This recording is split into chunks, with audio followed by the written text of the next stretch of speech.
This is Audible.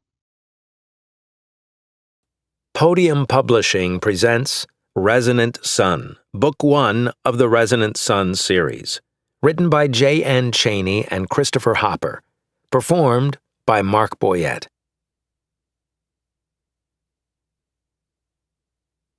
Chapter 1. "We're done, Flint," Heather said over the pre-recorded hollow message.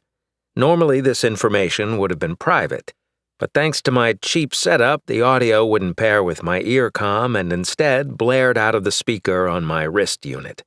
I tried to lower the volume, but the buttons on my wristcom were too damn small, which meant everyone on the commuter train got to hear my bad news, too.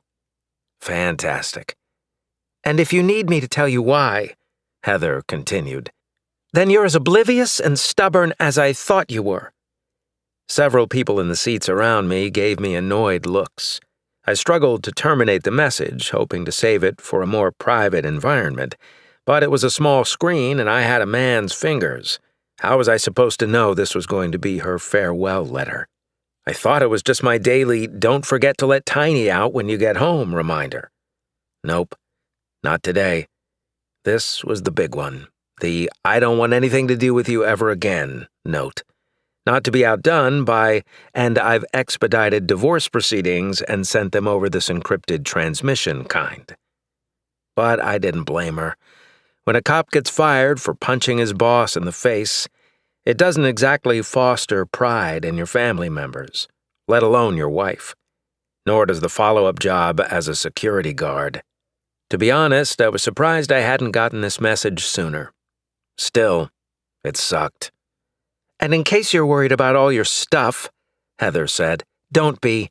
You can have the damn dog, the mortgage, the overpriced payment on our too-small apartment, and everything else in this God's-forsaken hellhole. Nothing's clean enough in here that I'd want anyway." I winced, trying not to make eye contact with any of the passengers glaring my way. I'd gotten plenty of this sort of embarrassment back when I was in the academy, but that was a long time ago and I supposed I was due. Plus, it wasn't like Heather was making any of this stuff up. I was a slob. And Tiny, our androgen attack dog, now my androgen attack dog, had pissed by the front door more times than I could remember. He was a rescue from a raid I had been a part of back on the force. Nobody else in the department wanted him. Too expensive and too much to handle, they said, which was true. Only elites and high-end criminals owned such rare animals, but I was the only cop he'd let approach when the gunfight was over. Everyone else he threatened to tear apart with snarls that made your hair stand up. From then on, we were inseparable, piss and all. As for the monthly payment on our living space, I didn't expect her to carry it. I'd bought the Paradise Falls unit before we got married, thinking it would be an easy payoff with my salary. Now, between that and the rest of my mounting debt, I'd be lucky to hang on to the place through the end of the year. No wonder she wanted out. Hell, I'd want out too. "Can you turn that down, buddy?" a man asked across the aisle. "What's the matter?" I replied, glancing at him. "You afraid you're next?" I nodded at the wedding ring on his finger. The man tried hiding his hand by shoving it under his armpit and looking away nervously. "Listen, Flint," Heather added, her voice pulling me back into the conversation. "I know neither of us wanted it to end this way. That's what old age and hover seats are for, right? But I've got an offer on Cylon 5, and—" Her eyes searched for the right words, and somehow, even before they left her lips, I knew exactly what they were going to be. Somehow, I realized I'd known for some weeks. "And I've met somebody." "Gods damn it," I said, louder than I intended to, drawing more attention from the other passengers. My soon-to-be ex-wife continued. "Just acknowledge the divorce in the metafield, and it's done. Judge's signature and timestamp are preloaded for you." I couldn't blame her for being efficient, though I did wonder, despite myself, if her new man would be able to keep up with her. The poor bastard was probably riding high on those early relationship pheromones and had no idea what heartaches he was about to walk into. Who knows? I thought to myself, allowing myself to smirk. Maybe we'll be nursing beers in the same bar one day after he realizes the mess he's gotten himself into. Who was I kidding? Heather was a catch. And me? Well, I was just bitter. "I'm sorry it's come to this, Flint," Heather said. "I didn't want... it's just that..." I could see tears coming down her cheeks. My chest tightened at the sight. "So long, Flint." She kissed her fingers, touched the camera lens, and then terminated the recording. A red hollow button appeared in the sidebar next to a stream of italicized fine print. The button read, "Divorce, accept," and pulsed in a gentle glow. What the hell? I said to no one in particular. I had it coming. Then I jabbed the translucent button with my finger and watched as it turned green. The word "accepted" appeared on the display, followed by a cheerful, automated female voice saying, "Divorce, acknowledged, Mr. Flint H. Reed. Thank you for using Galacom to ensure the safe transmission of your divorce today. It has been a pleasure serving you." An unremarkable-looking woman in a seat facing mine 2 rows down was staring at me. "You got a problem, lady?" I asked. She looked back at her data pad. I shook my head, then watched as the transmission on my wristcom closed out. I needed a drink. I pulled my flask out of my coat when Tiny's collar comm buzzed. The small 2-way device was lodged somewhere in my pants pocket. Getting the damn thing out was always a chore. One of these days, they'd learn something about convenience and have it work directly from my comm. But for now, I had to remember the stupid accessory. Heather had insisted we buy the overpriced contraption to keep tabs on our lanky, long-snouted canine, even though the device was marketed for cats. But an animal was an animal, so what did it matter? As far as I was concerned, the tech was just one more example of how extreme cat lovers spent more money on their damned felines than they did on human beings. Then again, I did have a tendency to dote on Tiny, so I didn't have a lot of room to argue. When I finally got the collarcom's receiver out of my pocket, I heard him start barking, the kind he made when he needed to be let out. I envisioned his nub of a tail wiggling back and forth and his eternally perked ears eager for me to reply.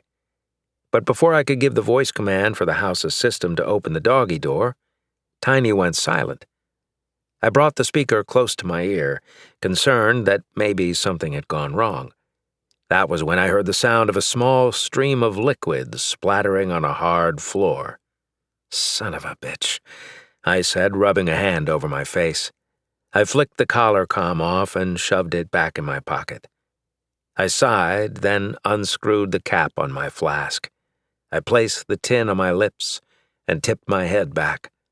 The flask's last drop of scotch hit my tongue.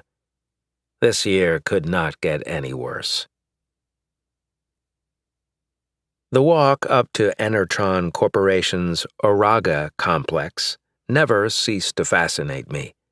The plaza's main building, built and named in the CEO's honor, was the tallest in all of Celion City. It towered into the fading night sky, mirroring the city's surrounding lights against its glossy surface. As impressive as the structure was, the thing that really made it stand out was everything an overseer couldn't see, at least from this side of the city's platform. Unlike the other floating cities across Tibir Prime, a gas giant on the outskirts of Union territory, Auraga Complex made Celion City unique, in that the building had an identical tower hanging below the platform, too. I'd seen it plenty of times on the hollows whenever the media covered Enertron, but only once with my own eyes during my initial orientation for this gig. It was a sight I'd never forget. Instead of being one building among many, the bottom extension of the Auraga complex looked as though it stood alone on an inverted plane, complemented by a sea of clouds some 10 kilometers below. Not only was the complex impressive visually, but Mr. Auraga, whoever he was, had more credits than he knew what to do with. Who built a tower beneath a platform when the one above it was impressive enough? A guy with more credits than the gods, that's who. Oraga was, however, the head of the largest mining and refinery operation in the quadrant. So, what did I expect? I passed beside the main fountain and entered the building through one of the front doors. The vaulted ceiling rose 10 stories above me, its cavernous height swallowing the sounds of my footfalls. I'd never been one for heights, so looking up only made me dizzy. Ironic that I'd live on a floating city. Instead, I kept my eyes on the security station at the far end of the lobby. 2 guards looked up as I approached. Of all the guards to be on duty for the holiday weekend skeleton crew, it was poor Polsky and Haas.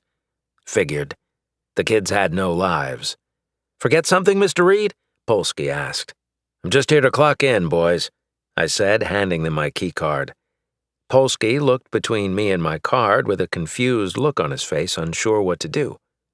"But, sir, you just got off your morning shift when I clocked in, unless you're—" There was an awkward pause as the 2 second-shift guards looked at one another and then back to me, a look of realization dawning on their faces.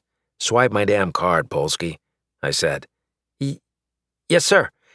He swiped the card and handed it back. I knew I didn't owe them an explanation. Hell, I didn't owe anyone anything, except ongoing living unit payments, the tax and utility bills, and Heather's back debts. Weren't those the whole reason I'd taken the second shift? "Listen, boys," I said, leaning against the desk. "Sometimes life doesn't go your way, so you gotta take what you can get. In my case, that's a second shift, to help pay the bills and keep the wife happy." I cringed inside as I remembered the divorce affidavit I'd just signed. Whatever. The 2 younger security guards nodded. "Say, when's your shift get over?" I asked. 35 minutes, Mr. Reed," Haas replied. I scratched my stubble, considering something. "Let me get showered, and then I'll be up to relieve you a few minutes early. Hit the bar for me, sound good?" "Wow, thank you, Mr. Reed," Polsky said. Haas nodded enthusiastically. "That's real kind of you, sir." "Just do it for somebody else one day." "Oh, we will," Haas said. I thought the kid was going to have a spasm or something. "Easy, Haas," I said, pumping my hand at him. "Don't make a scene, I'm just trying to be nice. I'll see you both in about 15. "Thanks again, Mr. Reed," Polsky said. "See you." I walked toward the security entrance and waited for Polsky to buzz me through. I gave them both a wink and then closed the door behind me. It felt good to do something nice for those kids. Gods knew they couldn't make a career out of this job, but maybe that was all they had going for them. Salion City wasn't exactly the most accommodating place to try and make a living, unless you were rich. I walked down the hallway and held my key card against the mag lock to enter the security corridor. I passed the surveillance room, administration office, and then the lounge. Then I pressed open the men's locker room door, stripped down in front of my locker, and stashed everything inside. The shower's hot water felt good. More scotch in my flask would have felt better, but I'd take what I could get. I washed my hair and body, then shaved. When my routine was over, I let the water beat on the back of my neck for just a minute as my thoughts began to wander. I was going to miss Heather. We'd been in love once, back when everything was normal.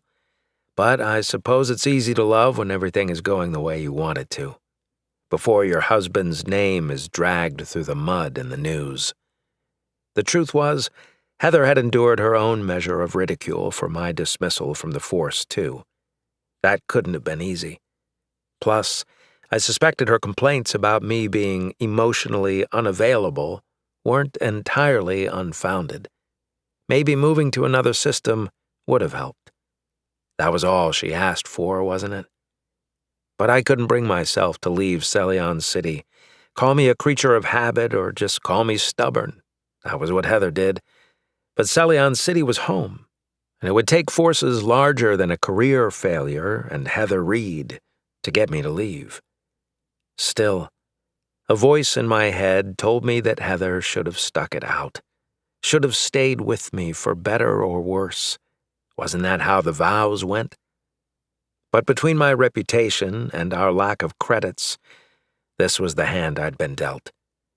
The bright side, if there was one, was that I'd already landed the graveyard shift. I had no need to get a second job now that the Reed household was reduced to one wage earner. You're a slave to the credits now, Reed. And that was the ironic thing about all of this. I'd always suspected that Heather was more upset about my cut in salary than the hit against my name. It meant she had to start working again. And now here I was, barely making ends meet by guarding an office building responsible for over 80% of the planet's revenue. Sure, I hated that she had to get a job. It took a hit every damn time she left the house, knowing my salary just wasn't enough. But that was Celion City. You still can't afford good scotch, Reed, I mumbled under the stream of hot water. Someday that would all change. I just needed to liquidate the unit, sell some things, and keep working these doubles until when? I was already the old man on the detail at 45. So said Polsky and Haas when I wasn't around. I'd seen the surveillance footage. Everyone else my age was in management. I'd be 60 by the time a promotion came my way. The truth was, all my someday soons were fast becoming one-day nevers. I toweled off and suited up in front of my locker. The Enertron badge, while it tried to look like a Celion Police Department badge, was a joke. It only gave guards authority in Auraga Complex. Still, that meant a sidearm, handcuffs, and an in-ear comm. A lot more than other security details allowed. I reached for my weapon, sliding the holster clip over my belt. Then I popped the comm into my ear, clipped the cuffs on my hip, slid my flashlight through its metal loop on my belt, and shoved my Enertron datapad into its rubberized pouch. I also stuffed my flask into my chest pocket, never mind that it was empty. The superstitious side of being a cop was a hard thing to shake, and this flask had been with me on my first collar. I wasn't about to tempt fate by leaving it behind now. I glanced at myself in the locker mirror just before closing it. My hazel eyes stuck on the gray creeping into the brown hair at my temples. But as I ran a hand along my freshly shaven jawline, stopping on the scar from the raid, I cheered up. You still got it, Reed, I said, giving myself that trademark smirk that Heather said she'd fallen in love with. I was a survivor, and I didn't plan on changing that anytime soon. I left the locker room and stopped in the lounge to grab a cup of coffee. It had been years since I'd pulled a double back on the force. Gods knew I would need all the caffeine I could get. Plus, Auraga didn't use synthetic. This was the real thing, baby. Actual off-world coffee beans shipped in from who knew where and ground seconds before the hot water hit them. The smell was glorious. The job might have been the only choice for a washed-up cop, but real coffee was definitely a consolation prize I would take. I stood there, remembering my promise to Polsky and Haas. Still, I had a couple minutes to burn.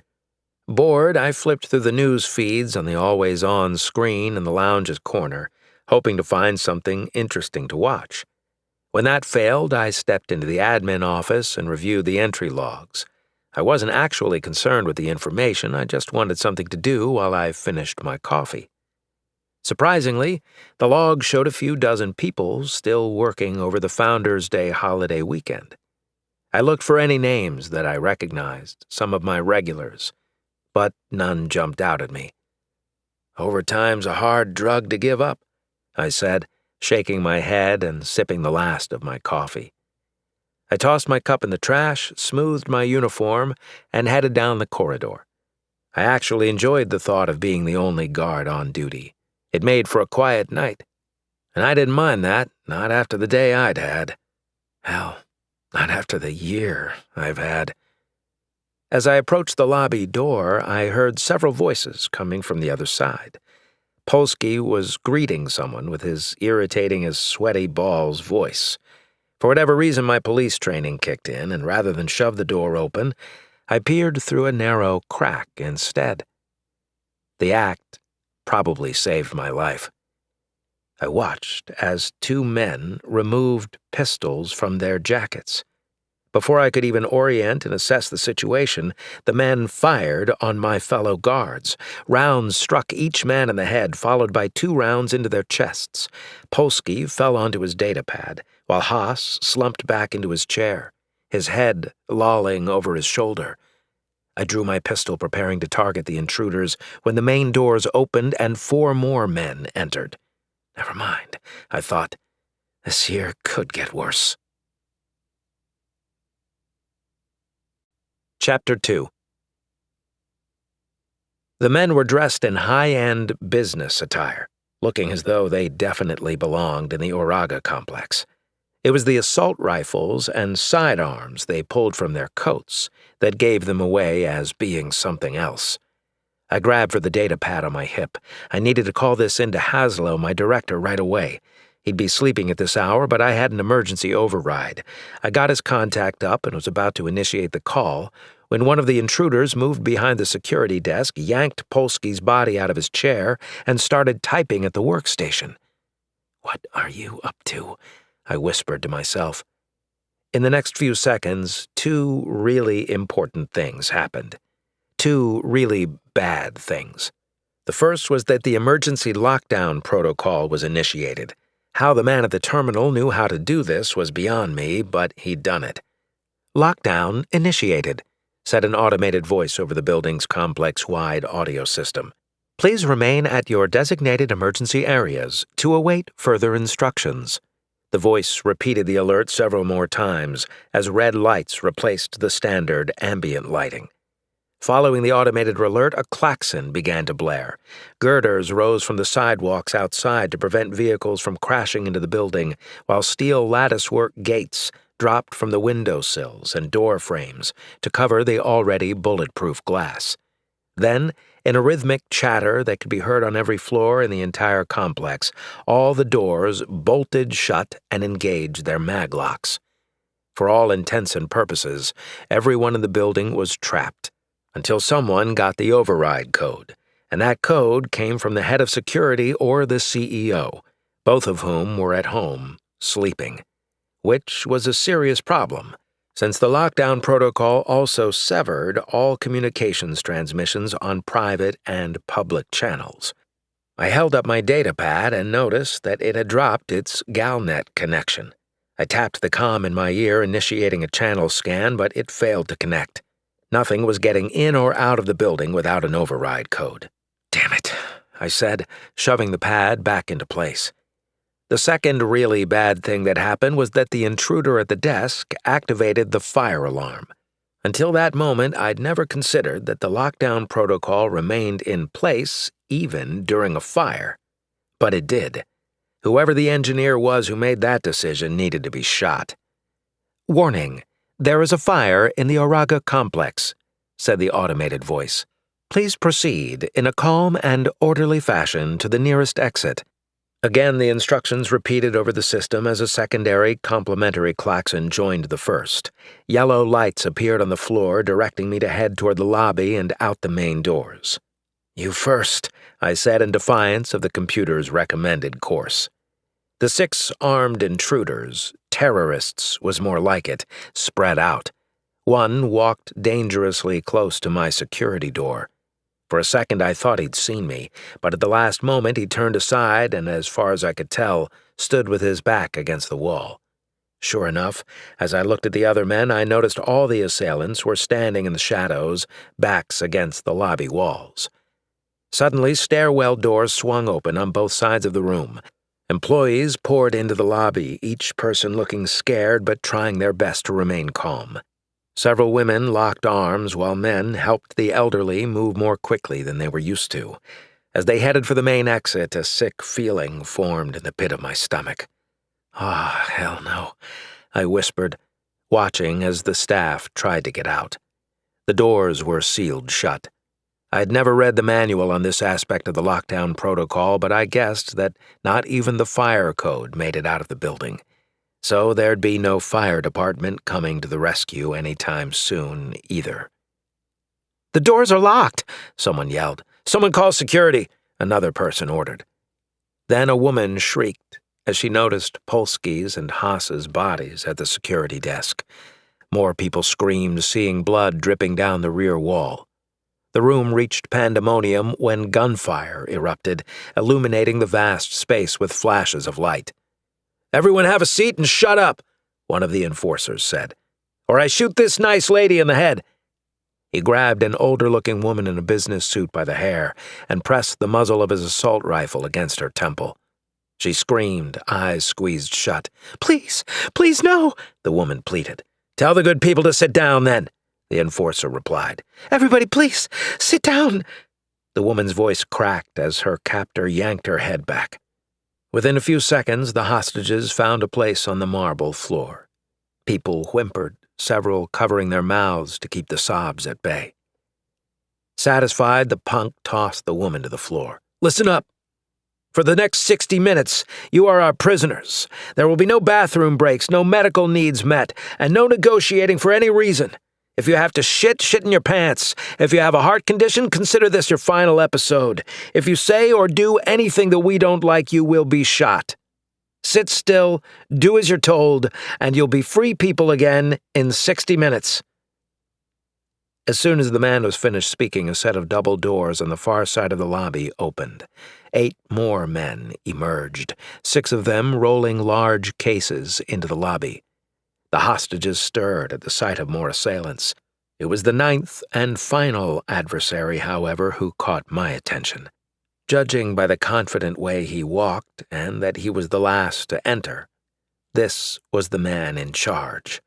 No visible weapon, black mustache, and an expensive analog watch on his wrist. The fact that none of these goons had done anything to conceal their identities bothered me. Masks meant you were afraid of being caught on camera. They also meant that you didn't want to be spotted after you returned to normal life, or, if you happened to get collared by the cops, picked out in a lineup. You wore a mask because you lived locally and knew the hostages would survive. No masks meant you were an arrogant son of a bitch. It meant you didn't care about being spotted later on because everyone already knew you were a criminal, because you had powerful allies, and because you didn't actually intend your hostages to survive. A representative from the first set of 6 armed thugs touched his ear and whispered something. The leader touched his ear, nodded, and then stepped forward to address the room. So they have their own comms. Getting one of those would be a priority. If I could hear what they were saying, maybe I could find a way to stop them, or at least keep them from hurting the hostages. "It seems you are the fortunate few," said the leader, stepping forward to address the room. "You are those who will witness and tell of our little escapade.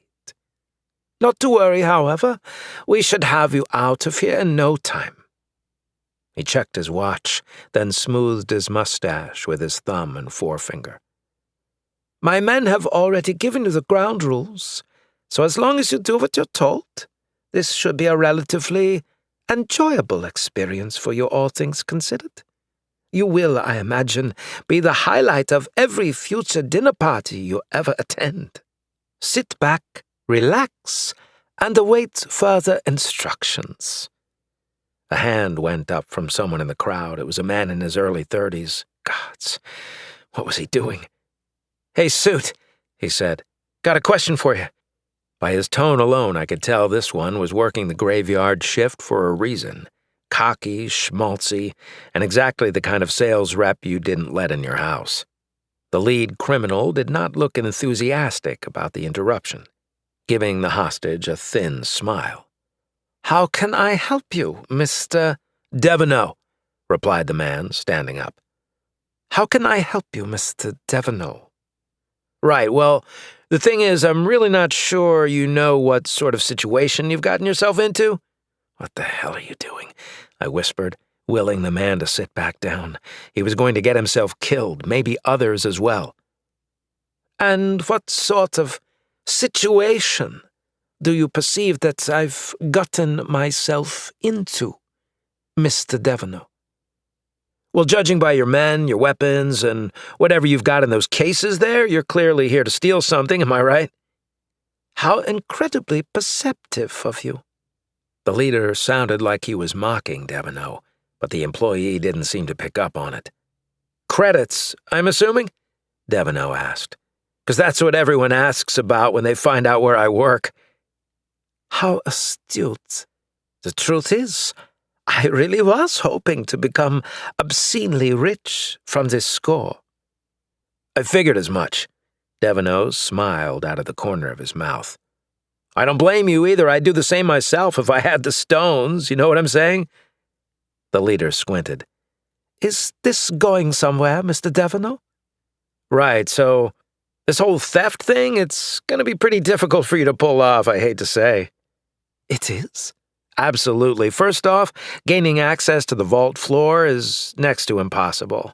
And even if you could, you have SOTA encryption. SOTA? Sure, stands for state-of-the-art. But don't feel bad, people miss that acronym all the time. Then there's your rotating passkeys, biometric scanners, and that's if you get through the vault's impenetrable outer shell. I really do seem to have bitten off more than I can chew, said the leader. And you're not the first, so, Devono said, straightening his tie. If you want, why don't we just arrange a trade? I'll get Mr. Uraraga's personal assistant's assistant on the line, and you two can hash out a fair deal. Hostages for credits. No one dies, and you get your payment. It's easy business. What do you say, Mr. Ubrick? Mr. Ubrick, nice. Are you in sales, Mr. Devono? How'd you know? Lucky guess. Listen, I like your plan. I do. Ubrick walked into the crowd of hostages. The other enforcers raised their weapons to cover their boss. It's simple? Straightforward? Well, what can I say? I'm good at my job. Clearly. There's just one problem. Contingencies? I'm sure we can factor those in. What is it? I really like killing people. Devono's face froze. Was he going pale? It was hard to tell in red light. Well, You can't factor that into your plan, can you? I mean, is there something else that... Before Devono could finish his sentence, Ubrick removed a pistol from beneath his jacket, aimed it at the hostage's head, and squeezed the trigger. The muzzle flash lit up the room just as the bang made several people scream. The bullet sent a plume of tissue out the back of the man's skull. The matter sprayed on a few of those seated, causing them to reel in horror. Devono's body fell backward and slammed onto the marble with a thud. Damn it. The body count was up to 3, and these guys hadn't even been in the building 5 minutes. If there was one thing I hated more than bullies, it was murderers, the worst kind of bully. The cowards. Ubrick wiped his pistol with a handkerchief and placed the weapon back in his shoulder holster. Would anyone else care to negotiate for us? The man looked around the room. Good. Now please stay seated, and you'll receive instructions in... He looked down at his timepiece. 54 minutes. Ubrick turned and headed back toward the second group of men and the cases. 54 minutes before their mission was over, and they did God's knew what with these people. I slowly closed the door, but the barrel of my pistol clunked against the side of the doorframe. I cursed, pausing long enough to hear Ubrick say, Go check it out. Chapter 3. I left the lobby doors, crossed the service corridor's junction, and raced back down the security hallway toward the surveillance room. I reached for my access pad, trying to get the card pointed in the right direction. That was when I noticed the green open light on the door's lock. For whatever reason, the lockdown had failed to secure this door. Once through, however, I saw it was not locking behind me either, which meant whoever was coming after me would have an easy time gaining access to the security hallway. One-on-one, I could probably take this guy as long as I shot first. My sidearm was no match for his automatic weapon, but gunfire would also attract more of the enemy, which meant finding concealment was critical. I wouldn't hesitate to kill every single one of these bastards given the chance. They'd just killed 3 civilians. But knowing when was even more important than knowing how. I needed to hide. Fast. I knew this building pretty well, or at least I knew this hallway. The truth was, my memory was suffering a bit, probably all the scotch. I opted not to hide in the surveillance room as it seemed the obvious choice. There was a storage closet coming up on the left just past the admin office and before the lounge. It was nondescript and presented a much less appealing scenario for hide-and-seek than the more elaborate rooms with their computers, desks, and cabinets. With any luck, my pursuer would find the other rooms more intriguing. I pulled the closet open and slipped inside, bumping into a shelf of cleaning agents. I steadied a large bottle as I closed the door with my weapon's barrel. The lobby door slammed shut down the hallway. I took deep breaths and willed my heart rate to slow. Controlling adrenaline was a discipline I'd been forced to master years ago. Twitchy trigger fingers never did any cop a service. Next came the corridor's security door, which the assailant opened and shut as easily as I had. Footsteps sounded on the polished floor as he came down the hall and stepped into the surveillance room. I held my pistol to my chest. 60 seconds went by before the man stepped back into the hall and continued walking toward me. Another few paces, and he entered the admin office. He moved some squeaky desk chairs and shoved a cabinet over. He even opened a few closet doors, which meant he was being thorough. Damn. It took him much less time to clear the admin room, and he was back in the hallway headed toward the lounge in under 30 seconds. As the assailant's footsteps slowed, I stepped away from the door and pressed my weapon out in front of me. More than likely, he'd be anticipating an assault like mine, so this would come down to who fired more accurately under pressure. If I was a betting man, and I was, I'd put some credits on him, but I'd put more on me. I could see the guy's work boots between the door's slats. That was an odd match for a business suit. But then again, he had shown up for a hostile takeover, not after-hours cocktails. I aimed my pistol at the imaginary place where I thought his head was. With any luck, I'd get a single round off and then look for a place to make a stand as the gunfire would draw the rest of the perps. But the closet door never opened. "No, nothing yet," the man said. There was a pause. I could hear him breathing. Then he said, "Right now?" Another pause. "Roger that. On my way." Had he really just been called back? Gods, that was close. Too close. I let out a long breath as I heard the security door slam shut, followed by the lobby door. I waited a full 10 seconds before emerging from my hide. It had been a long time since I'd had this kind of adrenaline rush. It felt good, reminded me of the old days.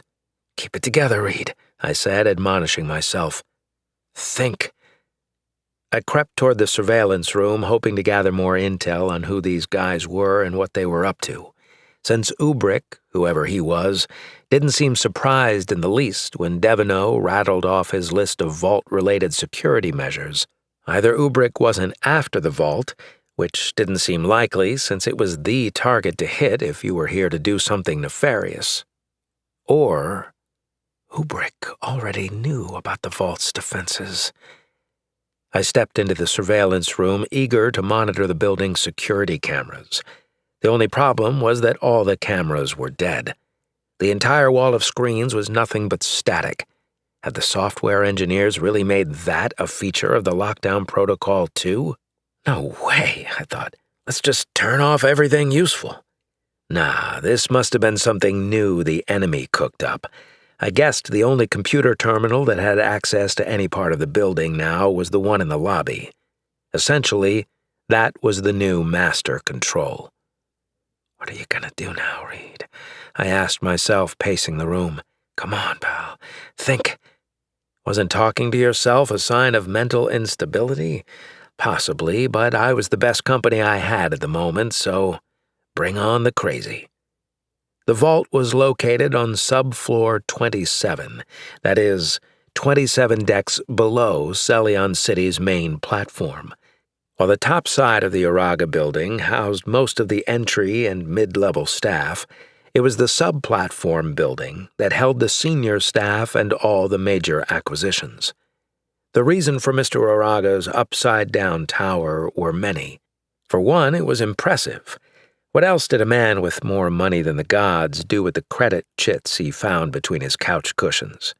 Second, would-be criminals could only approach the lower building by small starships or shuttles. Third, assuming the assailants could defy gravity, they'd have an even harder time dodging blaster fire from the defense network of quad cannons, a feature that was impossible to install on the platform's topside. Too much red tape. But below the deck, no one cared what happened down there. All this meant the subcomplex was the perfect place for Mr. Oraga to stow his trillions and oversee his various businesses. Plus, his office, they said, was on the 30th floor and had quite the view. While I didn't frequent the vault floor, I did know that several of the floors directly above it were still unfinished. That was when an idea hit me. It wasn't much, but it was better than standing around here waiting to get shot.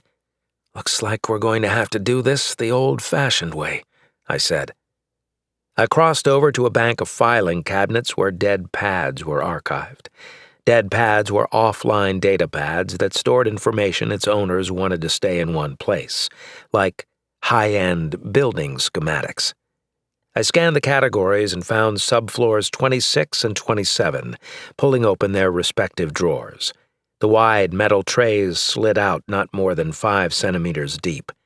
In them were several sheets of plastic vellum, each with different sections of the 2 subfloor plans.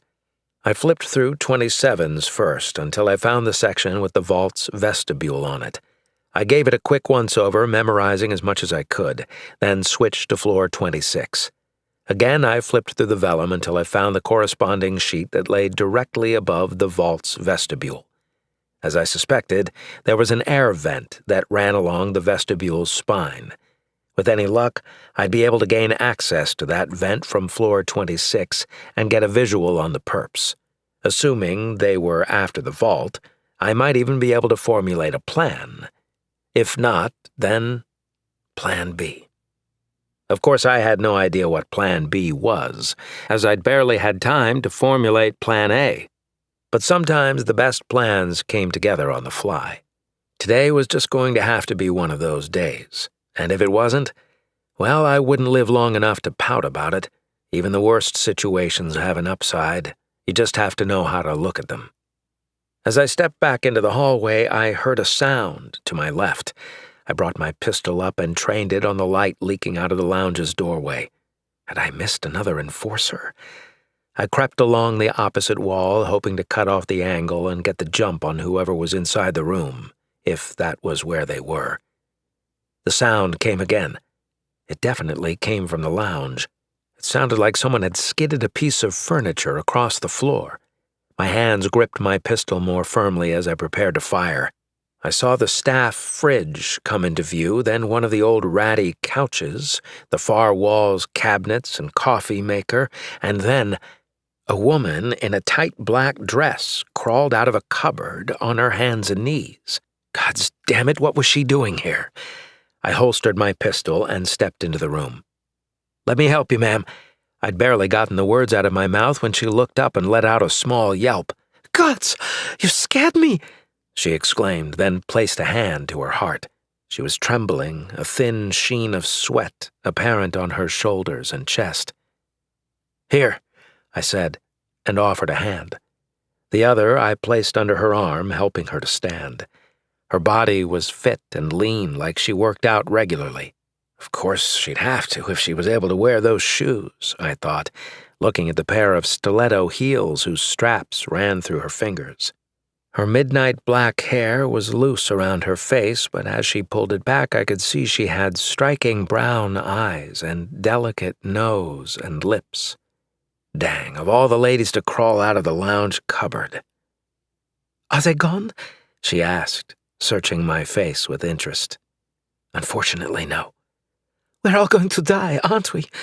Oh, gods." "Whoa, lady, calm down." "I don't want to die."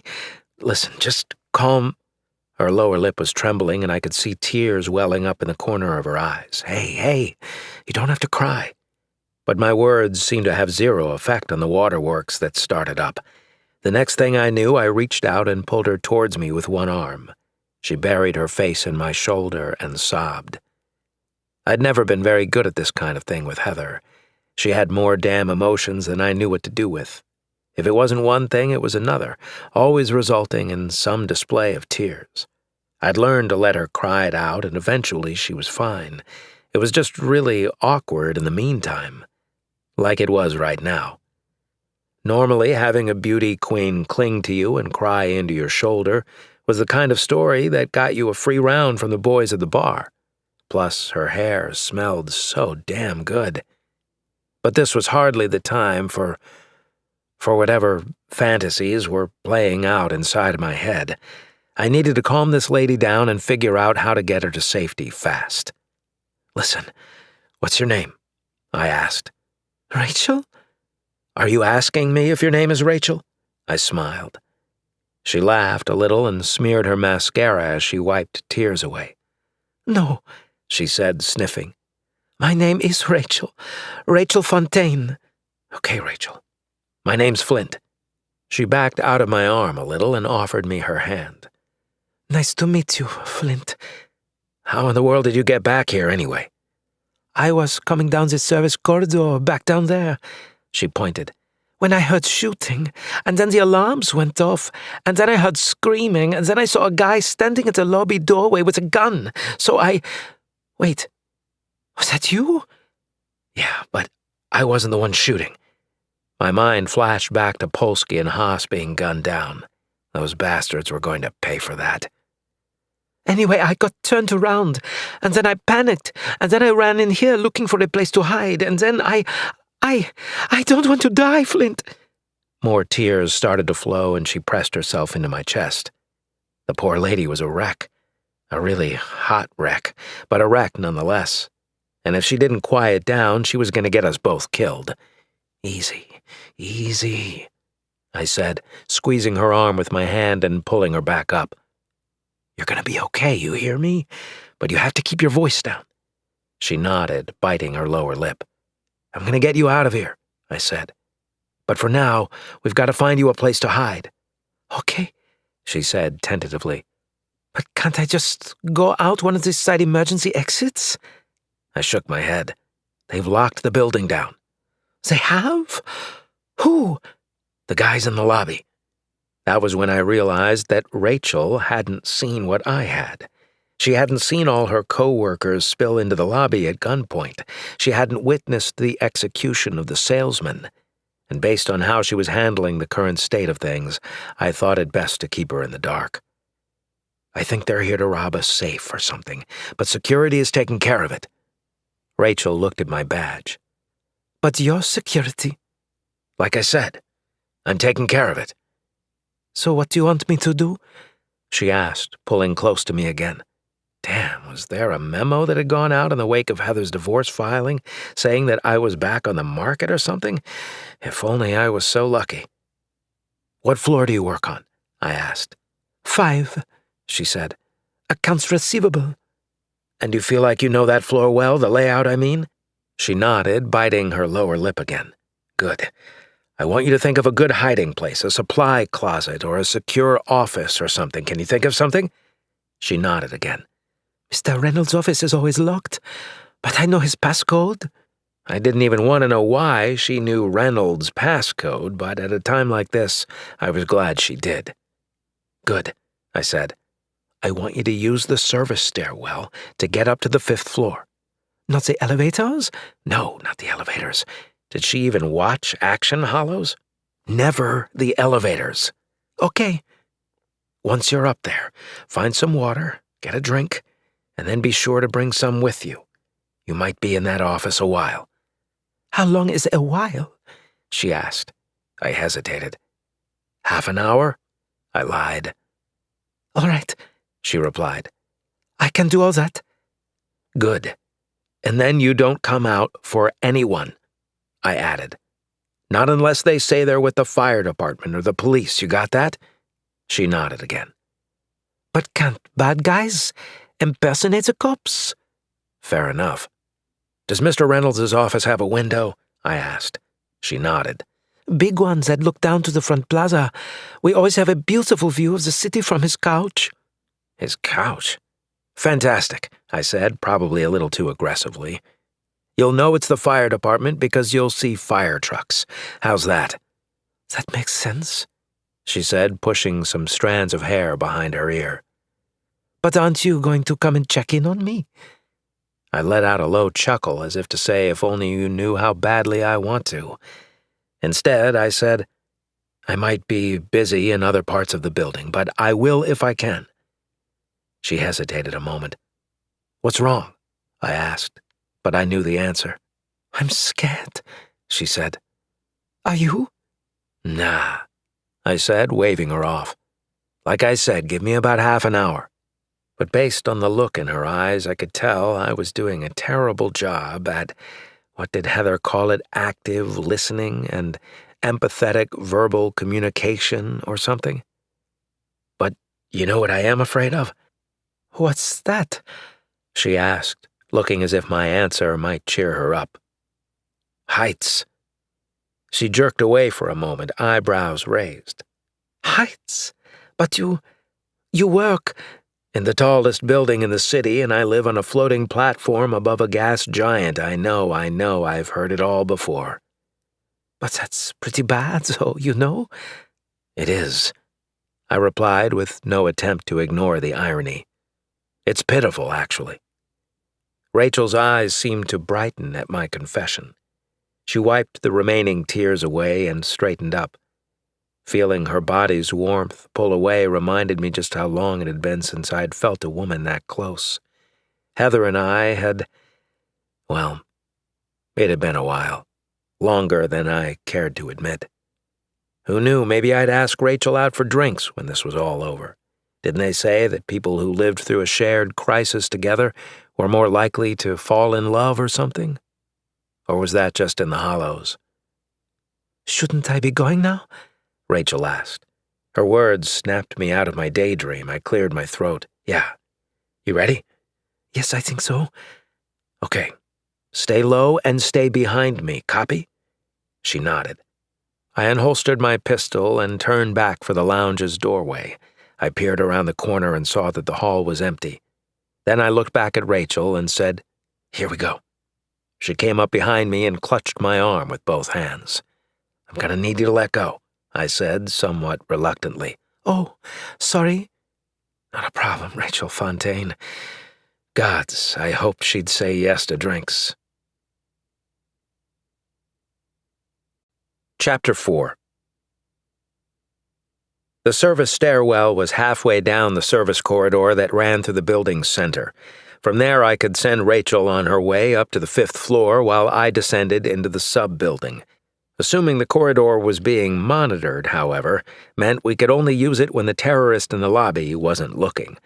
So making sure he was clear of his terminal was the first order of business, assuming the security cameras were still operational. I held my weapon in low, ready position, creeping down the security hallway toward the lobby with Rachel tagging close behind me. We passed back through the unlocked security door and into the junction with the service hallway, the lobby door straight ahead. Stay here, I whispered, telling Rachel to hide around the corner. Then I moved ahead and leaned against the door frame. I took a slow breath, readying myself, and pressed the lobby door open enough to get a view of the security desk. To my surprise, it was unattended. The thugs were busy pacing the lobby perimeter and talking with one another. The hostages, for their part, were keeping to themselves, talking to one another in low whispers. They looked shell-shocked. Red, puffy eyes, running makeup, shirt buttons undone and ties loosened. The term graveyard shift was fitting. We weren't 15 minutes into this thing, and already they looked like zombies. As much as I wanted to race in and help them, however, doing so would be suicide.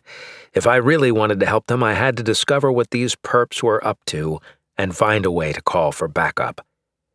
I eased the door closed and then moved back toward Rachel, who stood at the service corridor's entrance. A quick push on one of the double doors crashed bars, and we were in a wide hallway, bathed in more red light. The space smelled of cleaning solutions and damp concrete. Maintenance hand carts, laundry bins, and rolling computer stations were scattered along the walls, hastily abandoned by their operators. I tapped on the closest computer, but it was offline like the others. Midway through the hallway, I stopped at the central service stairwell, Rachel's ticket up and my ticket down. Before I entered, however, I tapped the down button on the elevator beside it just to see if it was operational. When none of the normal indicators illuminated, I took that as a sign that it, too, had been compromised. "Looks like it's leg day," I said to Rachel. "I thought you said we couldn't use the elevators anyway," she asked. "I did, but it never hurts to double-check." "Ah," she said with a frown. "Was that a hint of disapproval?" I asked, trying to help her ease up a little. The poor lady was still wound up tight. "You just seem so confident back there," Rachel said. "You know about taking the stairs and not the elevators?" "Let's just call it force of habit for checking," I said. "Force of habit," she said. I opened the door into the stairwell and said, "After you." Once we were both inside, I helped the door shut without a noise and then looked up through the central gap between the flights of stairs. I had a dizzying view of 30 floors straight up and another 30 straight down. "You okay there, Flint?" Rachel asked. Her voice sounded like it was taking pity on my sudden vertigo. "Yeah, fine," I replied and then looked back at her. "You ready?" She nodded. "Hey, in case I don't see you again, I just wanted to say thanks." She pushed her hair behind her ears. "Sure. Yeah." Suddenly, the thought of not seeing her again filled me with a deep sense of longing. It felt awful and distracting. I needed to get clear of this woman fast. "You're welcome. You just stay out of sight and everything's going to be okay." Rachel stepped toward me and kissed me on the cheek. Her lipstick smelled like berries. Definitely not helping. "Stay safe, Flint," she said. "You too." Rachel turned and headed up the first flight of stairs. She hiked her dress up as her bare feet padded along the treads. A moment later, she was out of view. I thought, good riddance. The fewer distractions I had, the better. It's time for ugly hostages, I thought to myself, and then immediately regretted it. The first few flights were easy enough. Working with gravity was always a win. But after a while, my thighs began to burn. "Just keep going, Reed," I said, willing myself to move faster. I rounded landing after landing, descending further into the sub-building. While I couldn't see it, I knew I'd left the safety of Celion City's platform and was now in a structure that was suspended in open sky. The thought made me uneasy, even though I knew this building was just as safe as any other. My arrival at subfloor 26 couldn't have come too soon. My legs screamed for a break. I reached up and touched the floor's numbered placard, as if finishing a long-distance run. Hopefully, I'd be able to restore power to the elevators, because going back up the stairs was going to be a bitch. I took another 30 seconds to catch my breath, then withdrew my weapon. I cracked the stairwell door open and peered out. Instead of the red emergency lights, construction lights bathed the floor in white light. I listened for any movement, but the place seemed deserted. So I stepped through the doorway and crouched along the wall. I oriented myself in the wide-open space. A bank of windows lined the far wall, looking out into the murky black of night. Several wall frames and glass panels had been erected, while translucent plastic hung from various sections of the ceiling. Bundles of cable hung down, running along the ground and disappearing into floor grates.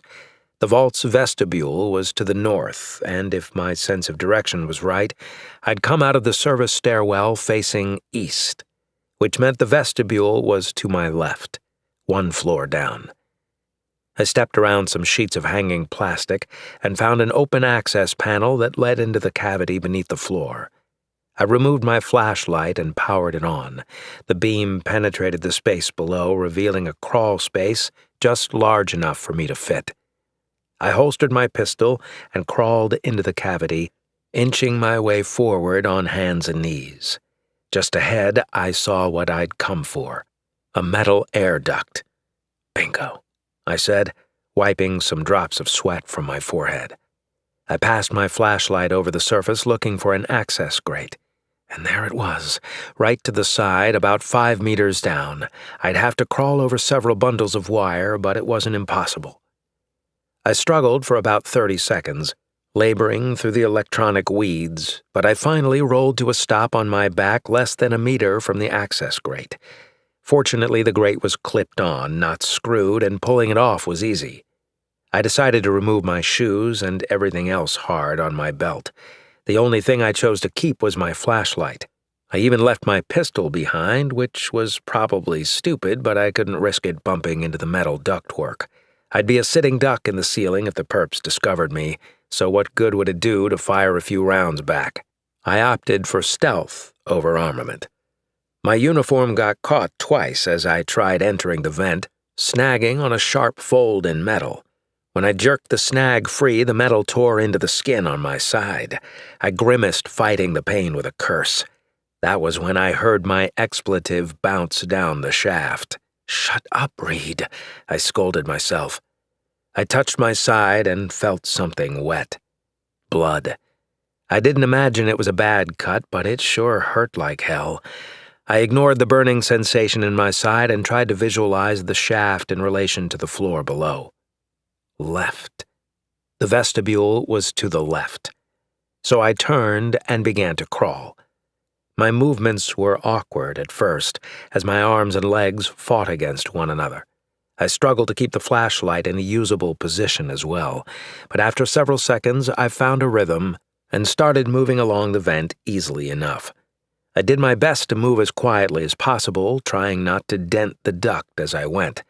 I found that if I kept my hands and knees wide, my weight stayed away from the more flexible center sections and made less noise. I'd gone no more than 20 meters when I heard a loud thump from somewhere up ahead. I froze instinctively and shined my light forward, but there was nothing there except more empty ductwork. Thump, thump, thump. There it was again, followed by people talking. I was getting close. I switched off my flashlight and let my eyes adjust to the blackness. After a few seconds, I noticed a faint light up ahead. It was coming from a series of small vents in the floor. "Gotcha," I whispered. I stowed my flashlight on its loop and started moving again, cautious not to make a sound. I moved steadily forward, inching toward the light until my face passed over the first vent. Below me was a wide lobby with white marble floors and dark wood trim. The emergency lighting had been turned off and regular lighting restored. I recognized the vestibule instantly, remembering that it had been decorated more fashionably than any apartment I'd been in. Suits of some civilization's ancient armor stood in glass cases, old paintings lined the walls, and fancy glass tables and chairs were arranged in small groupings, ideal for whatever elitists did in a space like this. Admire their credits on data pads? How was I supposed to know? Enforcers worked on opening the large cases in the middle aisle, while several more crates stood to the side untouched. They opened the first few cases to reveal some tech I couldn't quite make out. But as the men moved out of the way, I noticed the components of a laser. A big one. Were they going to try to burn their way through the vault? I figured there were safeguards against such attempts, but hell, anything was possible. I was just a stubborn old security guard desperate to pick up a second shift. The important thing was knowing that the thieves were, indeed, after the credits. And I hardly blamed them. The encrypted credit keys in that vault would make someone richer than, well, really rich was all I'd been told. Rich enough to spend a fortune every damn day and after 50 years never even come close to scratching the surface. Must be nice, I thought. I looked for Ubrick, but counted only 5 men. Maybe he'd stayed behind in the lobby? Nah, he'd be more interested in the vault. So where was he? I decided to move further down the duct to the next vent grate. The mastermind was no doubt eyeing the vault for himself. I started moving again, careful where I placed each hand and knee. I passed 2 more vents 5 meters apart before spying Ubrick. He stood with his arms crossed, glaring at the vault. "Aren't you a beauty?" he said. Since no one else was around, I guessed he was talking to the vault. It was a hulking black mass of a metal said to be impregnable. Only a small access screen interrupted the otherwise ominous surface. Ubrick stepped forward and placed a hand on the black surface. "Shall we dance?" he asked, barely loud enough for me to make out. Man, this guy had issues. Another thief walked up behind Ubrick. "Sir," he said, "we're about 10 minutes away." "Good, Rommel," Ubrick said, turning to eye his henchman. "Send Fabian and Nico." To do what? I wondered. "Understood, sir." Rommel turned and walked back in the direction of the cases. Just where do you think you're going? I wondered. Unable to turn around, I crawled backward, leaving Ubrick to fondle his pending conquest. Retreating was definitely harder than moving forward. Still, I was able to make good time and reappeared over the first vent in about 15 seconds. I looked down to see Rommel speaking to 2 of the 4 remaining bruisers. I assumed these were Fabian and Nico. Committing their names to memory was a skill I'd picked up while on the force. Information was a cop's greatest asset, and names were high up on the list. Rommel handed the 2 men large duffel bags. "You know what to do," he said. "Make it quick." Then he indicated his in-ear comm. "You encounter any problems? Call it in." "Copy that," said the first man, most likely Fabian. "Good," replied Rommel. "Head out." The 2 grunts turned, heading in the direction of the main elevators. Hoping to see what floor they were heading to, I decided to shuffle backward. But in my haste to catch up with them, my knees strayed too far into the center of the duct and made a loud ka-thunk as it pressed and depressed the sheet metal. I froze. I was close enough to the next vent to see Fabian and Nico turn and look up. "You hear that?" Fabian asked. "Yup," Nico answered. "Hey, Rommel," Fabian said, pointing toward the duct. "What is it?" "Something's up there." I couldn't see Rommel, but the thought of him looking in my direction, maybe even pointing a rifle my way, was not comforting. "Erickson, go check it out," I heard Rommel say. Damn. Time to move. Chapter 5. I made it 3 more meters before my knee dented the damn duct again. Shouts came from below. The next thing I knew, automatic weapons fire erupted from the vestibule. Holes of light tore open in the duct's floor as bullets ripped across the space I'd occupied a second before. I backpedaled as fast as I could, dropping my flashlight. The sound of the weapons fire amplified in the duct, making my ears ring. My hands and knees pounded the sheet metal as I moved backward. I was pretty sure I was beyond the hallway now. Nope. More holes appeared about half a meter from my left hand and pinged against the flashlight. The cylinder spun while the glass on the end shattered. Bullets chewed up the handle and made the device hop. I forced myself to move faster, knowing I had to get clear of the hallway. Sweat made my hands slip. More rounds stitched their way closer to me until the groupings held short about 10 centimeters from my fingertips. I stared at the growing hole until the gunfire finally ceased.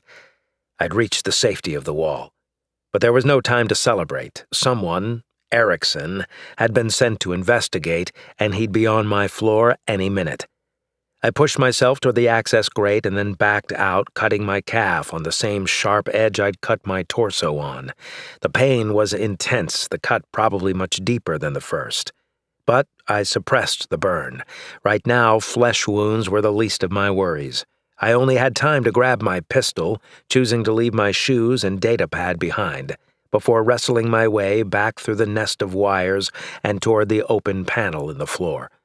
By the time I pulled myself out of the crawlspace, I was panting, drenched in sweat. Adrenaline had given me the boost I needed to make it this far, but coming down off that high was going to be a bitch. For now, I had a fight to prepare for. Erickson would most likely emerge from the service stairwell, which meant I needed cover. Fast. I darted toward a shipping crate, but then thought better of it. It was an obvious choice for cover.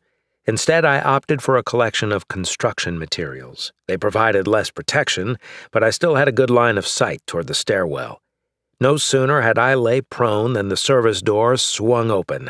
I peered around the corner to watch as Erickson emerged, assault rifle up, scanning for targets. Fortunately, he was alone.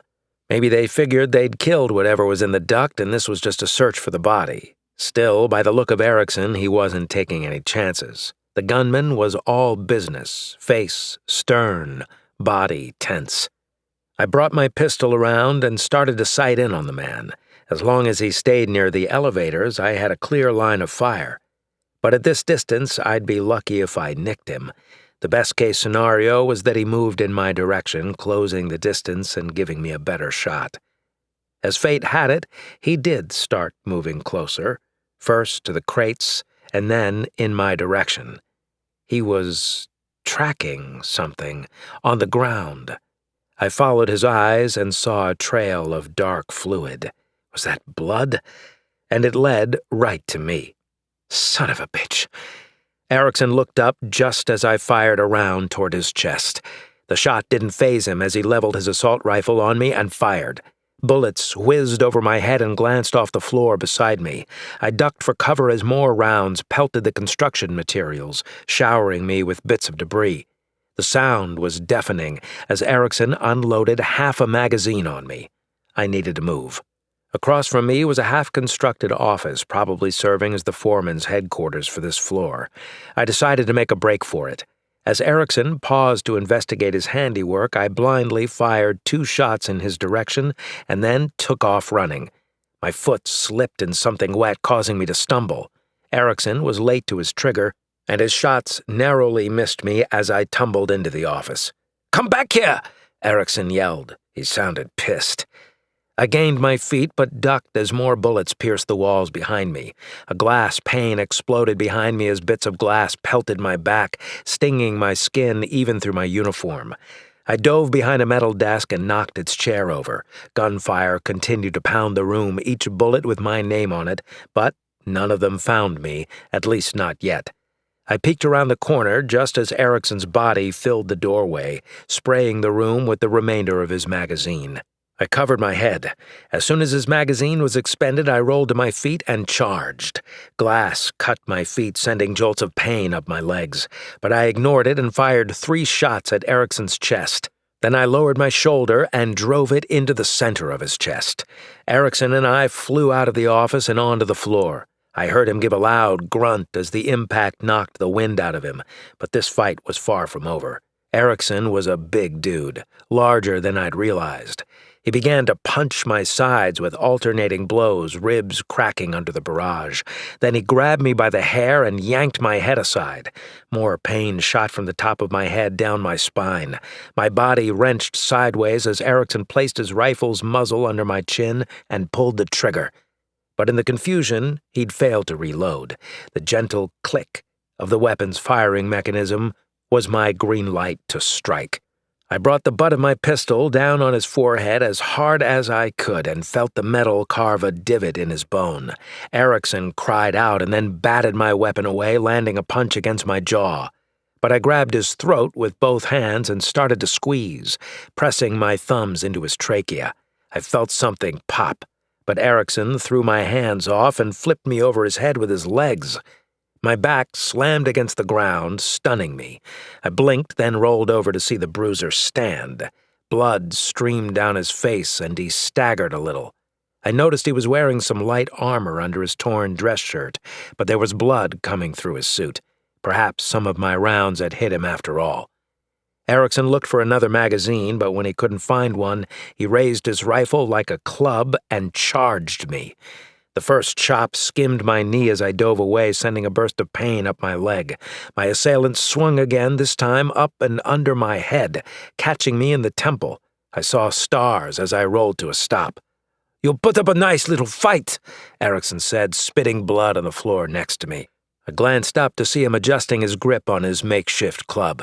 "But I think it's time we end this." Just as he brought the weapon down, I rolled aside and kicked at his knee. The blow was true, producing a loud snap. Erickson fell, swearing as he hit the floor. He grabbed at his knee, which was all the distraction I needed. No way I was beating this guy in close quarters combat. I needed my pistol. I looked in the direction the gunman had knocked my weapon and saw it resting beside one of the exterior glass windows. I pushed myself up and tried to run but grew dizzy. Again, my feet slipped and sent me careening into a thin wall of plastic. I swiped at it, tearing it from the ceiling. I bounced off a crate on the other side of the faux wall and flipped to the floor. Everything in me hurt, but if I didn't make it to my weapon, this guy was going to end me. "Just where do you think you're going?" Erickson roared from somewhere behind me. It sounded like he was trying to reload his weapon, which only intensified my drive to get my pistol. He must have found another magazine on the floor. I rolled out of the plastic sheet and crawled toward the window, now just 4 meters away. It sounded like Erickson was still fumbling with his weapon, but then he started to curse at it. Maybe all his clubbing had damaged the receiver or something. In any case, I didn't have time to look back. My focus was on my sidearm. I reached for it and wrapped my bloody hand around the handle. As I rolled over, I saw Erickson bounding toward me on his good leg, his bad leg barely able to support his weight.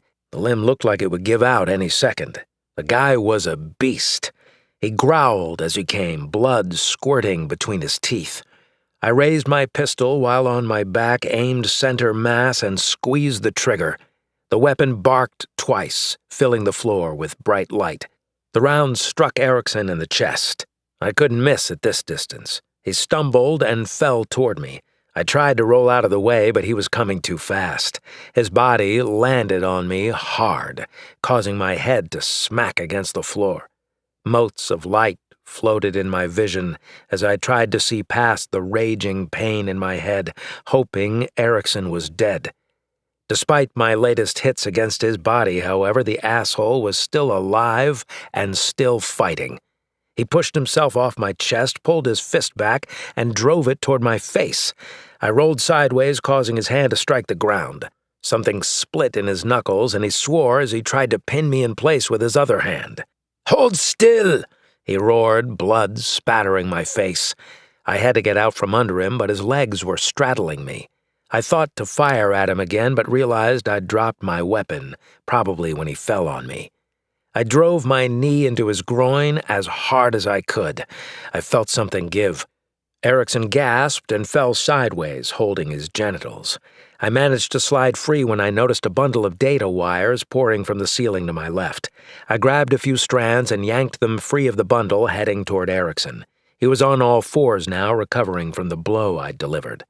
In a quick motion, driven by pure adrenaline, I looped the wires around his neck 3 times and then pulled. Erickson gasped, clutching at his neck, but I was pulling too tightly to allow his fingers any room. He must have figured as much because a second later he gave up on trying to relieve the pressure around his neck and started kicking at my calves. One boot struck the place where I'd cut myself on the duct. A surge of pain raced up the back of my leg, and my hands lost some of their grip on the cables. The man noticed and stood, attempting to grab me by the throat. Instead of standing, however, I tightened my grip on the wires and dropped to the floor, acting like dead weight at the opposite end of a noose. Erickson fought against the sudden jerk. He grabbed the cables and tried to haul me off the ground, but the damage I'd inflicted on his body was taking its toll. Instead, the man fell to his hands and knees, gasping for breath. I rolled away, fearing he might strike me again. I made to stand, but noticed the man struggling for air. Whatever sudden force I'd just applied to the wires, they remained bound against themselves, holding their constricting squeeze. Erickson clawed at them, willing them free, but it was no use. His head was turning deep red, then purple. The veins in his neck enlarged as his body fought to pump more blood and oxygen to his brain. He coughed, blood spraying the floor. I saw my pistol a few meters away and thought of ending Erickson's life quickly, but then I considered the fact that I only had a few rounds left and 11 more criminals to stop. So I let the cables do their work and watched Erickson's life slip away. He slumped to the ground, bleeding from several places beneath his armor. A red puddle developed under his chest as his legs and arms twitched. Then his eyes went cold. staring at me from the ground. Only after I checked for his pulse did I feel my adrenaline rush begin to ebb. That was when I became aware of my own injuries and felt cold. My head bled from 2 different places, throbbing like the morning after the worst hangover I'd ever endured. My arms and legs ached. My torso was bruised and tender. My calf was still bleeding, too. I noticed a small pool of blood forming beneath my heel. Maybe that was what I'd been slipping on. I needed to tend to the wounds, and fast. If not, I might as well leave a calling card in every hallway I walked down with big arrows pointing toward my bloodless corpse. I searched Erickson's body for anything else of value and remembered the in-ear comms the hit team was using. Sure enough, the comm was still in Erickson's ear. I removed it, wiped it against my shirt, and then stuffed it in my left ear as I still hadn't removed my security comm from my right one. I also found Erickson's assault rifle, as I'd suspected the weapon had been damaged during the fight, rendering it inoperable without serious care from a gunsmith, which still left me with my pistol. I checked and saw that I only had 5 rounds remaining. I hoped to find some form of identification on Erickson's body, but he was clean.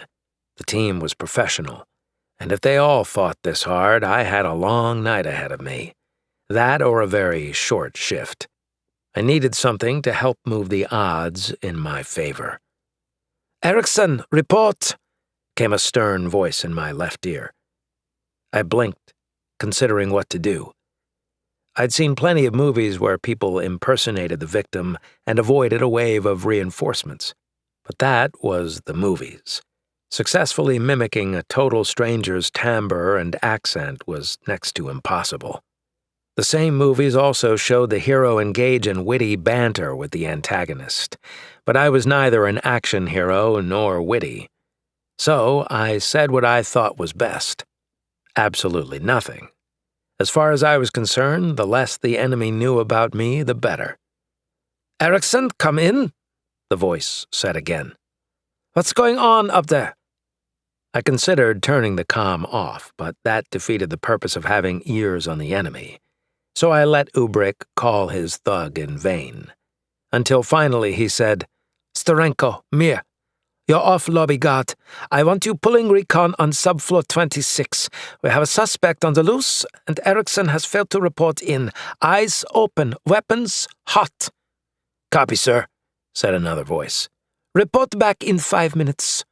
"Understood." I stood there for a second considering my options. I desperately needed my shoes, still underneath the floor by the ventilation duct, but getting them would take precious time, and I really didn't think I had the strength to crawl back under there again. My datapad was there too, but it was worthless until the lockdown was lifted, so it was less of a priority. Right now, I needed to dress my injuries and get clear of the next 2 thugs headed my way. I figured I had less than 2 minutes, which was not enough time for either action. Even if I got myself taken care of and was able to stow myself long enough to evade the search party, I'm going to need weapons, I said. Lots of weapons. "Might I suggest Mr. Oraga's private collection in his office, sir?" a man asked. I jolted at the sound.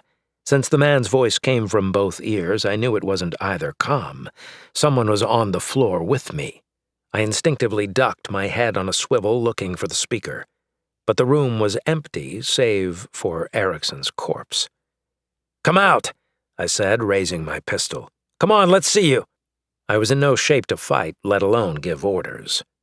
"I'm afraid that's not possible, sir," said the man. He sounded uptight and proper, like some high-end butler. The prick was playing me.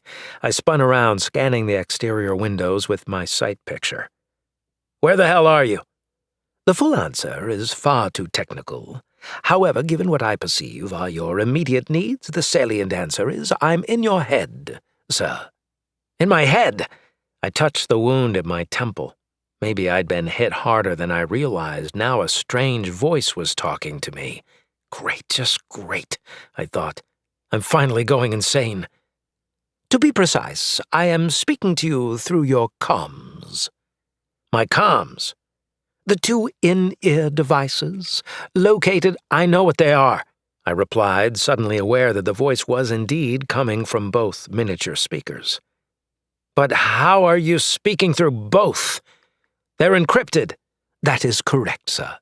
However, my system resources allow me to— Your system resources? What's that supposed to mean? Officer Reed, given the fact that the two perpetrators dispatched to investigate your location are now 58 seconds away from your exact position, might I suggest we discuss the nature of my existence at a later time and get you to safety? That sounds just peachy, I said. What did you have in mind? Chapter 6. Dump the bucket in front of the elevator doors, sir, said the voice in my comms. This is going to make them slip or something? I asked, dumping the mop water across the threshold. No, sir. It is going to help disguise your bloody footprints as you exit through the service stairwell. Not bad. Thank you. Now turn left, sir, said the voice. I did so, slipping into the service stairwell just as the elevator doors chimed open and two perps stepped onto the floor. I heard their boots splash through the mop water as they moved forward. I didn't wait around to see what they did next. I needed to get to Araga's office and get patched up. Where to, whatever your name is? I said. Proceed down 3 floors to subfloor 30. And those thugs? There was a momentary pause then. It looks as if the two perpetrators in question are examining Erickson's corpse and surveying the fight theater for clues as to your identity and possible whereabouts. The fight theater? I asked, unfamiliar with the term. My wet hands slipped down the railing as I struggled to keep my feet under me. The engagement area, the man amended. I figured as much, I said with a groan. Just felt you were being kind of fancy there. My apologies, sir. All this chit-chat was taking my mind off the pain in my body, but it was also causing me to miss steps, so I didn't bother with any more questions. Instead, I just told the man, "Listen, I'm not sure how you're seeing everything you're seeing right now. Gods knew I couldn't get the surveillance cameras to work myself. But if you could keep me on the line and tell me when I get to Araga's office, I'd be grateful." Absolutely, sir. I will remain on the line, as long as the batteries in both your comms hold out. Great. And I'll stay focused on not falling down the gods' damn stairs. I pressed on, focusing on putting one foot in front of the other as pain shot from head to toe. The steps kept coming and I kept descending them, trying to put as much distance between me and Ubrick's death squad as possible. The guy on the other end of the line was true to his word, staying quiet and allowing me to focus on not breaking my neck. It felt like several minutes passed before I finally arrived at the 30th floor placard, touching it like I had the 26th. For good luck or something, like that had really helped. Then again, I wasn't dead. Yet. Well done, sir, said the man. Thanks, I replied, wheezing. What's next? Proceed through the service door and turn left. The hallway terminates in a set of double doors. Sounds good, I said, pushing open the door and turning to the left. The hallway was filled with the same red lights and yellow floor markers as the rest of the building. I passed several side doors, each with high-end placards designating their functions or occupants. But at the end of the hall, just like the guy said, was a set of double doors. They weren't the normal kind you pulled or pushed. These looked like they retracted into the wall, and from the looks of it, opening them was going to be a lot harder than it looked. "Seems like we've got a problem here, Mr. Invisible," I said, limping to a halt just in front of the sliding doors. "I got a keypad, what looks to be a retinal scanner, and maybe a hand scanner. Serious security, if you ask me." "This is the entrance to Mr. Araga's personal assistant's assistant," replied my unknown beneficiary. "But not to worry. I will have the doors opened for you now." I stared in amazement as the two doors slid apart. inviting me into a low-lit corridor that opened to a small room. I hesitated, unsure if it was safe. In the hollow films I'd grown up with, people died all the time by walking prematurely into hallways that looked too inviting. Poison-tipped darts, force fields, automated blaster cannons, you name it. Is there a problem, sir? The man asked. It's safe, right? I asked. Of course, sir. Just checking. I stepped from the red light in the hallway behind me into the corridor ahead. I'd taken 2 steps forward when the doors swished closed behind me and mag-locked with a gentle click. The short hallway opened into a waiting room with a mahogany desk on the far side. Dark wooden carvings of nature scenes wrapped all 3 walls, overlooking 2 leather couches, one on each side. Please proceed to the doors behind the desk, sir, the man said. The doors behind the desk? I asked. I don't see. Just then the wall spread apart, revealing yet another hallway. This one made entirely of glossy white surfaces that looked to be made of glass. White lights illuminated the corridor so much that I had to shield my eyes until they adjusted. As I moved around the desk, I suddenly became self-conscious of the bloody footprints I was about to leave in this pristine environment. Is there a problem, sir? No, I shook my head. I'm fine. Very well, proceed. What the hell was I doing, anyway? Following some uptight butler's tips to break into the CEO's private office? I couldn't help but think I was being set up. As in, let's frame the unsuspecting security guard by placing him in the CEO's office so we can get away with the credits unseen. I didn't like following instructions from someone I didn't know. But so far, this guy's help had been accurate. He probably even saved my life back there. I wouldn't have thought to cover my tracks with mop water. That was smart thinking. The white hallway led into another waiting room similar to the first. Only everything was bright white. A white desk, white lights, and instead of couches, there was only one white chair for a guest to sit. I brushed my fingers along the chair's back. Guess not too many people made it past the first assistant. What's next? I asked my unseen helper. 1 moment, please. Sure. It was not like I had anywhere else to go. Thank you for your patience, sir, the man said at last. This door is particularly difficult to manage, even for me. Because I have such a clear understanding of just who you are. I beg your pardon. Sarcasm. What cave were you raised in? I was not raised in a cave, sir. Could have fooled me. I was not trying to fool anyone. Just tell me where to go next. I forced the words out through gritted teeth, already tiring of the unseen man's antics. Of course, sir. Please proceed through the doors ahead. No sooner had he spoken than the entire wall behind the desk just vanished. I didn't know how or why, it just vanished. 1 second it was a solid white wall, the next it was gone, revealing a black hallway as wide as the room. Now this was the kind of hallway you got killed in. Step on the wrong square, move too quickly, walk in a way that doesn't match the scanners, and zap, you're electrified or shot. You sure this is safe? I asked. I couldn't help but feel a growing sense of apprehension in my gut. Quite safe, sir. I have personally ensured all security systems are offline, allowing you to conduct yourself safely to the opposite end of the corridor. I took a deep breath, aware that I was growing weaker by the second. Peachy. I moved behind the white desk and tentatively placed my foot on the black surface. Nothing happened.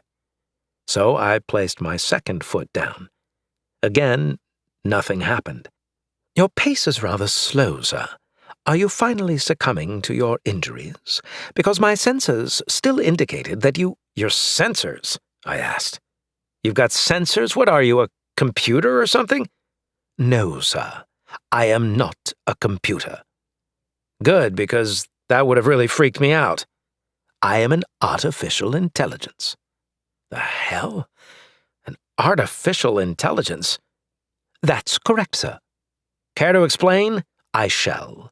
But first, I suggest that you proceed to Mr. Oraga's office, where I might be able to suggest medical care options and equip you with weapons suitable to your anticipated tasks. I like the sound of that, I replied. But I still need to know about you being an AI. I understand, sir.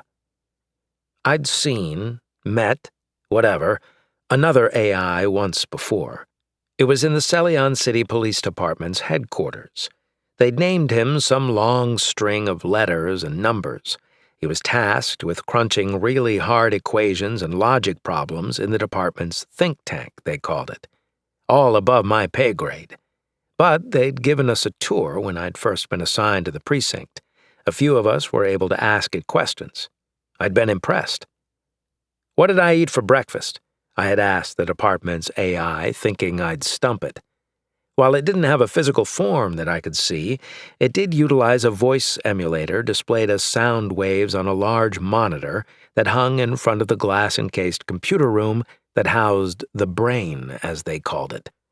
Based upon the grease stains on your hands and shirt, it said, plus the yolk dried on above your lip, and the trace amounts of methane and sulfur emanating from your rectum, the data supports poultry eggs and synthetic bacon. He just smelled your ass, Officer Reed, said one of the other cops on the tour. That's not all he'll do to yours, I said with a smirk. Smiling at the memory, I continued down the black corridor, waiting for something to jump out and shoot me, kick me, dismember me, something. But nothing happened. That was until the lights in the hallway went out, leaving me under a single pin light, totally surrounded by black.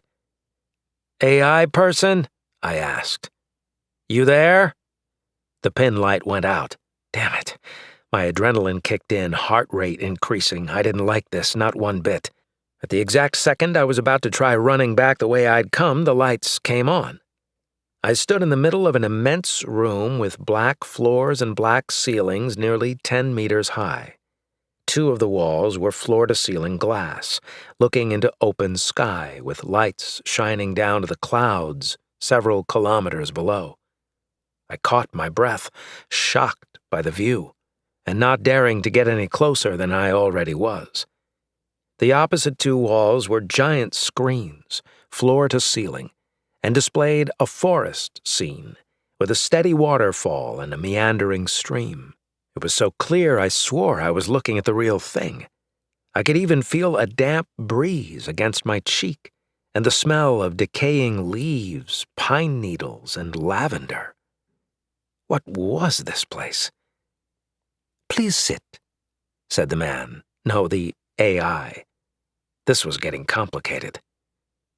Where? On the floor? No sooner had I posed the question than a seat emerged from the floor. It rose from a trap door bearing a headrest, armrests, and several lights at the ends of articulated arms. Is it safe? I asked. Entirely. Please sit, so I may examine your body. I think I'm good, I replied. Hell, if I was going to sit in some AI's death chair, this is exactly how people died in the Hollows, probed by aliens. Not the way I'm going out, no thank you. Sir, I regret to inform you that if I do not treat you, you are 78% likely to develop an infection in the next 30 minutes. Doesn't sound so bad to me. I'd had worse. Of course not, because you will succumb to acute blood loss in 21 minutes. Oh, I said. That does sound bad. So, what do I call you? I asked, now seated in the medical chair. I swear it shifted to fit my ass. It felt weird, yet strangely comfortable. Maybe a little too comfortable. My original designation, said the AI, is L12A1RS. But Mr. Oraga prefers to call me Larthinian. Yeah, neither of those are going to work for me, I replied. As in you'd like to call me something different, sir? I nodded. How about Lars? If that is what you prefer to call me, I will respond to that designation from now on. Lars had no sooner finished his little acceptance speech than an articulated arm raised up from between my legs. The thing resembled a giant spider leg with a multi-tool at the end. What the? I jumped out of the seat, jarring the spindly-looking arm as I did. Sir, please do not be alarmed. This is a medical tool that— You're not touching me with that thing. I can assure you that Mr. O'Raga has used this device several times himself. Yeah, well, I'm not Mr. O'Raga, so— I should remind you that you will succumb to acute blood loss in 19 minutes. So you've mentioned. I looked down at the pool of blood at the base of the chair. Just don't probe me, okay? Probe you, sir? Never mind. I shook my head and sat back down, glaring at the multi-tool. Let's just get this over with. Do what you need to do, Lars. Very well, sir. Please remain stationary. Trust me, I won't move a muscle. But you so much as touch me where I'm not wounded or miss an incision or something. I never miss, sir. The multi-tool started by cutting my pants leg away below the knee, which wasn't hard since the fabric was already torn enough as it was. I could hear small servos winding as the arm moved back and forth, a small rotating saw slicing through the cloth. Next, a bright light scanned the laceration on my calf. I felt a strange tingling sensation. What's that? I asked. I am disinfecting the area, Lars replied. With light? In a manner of speaking, yes. Now, you may feel some pressure. Damn it! I looked down and saw a needle jammed into my flesh. What's that for? It's a local anesthetic, sir. Well, tell it to work faster. It should be numbing you now. The sting dissipated faster than I expected, which was fine by me. Feeling relief in the leg for the first time since I cut it in the duct made me relax, even made me sleepy. I wanted to keep looking down at the multi-tool and see it do its work, more to keep an eye on Lars than anything else. But I was tired, and the chair felt really good. Lars? I asked, noticing I slurred his name. Yes, sir. Did you put something else in that shop besides a local and what's wrong with me? I believe you are feeling the effects of the sedative I injected, sir. You drugged me? I tried sitting upright, but my body was not responding. Son of a bitch. This will all be over with in a few minutes. Don't probe me, Lars. I struggled to keep my eyes open, but lost the fight. Don't you dare probe me. Chapter 7. I sat at the dining room table in my usual spot, holding my cup of coffee. I looked down at the steaming black liquid and noticed the surface was vibrating, resonating like the mug sat on top of a subwoofer or something. Easy does it, Flint, I told myself, 1 minute at a time. Hey, babe, came Heather's voice. I looked up to see her in a silk nightgown, moving around the island to pour herself a cup of coffee. Her auburn hair was tied back in a braid with a few loose strands dancing around her ears.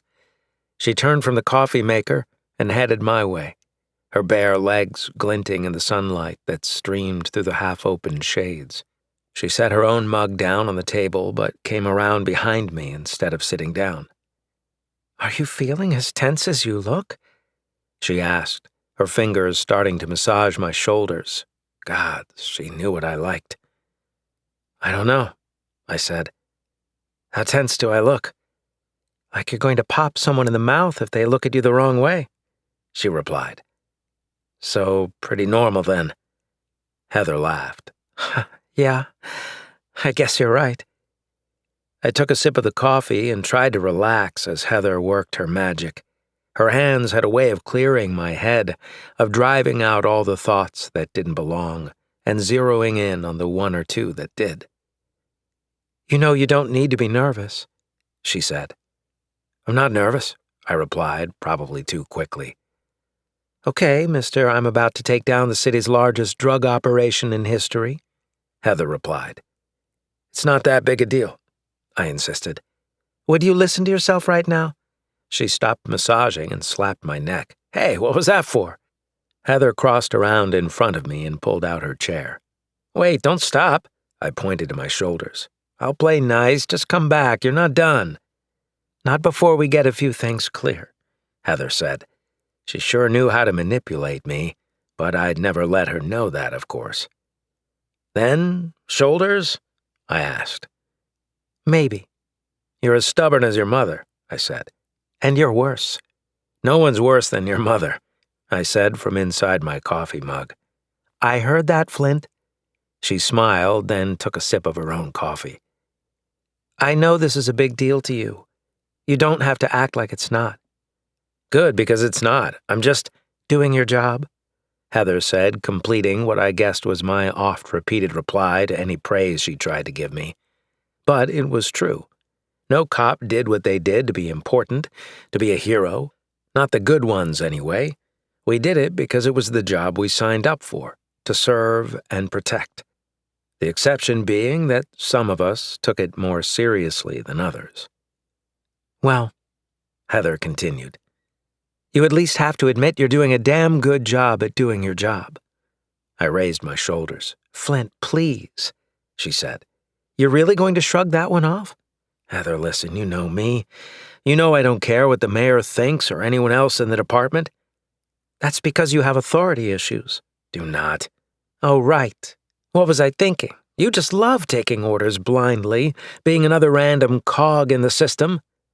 I'm a handsome cog, I said, winking over the rim of my mug. Screw you, Flint Reed, she said with a girlish grin. I wish you would. She ignored me and took another sip of her coffee. Let's think this through, shall we? No, not again. Let's make a list. She was counting on her fingers. I hated when she did this. You made detective faster than anyone else in the history of the force. You've had more arrests than any other detective in the precinct, and you've had more commendations from both the commissioner and the mayor. Then, to top it off, today is going to be the culmination of 2 years of work. Don't jinx it, babe. Come on, you've got these guys. You don't know that. She put her mug down a little too forcefully, causing some of the coffee to spill out. Why won't you let me just celebrate you? Celebrate me? Because I haven't done anything yet. Haven't done anything? Damn it, now she was pissed. So what was the last decade plus then? What were all the sleepless nights spent waiting for you to come home, wondering if tonight is the night I get the knock? That was all over you doing nothing? The knock was code for getting the news that I'd been killed in duty. Sometimes she talked about it so much I wondered if she wanted it to happen. Come on, that's not fair, Heather. Not fair? Not fair? Temper flared in her eyes, and I realized that I'd said the wrong thing. Sometimes her temper was worse than mine. Not fair is having you so immersed in your work that you forget to enjoy what it affords you, that you forget about everyone else around you. Her voice slapped out at me, stoking my own anger. What's that supposed to mean? I'm just saying. What's that supposed to mean, Heather?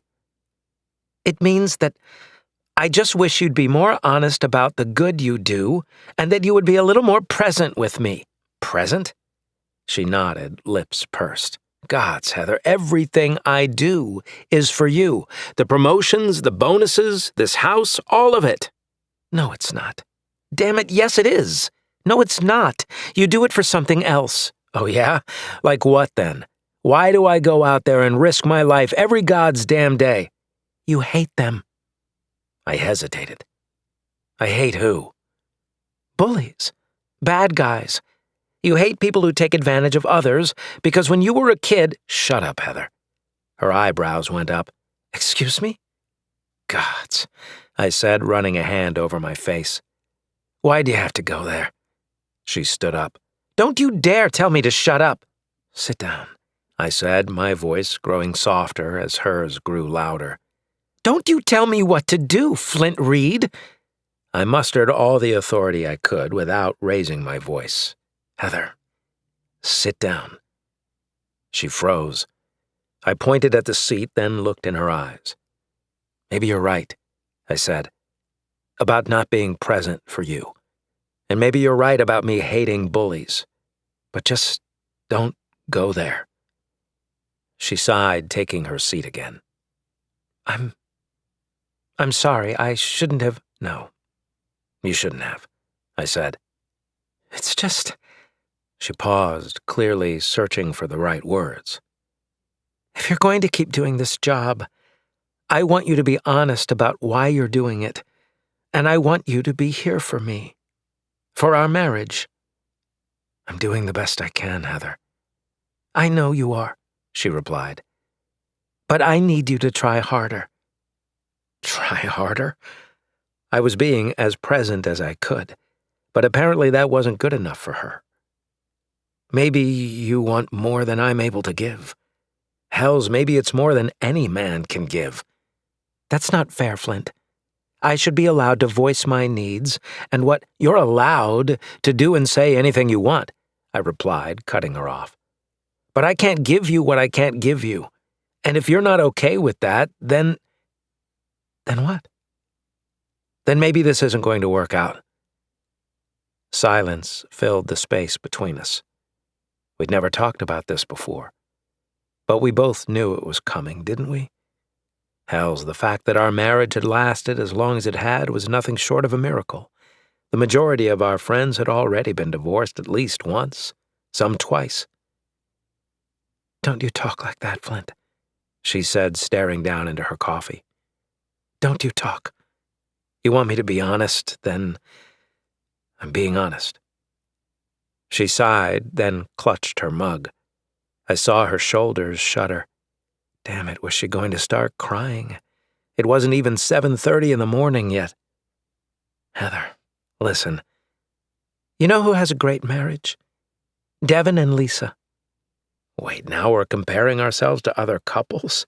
Heather, you can't possibly—" "They're pretty much perfect, don't you think? And they've got kids, Flint. They've got the cutest damn kids you've ever seen. We're God's parents to them, for crying out loud." Were we going to talk about how we couldn't have children again? I swore that this woman gave me migraines with her random-ass streams of thought. I couldn't keep up. "Heather, where are you going with this?" "There's not much you wouldn't do for Devin, is there?" she asked, sounding pretty accusatory. It was a trick question, I knew, but she looked at me like she wanted me to answer it. "He's my partner," I replied. "Of course." "Even back in the day?" she said, making air quotes with her fingers. "You beat up Lessard for him when he tried hitting on Lisa." "Of course, they were dating. We were all in the academy together, and you'd beat the crap out of anyone who tried to mess with Devin and Lisa even before they got married. He was my friend." She'd lost me now. Maybe I just needed to leave the house and get some air. "Where are you going with this?" "Aren't I your friend, Flint?" I squinted at her, feeling like this was another trick question. "Excuse me?" "Am I your friend? You're my wife. Even more important." I let out a frustrated chuckle. "You've lost me, babe." "Fight for us, Flint," she said, leaning across the table. "Fight for us like you fight for Devin and Lisa. Punch someone, get pissed, but whatever you do, fight for us." We stared at each other for a few seconds. We held one another's gaze until my phone data pad chimed, reminding me to leave for work. "I gotta go," I said, standing up. "Of course you do." Of all the mornings to have a fight, I couldn't believe it was today. Of course it was today. Although the argument wasn't as bad as it could have been, this one went deep. She'd made me feel guilty, and that pissed me off. No one made me feel guilty about anything because I wouldn't let them. But Heather had found a chink in my armor, and the worst part was I couldn't tell if she was right or not. She wasn't, I decided. I had been fighting for our marriage every damn day, fighting for our home, our lifestyle, our peace of mind, and if she couldn't see that, then Maybe she didn't deserve me. I walked around the table and kissed her on top of the head. Her hair smelled like shoreberry fruit. "I love you," I said. But she didn't move. I put my mug in the sink and then headed for the door. Tiny saw me cross the living room and waddled toward me. "Goodbye, pal," I said, kneeling down to give him a quick scratch. "See you later." He growled at me as I stood back up. He could never get enough love, that one. I stepped in front of the door and it swooshed open, revealing the start of a mild spring day. The pavement was still wet from an overnight rain. "Wait," Heather said from behind me. I turned to see her running toward me. She threw her arms around my neck and kissed my mouth. "I love you," she said softly. "I love you too," I said. "You come back to me, okay?" "I will. I've still got plenty of fight in me." "I know you do. Now go take down those bad guys." "Copy that, Mrs. Reed." The raid was so extensive that it demanded resources from 3 other precincts. The commissioner himself had worked with the chief to ensure everything flowed smoothly. In the end, however, the big boss insisted that I take point. "This has been your case all along," Commissioner Graves said in one of our initial meetings. "There's no way I'm pulling the rug out from under you now." "But, sir," Chief Lessard said, "don't you think that the operation should be overseen by—" "Reed's more knowledgeable about this case than anyone else I know. Don't you agree?" Lessard laid his data pad down on the conference room table. "I don't disagree, sir. But what if one of his officers makes a mistake and he lacks the ability to compensate? Tactically speaking, wouldn't someone with more experience be a better choice to oversee the raid?" "Well, why don't we ask the man in charge?" The commissioner looked to me. The slight against Lessard was unmistakable, and I could see by the look in Graves's eyes that he was enjoying this. Lessard, on the other hand, looked like he had a bad case of hemorrhoids. I cleared my throat, then said, "I think the most important thing here is that the squads going in have clear objectives and know how to adjust in the face of the unexpected. I feel confident that the officers under my command know how to do just that. They've trained for this scenario, and I'm not going to second-guess them now, nor would I want someone new being introduced that might disrupt their chemistry." "But I wouldn't be new," Lessard said, looking back to the commissioner for support. "They know me, and I should be the one heading up this op." "I'm sorry, Lessard, but Chief Detective Reed has made the call." "Chief Detective?" Lessard asked, his voice rising almost an octave. To be fair, I was just as surprised as he was. "That's right," Graves said, opening a folder on his desk. "Effective immediately, you've been promoted, Reed." He turned the paper around and slid it toward me. "The mayor signed it this morning, as a special favor, of course." "Thank you, sir," I said. The commissioner stood and extended his hand. "Congratulations, Reed, you've earned it." I shook Graves's hand, a surge of pride flowing up my arm and into my chest. "Thank you again, sir. I don't know what to say." "Say you're going to catch these sons of bitches and end the worst glimmer ring in Celion City's history." "Can do, Commissioner," I said, shaking his hand with renewed strength. "You'll have them in holding by sunrise." "All units report in," I said over comms. I stood in the command truck, parked 2 blocks from the Target warehouse in Celion City's south side on Sunset Street. 2 rows of screens filled the truck's side wall, while 2 technical officers switched between helmet cameras, drones, and sensor imaging data. Another tech ensured our comm system stayed clean, while a 4th officer had control over the Target building's internal network, all without the perps having any clue what was about to happen. The 5th tech monitored every individual's vitals and could call in an emergency drone evac whenever it was needed. The only thorn in my side was having Chief Lessard standing over my shoulder. I'd wanted to ask the commissioner if he could do something about that, but I knew he couldn't. Plus, it would only make Lessard more hostile toward me, a sentiment he had been nursing since our days in the academy together. I never understood why Lessard loathed me so much. Granted, I'd beaten the crap out of him on more than one occasion when we were younger, but that was a long time ago, and the tussles we'd been in seemed disproportionate to the hatred he cultivated for me just below his pasty white surface. Plus, of anyone in the SCPD, he had the least to worry about. His was the easy life, while the rest of us had to slug it out in the trenches. Though I sometimes wondered if that was what made him such an irritating despot. It couldn't be easy having a former mayor as your father. That kind of shadow was hard to step out of, especially when you kept moving up in the world because someone else was pulling the strings. My old man always said, you never appreciated what you didn't earn yourself. For all the things Harold was wrong about, I think he got that one right. "Team 1, whispered an officer over comms. I knew his voice better than any other on the force. It was Devin Brown's, my best friend and partner. "North stairwell, standing by. Team 2, west garage door, standing by," said another officer. "Team 3, south door, standing by. Team 4, east bay door, standing by. Team 5, sniper positions on roofs 2 and 4, standing by. Team 6, backup position, standing by." That was everyone. "Okay, teams," I said. "This is it. I want you remembering what these sons of bitches have done to our city.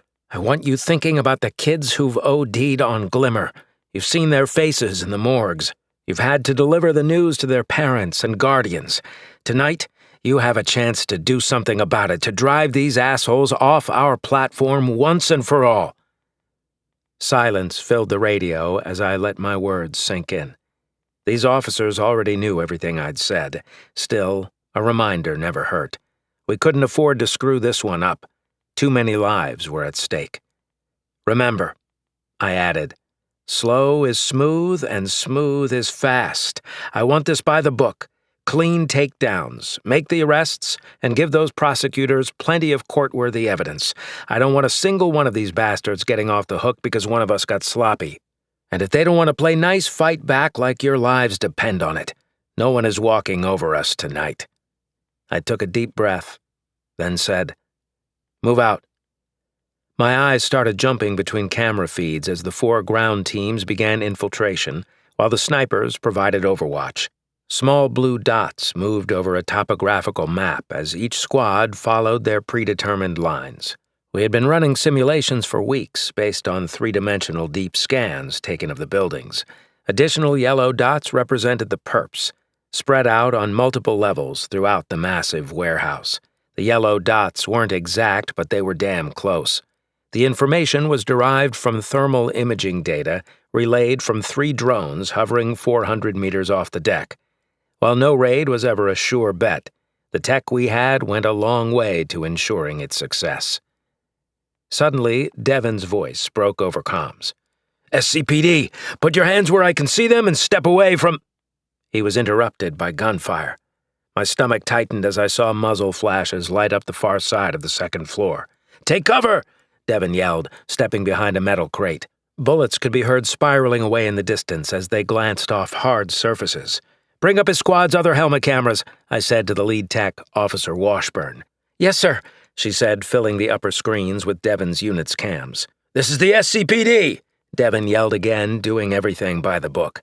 "Cease fire and put down your weapons, or else we will be—" More bullets sprayed the crates his team hid behind. "Screw this!" Devin yelled. "Return fire!" The officers in his unit looked over and around their crates, aimed at the perps on the far side of the room, and opened fire with their assault rifles. Their fire discipline was impressive, considering the pressure I knew they were under. Individual shots rang out, fired with steady, intentional precision. "One down," said a deep bass voice over the channel. "Add one for me," said a woman with a West Side accent. "Contact!" yelled another voice from a different squad. "Who is it?" I asked Washburn. "Team 4, she replied. "It's Rogers." "Bring it up," I ordered. A news feed popped up, this one showing a massive space filled with several hover cars and a small shuttle. Muzzle flashes flared over the hoods of the vehicles as the perps fired on Rogers and her team entering the large bay door. "Take cover, damn it," I said to myself. As if hearing my unbroadcast order and relaying it to the members of her squad, Rogers said, "Everyone take cover!" Bullets pelted the officers as their cameras showed them running for cover. "Sir," said Washburn, "3 officers are showing increased heart rate and rapid drops in blood pressure." A beat later, I heard Rogers yell, "Officers down! Officers down!" "God damn it," I said. "Get them out of there." "Right away, sir." Washburn looked to the medical tech, who swiveled to an adjacent control surface and brought up a flight control overlay. "Shot already?" Lessard whispered from over my shoulder. My, certainly seems sloppy if you ask me." I ignored the comment, disbelieving that anyone could be so flippant at a time like this. "Status," I demanded, moving to look over the medical tech's shoulder. "Observation drone inbound," said Simmons, the drone specialist, "followed by 3 recovery drones." I watched as the man flew the lead drone through the garage door and got a visual on the downed officers. Then he used his finger to circle the wounded, immediately summoning the recovery drones to do their work. I watched the salve drones swoop in and deploy single claws at the ends of reinforced cables. The metallic hands grasped the officers around the collar or vest or anything else they could latch onto, and then began flying away. 2 of the officers were dragged across the floor and out the bay doors, but the third slumped back to the ground as his drone was struck by enemy fire. "Drone down," I said, pointing to the camera feed. But Simmons didn't need my help. "Replacement already inbound," he informed me. I watched as a 5th drone came in and deployed its claw. It grabbed the wounded officer, but unlike the last drone, it stayed low, tilting away from the action and pulling the officer out of the bay. "Good job," I said, patting Simmons on the shoulder. "We've got sentries emerging on the roof," said one of the snipers over comms. "I see them," I said, noting the 3 new perps through his sniper rifle's sight camera. "Do you have a shot?" "Affirmative. You're cleared to engage." The words had barely left my mouth when his camera frame jumped. I watched as a body hit the roof and the corresponding yellow dot began to fade. The 2 remaining rooftop perps fired in the general direction of the sniper, but their aim was wide. They were just guessing. The sniper fired again, joined by 2 others, and within seconds the remaining offenders were down. "Roof clear," the officer said. "Copy that," I replied. My eyes picked up lots of movement in the basement level coming from Team 3. They'd entered a chemistry lab, right where we'd suspected one would be. Fortunately, it was the first moment in the raid where gunfire wasn't exchanged. The lead officer ordered everyone to raise their hands, and the perps complied. The room held about 24 women in their underwear, each packing plastic bags with Glimmer. "Gonna need more flexi-cuffs," said Plumeau, the team lead. "Team 6, I said. "Assist Team 4, south side, multiple arrests, more flexi-cuffs needed." "Copy that, sir," replied a gruff voice. "On our way." Team 2 had also found a fairly compliant room full of accountants, each man and woman stripped down to their underwear. They raised their hands and lay down on the ground as they were told. With all teams engaged, I looked back to Devon's squad and watched as they continued to face heavy weapons fire from their perps. We had suspected that the second floor was home to the Kingpin himself, but intel was hard to come by. Based on the level of resistance, however, our hunch seemed to be right.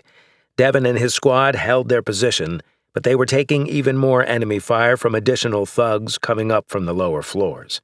"Devon," I said, hailing my best friend by his first name on purpose. "You've got more heat coming." "Copy that," he yelled. I tapped the tech officer in charge on the shoulder. "Anyone we can send up to Officer Brown's position on floor 2? "Negative, sir," Washburn replied. "Teams 2, 3, and 6 have more arrests than they can handle, and Team 4 is taking heavy fire. There are simply more personnel in this building than sensors could identify." "Seems someone may have bitten off more than they can chew," Lessard mumbled behind me. I spun on my heels and got in the chief's face. "Unless you're willing to go out there and risk your skin to help your officers, I suggest you shut up, Lessard." "Is that a threat, Reed?" "No, sir. It's a test to see if you're worthy of those stripes on your shoulder," I said, flicking the epaulets. The chief recoiled, clearly unable to say anything back at the moment. He seemed paralyzed. "Yeah, that's what I thought." I reached for my tactical helmet and swapped it out for the knit cap on my head. Then I reached into the truck's armory locker and pulled out my assigned assault rifle. "Officer Washburn, you have command of the truck," I said. "Understood, sir," she replied. "And just where do you think you're going, Detective?" Lessard asked. "To show I'm worthy of the stripes on my shoulder." As I approached the warehouse, I could hear gunfire resonating within the sheet metal. It was so loud, I wondered how any of the officers under my command had heard me speaking over their comms. It wasn't all gunfire, however. 2 of the teams were busy leading their collars out of the building, running them to safety in the makeshift holding cells we'd erected around the corner. I saw several officers in riot gear who didn't seem to have an immediate task. They stood up a little straighter as I walked toward them, probably not expecting their chief detective to appear from around down the street. "You 4 have jobs?" "Just crowd control, sir," replied the closest one. His name tag read Wilbur. "Come with me, then." "Yes, sir," he replied, gesturing for the others to follow. "Cover our advance, would you, 6? I asked over comms. "Will do, sir," the lead sniper responded. "We see you coming." Having Overwatch always made me feel like the gods were watching out for me, only better. The 4 other officers and I ran along the west side of the warehouse, then broke right and headed around back. We hit the stairs at a run and bounded up them 3 steps at a time. The sound of heavy gunfire grew louder the higher we climbed. By the time we reached the top, the smell of spent gunpowder permeated the air, while flashes from automatic weapons fire lit up the floor like a fireworks display. "Heads down, eyes forward, pick your targets," I yelled to my 4 officers. "Let's go." We ducked inside and immediately found ourselves involved with more than a dozen assailants on the far end of a massive space set up like a lounge. It boasted couches, tables, and chairs, even a long bar. Several offices sat along the far wall, including a 3rd-level balcony that looked down on the scene. These perps had been ready for a fight. Even though it was 2 in the morning, they'd still been packing serious firepower. Being the city's largest manufacturer of glimmer probably made you do that sort of thing for nights just like this. The thugs were spread out all across the room, too, making any forward advancement by Devon and his squad impossible. They'd taken cover behind tables, couches, the bar, in the offices, and even in the balcony. Compounding the dizzying firefight was the fact that someone had turned on the lounge's entertainment system. Lights strobed, hollow feeds rotated, and music blared so loudly that it competed with the gunfire for top prize. It was truly deafening. "I'm on your 6!" I yelled to Devon. If he had heard me, he didn't show it, so I yelled again just to make sure I was there to back him up. "On your 6!" Devon looked back. His eyes went wide in surprise when he saw me. Whatever sense of relief he was feeling, I also knew he would be concerned. You knew things were bad when the boss left the command truck to come help you. "Welcome to the shit show!" Devon yelled back. Automatic weapons fire pelted the crates we hid behind, tearing into the floor and ricocheting off the railings. Me and my 4 new officers joined Devon and his remaining squad as they picked off the drug thugs one by one. While the enemy had overwhelming firepower, they lacked discipline. For every 10 rounds they expended, we fired 1. But where theirs were aimed wildly, ours had pinpoint accuracy. The asshole bobbing up and down from behind the bar was far too predictable. I shot him through the chest and neck on his 4th appearance, sending him flying back into the glass wall of bottles.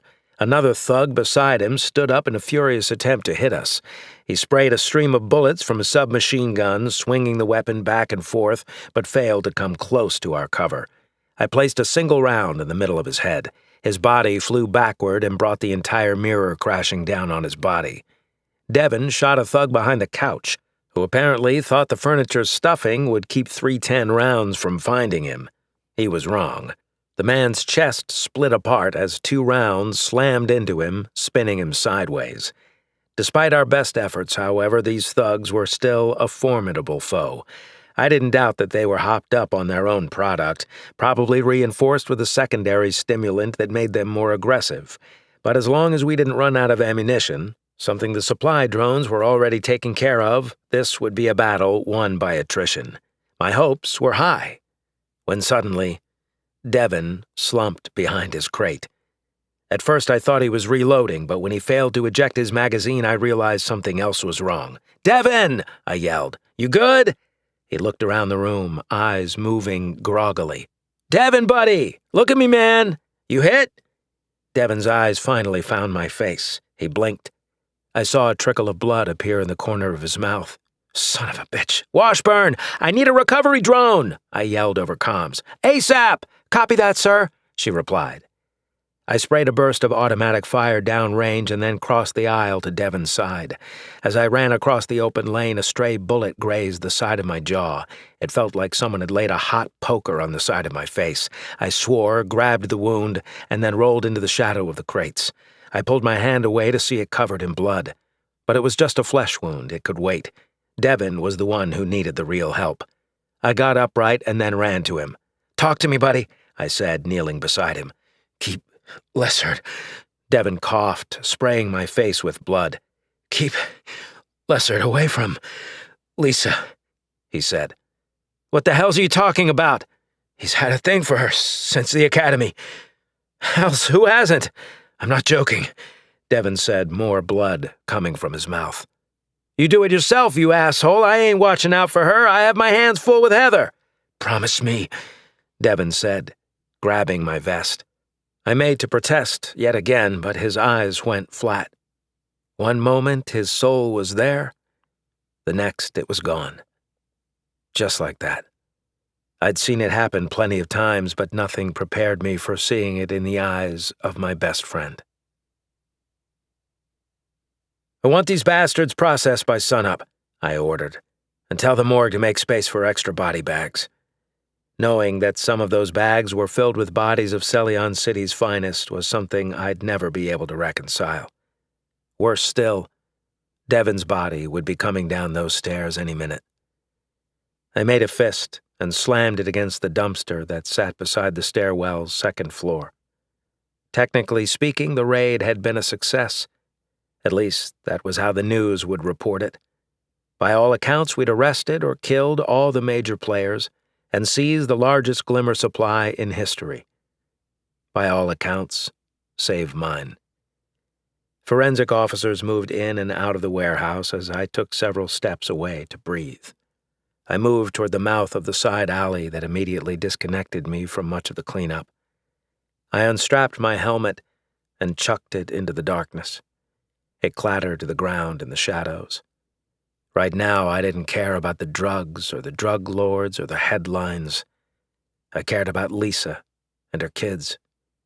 I had no idea what I was going to tell her. This would destroy her. Devon never should have been in this raid. He should have been back in the command truck with me.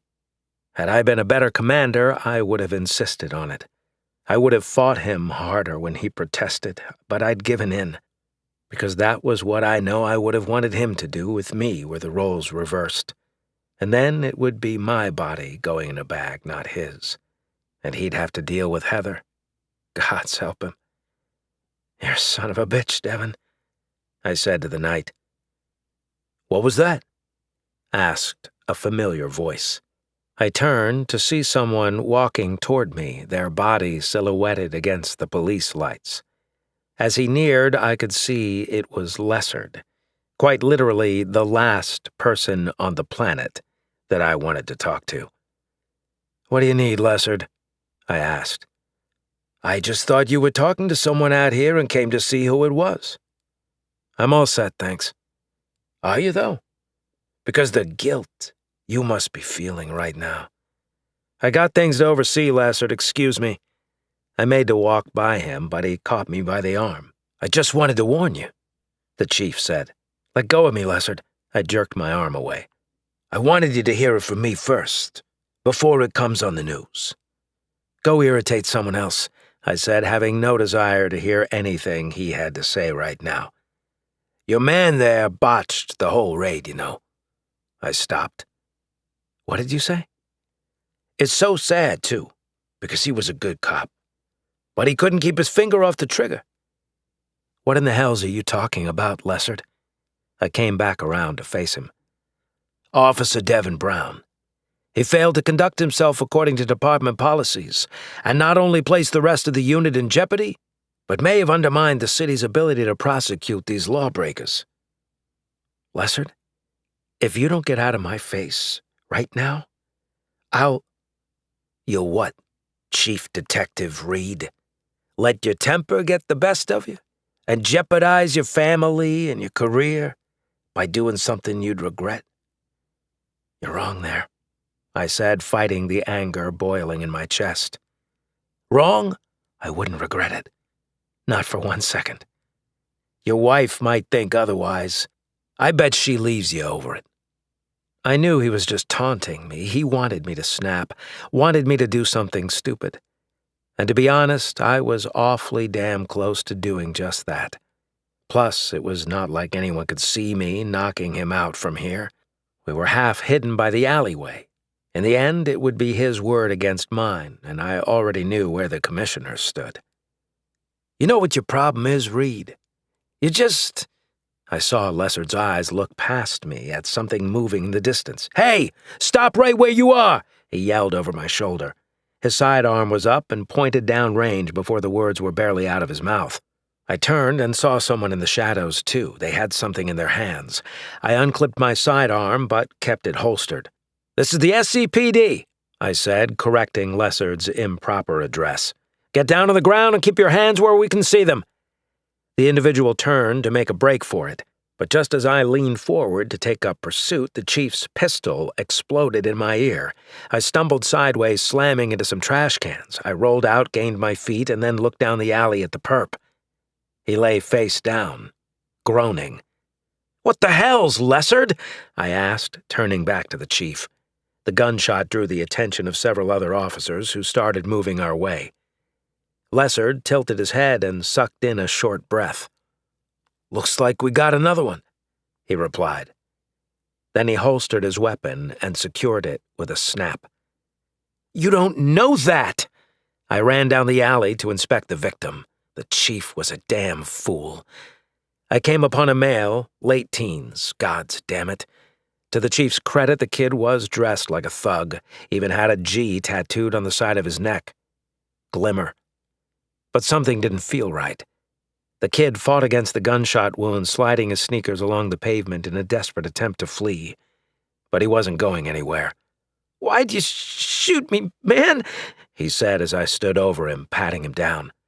"I didn't shoot you, kid," I replied. "Why, man? I didn't do nothing." My hand stopped on a pistol, tucked safely into his belt. "I was just bringing him food." I looked over at the item he'd dropped. It was a grocery bag, its contents spilling out on the pavement. Looked like snacks and a few drinks. Damn it. This kid wasn't going to fire on us. He was just their errand boy, probably a brand new recruit. "I was just bringing food," he said, his teeth chattering. That was when I noticed the gunshot wound. Oh, hells. He'd been gut shot. It was bad, and he was losing blood fast. "I need a medic back here!" I yelled at the officers coming down to meet us.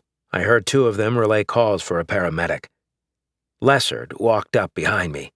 "Gangbanger," the chief said. "You thought the perp drew his weapon." "The hell's I did," I spat, looking up at the chief. "His gun's still stuffed in his pants."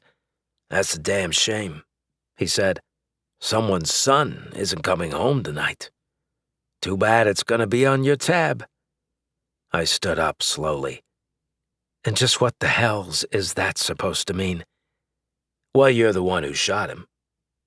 I looked at him as if he'd sniffed some of the glimmer we just confiscated. "Are you out of your God's damned mind, Lessard? There's no way you're pinning this on me. It was your damn weapon that killed him." "No, it wasn't," he said. He held up a pistol. "Mine's still holstered." "I don't know what you're trying to pull, Lessard." I felt for my sidearm. It was gone. I looked down to see my holster empty. Then I glanced at Lessard's hip to see his weapon safely stowed. He must have grabbed mine when I started running, and I didn't even notice because of how fast he fired. And then I fell into the garbage cans. "You son of a bitch!" I yelled. "Just take your damn weapon." "No way I'm touching that." But I realized the error of the statement as soon as I'd uttered it. My prints were already all over it. "Take your sidearm, Chief Detective Reed!" Lessard yelled much more loudly than he needed to, right as 4 officers slowed to a stop around us. "This isn't over," I said. "You're right," Lessard whispered, leaning in. "I need to go let Lisa Brown know what happened to her poor husband, since you'll be in questioning for all of this," he said, twirling his finger over the kid bleeding out at our feet. I swung at Lessard, but the damn prick backed away from it. "Restrain that detective," he ordered the officers around us. They glanced between us, but ultimately followed their chief's orders. "This isn't over by a long shot," I said as I fought against my captors. "Yes, it is, Reed. You just don't know it yet." Chapter 8. When my eyes opened following Lars's probings, the first thing I noticed was how good I felt. Great was more like it. The pain had been reduced to a dull ache and a little soreness. I touched my temple and felt a patch over the place Erickson had struck me. "I see you are awake now, sir," said Lars. "How do you feel?" "I feel pretty damn—" "Hold on a second." I sat upright. "You drugged me." "Yes, I did. However, might I remind you that you did say—" A recording of my own voice came through the comms in my ears. "Do what you need to do, Lars." "No need to get testy with me," I said. I rubbed my bicep and looked down to examine my leg. Damn, he did good work. "I'm just saying it caught me off guard is all. You could have at least informed me beforehand." "Understood, sir. My apologies." "Everything look okay, though?" "Yes," Lars said. "You had severe lacerations in your calf and several minor ones in your feet. You also suffered a mid-grade concussion, contusions in your arms, legs, and torso, and—" "Got it," I interrupted, trying to stand. "Erickson banged me up." "I believe that is an accurate colloquial description." I attempted to sit up, but got dizzy. "I advise giving yourself 1 more minute, sir," Lars said. "Roger that," I said, falling back into the chair. "How long was I out?" 12 minutes, sir." 12 minutes, plus tracking the assailants to the 26th subfloor and a few minutes fighting Erickson. "How long has it been since these guys entered the building, Lars? Can you track that?" "Of course, sir. It has been exactly 34 minutes since the criminals entered the premises." Damn it.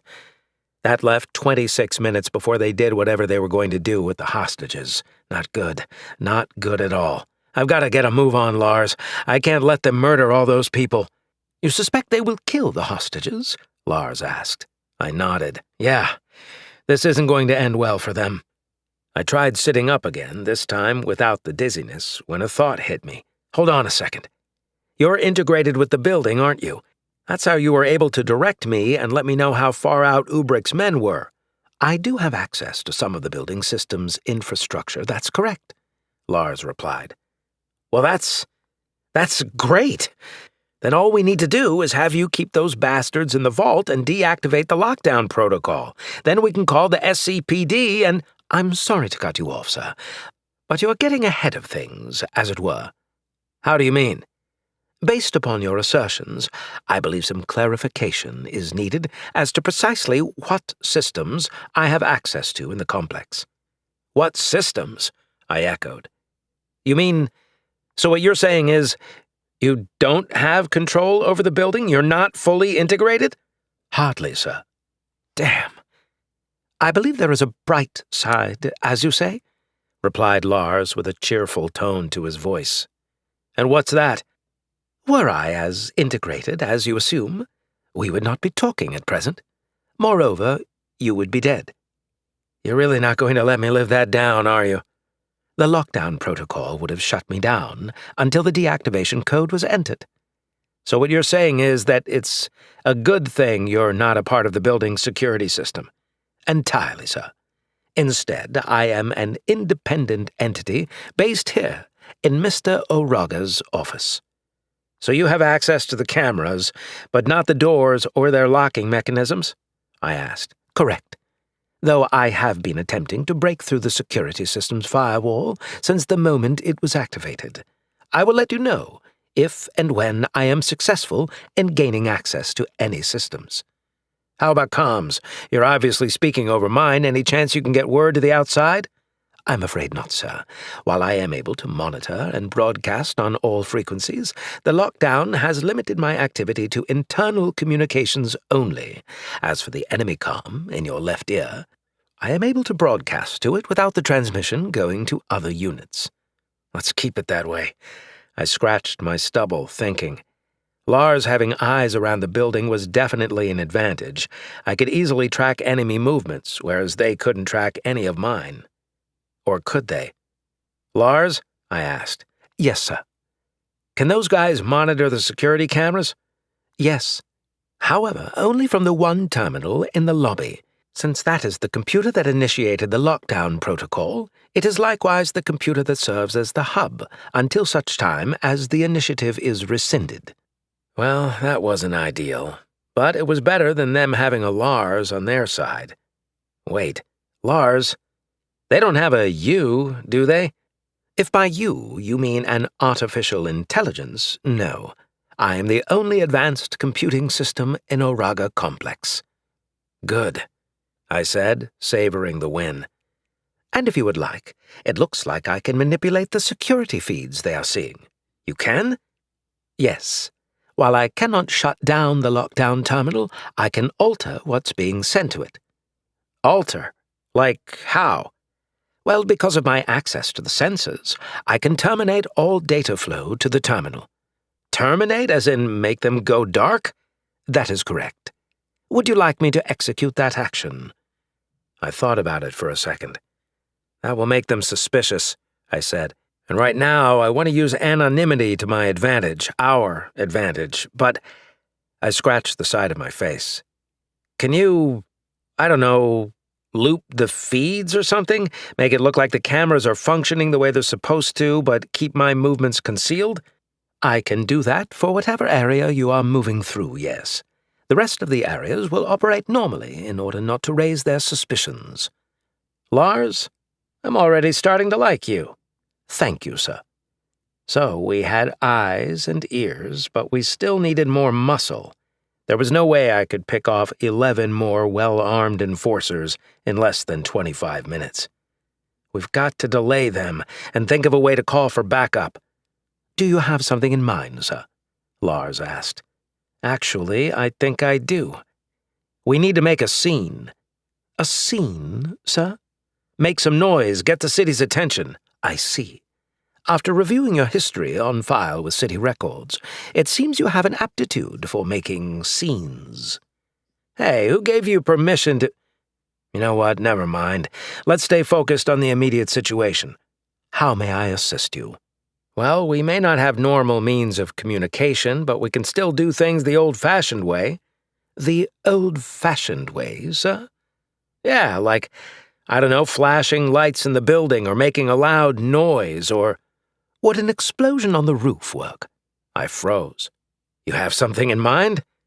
After reviewing Mr. Uraga's kitchen's inventory and cross-referencing it with a list of possible improvised explosives from a Union Field manual, I believe you will be able to create a detonator and a flower bomb. A detonator and a what? It's probably best that I just walk you through the steps. Probably. But before that, might I remind you of the original reason I suggested you come here? Lars asked. I paused, trying to think back, but things were a little hazy. And that would be? Weapons, sir. You said— I'm gonna need weapons. Lots of weapons. That's my voice, I replied, still unused to his little parlor trick. Why? You can deliver on that? I can, sir. Please stand. As I rose to my feet, the chair beneath me receded back into the floor. Then I watched in amazement as a large cabinet nearly 10 meters wide emerged from the floor in front of one of the forest-filled screens. It boasted solid black doors and drawers, each with red-colored handles. The doors parted and the drawers opened in descending steps. Recessed lights bathed the interiors in a cool blue that glistened off an entire armory of weaponry. Several different assault rifles stood in the cabinets, in which the drawers were full of pistols and ammo magazines. There was even a cabinet dedicated solely to old-looking hand weapons, staves with blades on either end, long swords from the Hollow movies, and metallic shields. It was truly magnificent, I said in a whisper. Do you think these will accommodate your purposes, sir? Yeah, I think I can find a use for them. I examined the cabinets themselves, taking in the appearance of yet another piece of furniture that had emerged from the floor. Is everything kept in the floor like this, Lars? That is correct, sir. Everything that Mr. O'Raga needs for business affairs. The thought did cross my mind why the CEO needed a weapons arsenal for business affairs, but then again, being a quadzillionaire or whatever he was certainly made you a target. I walked to the first cabinet and withdrew a heavy assault rifle, the make of which I'd never even seen before. All of these are custom pieces, sir, Lars explained, each designed by Mr. O'Raga himself. These are all his firearms? Correct. I let out a long whistle. So that's what you do when you have more money than the gods. I don't understand, sir. Never mind, Lars. I shoved the weapon's butt into my shoulder and aimed along the sights. The weapon was much lighter than I expected. That is the MX-090, sir. Its 50-round magazines are— Got him, I said, grabbing one of the silver mags in the base of the cabinet. I drove the mag home and then charged the weapon. I heard an electronic whine build as several lights turned on. Whoa, what's up with this? The traditional rounds have been modified to work in conjunction with a railgun assist, Lars said. It's a hybrid? That's correct, sir. The MX-090 is capable of delivering 12-gram bullets at a speed of 1,259 meters per second, delivering 9,510.49 joules of energy. I blinked at the weapon. How has the Union not contacted O'Raga for this yet? Because they don't know about it, sir. As I said, this is Mr. O'Raga's private collection. Are all the weapons here modified like this? It would be inaccurate to say that each design mimics the MX-090, but if you mean to ask if they each perform more robustly than their standard government counterparts, then the answer is most enthusiastically yes. You have a long way of getting words out, Lars, I said, picking up a pistol and examining it. But I like what you're saying. My pleasure, sir. And what about these? I asked, gesturing toward the hand weapons. Those are not Mr. O'Raga's designs. Rather, those weapons are rare artifacts collected during his mining operations. His crews inevitably stumble across various items that Mr. O'Raga finds collectible, despite their lack of elemental value. He has often referred to such finds as priceless, I suggested. Precisely. I can see why. The weapons were exquisite, dating from another time and place far removed from here. And despite their age, they still looked deadly, razor-sharp and sturdy. As much as I wanted to touch one, I felt doing so was somehow sacrilegious.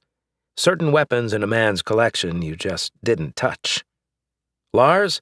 Yes, sir. Any chance Mr. O'Raga has some extra shoes in my size? There was a momentary pause as Lars did whatever he did best. Checked inventory or scanned my feet or something. I'm sorry, sir, he does not. The most I could offer you is a pair of decorative sandals, which— I'll go barefoot, that's fine. Might I make a suggestion? Is it about shoes? No, sir. Go ahead. I believe you are growing unduly dehydrated. No sooner did he finish the sentence than yet another cabinet rose from the floor. This one was shorter, resembling a liquor cabinet. It stood against the glass, inviting me toward a view of the clouds far below. I hesitated. Is there a problem, sir? I'm not too big on heights. I can assure you there is no risk to— I know. I waved him off. It's psychological, I get it. Then I don't see— It's one of the fundamental problems with being human, buddy. I don't expect you to understand.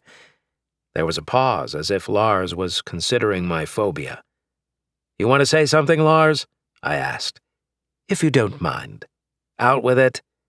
Don't you find it the least bit ironic that you suffer from acrophobia, and yet you— Live in Celion City? I laughed. This was one perceptive AI. Trust me, I think about it every damn day. I took a deep breath and walked toward the drink cabinet, still carrying the MX-090 in one hand. The weapon gave me some much-needed confidence. The cabinet's top opened to reveal a tray of bottles. Liquor bottles.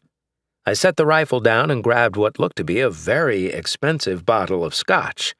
Feeling my mouth grow wet, I popped the cork and took a swig. "Sir," said Lars. "when I said dehydrated, I was going to suggest the water in the small refrigeration unit." "Sounds good," I replied, taking another swig. Damn, if this wasn't the most expensive scotch I'd ever tasted. Lars waited as I took a third swig and set the bottle down.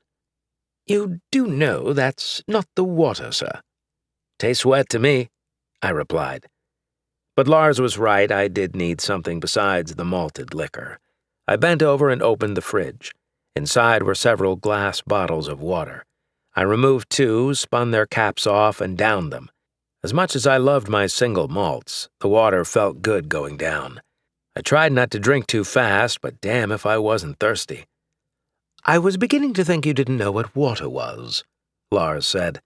"You sound just like my wife." "Don't you mean your ex-wife, sir?" I set the empty bottle down. "You snooping on me, Lars?" "Perhaps.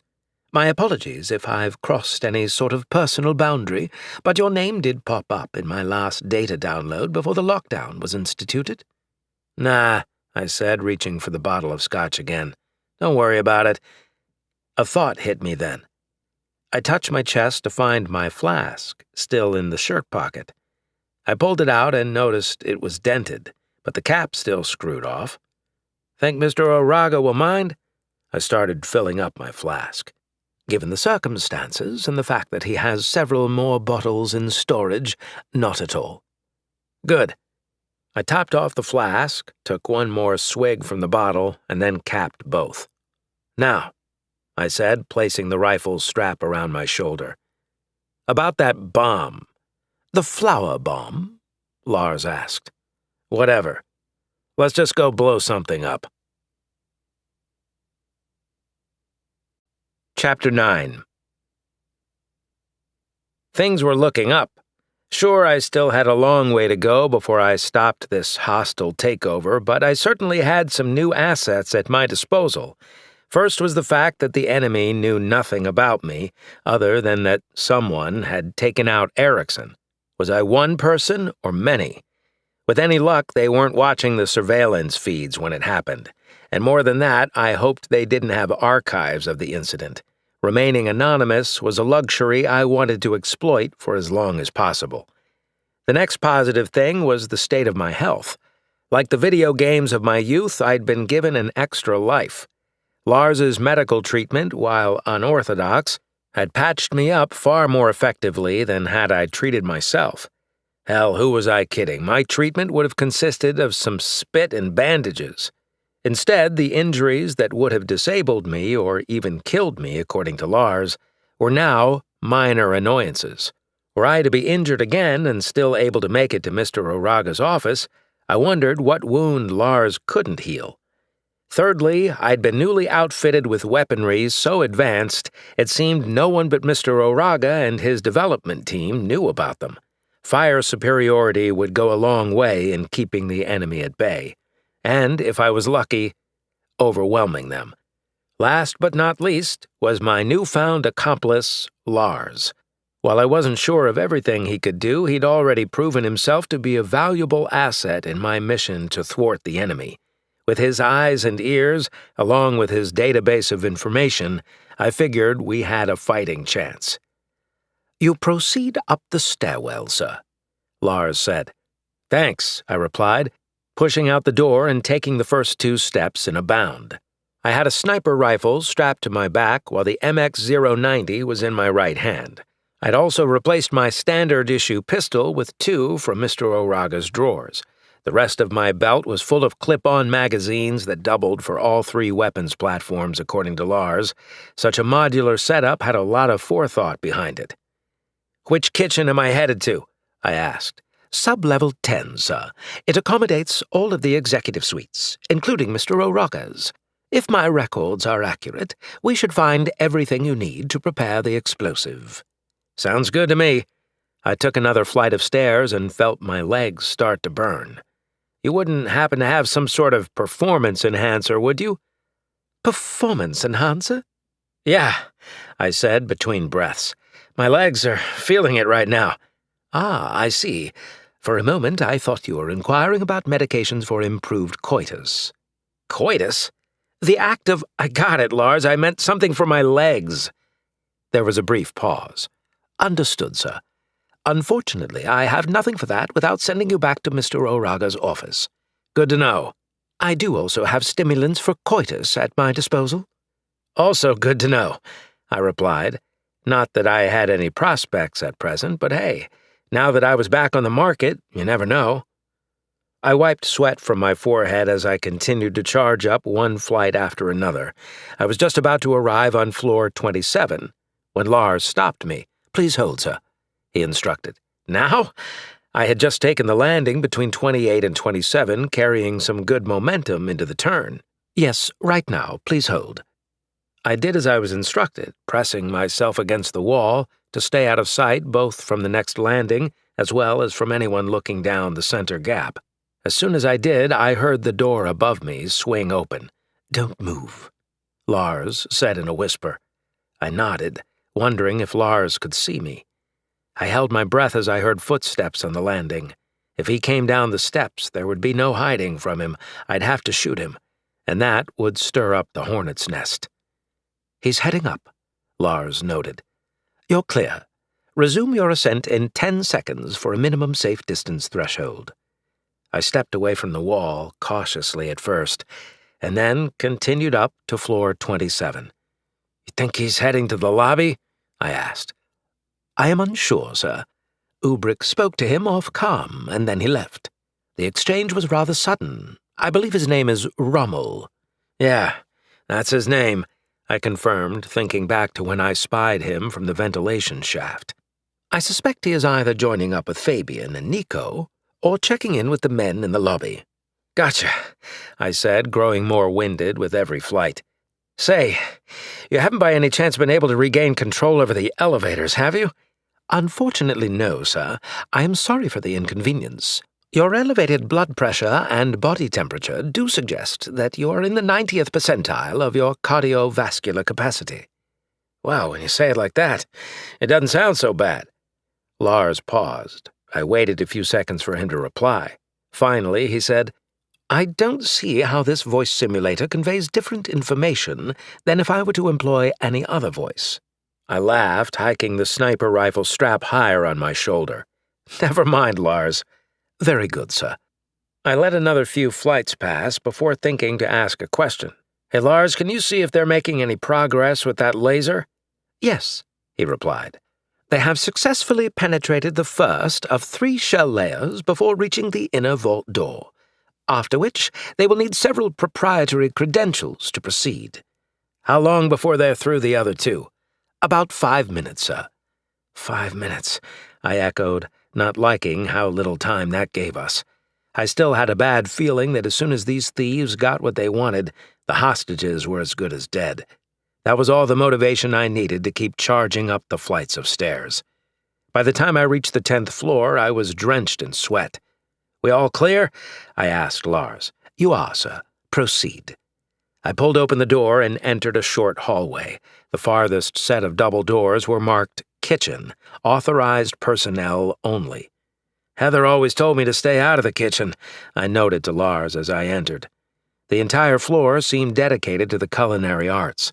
Banks of stoves sat across from food preparation stations, while refrigeration units, large and small, stood between industrial sinks and cutting boards. This was no synthetic food. This was food made the traditional way. Damn, this guy had credits to burn. "Perhaps Heather had good reasons to keep you out of the kitchen," Lars said. "Turn left, then right, then continue down the aisle." "What are you implying?" I followed his instructions and walked down a line of stoves and ovens. "Only that your wife had just cause to keep you from food preparation." "You're taking her side?" "I'm merely giving her the benefit of the doubt," Lars insisted. "In 15 meters, turn left and enter the dry storage compartment on your right." "What about giving me the benefit of the doubt?" "You're not the one who filed for divorce, sir." I saw the large storage unit directly ahead. That's low, Lars, real low. You can't think of any other reason to give me the benefit of the doubt. That's hard to say, sir. How so? She didn't make a spectacle on intergalactic news. You're turning out to be a pain in the ass, Lars. You know that, right? If you say so, sir. Okay, what am I looking for in here? I asked, pulling the storage unit's door open. Potassium nitrate, second unit, third shelf. The package label reads E252. I see it, I said. One package? 4, sir. I slung my MX-090 and collected the packages. What else? 1 bag of citric acid, fourth shelf, in an orange bag. I collected the bags, struggling to keep all the materials in my arms. All right, Mr. Science, keep it coming. Place the potassium nitrate and citric acid on the cutting board outside first, then return and get 2 20-kilogram bags of flour. After that, you'll need 2 large ceramic bottles from the last rack. Got it. I carried the E252 packages to the cutting board and then hurried back inside the storage locker for the bags of flour and the 2 bottles. Next, grab a can of Spirellia fish in the non-perishables section along the right wall. This is going to help us make a bomb? I asked as my curiosity was turning toward doubt faster than I cared to admit. You're welcome to do it your own way, sir. Screw you, Lars, I'm just saying. This is the best way, sir, I assure you. I flipped the can of fish in the air and caught it. Let's keep a move on then, what else? 3 rows of aluminium foil. Got 'em. Good. Now, there's a utility room 2 rows over and against the wall, Lars said. I raced out, dropped the supplies on the cutting board, and then looked across the kitchen. I see it, the utility room. I hustled toward it, laying a hand over my rifle to keep it from banging into anything. Now what? There is a box of fireproof tape on the second shelf to your left. Grab 1 roll. Got it. You'll need 1 bottle each of hydrogen peroxide and acetone. They're at head level to your right. I see 'em. Good. Then there is a battery-powered floor cleaner in the far corner. You'll need the battery located in the unit's rear. Use the torque driver on the wall to remove the housing. I did as Lars said, moving quickly to undo the screws on the back of the cleaner, remove the plate, and pull out the battery. Anything else? Yes, grab a can of lubricant on the floor, then proceed back to the cutting board area. On my way. You don't have to say that, sir. I can see you. Pain in the ass, I mumbled to myself. Over the next several minutes, Lars led me through the process of creating an improvised detonator. First, I filled one of the jugs a quarter of the way with potassium nitrate and the sulfuric acid I harvested from the floor cleaner's battery. Next, I taped the second jug to the first, sealing their mouths over one another. The hourglass-shaped apparatus was laid at an angle over one of the large burners on the stove, so that the side with the concoction was slightly higher than the empty side. It also got hit with high heat. While that mixture cooked, depositing a cloudy white fluid in the lower bottle, Lars had me empty the squat Spirellia fish can and dry it out. I punctured the side with a utility poker, leaving a hole the size of one of my ammo rounds. After that, I put the rolls of aluminum foil in one of the industrial food processors, grinding the thin metal to shreds. I swore the perps must have heard it 7 floors below. Lars had me take a round from one of my ammo magazines and carefully remove the bullet from the casing. I emptied the accelerant and refilled the casing with a mixture of hydrogen peroxide, acetone, and citric acid. I capped the casing with grease and sealed it with aluminum foil, then gently inserted it into the hole in the side of the Spirellia fish can. Once the nitric acid was collected in the second jug, I poured it into the Spirellia fish can, coating the surface with thick grease to keep it from leaking out. Then I filled the remainder of the can with ground aluminum foil bits. That, too, was covered with foil. That's your detonator, Lars said. Place it in a sack from under the counter. And the flour? That goes in the sack, too. That's going to be some serious dead weight, I commented more to myself than Lars. I could already feel my quads beginning to protest. Lastly, grab the handheld butane lighter beside the stove to your right, along the ledge. We having a smoke or something? In a manner of speaking. Now it's time to get a move on, sir. You do realize it's 40 stories up, I said, adding the remaining 10 subfloors to the upper building's 30 floors. If you predict you'll have trouble getting up, sir, I do have some performance enhancers in Mr. Oraga's office. Not a chance, Lars. Not a chance. Chapter 10. I swore that from now on I'd only work in single-story buildings. The only thing that kept me climbing stairs at such an insane pace was knowing that a whole lot of innocent people were going to die if I didn't. I had to make it to the roof before Ubrick and his thugs finished cutting through the vault's shell and acquired the pass-through credentials. "Might I say that you're making remarkable time, sir," Lars said. "I'd be making better time if you got those elevators going," I replied through gritted teeth. This climb under normal conditions would have been hard enough, but factor in my fresh injuries, the energy I'd already expended, the new weapons, and the 2 bags of flour I was carrying, and you had a recipe for driving my legs to the brink of muscle failure. "Nope," Lars replied. "I'm still locked out." "You're worthless, Lars. Completely worthless." "But, sir—" "Gods, I'm kidding." "Ah, very good, sir." Every gasp of air I took was a desperate attempt to oxygenate my failing legs. All I wanted to do was sit down and take a break. But then the faces of the would-be victims started filling my imagination. I knew that if I stopped and they died, I'd be haunted by their faces for the rest of my life. Best to suffer a little now and risk victory, than suffer later for the rest of my life. That was assuming I survived at all. I had to get my mind off this for a second. I only had 13 more stories to go. I thought about taking a swig of scotch, but I'd just spit it everywhere with the way I was breathing. That and every second counted. "Tell me a story, Lars," I said, spittle flying from my mouth. "A story, sir? About what?" "I don't know. Your childhood or something. Tell me what it was like growing up in a run-down neighborhood on the west side of Celion City with parents that beat you every night, both for different reasons." Lars paused, obviously considering my request. "I'm kidding, Lars. Gods, lighten up." "Your jests are unusually witty, sir. I am updating my file on you." "You're keeping a file on me?" "Of course, sir. What else did you expect me to do?" "I don't know. Carry this flour for me?" "Ha ha," Lars said in a mechanical tone. "That was funny, sir." "Glad you like it." "I am pleased to inform you that you only have 10 flights left, sir," Lars said. "Only 10, eh? And here I was hoping we had more time to chat." Another pause. "That was another sarcastic remark, wasn't it?" "You're learning, buddy. I'm proud of you." 10 more, Reed. Just keep going. You're almost there." "I could tell you a little about Mr. Oraga, if you like," suggested Lars. "Sure," I said, tasting the rivulets of sweat dripping in between my lips. "Knock yourself out." "Mr. Oraga was not always a wealthy CEO," Lars said. "He was a wealthy CFO," I answered. "I know that joke, Lars." "I'm not sure I see the humor. In any case, no, he was never a CFO. Instead, he grew up on Tibir Prime's surface." "Under the clouds?" "In the mines," Lars corrected. "His parents were miners." "I've never heard this." "Most haven't. It's something Mr. Oraga rarely shares." "So, why are you sharing it with me?"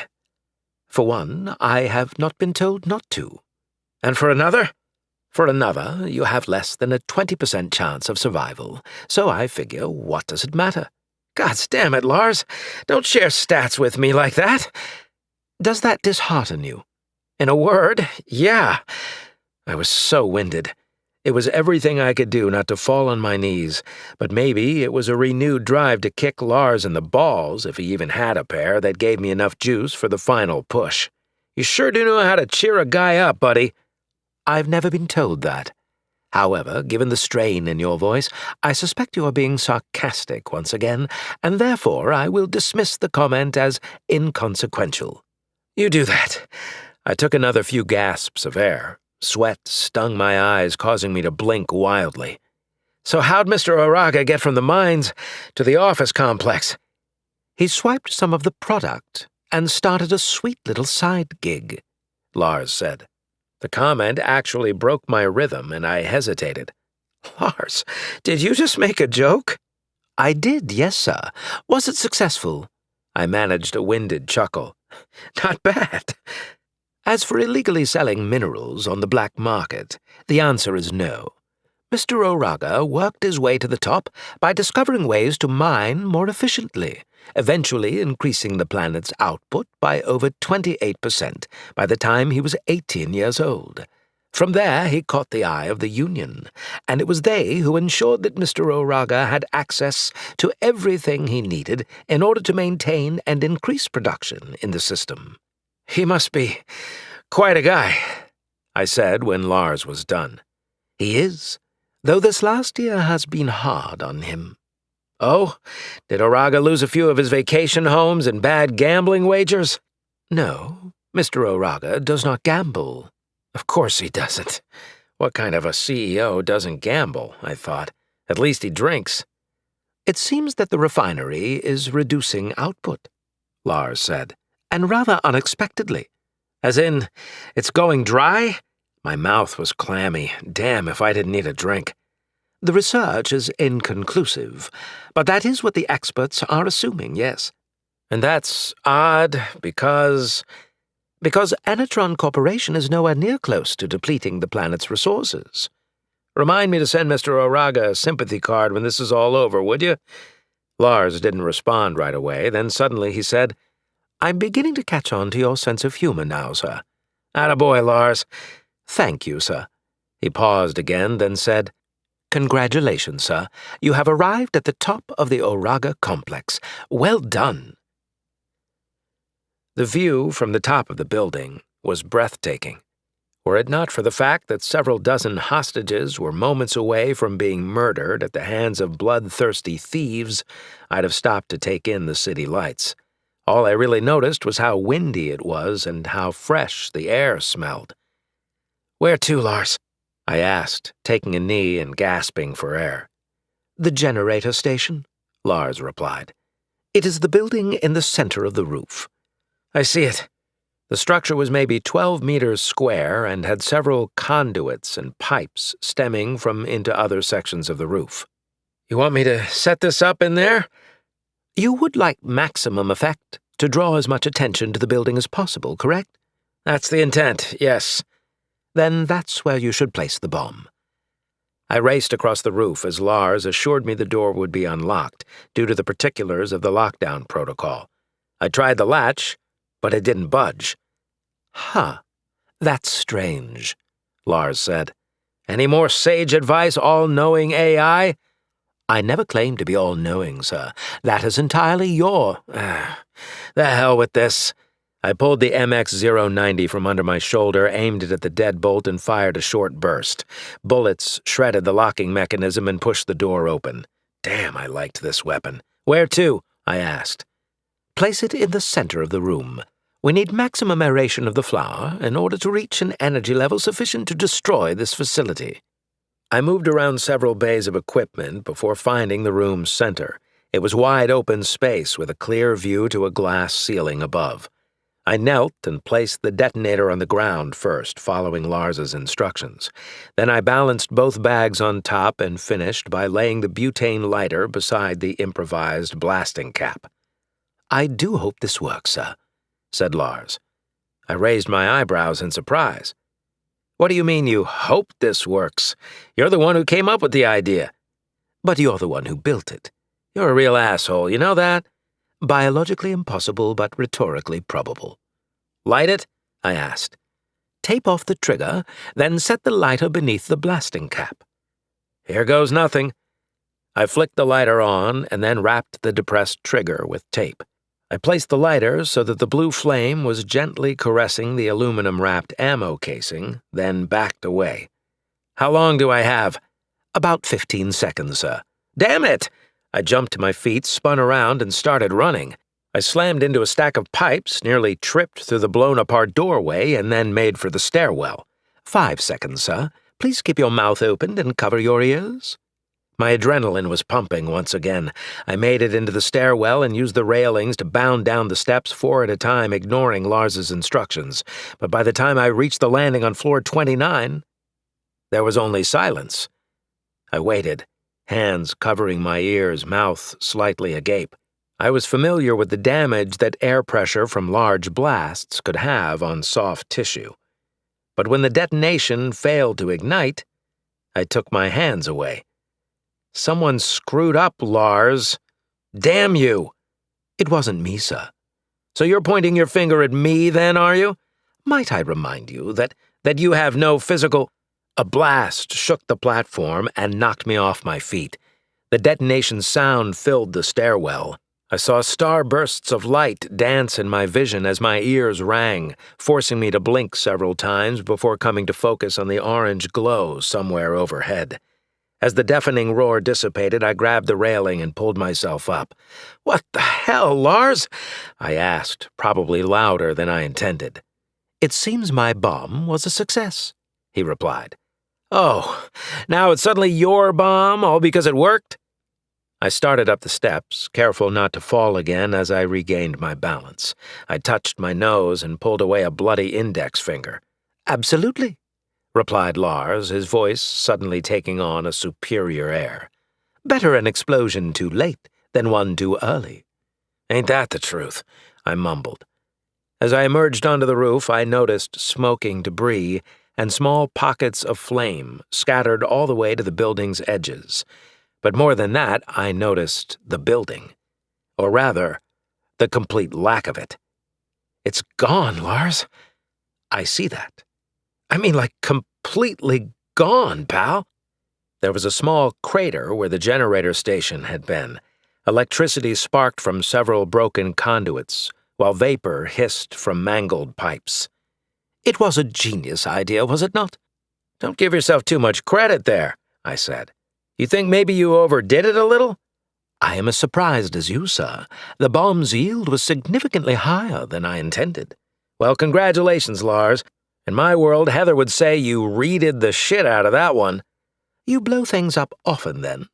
I allowed myself a little smirk. "In a manner of speaking, yeah." I looked up and watched the remains of the fireball billow into the midnight air. A thick cloud of black smoke spread out over the city, growing larger and larger as the winds took hold of it. I walked to the building's edge, reining in my fear. I needed to see if emergency vehicles would respond. "Come on," I said, willing the emergency response alarms to pierce the night. But none came. "Come on!" I pounded the halfway with a fist. Someone had to see that. How could they not see it?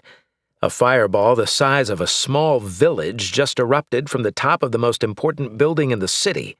Was everyone drunk out of their minds? Then, a clarion call that pierced the darkness. A single alarm coming from the south. It was the fire department. Few things would sound sweeter right now. "Well done, sir," Lars said. "That's mission accomplished." "Whoa, we don't say that. We never say that until the whole mission's done. Are you trying to jinx us or something?" "Jinx us, sir." "Never mind, just don't say that again." I peered over the ledge, feeling my stomach lurch as I saw several emergency response vehicles hover toward the building. That was when I noticed what kind of vehicles were pulling up. "We have a problem," I said. "How so, sir?" Lars asked. "We're only getting the fire department." "How is that a problem, if you don't mind my asking?" "Because the fire department is going to investigate right up until they encounter the lockdown protocol. After that, they'll stay clear until your boss man is dragged out of bed and brought here to turn it off. But by then, it will be too late for the hostages." "You got it, pal." I couldn't believe this was happening. Had we really gone to all that effort, and we still weren't going to get the backup this situation called for? Looking down on those emergency response vehicles, it was infuriating. They were so close and yet so far away, and the wrong damn kind. "What I need are the cops," I said, running a hand over my sweat-soaked hair. "Hell, we need the union, too." "Why don't you just fire on them?" I spun around as if to face Lars. "What?" "Fire on their vehicles. Won't that get the cops to come?" Lars, you crazy son of a bitch! I laid my MX-090 down and pulled the sniper rifle off my back. I like the way you think! I charged the weapon, racking around into the chamber, and then activated the target assist sights. Then I wrapped the rifle strap around my forearm, leaned against the halfway, and pointed the barrel nearly straight down. I chose the closest hover fire truck and locked on the drive core in the front of the vehicle. "Here goes, Lars. Might want to cover your ears." "Sir, we have covered this." I squeezed the trigger. A high-velocity round leaped from the barrel in a flash of light and slammed into the fire truck's drive core 30 stories below. The vehicle's nose compressed in the drive core's quantum influx and then expanded outward, swallowing the chassis in a ball of fire and blowing the firefighters off their feet. The upside was that the responders were dressed head to toe in fire-retardant attire. The downside was that the explosion was a lot larger than I'd intended. "Think you maybe overdid it a little?" Lars asked, using my own line on me. "I'm as surprised as you, Lars." I pulled the rifle up and stepped away from the edge. "Everyone's a critic." Then I reslung the sniper rifle, picked the MX-090 off the ground, and pointed it over the edge. I braced myself as I squeezed the trigger and sprayed a dozen rounds into the pavement well in front of the fire trucks. People dove for cover. If the first shot was written off as a random drive core malfunction, the automatic fire from the assault rifle would be taken for what it was: hostile. I was enjoying my handiwork, watching the firefighters scramble away and regain their feet, when a sudden voice broke over the enemy's comm channel. "Rommel, come in?" I was pretty sure it was Ubrick's voice. As if answering the silent question, Lars offered, "That's Ubrick, sir." "Thanks, pal." "My pleasure, sir." "Go ahead," Rommel replied. "Have you found her yet?" Ubrick asked. "Negative. Either she's not here or she's there. Don't let her fool you. Do what you need to do." I slung the assault rifle and touched my ear on the private comm. "Any idea who they're talking about, Lars?" I asked. "I believe he's searching for someone in Oraga's senior staff. It appears that Ubrick's laser has broken through the vault's outer shell, and they are ready to attempt accessing the inner vault." "Ha! Good luck, Ubrick," I said, wiping more sweat from my forehead. "It's a holiday weekend. No one's home from that department." "That's not true, sir." I froze. "What?"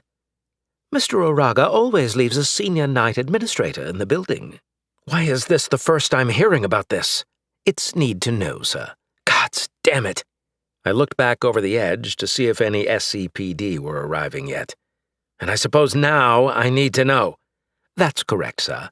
I suspect Rommel intends to draw her out of the crowd using any means necessary." "Who is she?" "Mrs. Melanie Silversmith. She's been with the company for 21 years. Wife, mother of 4, grandmother of—" "He's going to kill hostages to get to her." "That is one strategy, yes," Lars replied. "And he's going to kill more hostages until she does what he wants her to do." This was getting worse by the second. Those hostages were just currency. Ubrick's got a room full of leverage. Suddenly, a new siren filled the evening sky far below. I'd recognize it anywhere. "Here comes the cavalry," I said to Lars. "Gods, I never thought I'd be so happy to hear that sound again." "That is good news, sir. And I have some more for you." "What's that?" "I have a second option for descending that does not involve the stairs." "It involves the elevators?" "In a manner of speaking." I didn't like where this was going. "Lars?" Chapter 11. I was able to pry the elevator access panel open using a metal rod left over from the explosion on the roof.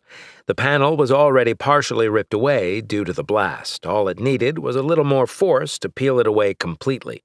I dropped into a horizontal shaft that eventually opened up to a bank of 4 elevators, each shaft separated by I-beams and catwalks.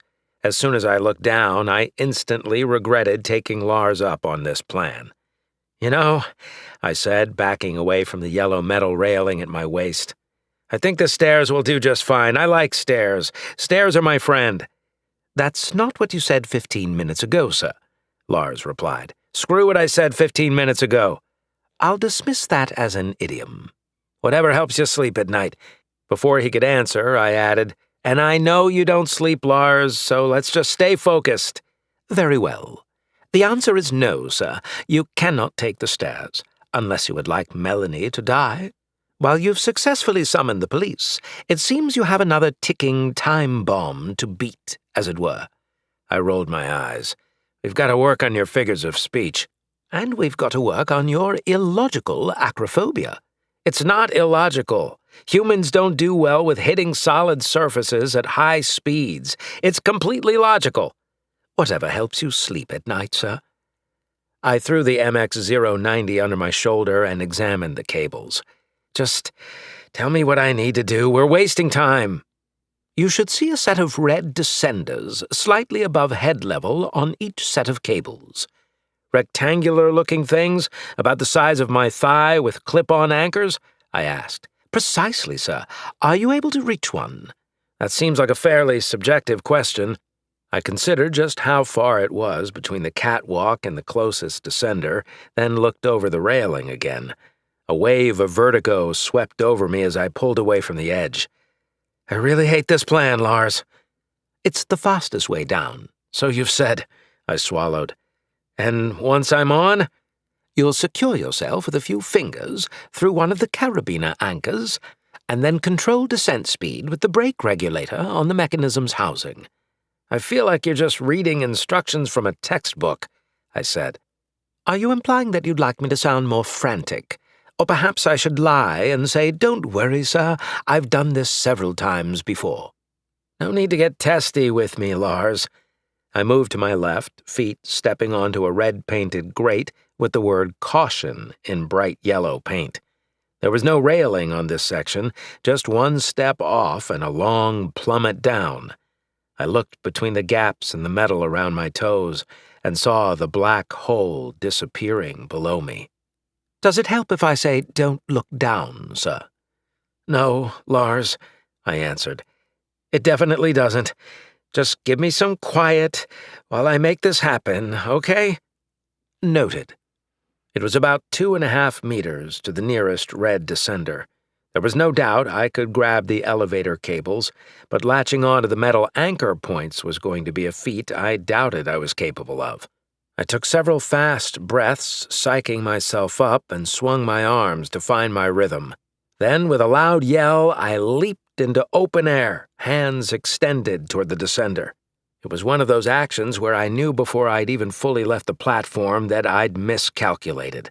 But for once, I overshot the distance, my adrenaline no doubt getting the best of me. It meant that my torso slammed into the descender with so much force that I bounced off it. I barely managed to grab hold of the cable underneath the device before enduring a one-way trip to the top floor of the lower tower. My hand burned as the braided steel bit into my hand, binding against my skin. The change in momentum yanked at my shoulder, and I let out a loud grunt. There I was, hanging by one hand about 2 meters beneath the red descender. "You missed, sir." "God damn it, Lars!" "I was merely pointing out that—" "Shut up for a second, would you?" "Very well, sir." I reached around and grabbed the cable with my other hand, then began pulling up with all my might. Hand over hand, I made way back up the cable to the descender, hands aching, arms burning. I slipped 3 fingers into one of the steel rings, then grabbed a hold of what I guessed was the brake control. "Well done, sir," Lars said cheerily.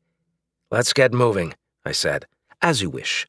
Proceed by lifting the black lever currently gripped by your right hand." "You mean like this?" No sooner had I raised the metal arm than the descender dropped, my body along with it. The change in inertia was so sudden that I no longer had sufficient leverage to bring the lever back down. All I could manage to do was keep my grip on the anchor ring while yelling, "Shit!" as I plummeted down the elevator shaft.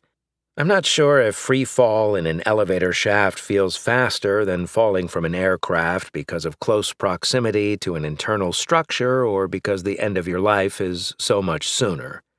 But it does.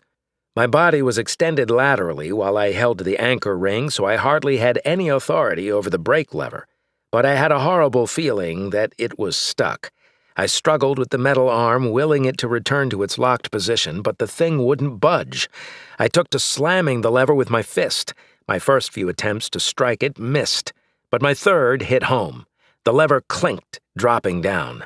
At once, the brake engaged. Smoke and sparks shot from the top of the device while a terrible screech pierced my ears and rattled my molars. Once again, inertia changed as my feet dropped, slammed into the oncoming cable. They skipped off it, causing my legs to flail so violently that the force threatened to rip my fingers from the loop. I held on for several agonizing seconds as the descender continued to slow, spitting out sparks. The sound was deafening. Finally, the thing ground to a halt, jerking my body with it. Silence filled the cavernous space, driving away the echoes as if nothing had happened. I hung there for several seconds, breathing deeply, clasping the descender for dear life. Well done, sir. You have arrived at the 3rd floor. Excellent use of— "Shut up, Lars," I yelled, "and tell me how to get off this thing." You should be able to swing down to the platform directly to your left. "Swing down?" I repeated. My fingers felt like they were going to give out any second. I didn't think I could manage more strain on the muscles. Still, I knew there wasn't going to be an alternative from Lars, besides some snarky comment about landing safely in the basement. I looked around my biceps to spot the platform right where Lars said it would be, about 3 meters down and to my left. I threw one leg around the cable, hoping to push off it, and started swinging my other leg to gain some momentum. Then, just as my fingers felt like they'd give out, I leaped from the descender and pushed away from the cable with my legs. I heard my voice echo through the shaft as my body fell, moving toward the platform. With a head-splitting jolt, my feet slammed into the red-painted grate as my body rolled into the concrete wall. My weapons clattered against the metal, and I actually felt more concerned for their well-being than my own. I blinked, hardly believing I'd just survived. I saw the word caution in yellow letters come into view, a twin of the same design I'd seen 27 stories above. "Caution isn't even the half of it," I said, patting the painted word with my hand. I must say, Lars suddenly said, working with you is like playing one of your video games only in reverse. I shook my head, body aching from the torture I'd just put it through. "I'm glad you're entertained, Lars, though some of us are beginning to think you're a little sadistic." I pushed myself up, using the wall and nearby railing as support, and straightened. I hurt everywhere, but a quick inspection showed I was largely uninjured, aside from bruising in my hands, legs, and back. I also double-checked my weapons to assess their damage. To my amazement, they looked pretty much the same, minus some new nicks and blemishes. I looked around and found a horizontal access corridor that ran away from the elevators. "Through here?" I asked Lars. "Precisely, sir." I walked down the tunnel and pushed out on a metal grate at the end. It popped off its mountings with a hard shoulder shove and clattered to the ground. I swung my legs over the lip and ducked through the gap and into a hallway. The hall was lined with chairs, paintings, and glass doors, all bathed in red emergency lighting. I straightened my back and brought the MX-090 to low, ready position, scanning for any signs of the enemy. "This floor is clear of hostiles, sir," Lars informed me. "But you'll want to move to the door on your right, marked balcony, and stay low." "Does that look down on the lobby?" "Precisely, sir. You're very intuitive." "That's something Heather never said," I mumbled. I found the door Lars described and pushed it open, staying low. My legs burned as I moved in a crouch, but I sure as hell didn't want to get picked off now just because I couldn't handle some extra thigh burn. I entered into a wide platform with a railing on the far side that looked into the open air above the lobby. Ahead, I could see the first responders' emergency lights reflecting off the far glass wall. As I moved closer to the railing, my first view was of the fire trucks and cop sleds in the plaza's courtyard outside. There were dozens of them now, maybe even 100, it was hard to say. 2 crews worked on dousing the flames of the truck I'd inadvertently blown up. Regardless, the city had gotten my message, and that felt good. They were here. Yet given the security measures in place between us, they still felt like 1,000,000 kilometers away. I unslung my rifles and crawled forward on my elbows, careful not to make a sound. As I neared the metal railing, I peered down into the lobby, hoping I wouldn't discover any more bodies of those who joined Devono. The hostages sat in the same mass, huddled together, while 6 enforcers circled them. The only change was the presence of a 7th man, this one holding a data pad. I reached for my sniper rifle and brought it around. I pushed away from the edge far enough to let the barrel remain hidden while I used the weapon's scope to zero in on the man I guessed was Rommel. He swiped through several screens on the data pad.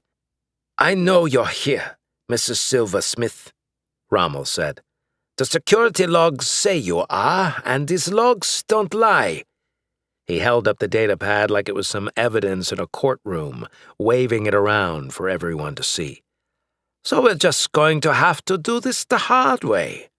In a single, swift motion, Rommel pulled a pistol from beneath his jacket, aimed it at the closest person, and fired a round into a woman's head. I didn't even have time to consider shooting him, it happened so fast. The exit wound left those behind the corpse covered in fluid as they caught the woman's lifeless body screaming in terror. The sound made the entire room jump, and more sounds of fear rippled through the hostages. "I sure hope that wasn't Mrs. Silversmith," Rommel said, waving the barrel of his pistol around. I settled my breathing and laid the crosshairs on the man. I wouldn't let him do that again. "Because it means no one will stop me as I pick off person after I'm Melanie Silversmith," a woman said toward the back of the group. I pulled my eye off the scope and looked down. A distinguished-looking woman in her late 60s rose to her feet. Several of those around her pleaded with her, pulling on her arms to sit back down. But she shook their hands off and stepped forward, repeating herself. "I'm Melanie Silversmith. Just don't kill anyone else." "Smart woman," Rommel said, gesturing for her to join him on the edge of the room. The hostages cleared an aisle for her to walk down until she stood before Rommel. Quick as lightning, the man lashed out and grabbed Silversmith by the neck. I was back on my scope looking for a clear shot. Rommel twisted the woman's head so that she was looking at the most recent victim, her mangled head lying on the marble floor. "That's your fault, Silversmith," Rommel seethed. He pushed her forward, causing her to stumble to her knees. "You see that? You killed her." Remarkably, Silversmith remained composed, wincing as the man wrenched her neck. Then he jerked her back to her feet and spun her to face him. "Now, you have something we need," Rommel said. 2 more enforcers joined him, flanking either side. "And if we don't get it, we won't hurt you. But we will hurt one of them." One of the other thugs hoisted a hostage to his feet. This one, a young man, and placed a pistol against his head. Gods, this couldn't be happening. I had to take a shot. There was no way I could stand by and watch them execute another person. "The security pass code, please," said Rommel. "Please, I'm just—" Rommel nodded at the man holding the hostage. That was my cue. I exhaled, crosshairs on the assailant's forehead, and squeezed. The rifle recoiled into my shoulder as the scope showed the man's head vanish into a fine mist. The bullet's double report as it slammed into the far wall, showering those nearest with fragments of marble, produced a wail of responses from the hostages. The man seemed equally as stunned, diving for cover. I decided this was my time to take out as many more as I could before order was restored. "We have a shooter!" someone yelled over comms. "Upper floors!" I looked for Rommel, now covering Silversmith on one side while another punk took her other arm. They were retreating toward the stairwell doors. I couldn't hit Rommel, but I could take out the thug beside him. He was far enough away from Silversmith, waving his pistol in a wild attempt to get control over the room, that I had margin to take the shot. I squeezed off another round, blowing apart the man's shoulder. He spun like a top, twisting several times before slamming into the nearest wall and sliding down the wall. He wouldn't be getting up from that one. The hostages were in a state of pandemonium while the thieves searched the balconies for my position. I figured I had one more shot before they discovered me. Unfortunately, Rommel and Silversmith had disappeared into the corridor, so I looked for a thug who was clear enough not to pose collateral damage from my weapon. An enforcer stood beside a black marble column covering the room with his assault rifle. He was looking up, but the wrong direction, his body tragically vulnerable to my line of sight. I laid the crosshairs on his ear and fired. Like the first target, the man's head exploded from the kinetic energy the rifle generated. Before the headless corpse hit the floor, bullets pinged off the metal railing above me. "Third-level balcony!" a man yelled over comms. "South side!" I rolled away from the barrage, bringing the sniper rifle with me, and then shoved back from the ledge. Once I was clear, I pushed up and made for the hallway door. "That's my cue," I said. "To the terrorists currently occupying the Oraga complex," boomed a voice from outside the building. I slowed, turning toward the lights glaring in the windows. It was the police. They were initiating contact loudspeakers. Chapter 12. I wanted to look out and survey the scene, but my instincts told me at least one enforcer was on his way to search this floor. I needed to move. I rushed into the hallway, turned into the stairwell, and headed up 2 floors. I could hear footsteps below, as well as a voice blasting over the police's loudspeaker system. "It's only one assailant, sir," said Lars. "Great, thanks, pal." "My pleasure, sir." "Let me know if he decides to get interested in floors 4 or 5, would you?" I asked. "As you wish." By the time I emerged into the 5th-story balcony, the police negotiator was still blasting on his microphone. "Again, the communicator is clean, and the officer walking toward you is unarmed." I cautiously edged toward the balcony railing, careful to stay out of sight from any goons below. Outside, I watched as a single person approached the main doors. He was bathed in spotlights and wore a tactical vest and helmet. His hands were raised, but he carried a handheld comm unit in his right hand. It was a police-issued ABET, alternating band encrypted transmitter. Basically, a really fancy 2-way radio. "Lars, do you see this?" I asked. "I do, sir." "Any chance you can hack that ABET?" "Highly unlikely, sir." Way to piss on my parade, I thought. "Can you at least try?" "I will attempt to as soon as the unit passes within range of my sensors array." "Great, thanks." "However, I would like to note that—" "It's highly unlikely," I said, cutting him off. "I'll consider myself prepared for disappointment." "Yes, sir, that is all." I watched as the cop edged closer to the building and made a show of slowly placing the ABET on the ground less than a meter from the front door. "Ubrick, they've placed a radio outside the door," someone said over the enemy comms. "Use a hostage. Get the radio," Ubrick replied. "Copy." People screamed as a thug grabbed a hostage from the crowd. I risked a glance down as a man forced a woman out the glass door nearest the police radio. He kept one hand on her while he bent down to retrieve the device, then retreated into the building. He tossed the radio to another man who then moved around toward the stairwell doors. "Sir," Lars said, "I'm unable to break the encryption on that unit. However, assuming the device is used within proximity of someone using an in-ear comm, we should be able to monitor any conversations." "Well, that's better than nothing," I said. Lars paused, then said, "You were hoping to transmit over the channel?" "Damn straight I was." "A salient thought, sir." "Whatever the hell's that means." "It means I don't care what it means. But, sir, based on—" "Can it, Lars? I need to think." If the cops were supplying a 2-way radio, It meant that the lockdown wasn't as wide-reaching in terms of shutting down frequencies as I thought. Maybe the software engineers hadn't completely screwed the system up. Maybe they'd allowed for a few bandwidths to remain usable, perhaps certain channels known only by local law enforcement. Lars, I thought the lockdown knocked out all transmissions, I said. The term is subjective, Lars replied. It's impossible to block access to all known energy waves. Just the most common ones, I suggested.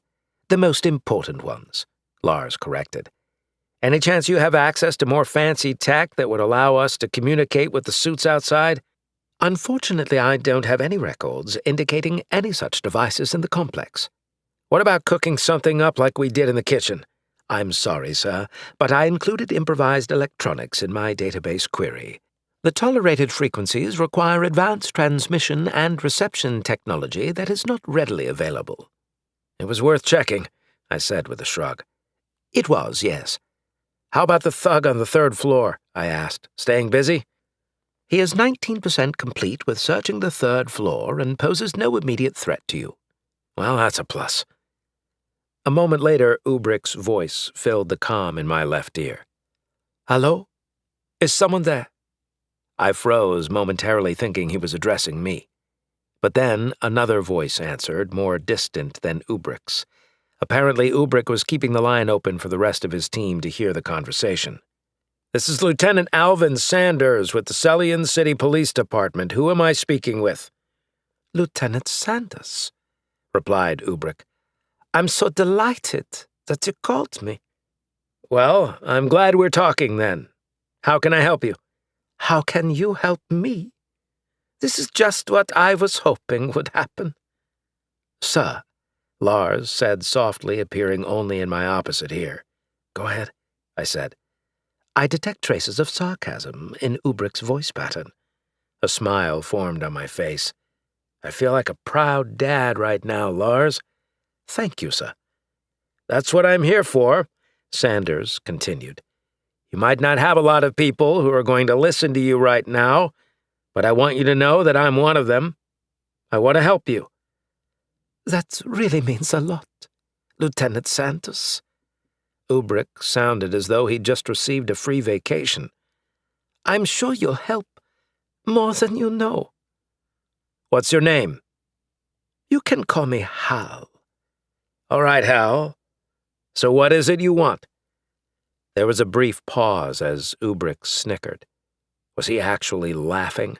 The sick bastard really did see this as a giant game, didn't he? He was either the most delusional, most arrogant son of a bitch I'd ever encountered, or he had a plan so airtight that nothing was going to punch a hole in it.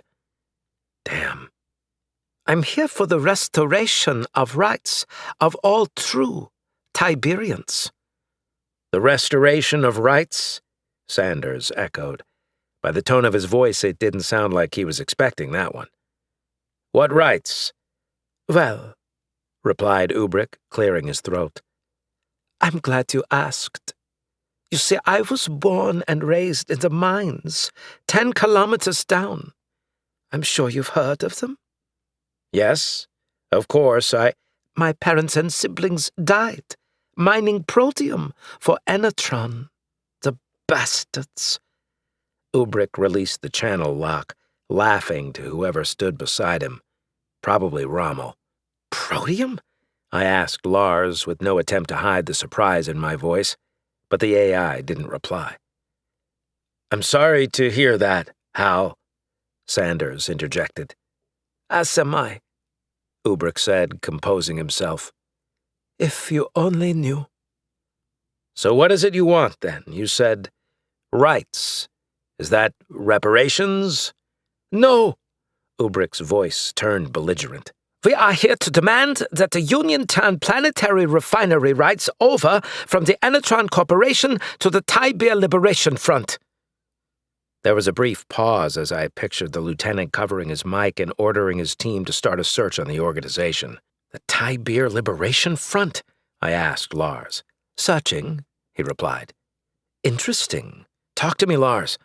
The Thai Beer Liberation Front, or TBLF, is a legitimate but extremely small rebel movement based in the tunnels beneath the planet's surface. Hardly the type of organization capable of this kind of takeover, sir. Just what I thought. It was a cover. If I were a betting AI, Lars continued, my inclination would be to wager that Ubrick is playing the police crisis negotiator. Then you'd be making a pretty good return on those odds, my logically astute sidekick. Sidekick, as in the action hollow movies? The very ones. That is a privilege, sir. Thank you. Not a problem. Sanders' voice came back over the comms. Hal, I'm not sure we have the means to— You'll find the means, Ubrick spat, or I'll start killing hostages. Whoa, ho, ho, there's no need to kill any hostages, Hal. We'll work this through. Oh, yeah? Well, until I get what I want, I'm going to kill a hostage every hour on the hour. And believe me, I have a big pool to work through before I reach the end of my bargaining power. Okay, Sanders conceded. We can get this in motion, but right now, I'm your only friend out here. There are a lot of people who aren't taking kindly to what you've done. So I need you to give me something. Ubrick chuckled off mic again, then composed himself and said, And what would that be? Can't you hear how upset I am right now? I can, Sanders assured him. But we need a show of good faith. Good faith? Good faith? Where was good faith when I watched my parents suffocate in the mines, when Enetron forgot to turn on the ventilators? Where was good faith when my siblings and cousins were crushed under the weight of mining carts and jackhammers, huh? Where was it, Lieutenant Sanders? I feel bad for your losses, Hal, I do. But what matters most right now is what you choose to do next. Why don't you release one of those hostages and let the world know that you're a reasonable man? You're a reasonable man, aren't you, Hal? Ubrick and his men laughed openly at this, making fun of the lieutenant's attempts at empathy. For Sanders' sake, I sure hoped the man knew he was being played. But depending on how seasoned he was, that might not be the case. I'm a reasonable man, yes, Ubrick replied. So, I'll do as you say. Good, that's excellent. I'll release a hostage now. Thank you, Hal. And I've just received word that we have made contact with someone inside the TBLF as well as Enertron's CEO. Okay, Ubrick said. The hostage is coming out now. Then, over comms, he said, Send the hostage out. Give them 4 paces, then shoot them. Gods, no. I moved toward the balcony railing much closer than I should have. An enforcer reached down and yanked a young woman to her feet who couldn't have been more than 20. I pulled my sniper rifle up and took aim, but the woman was blocking my shot. Move out of the way! The thug opened a door, now bathed in white light from the onlooking emergency vehicles, and shoved the woman out. She had taken 4 steps when the man raised his assault rifle, but I shot first. The round punched a hole through his chest, slamming him to the floor so hard I could hear his head crack from the 5th level. But his hand locked around his weapon's grip, squeezing the trigger. The weapon, apparently set to full auto, danced around the floor, spraying bullets out the door, against it, and into the lobby. 5th floor! A voice yelled over comms. Report! Where's the hostage? Ubrick asked, his voice strained. She looks alive, said another voice. I looked to confirm his assertion, seeing the woman outside crawl toward several officers who raced to meet her.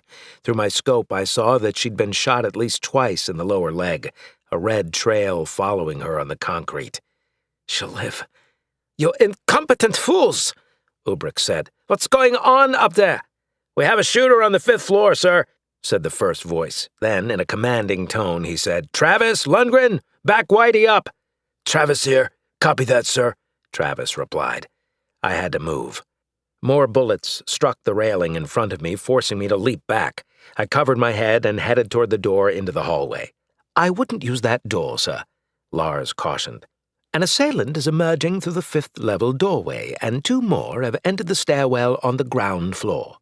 Got it, I replied, slinging my sniper rifle and pulling out my MX-090.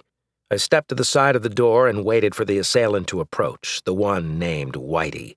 Time to bring the hurt.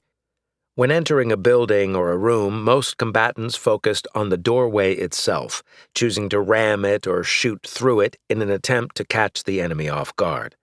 The reality, however, was that most walls on either side of a door were far weaker. Knowing where the enemy was standing, even an educated guess, could turn the wall and not the door into a deadly advantage. "Sir," said Lars, "the assailant is now directly behind the door. Then let's give him something to shoot, shall we?"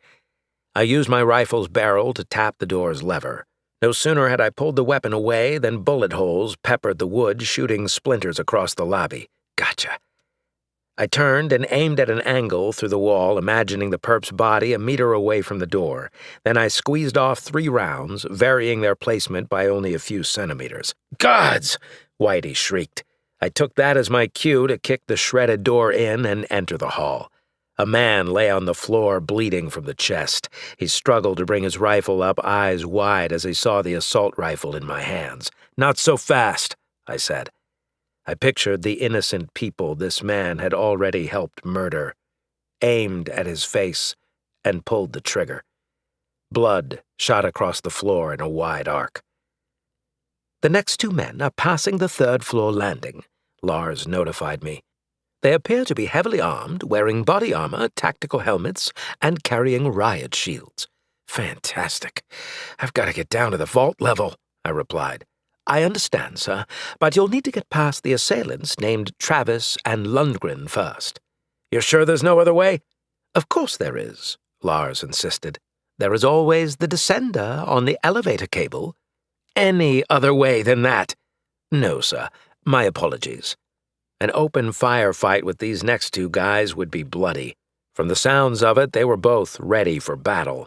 They probably armed themselves from the extra crates they rolled in. I stood a chance thanks to my new weapons, but I'd still lose without proper cover and a superior position. It would be better to avoid them altogether if I could than risk a confrontation. Still, they'd only continue to be a threat later on if I didn't deal with them now. The whole idea of fighting them was compounded by the fact that I needed to get down to Mrs. Silversmith, as her life was in imminent danger, if she wasn't dead already. But if I didn't deal with Travis and Lundgren, they'd just find another way to pop up and wreak havoc. "Travis and Lundgren are passing the 4th-floor landing, sir," Lars informed me. "I've got to pick them off one at a time," I said, more for my own benefit than Lars's. "That would be ideal, sir. At their current rate of ascent, you have 8 seconds to formulate a sufficient plan." No sooner had Lars finished the sentence than I spotted a fire extinguisher on the wall adjacent to me. I looked further down the hall and saw a second one. I had my plan. Well, at least the first part of one. I ripped the nearest canister off the wall and laid it on the floor, then started running away from it. Once I'd reached the second extinguisher, I turned toward the first, that was pointed in the direction of the men emerging from the stairwell, and opened fire on it. "They're coming through the door now, sir." "I got it!" The bullet struck the extinguisher, and it exploded, filling the middle of the hallway with a thick cloud of white retardant. The canister spun wildly, creating a perfect diversion as it clattered between the walls. "We have them!" Travis roared over comm. I ducked left into a large office with dozens of workstations and cubicles. Then I turned on the fire extinguisher and fired on it. The first shot pierced the high-pressure canister and sent it clattering down the hall, shooting out its dense white contents. Gunfire erupted as Travis and Lundgren fired into the haze. I stepped further into the office as the white cloud chased after me, but stopped short when a voice broke the silence over comms. "Mr. Sanders?" asked Ubrick. "What's going on in there, Hal?" the negotiator asked. No, I get to ask the questions. Why'd you shoot my hostage?" Sanders sputtered. "Shoot your... Slow down." "I offer you something in good faith, and this is what I get?" "Hal, listen, I'm not sure what you think just happened, but..." From now on, we kill a hostage every hour on the hour until our demands are met. Do you understand? Sanders sounded desperate to regain control of the situation. Hal, listen. We are working as hard as we can to negotiate something with the Liberation Front. The Thai Beer Liberation Front, Ubrick snapped. Get it right! The Thai Beer Liberation Front, Sanders corrected. But these things take time. Then you can do the math on how many hostages you're willing to sacrifice until it's done. Can't you? Hal, wait. We'll talk again when you have better news for me, Ubrick said, and then flicked off the radio. Then, over his own comm, Ubrick said, Travis, report. We've got them pinned down in the fifth-level offices, one of the men replied. How convenient for them, Lars interjected. I told him to be quiet as Ubrick spoke again. This time, however, I felt a chill go up my spine. To the vigilantes who've been assaulting my men, said the leader. I wish to congratulate you on your 6 kills. That is quite an accomplishment, if I do say so myself. He thinks there's more than one of you, sir, Lars noted. That's an accomplishment. Well, aren't we? I asked, winking at the closest security camera.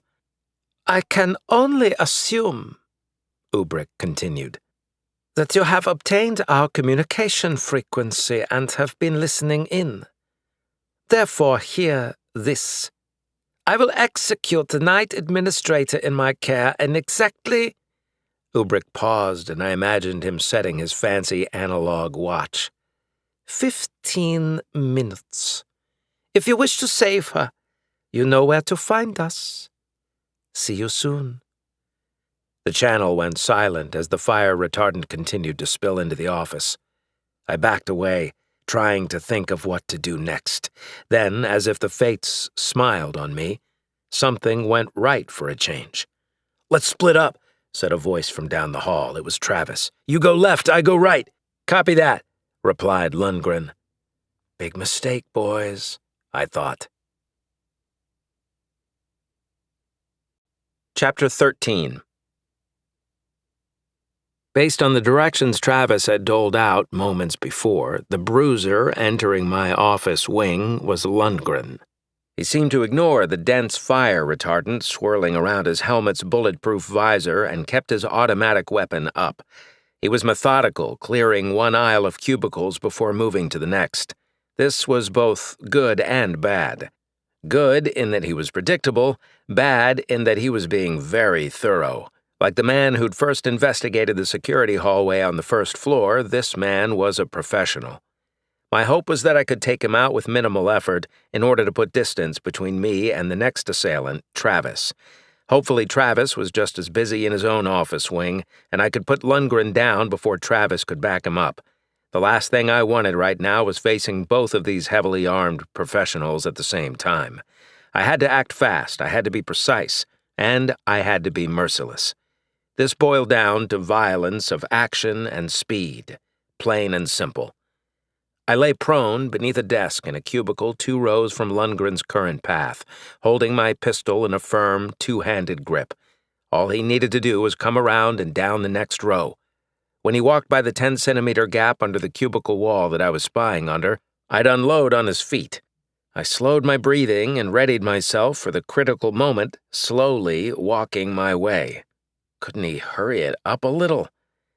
Almost all firearms training, whether private, military, or law enforcement, focused on hitting targets center mass or in the head, the latter being more deadly, but with a larger margin of error. Rare was the school and more demanding was the program that forced trainees to focus on unconventional methods of dispatching an assailant, more brutal ways. Conventions and accords of all kinds had been drafted to keep evil out of war. But that never made sense to me. Those bureaucrats wanted to keep good people from becoming bad guys in combat. Prevent the whole to kill a monster you have to become a monster thing. I got it. Really, I did, but it was silly. If you're going to kill someone and you're going to be good at it, of course you had to become a monster. If you didn't, more good people would die, starting with you. When facing the enemy, the point wasn't to keep from becoming a monster, it was choosing what kind of monster you wanted to be. If there was anything I'd learned while attending the law enforcement and military's Joint Advanced Tactical Evasion and Combat School, or ATEC, that was it: to choose the beast within. If you let someone else choose for you, you'd already lost. Instead, it was up to you to maintain self-control, to think outside the box, and to execute with precision every damn time. It was also where I learned how to leverage the human body's astounding intolerance for pain to my own advantage. Sure, a bullet to the heart and one to the head dropped an enemy cold, but those weren't always available, like right now.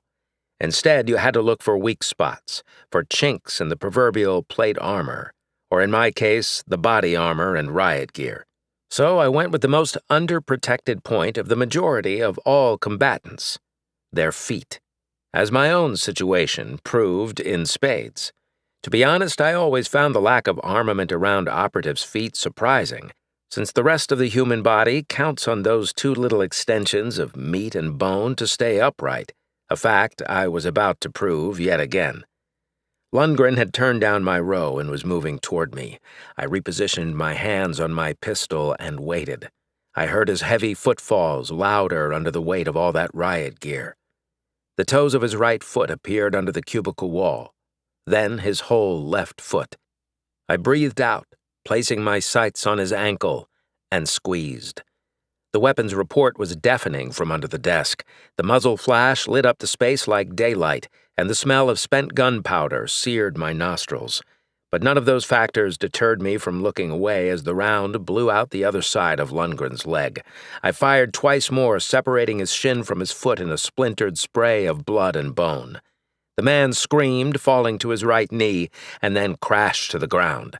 I repositioned my sidearm, now aiming up into the man's exposed ass, and fired 3 more rounds. He jerked as the bullets drilled into the bottom of his torso, slamming into gastrointestinal organs. But the man wasn't going down without a fight. Lundgren summoned what strength he had, surely fueled by a surge of rage, and rolled over on his side, bringing his face in line with mine. I moved my pistol to hit him in the head, but not before he brought his own weapon around and fired. The bullets went wide, but they did force me to roll away out of my hiding place. He squeezed the trigger again, sending a spray of gunfire skimming across the top of the office carpet, ripping long troughs through the fibers. But I was off the ground, climbing up on the desk. I glanced over the top of the cubicle and pointed my weapon over the other side, aiming at his belly. I fired several shots, most of which struck him in the lower abdomen and groin. I could see blood pooling around him in the carpet. He had only seconds left to live, which meant my job here was done. The only bad part was that all the gunfire had surely given away my position and attracted his partner, Travis. And if it hadn't, his next comm transmission sure did. "Lundgren!" Travis yelled over comms. "Is that you?" "Northeast office wing," Lundgren said through a garbled hiss of pain. "Single shooter." The rest of whatever he was about to say was cut short as I fired 2 rounds under his helmet's visor and into his throat. His neck exploded on the carpet, releasing his head's weight from his body and causing it to roll away. I stared at the body for a second, willing myself to connect the gruesome image with the hostages who'd already been killed, as well as all those who would be if I didn't get this job done. "Lundgren! Lundgren!" Travis swore over comms, and then said, "I'll be right there!" It was time to move. I leaped down from the desk and holstered my pistol. Then I pulled my MX-090 back up and started running down the rows of workstations. "Any bright ideas, Lars?" I asked. "You can't tell me how to make hand grenades out of staplers by any chance, can you?" "I'm sorry, sir, but there is no record." "It's a joke, buddy." "Ah, very good, sir. On another note, does it have to do with killing Travis?" "Not directly, no, sir." "You think maybe it can wait, then?" "It concerns Miss Fontaine, sir." "You mean Rachel, the cute hostage from earlier?" I asked, recalling her in that tight dress. "While I cannot speak to the subjectivity of her cuteness, per se, I can confirm that yes, that Rachel, sir." "Hurry it up, pal. I'm about to get shot at again." "Understood. You are approaching the corner office that she has taken sanctuary in." "That one?" I asked, pointing with my free hand. "Up there to the left?" "Indeed, sir. The views seemed to be as panoramic as she previously indicated. I don't care about the views right now, Lars. Is this all just to let me know which office not to shoot into? No, sir. I wanted to inform you that it appears as though Miss Fontaine is on Mr. Reynolds's computer and is attempting to access the vault's internal security matrix. What? I said, slowing slightly. How is she doing that? I thought you said the whole system is locked down. I did, sir. As for how she is interfacing with the vault, it seems she is using a highly complex decryption key to attempt a system incursion and— A system incursion? Suddenly, my image of Rachel began to change, but I couldn't reconcile the emotional woman in the security lounge with who Lars said was currently hacking into the building's network. Had the lady played me? If so, she'd fooled me good. Lars, buddy, you sure we're talking about the same Rachel Fontaine from downstairs? The cute one, yes.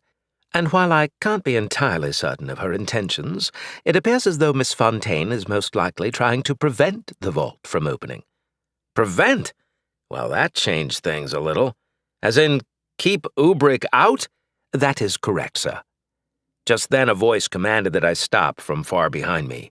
I didn't even turn around to see who it was, which was good, since bullets smacked into the wall I was running toward, barely missing my body.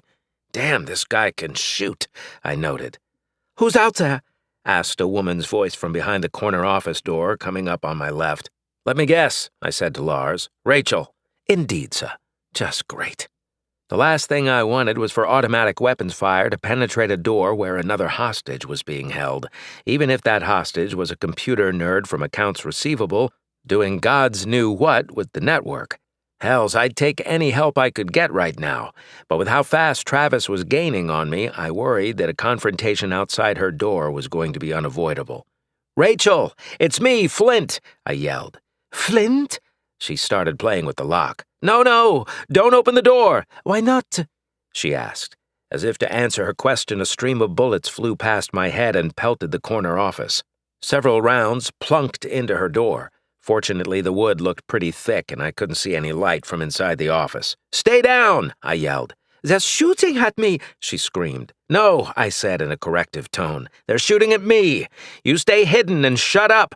Rachel didn't reply. Good girl, I thought.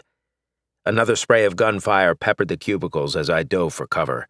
Something told me that Travis was going to be harder to take down. Chapter 14. I needed to get Travis firing away from Rachel's office. I'd never forgive myself if that woman died from a stray round to the head. Still, I was running out of room. This was the end of the office wing, and all I had were workstations and several outer offices. With the element of surprise long gone and my options dwindling, I decided to take a stand among the desks and force Travis to ground. Then I could use my agility against his heavier load and try to outmaneuver him. Such a strategy had plenty of pitfalls, but I was fast, and with any luck, I could flank him with a few well-placed rounds. I ran in a crouch, moving past several workstations, and then popped up with my MX-090 in ready position. Travis was looking at where I'd been instead of where I was now. I saw a look of surprise register on his face while I squeezed off 3 rounds at him. But he moved his riot shield between us, and the bullets were deflected with loud thunks. Travis returned fire, his weapon switching into an ultra-high rate of fire. It shredded the cubicle tops directly in front of me like it was shooting through paper. Whatever that rifle was, it was badass, but not as badass as mine. I just needed to get past his riot shield. I ran another 3 paces down the row, intending to create a pattern for Travis to anticipate. Then I planted my feet and popped up, firing 2 more rounds that I had no intention of landing on him. Still, the bullets struck his shield as before, but he started moving in my direction along his own row. Bingo. Sir, if you intend to use the same maneuver again, you have an 87% chance of being— If I want your percentages, Lars, I'll ask, I yelled, as more gunfire filled the space my head and shoulders had just occupied. Is that something you would like instituted as a permanent condition, or only for— Shut up, Lars! Let's institute it for now, Lars concluded. Shutting up, sir. I moved down another few spaces and made ready to pop up. when Travis beat me to it and shredded the cubicle wall above my head. Guess Lars was right after all, but I'd wanted him to be. I stole a quick glance to see Travis slide to his left even more, sidestepping along with me.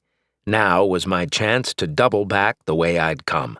I grew up playing the carnival games at the Founders' Day celebrations when it rolled around every year.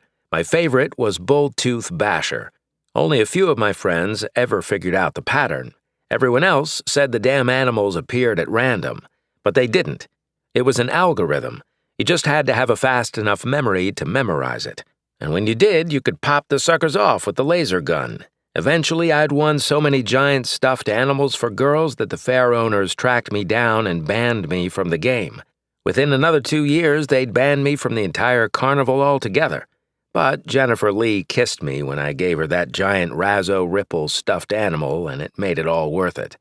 I was almost all the way back to where I'd entered the row when I heard gunfire erupt on the opposite end, at the place where Travis expected I would pop up next. Assumptions are a bitch. He hadn't even stopped firing when I brought my MX-090 over the top of the closest cubicle and fired, this time on full auto. Flames leaped from the end of my muzzle as a torrent of bullets crossed the office wing and struck Travis's flank. Most were absorbed in his extensive body armor, while others glanced off his helmet, but I only needed a few to find the gaps in his armor. Travis swore, then swatted at the rounds like they were an angry swarm of fire wasps. Before I could see if I'd inflicted any damage, he twisted toward me and returned fire. I ducked just as his stream of fire whizzed over my head. More cubicle material shot into the air. Bits of plastic and plexiglass pelted me as I covered my head and doubled back yet again in the opposite direction. Travis must have been really pissed, since his finger remained on the trigger far longer than it should have. One key to winning a firefight was fire control. The best weapon in the world didn't do you any good if it was empty. Still, Travis continued blowing through rounds until I heard that magical little sound. Click. I stood up back on his shield side again and poured rounds into his flank. In his haste, he'd not only failed to manage his ammunition well, but he'd failed to raise his shield. My rounds slammed into his chest and head, and once again he swore and tried batting the rounds away. This time, however, I saw blood spray out behind him. I knew then that my efforts weren't in vain. I still couldn't tell what I'd hit, but it didn't matter. The bastard was wounded. Travis brought up his shield as he dropped his spent magazine and inserted a new one. Then he racked the first round and raised his assault rifle. By then, however, I was back down in my trench, bolting for the middle. "Come out, you little bitch!" Travis roared. "And I'm gonna make you bleed!" For emphasis, the man sprayed a burst of bullets down and back along the row of cubicles, which was a complete waste. He was losing control. "Sir," said Lars, "might I suggest the stapler beside your head?" "You already told me they don't make good grenades," I whispered. "No, sir. I mean for use as a distraction. Your assailant's blood pressure is spiking, and the hormones in his amygdala and greater limbic system have given him tunnel vision, resulting in a failure to process information objectively." "What in the hells are you talking about, Lars?" "Throwing the stapler may distract him, thus providing you ample opportunity to hit him again." "Oh." I reached up and grabbed the stapler. "I take back every mean thing I've ever said about you." "But, sir, I don't recall you ever saying anything mean about me." "If you don't shut up, I just might." I gave the stapler a hard toss down the row, careful to keep it hidden by the cubicles so as not to betray where it had come from. It struck against a metal filing cabinet, making a beautifully loud bang. I poked my head up to see Travis turn aside. As he opened fire in the direction of the stapler, I drilled him with even more rounds. One of my bullets must have struck his firing mechanism because his rifle suddenly jammed. Travis brought his shield around to block my fire while he looked down at his weapon. I could see anger flare in his eyes as he struggled with the receiver yanking hard on it, but it wouldn't budge. I seized the opportunity and pointed my MX-090 at his head, squeezing the trigger. Bullets cracked his helmet's vision, barely exposed above the top of his shield. Suddenly, Travis threw his rifle away and jumped up on the desk in front of him. The next thing I knew, Travis was leaping across the rows and vaulting over the cubicle walls. I had not really planned on this. I continued to spray him with bullets, cracking his shield for the first time as he drew closer. I was fairly sure that a few bullets struck his arms and legs, but I couldn't be sure because the freak show of a man was barreling at me with a riot shield. Travis screamed as he ran, now fueled by a primal urge to run me over. I backed up, but my legs hit the workstation behind me. Travis was maybe 3 meters away, just one cubicle wall left before he could leap into my row. I ceased fire and jumped to the workstation behind me, but I never made it over the half wall. Travis leaped off the far desks, sailed over the carpeted walkway, and crashed into my back with the force of a runaway train. We broke through the next divider and toppled to the ground, my face slamming into the carpet. His fist came around the side of his shield and started pummeling my head. I strained to move out of the way, but the thug weighed a ton with all that armor on. Another 2 blows hit the side of my skull and made me see stars. "Sir," Lars said. "Not now," I yelled. I tried to move my rifle to a place where I could use it, but it was nearly impossible, pinned near my side. The closest I could get was a potential shot near his leg, but there was no guarantee I wouldn't shoot my own leg in the process. Still, with the way he was hitting me, I had to do something. "Sir, I'd like—" "Lars, shut up!" I wrenched my wrist around, feeling something pop, and hoped the barrel was aiming slightly up. Then I pulled the trigger.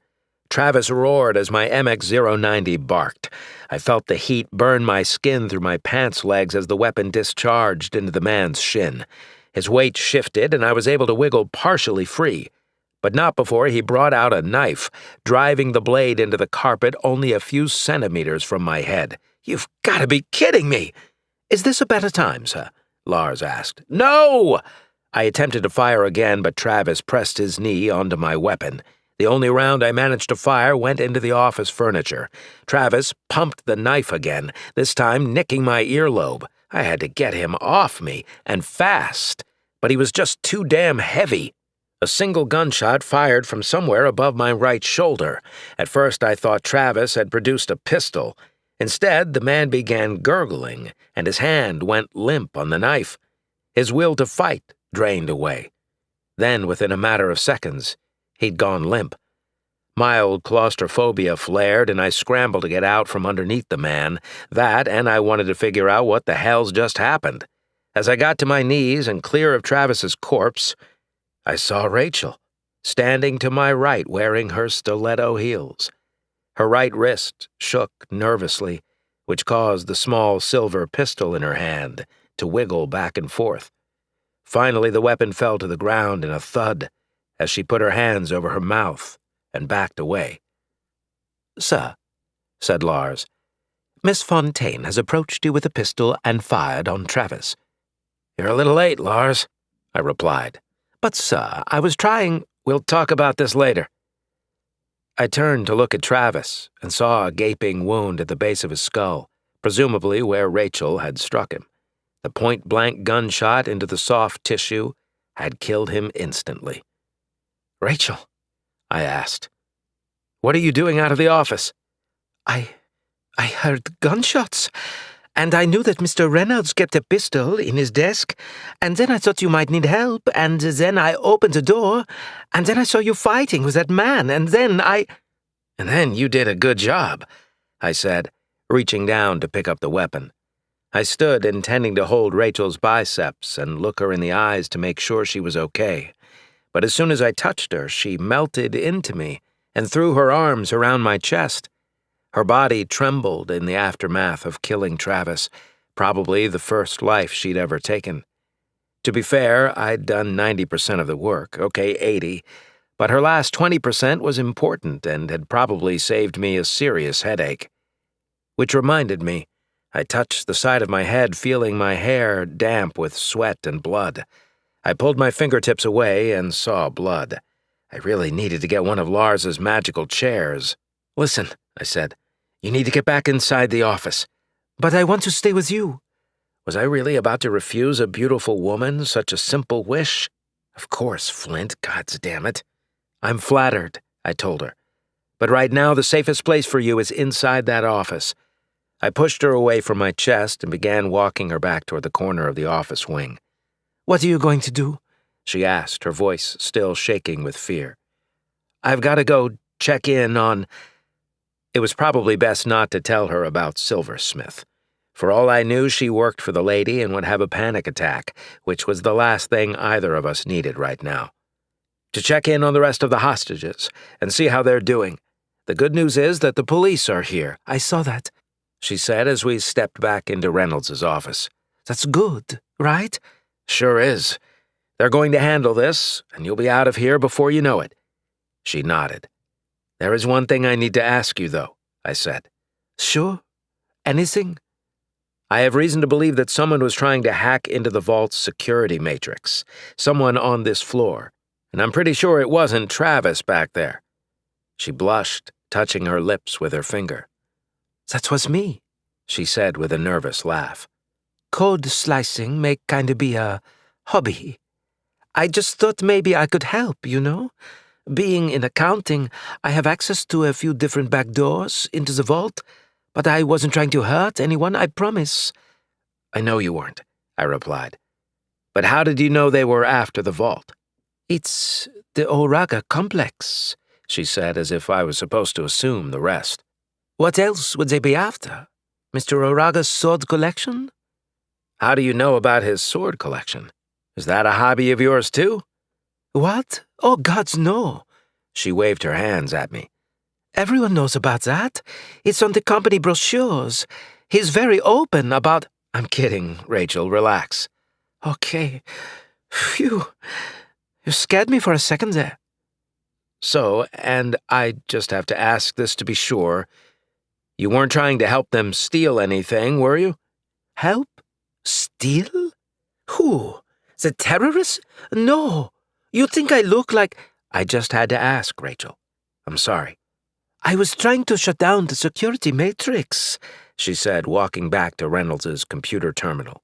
Here, look.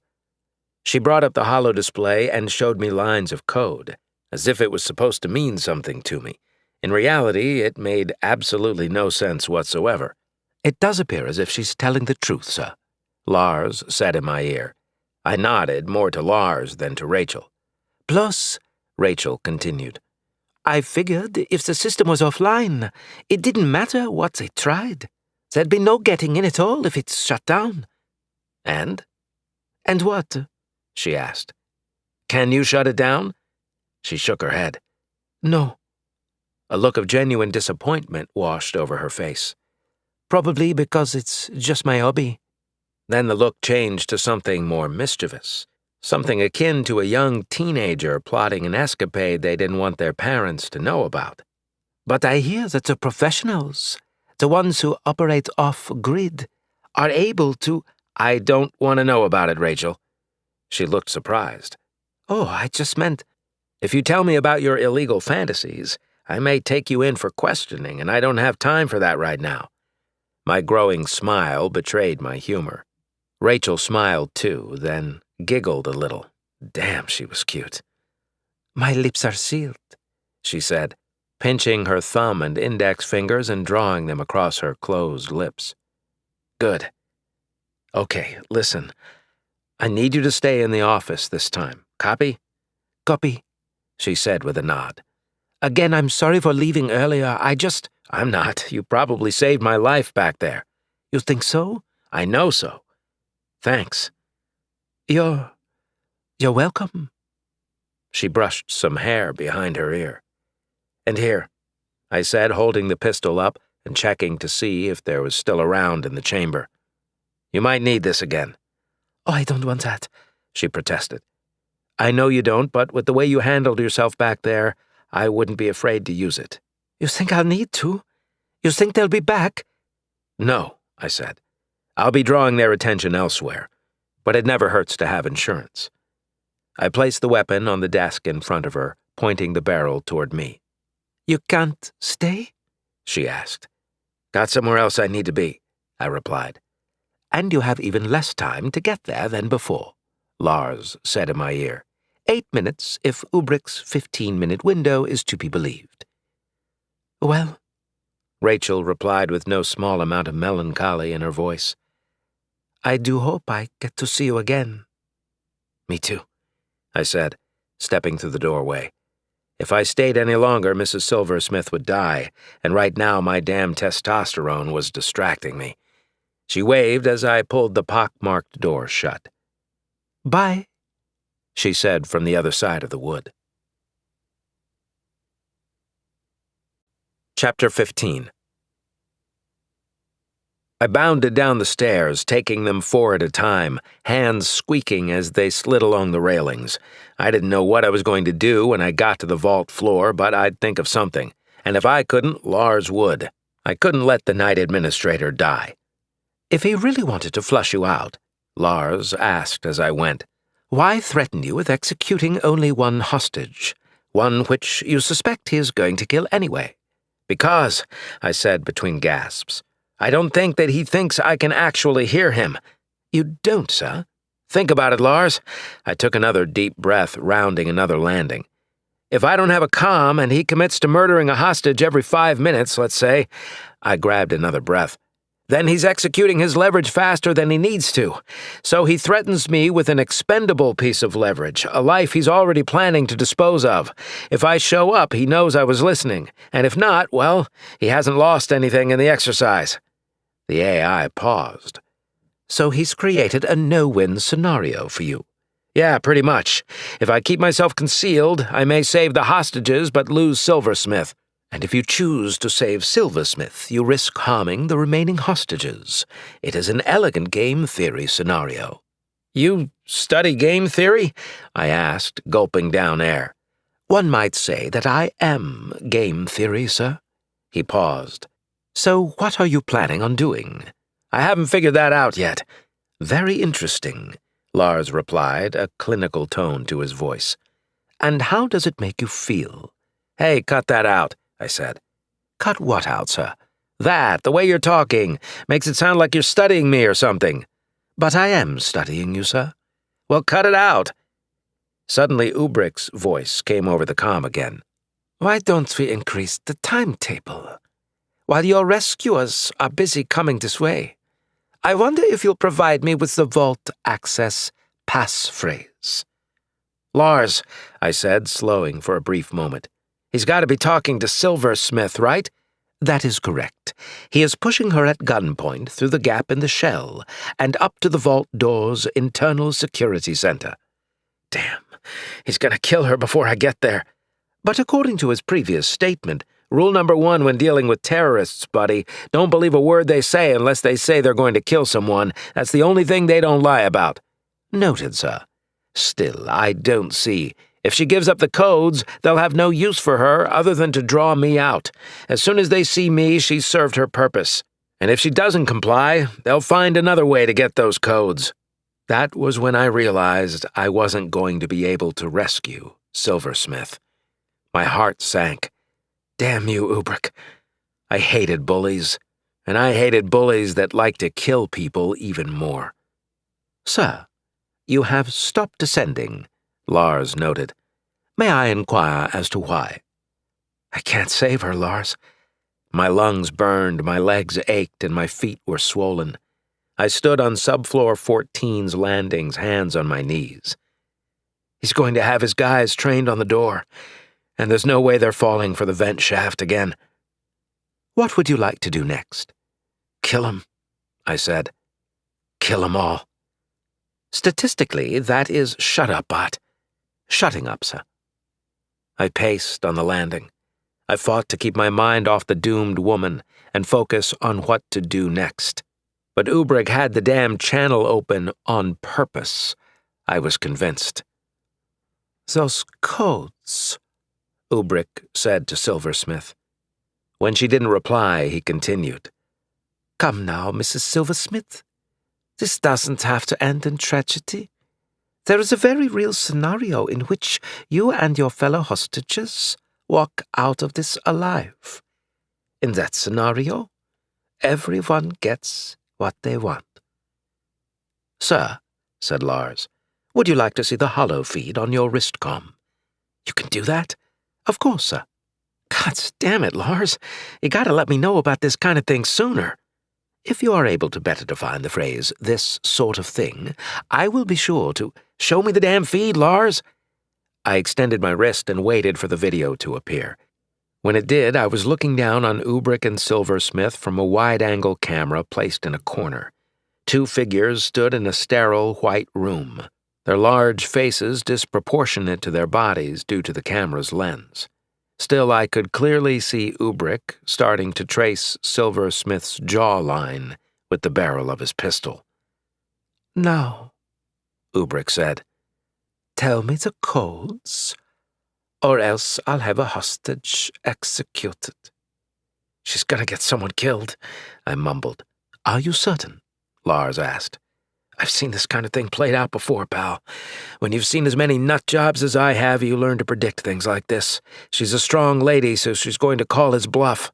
Only, "He's not bluffing," Lars concluded. As if punctuating our conversation, Silversmith refused, and Ubrick called over comms, "Kill a hostage."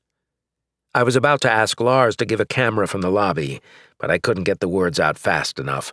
A gunshot overrode the mic on someone's comm in the lobby. I heard screams fill the channel and watched as Ubrick held his wrist comm up for Silversmith to hear. He turned up the volume as the hostages screamed. "You're a monster," she said, then spat in his face. Ubrick replied by backhanding her across the face. I didn't want to watch what was coming next, but I had to. This was my beat now, my responsibility, and if I survived, I'd need to give a report of everything I'd seen. Not for the authorities, not for Mr. Oraga, but for the families of those who died. They needed to know how their loved ones died. I'd done it before on the Force, and I'd do it again, because it was the right thing to do. "I'm going to ask you again.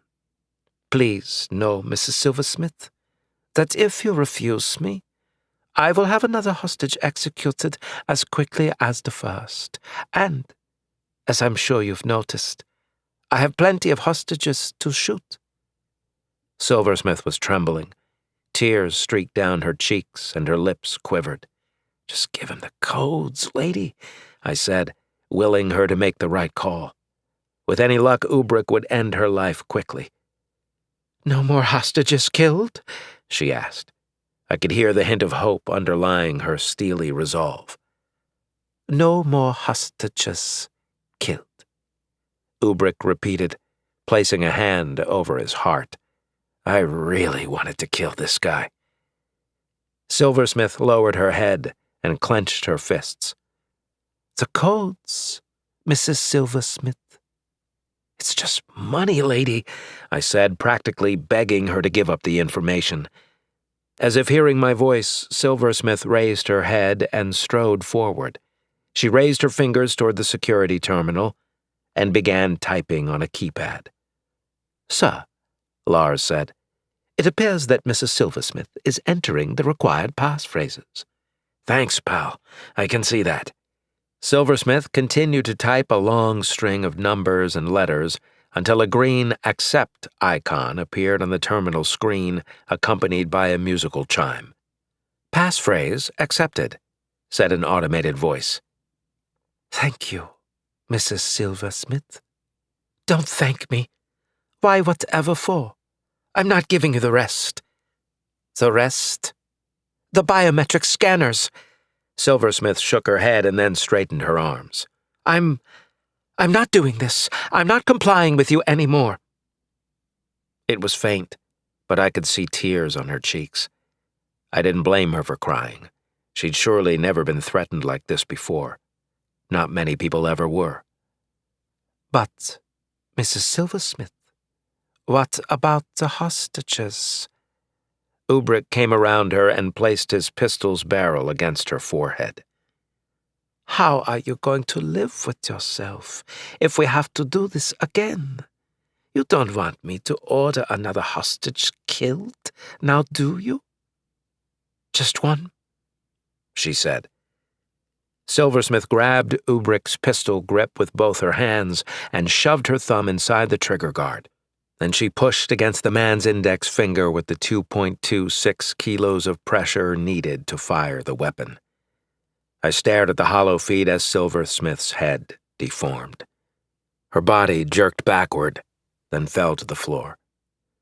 For his part, Ubrick seemed unfazed.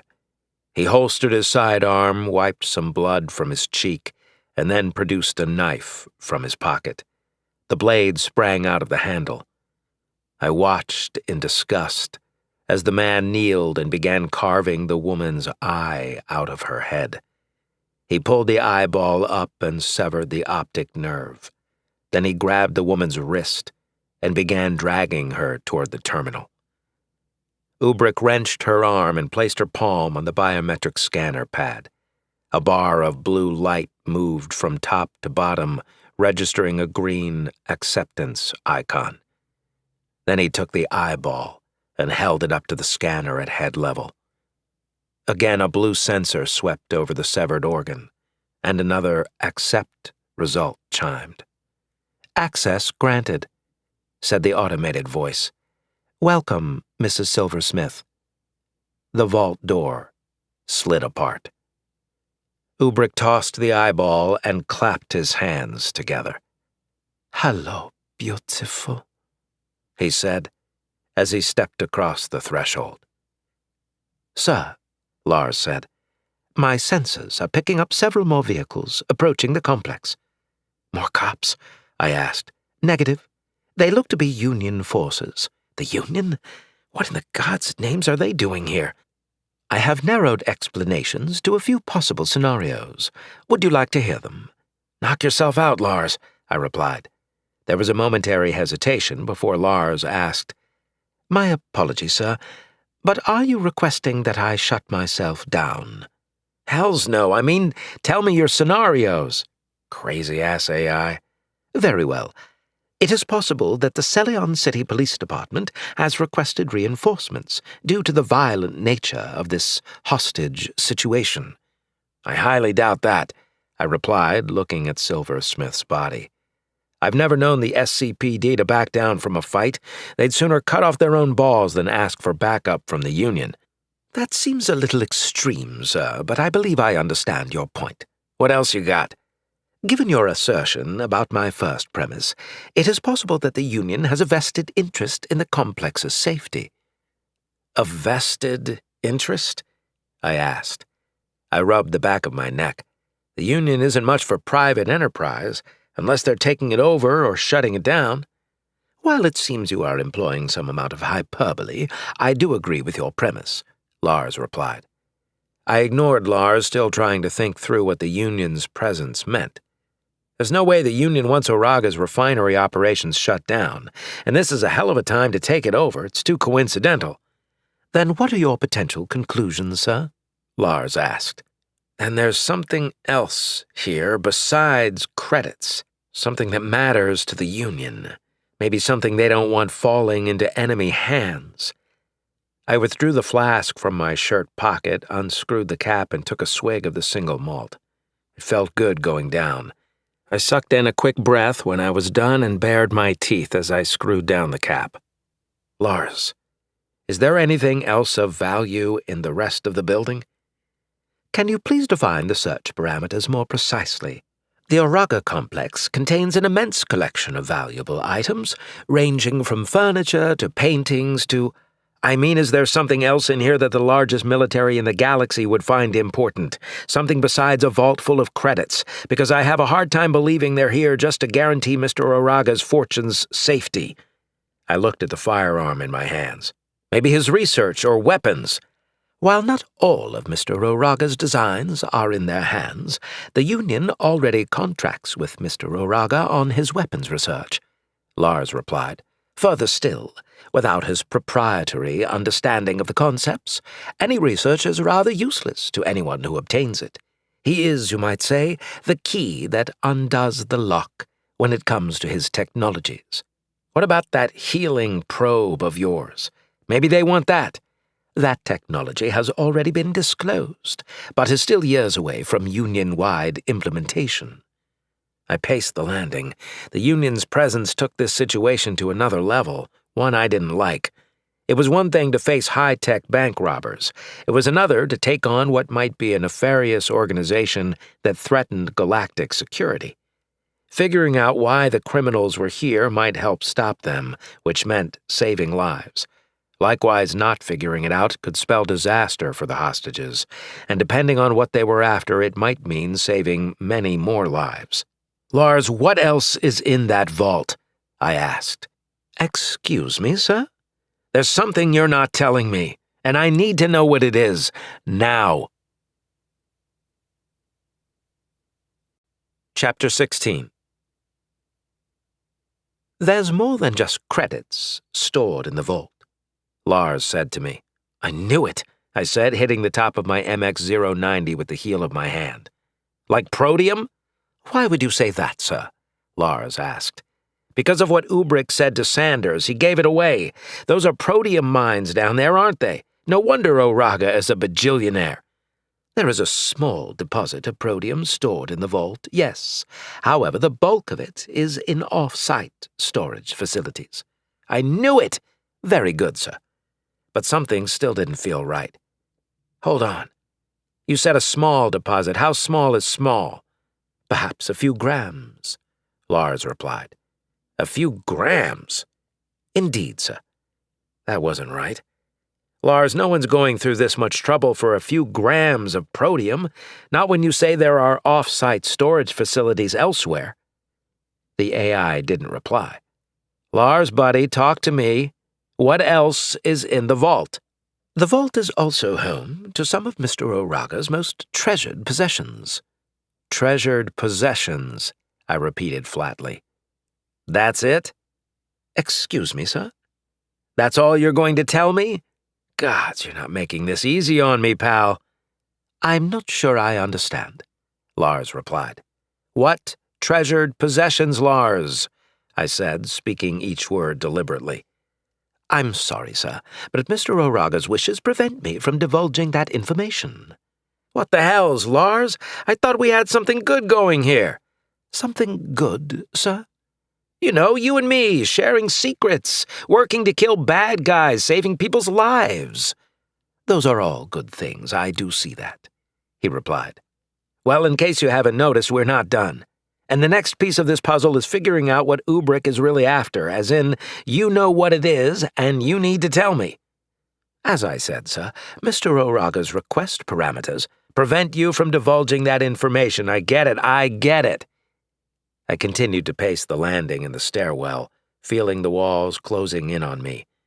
We were stuck, and I was having trouble seeing what to do next. Up until this point, my trusty AI sidekick had proven himself to be quite an asset, but now he was acting more like a liability. No, a deterrent. And that was starting to piss me off. "Lars, are there any parameters, any scenarios that would allow you to tell me what else is in that vault?" "Of course, sir." I waited, but Lars didn't offer anything. "Lars?" I asked. "Yes, sir." "So, you going to tell me or what?" "Again, I apologize, but that, too, would be breaking with Mr. Damn Mr. Oraga and his parameters. I don't see how I'm able to fulfill that request, sir."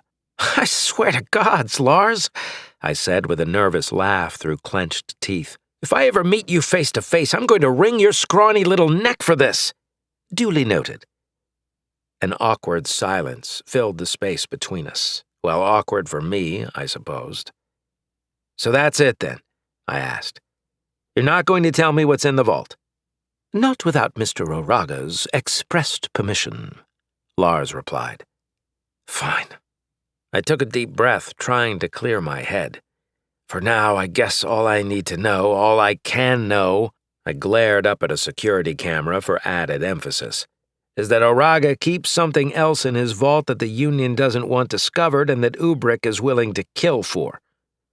For once, Lars kept silent. I took that as a sign that he agreed. It wasn't much, but at least my conclusion was on track.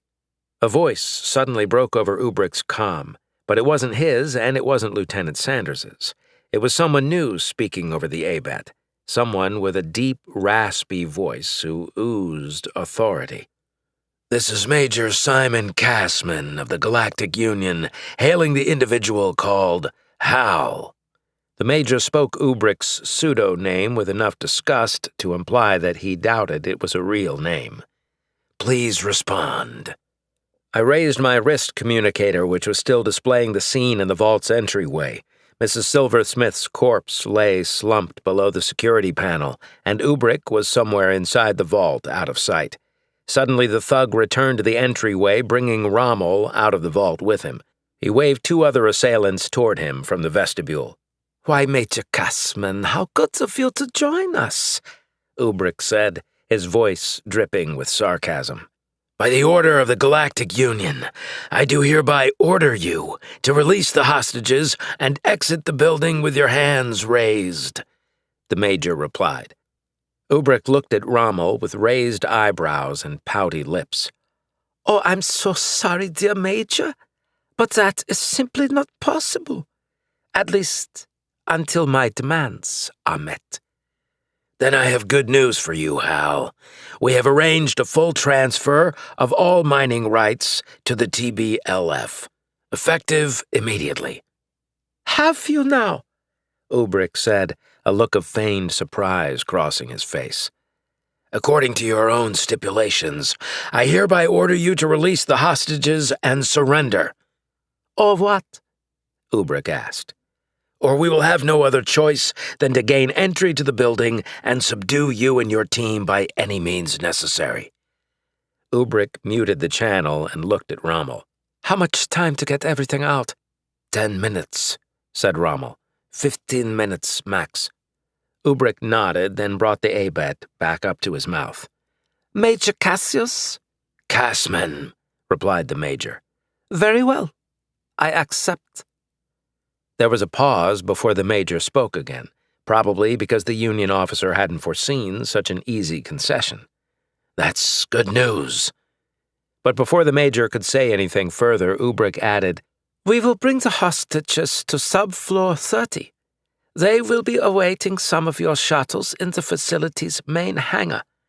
Once they are secure, we will walk out of the main doors into your custody." "Negative," Cassman replied.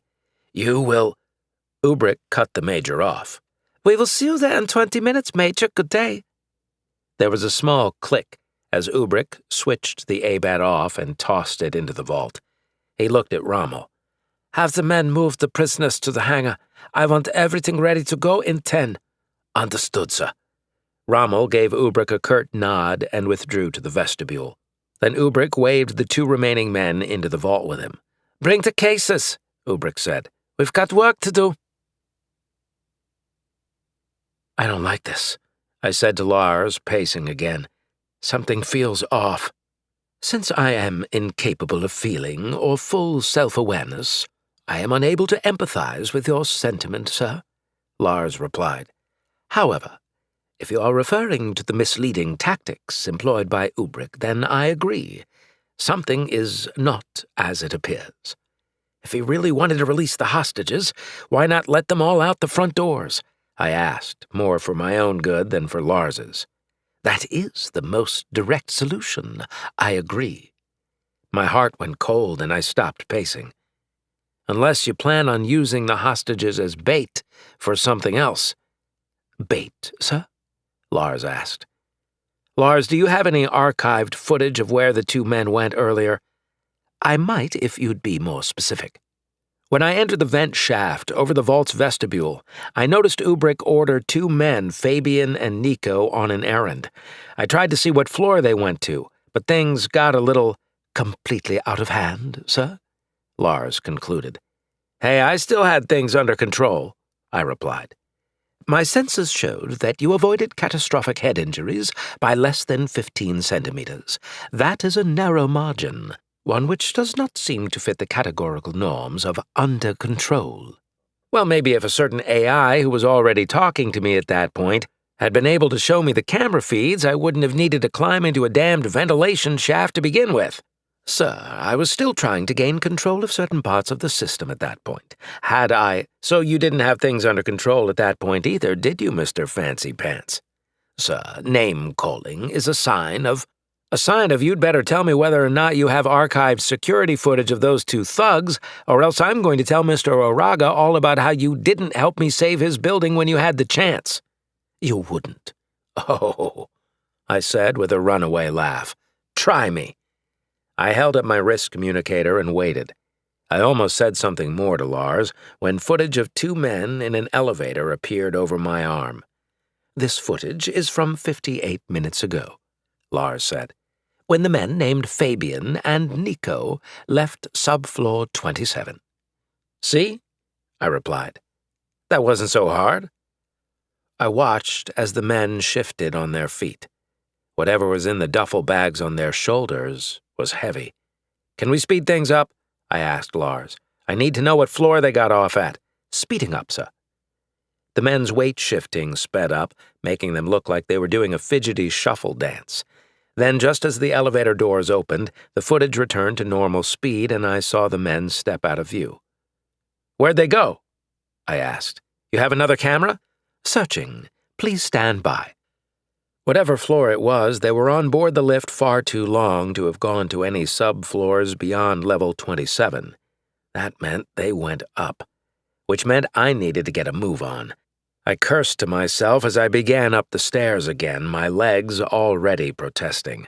I held the wrist communicator in front of me, waiting for Lars to come through with another shot. "Sir," Lars said, "It appears as though the men got off at level 0. "Level 0? I asked. "You mean the actual platform access level?" "Indeed."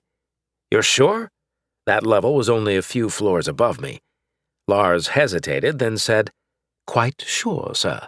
Since I am unable to locate any movement on any camera feeds at the exact time they emerged from the elevator, I am left to assume they exited onto level 0. Hoping he'd finish the sentence, I said, "And that's because—" "Because I do not have access to any cameras on that level." My feet pounded up the stairs and my hands helped keep me upright as I swung around each landing. "And you don't have access because— Come on, Lars!" "The cameras on that level are controlled by Celion City. Even though the Oraga complex makes use of that section of the platform, the property is that of Celion City. While they share with our security system under normal operating procedures, once the building was locked down, I was cut off from all city-controlled systems." "So once I'm on that level, I won't have your eyes," I said, already not liking the thought of being without Lars. "That is correct," he replied. "And how about communication?" "I have multiple reasons to suspect that the internal passageways within the city's platform will sever all analog and digital transmissions between us." "So I'll be on my own. Damn, I really didn't like being without him. How had I grown so accustomed to this techno-meathead?" "So am I to assume by this line of inquiry that you intend to explore level 0? "You're damn straight I do." "Do you believe this is the wisest course?" "What are you, my shrink or something?" I took several deep breaths. My legs were getting the shakes. "Who said anything about wise? I'm just going with the next available lead." "I see." "You say that like you don't approve. Wait, are you studying me again, asshole?" "It's a habit. What can I say?" Lars paused. "Sir, I wish to inform you that you are now arriving at level 0. I'd actually forgotten to check the floor numbers. "Thanks, pal." I took 10 seconds to catch 2 more deep breaths and then brought the MX-090 up to low, ready position. "Lars, do you have any footage of Fabian and Nico returning to any of the elevators, or maybe coming back through this stairwell door?" "Searching now." Several seconds passed before Lars said anything. "I have no indication that the assailants Fabian and Nico returned through any passageway on this floor." "So they're still out there," I said, assuming the worst. "All indicators point to that conclusion, yes." "Well, okay then," I said, charging the assault rifle. "Time to get busy. See you in a few, Mr. Invisible." "See you in a few, sir." Chapter 17. I opened Zero Level's door and stepped into an environment unlike any in the rest of the complex. While every one of Oraga's floors, even those under construction, had an air of sophistication and refinement, this level was all about functionality. The concrete floors were damp, littered with oil stains, and reeked of too much chemical cleaner. Water dripped into puddles from any number of pipes crisscrossing overhead. and the light from flickering flood lamps was hampered by conduits and vents washing the corridors in muted tones. I heard gears grinding away in some unseen mechanical rooms, while gases hissed in aging pipes. More strange odors filled my nostrils as I moved cautiously down the main hallway, alert to any movement. For a fleeting moment I wished I had my flashlight.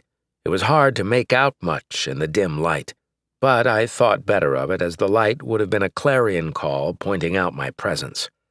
I moved down the main hallway, careful to stay along the wall.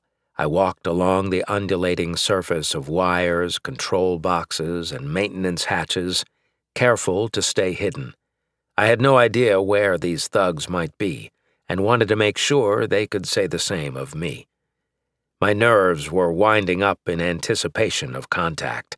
I brought my assault rifle up to ready position, making the sights an extension of my eyes. I peered along the barrel, knowing everything I saw was being processed through a subconscious threat analysis matrix in my head. It had been years since I'd used these skills. They'd once been honed to a sharp point, but now I feared they were blunted, shadows of their former selves. Or were they? Somewhere in the depths I could feel myself coming alive, ready for the fight, eager to take this enemy down. Wasn't this what I'd lived for when I was back on the force? To take down bullies who thought they were better than everyone else, bullies who thought they were entitled to what others had worked for? Not today, I whispered to myself. You picked the wrong tower to hijack. My foot bumped against something. It gave a little, which startled me. I looked down to see a boot extending from a recess. What the hell? I said. No, it was 2 boots, at the ends of a pair of legs that extended into the darkness. It was a damn body. I double-checked the hallway for movement and then pushed against one of the boots with my foot. It felt lifeless. I slung the MX-090 under my shoulder, bent down, and pulled on the body, sliding it out from the darkness. I hated myself for checking to see if the boots were my size, as I did. What? I was desperate. But they are at least 2 sizes too small. Once in the muted light of the hallway, I saw the body of a man in his early 20s, wearing a Celion City Public Works uniform. He'd been shot in the forehead, his body shoved into this recess. Sons of bitches, I seethed. Who killed like this? It seemed so indiscriminate, bloodthirsty even. If a person stood between them and their objective, Ubrick's men didn't hesitate to kill them. The sound of metal on metal echoed from somewhere up ahead. I looked up from the city worker's corpse, adding the name on his chest to my growing list of casualties, and looked for any movement. Adrenaline surged into my veins again as I fought to restrain my biological responses to whatever threat awaited me. I peered down the rifle's sights and saw an open maintenance hatch along the right side wall. As I got closer, I saw fresh footprints leading from a puddle up to the meter-wide hole. You seeing this, Lars? I asked. No response came, and then I remembered, no Lars. You're on your own, Reed. I crept along the wall and approached the opening. Slow is smooth, I said to myself, reciting the SCPD's mantra for urban environments. And smooth is fast. Once at the entrance, I took a deep breath and then turned my hips, pointing the barrel down the shaft. But no one was there. Instead, a metal catwalk extended through a network of massive I-beams welded together in giant geometric patterns. Pin lights illuminated the walkway every few meters until the path disappeared into haze. What have we got here? I asked myself, careful to keep my voice down. I ducked through the entryway and stepped onto the catwalk. The metal was cold against my feet. I looked over the railing, which was a big mistake. A wave of vertigo washed over me. While it couldn't be that far down to sub-level 1, my eyes met only darkness. Eyes up, Reed. I reached out a hand to steady myself as I began walking along the path. I looked up to examine the metal beams. They were black, lined with rivets the size of my head, and welded at every intersection with expertly laid beads of metal. This had to be the framework that held the lower tower to the platform. It was legitimately impressive, too. I imagined this catwalk to be one of many that provided access to... That was when it hit me. "Gods, no," I whispered. "Did you hear something?" a voice said up ahead. Damn it. I saw something move in the light. It had to be the two enforcers. I was out in the open. If I was lucky, I might be able to kill one of them before... "Hey, you! Stop!" I was about to say something in reply when a muzzle flash lit up the far end of the catwalk. The bright light was followed by a loud bang that reverberated through the cavernous space so loudly it made me lose my balance. It was like being in one of the giant cathedrals erected to the mystics. The sound of the enemy's gunshot grew and grew as it expanded in the never-ending hall. I steadied myself on the catwalk as a second round sent sparks flying off the railing beside my hand. Like the first, the gunshot blossomed into a dizzying wave of sound that seemed like it would never fade away. I returned fire with 3 quick trigger squeezes, aiming along the center of the catwalk, but my shots seemed to do little more than add to the already deafening cacophony reverberating through the space. They must have ample cover, that or my aim was off.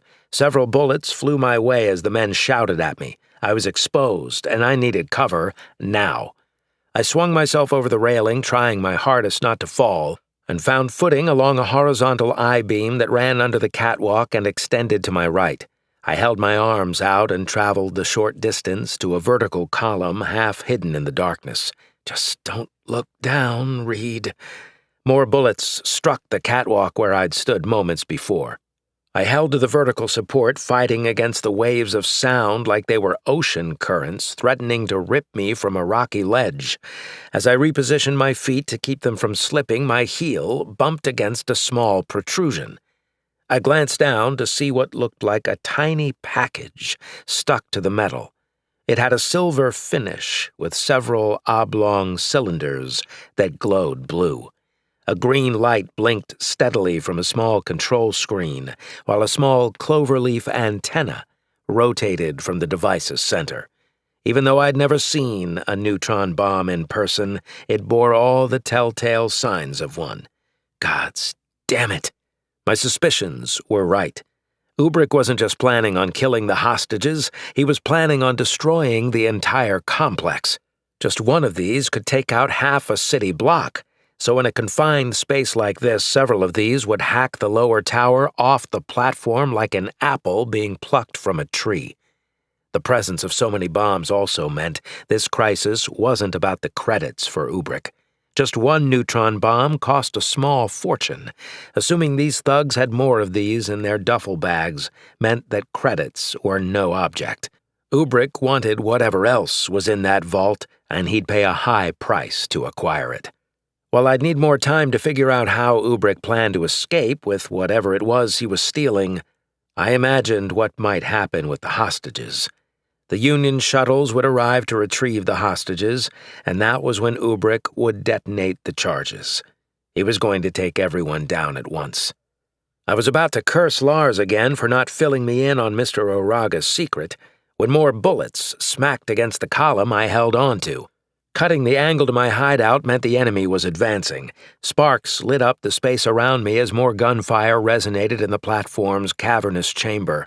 I pulled my hands back, hoping not to lose a finger, but this only made my position on the beam more tenuous. Again, I couldn't see what was below me, but I figured a fall from this height was something I wanted to avoid. More rounds peppered the metal beams beneath my hands and under my feet, their pings vibrating through my body. The enemy fire was becoming even more accurate. It was only a matter of seconds before the men spread out and pinned me down, firing from opposite ends of the catwalk. But this also meant that they'd left whatever hiding place they'd had further down the path. It was my turn to go on the offensive. I squatted, leaned a shoulder into the column in front of me, and then brought my weapon to bear on the 2 men walking toward me. Sure enough, neither had cover. Such a mistake meant they thought I was underarmed for the conflict. That would cost them. I aimed at the foremost combatant, aligning my sights with the center of his business suit. I squeezed the MX-090's trigger and held it, allowing a torrent of automatic gunfire to drill into the man's chest. I watched as his flesh was shredded, red chunks trailing away in gouts of blood. If he'd had body armor, my new assault rifle made quick work of it. The perp was forced backward and flipped over the railing. I rotated to aim at the remaining man, but he took advantage of my appearance and fired at my head. A bullet ricocheted off an adjacent beam and clipped the top of my rifle. The sudden clack made me wince, and I withdrew behind the column again, an act that probably saved my life. A stream of more bullets collided with the column as the punk went full auto on me. Without the thug's partner there to close the angle on my location, there was little he could do to flush me out but fire relentlessly. Expending so much uncontrolled ammo on me, however, was costly, more likely an act of retribution at seeing his partner decimated than a calculated assault.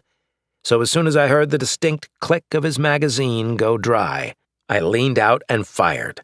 To my astonishment, my first several rounds struck the man but did not put him down.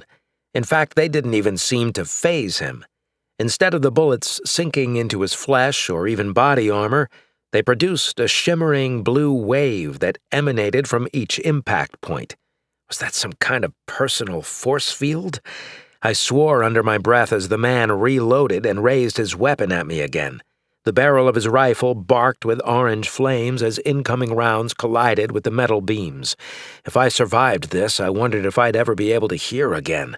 One thing they never portrayed well in the Hollow films was just how damn loud weapons were. Suddenly, the gunfire stopped. Come out, wherever you are," the man said in a sing-song voice.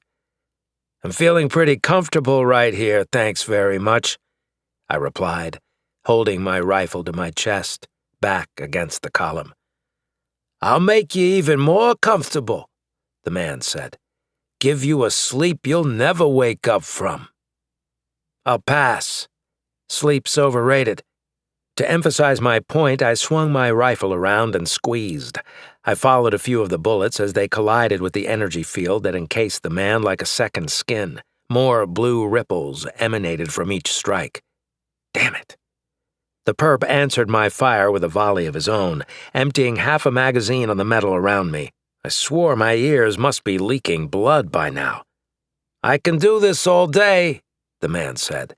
"I've got plenty of ammo." "And I've got plenty of patience," I said as a plan formed in my head. It wasn't much. In fact, it was probably suicide. But it was better than staying here while the seconds ticked by. I had to get word to the Union about Ubrick's double-cross. If I didn't, my fate with this assailant was going to be the least of Celion City's concerns. "So which one are you, Fabian or Nico?" "Hey, how'd you—" I swung my rifle around and fired blindly, just enough to keep pressure on the man to keep him firing. The quick assault was met with more automatic return fire. I pulled the MX-090 back to my chest and took a wild guess. "Looks like Fabian wasn't so tough after all," I said. "Poor baby." More bullets slammed against the column. "Maybe he just needed a better partner," I added. "Shut up," the man roared, firing again. "Don't talk about him, you little bitch." So this was probably Nico. I reached over my shoulder and pulled the sniper rifle off my back. Seeing the ends of it appear around the side of the column gave Nico something to shoot at, and he didn't disappoint. Gunfire filled the space where the weapons had been. I clutched the sniper rifle to my chest with my left hand and readied the MX-090 in my right. By my estimation, Nico had another few rounds left in his magazine, and then it was my time to move. "Hey, Nico," I yelled. "I'm curious. Will Ubrick invite Fabian's mom to the funeral, or does he just send pics of the bodies?" "To hell's with you," Nico cried, and then unloaded on my position again. The gunfire ceased, followed by a soft click. It was go time. Chapter 18. With Nico busy swapping out clips, I stepped around the column and raced along the I-beam to the catwalk. He looked up in shock as I charged, fumbling with his magazine for a fleeting moment. I closed the gap, but not soon enough. The man was a professional and slammed the fresh magazine home. He would have been able to take me out, but that was what the sniper rifle was for. I pulled my arm back and then hurled the weapon at him like a javelin. As I'd hoped, Nico winced, not expecting me to throw a rifle at him. He raised his arms, forgetting that his personal shield would have easily blocked the improvised spear. It carried a fraction of a bullet's kinetic energy. It was exactly the window I needed. In the time it took for him to recover from the wild attack, I bounded over the railing and sent my feet into his chest. Apparently my body was moving too slow for the force field to consider it a threat, so Nico took the full brunt of my adrenaline-fueled strike. His hands flew up as his lower back struck the railing behind him. I landed on my feet and reached for his weapon hand with my left hand and placed the barrel of my MX-090 against his abdomen. Nico was far from being out of this fight, however. Before I could squeeze a round off, he raised a knee and knocked my rifle aside. I countered with a violent headbutt to his face. I heard something crack under my face and pulled away to see a stream of blood spurt from his nose. Nico swore at me and threw a punch at my head. The blow landed on my temple, reopening the wound Lars had stitched up. Specks of light flitted about in my vision as Nico landed several more blows against my ribs. Still, I kept his weapon hand at bay, struggling to shield his battering ram of a hand from striking my already sore ribs. His fourth strike to my ribs broke something. I gasped as the pain seized my chest. I let go of his weapon's hand, crumpling to my knees. I imagined that he must be pulling his weapon up to fire straight down on me. There was no way I could dodge the shot. But this was close-quarters combat, and there was no way I was going to let him shoot me in the back. I gathered my strength and then exploded off the catwalk, shooting straight up.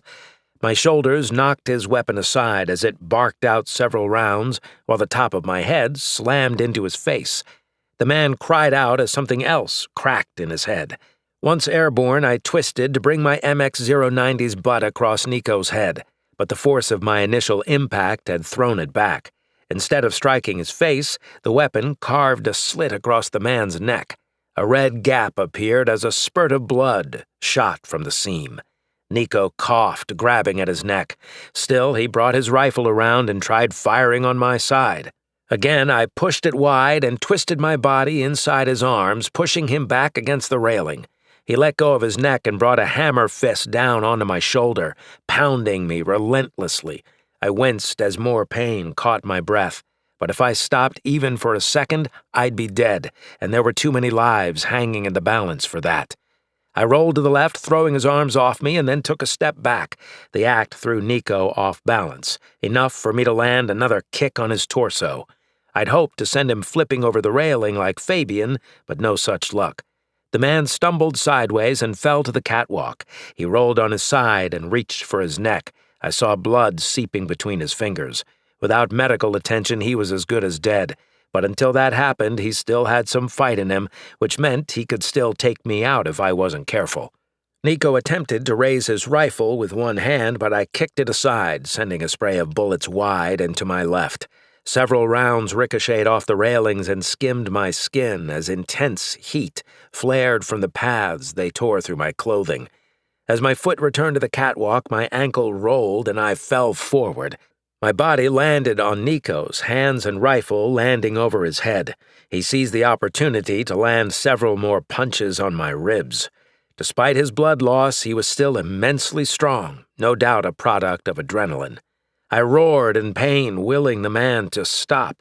When that didn't work, I brought my knee down on his groin and put all my weight on the connection. He writhed beneath me. Instead of hitting me, he tried pushing me off in what must have been a desperate attempt to relieve the pain in his nether region. Rather than fight his objection, I went with it, using the force to return to a kneeling position.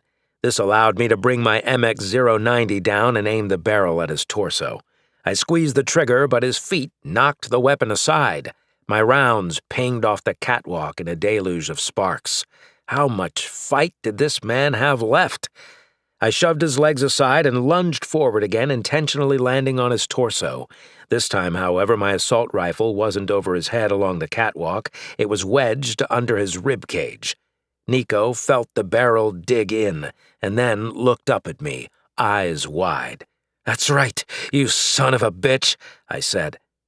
Before he could resist, I squeezed the trigger and filled his chest cavity with a stream of gunfire. His body shuddered as the rounds ripped through him and struck the catwalk in a muffled thud. His head fell back, eyes wide.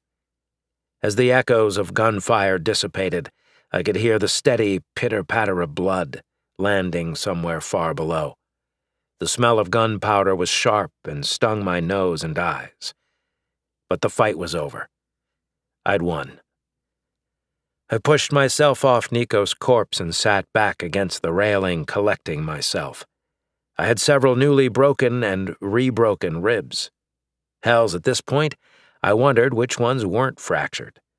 I also touched my temple and then pulled my hand away to see bright red blood on my fingertips. And then there were the stray bullets that had marked my flesh. Who knew how bad those injuries were? But I felt strong enough to stand. No, I thought. I had to stand. Ubrick had to be stopped. For a moment I thought about trying to dislodge the neutron bombs one by one, but doing so for just one might take several minutes. Doing so for all might take an hour, and that was if I could find where each of them was hidden. Then I thought of running back and asking Lars if there was a way to disarm them, but what little I knew of black market tech made me doubt that any such efforts would be successful. And even if they were, I was back to the same problem of locating them all with time to spare. My options were dwindling by the second. As far as I was concerned, these bombs were going off unless I stopped whoever had the remote detonator, assuming there was one. It was most likely with Ubrick, and if I couldn't do that, I at least had to get the hostages clear, which meant isolating them from the rest of Ubrick's men or getting in touch with the Union. Even waving off the Union might buy me some time for the hostages. I guessed Ubrick wanted the full effect for his massacre, and he might not pull the trigger on the bombs if it wasn't exactly the way he wanted it. Guys like this tended to be control freaks, and I could use that to my advantage. Feeling the urgency of time, I pulled myself up on the railings. My sniper rifle was somewhere below in the darkness, but at least I still had the MX-090 and 3 more magazines. I left Nico's corpse and returned along the catwalk and then exited into the main hallway. It was just as I'd left it, damp and bathed in dim light. The city worker's body still lay on the floor as I limped toward the stairwell door. No sooner had I crossed the threshold than Lars's voice popped into my ear. "It is good to see you, sir," Lars said. "Hey there, pal," I replied. "Nice to hear your voice." "You appear to be injured. Your vitals are—" Yeah, not great. I'm sure you're just dying for another chance to probe me, but that's gotta wait." "What about Fabian and Nico?" Lars asked. "Dead," I said. "But they've planted neutron bombs in the superstructure." "Are you certain about the explosive type, sir?" "Pretty sure, pal. I mean, I'm not you, but I'd put money on it." "If that's true, then it appears that Ubrick intends to sever the lower tower from Celion City's platform." "And take out the hostages and the Union shuttles," I concluded. "That would exceed the casualty rate of any terrorist act in the city's history," Lars added. "Tell me about it." "You would like me to expound on it now, sir?" "Negative," I said, waving him off. "We really need to work on your phrase analysis later on." "Noted.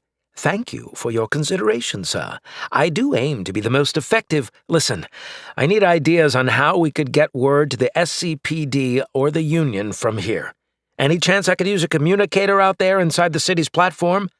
"Unfortunately, no," Lars replied. "While the city owns and operates the area you were just in, it is still cut off from the rest of the city physically and electronically. Damn indeed, sir.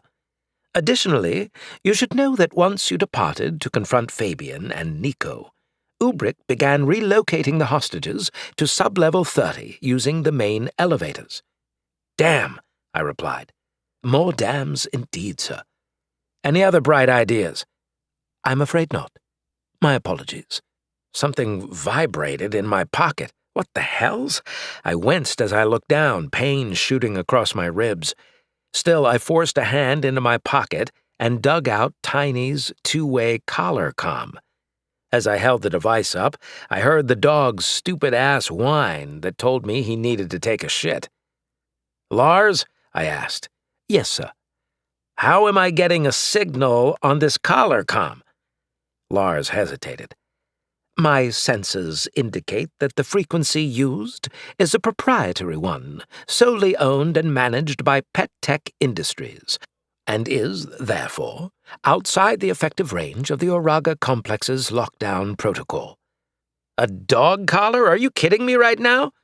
"No, sir, I am not kidding you."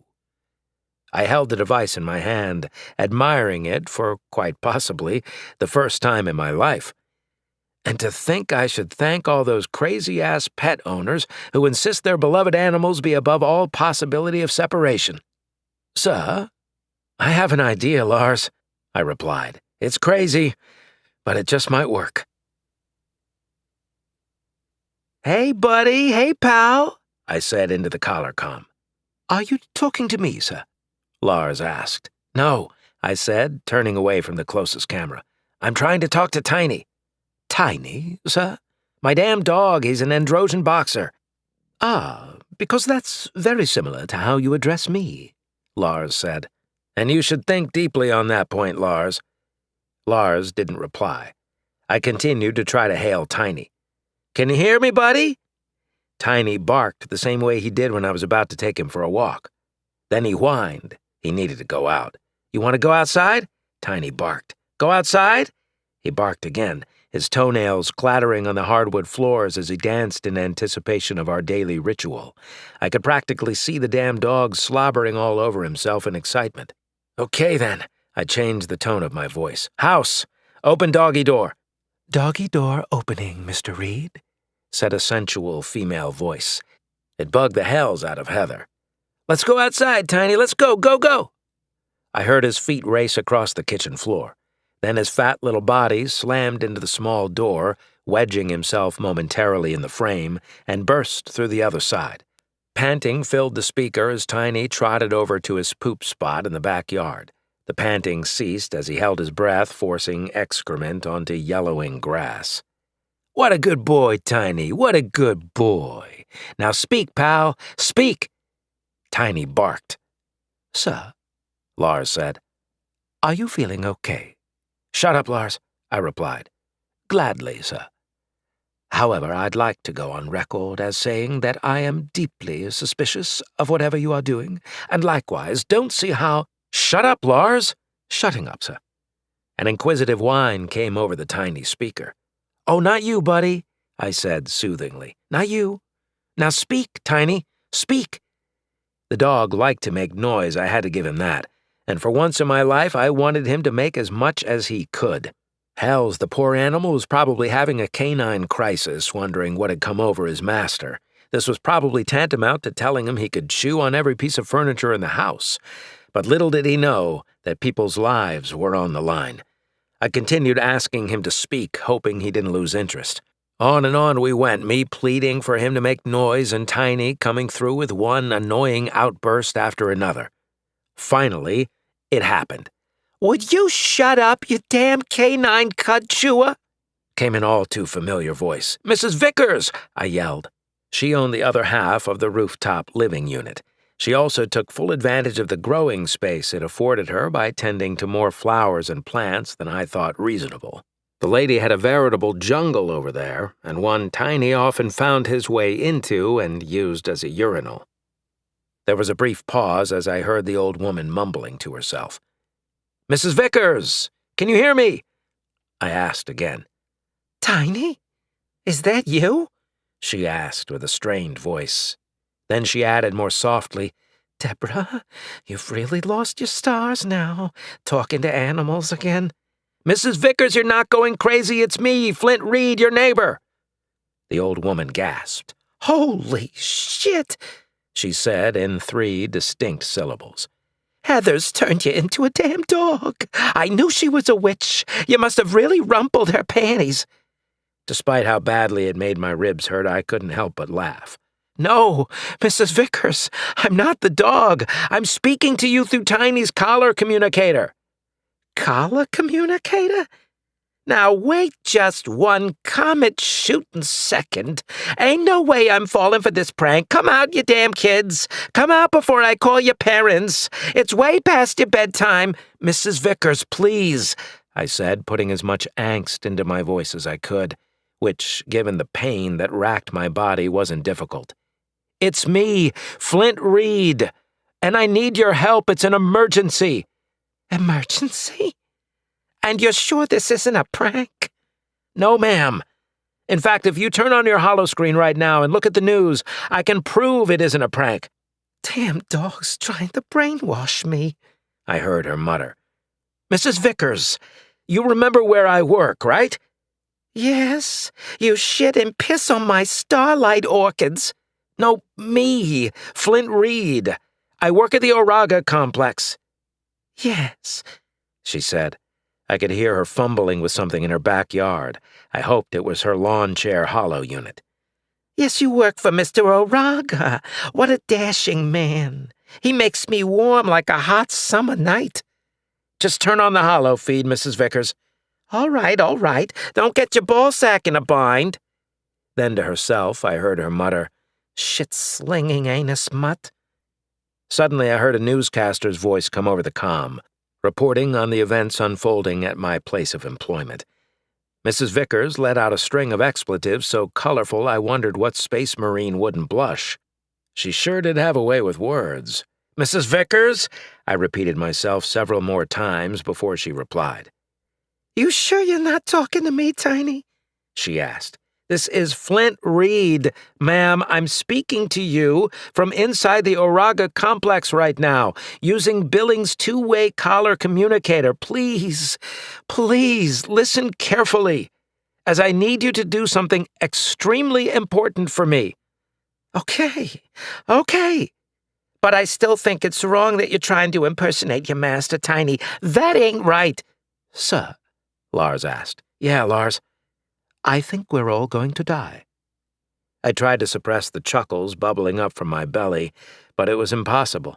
I couldn't tell which I was crying from more, my broken ribs or the absurdness of the situation with Mrs. Vickers. You're damn straight, Lars, I replied, wiping a tear from my eye. We're all gonna die. Chapter 19. How many times had I gone up and down these stairs today? I'd lost track. But frankly, I was surprised I'd lived long enough to keep using them this much. So rather than curse the burn, I embraced it. The reality was that I wouldn't be using them again much longer. Either they were going to cease to exist, or I was. Or maybe both. I needed a drink. I bounded down the flights, taking the steps 2 and 3 at a time as I could manage. I tried my best to ignore the pain in my body, willing myself to endure, to feed off it. I wasn't sure what I was going to find when I got to the bottom floor, but I knew it wouldn't be good. I'd need to channel all the pain and aggression I could into a single force, one hell's bent on annihilating these murderers. Sir, said Lars, I would like to inform you that Ubrick has assembled 90% of the hostages, less the corpses, in the main hangar on subfloor 30. Thanks, pal, I said, wiping the sweat from my forehead to keep it from burning my eyes. At your current rate of descent, you will reach floor 30 approximately 40 seconds after the last batch of hostages has arrived via the main elevators. Got it. While irritating, I couldn't blame the guy for being thorough. What am I going to find when I get there? What's the layout? Whereas you turned left from this stairwell to enter Mr. Auraga's office, you will turn right to enter the main hangar. Got it, I replied, sucking in more air. It is through 2 sets of security doors, which I have now unlocked for you. You unlock them? Yes, sir, Lars said. I thought you didn't have access to the building's security system. I don't, though I am getting closer to bypassing it. However, all doors leading to Mr. Oraga's offices are within my control and independent of the main complex's security measures. I also maintain independent control over several subsystems on this floor. The designers should have given you all access as far as I'm concerned. Lars paused, then said, I have logged your comment in my system for future consideration. Thank you for the valuable feedback, Mr. Reed. You know, Lars, there are moments where I almost think you're human, and then you go and say something like that. Like what, sir? He asked. Never mind. I glanced up at the floor placard to see the number 28. Almost there. I slowed as I passed the last 2 floors, trying to give my lungs a chance to catch up. Whatever came next, I was going to need all my strength. You think we have time for a quick probe session in Mr. Oraga's Medi-chair? I asked Lars. Sir, as I said before, I never probed you, he replied. That's what they all say. He hesitated.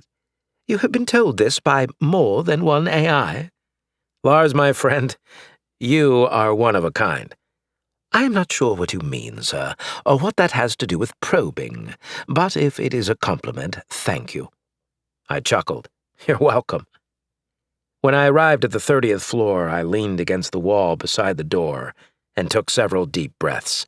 I also swapped my current magazine out for a fresh one, stowing the half-used one back on my belt for later. I charged the weapon and held it to my chest. I thought of offering a prayer to the gods, but even they knew they weren't listening. So I offered one to the closest thing I had to a deity. Lars, help me save these people, I said. I will do my very best, sir, he replied. That's all I can ask for. And that's all I can give. I smiled. Seems we have a nice arrangement, then. Indeed, sir. I turned and pushed the stairwell door open. The scent of the meticulously clean hallway filled my nose as I looked to the left. Mr. Oraga's assistant's office glowed with soft, dim light, ready to host guests who wanted to test their mettle at his administrative gauntlet. Then I turned to the right and saw the first set of security doors leading to the hangar. Besides the platform's interior cavity, this was the only other space in the complex that I hadn't been given access to. No one's waiting on the other side of these doors for me, right, Lars? That's correct, sir. I pushed the left-hand door open and stepped into a corridor 10 meters long, noting the final set of double doors at the far end. Unlike the first set, these had reinforced glass windows in them that offered a view into the hangar. Fortunately for me, the lights in the hallway were off. Providing that no perps were looking my way and studying the glass, I felt fairly confident that I could approach the windowed doors without being seen. I moved along the left wall in a crouch, my legs and ribs protesting with every step. But it was the pain that reminded me I was alive, and that I needed to stay that way. As I neared the glass, I could see a mass of people huddled in the center of the hangar floor. They moved nervously, several crying and clinging to one another. But they were alive, and that was all that mattered right now. The hangar's ceiling rose at least 90 meters high, maybe more. The cavernous space must have taken up nearly the entire floor, and certainly extended up into floors 29 and 28. Mr. Oraga could fit several starfighters in here, maybe even a small starship. On the far side of the hangar, massive openings gaped, exposing the hostages and thieves alike to open air and the cloud floor several kilometers below. 2 guards oversaw the hostages, standing several meters back, assault rifles raised and at the ready. Then to the right I saw Ubrick, standing near several large black cases and holding the ABET in his hand. A 4th enforcer worked on the cases while the 5th and final thug pulled something from a duffel bag. "Can you see what those guys are doing, Lars?" I whispered. "The ones beside Ubrick?" he asked. "Yeah, exactly." "One individual seems to be removing several suits from duffel bags and laying them on the floor." "Suits?" I asked. "As in business suits?" "No, sir. As in skin-tight synthetic utility suits. According to my resources, I suspect they are most closely related to exosuits that are compatible with jump rigs used in atmospheric avionic operations. The head section of each suit boasts a self-contained breathing apparatus and face shield. I scratched my stubble. You mean to tell me they're planning on jumping? That is a suitable conclusion, sir, especially considering the fact that the other man is securing large backpacks to the black cases with webbed slings. Parachutes, I offered. My conclusion precisely. They're going to get away with the stolen whatever it is, and then blow the hostages and Union shuttle sky high. It's genius, I said. The explosion covers Ubrick's escape, and for all the authorities know, they were killed in the blast along with the hostages and Union pilots, so no one will track them down. That does seem like the most logical plan, given their violent track record, yes. If I go in guns blazing, they're likely to kill the hostages, I said, more to myself than to Lars. I concur. If there was some way to separate them, however, maybe I could pick them off. A distraction, perhaps. You have any bright ideas? In fact, I do. There is a power substation on the far side of the hangar. While I don't have full access to it, I can backfeed amperage into the unit. This would cause a minor electrical explosion, allowing you ample opportunity to combat the enemy and allow the hostages to take cover.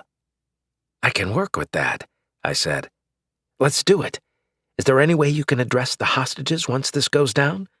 I have access to the hangar's loudspeaker system, Lars replied. Great. I want them going back up these stairs to the lobby as I draw the enemy's fire toward the hangar doors. Understood, sir.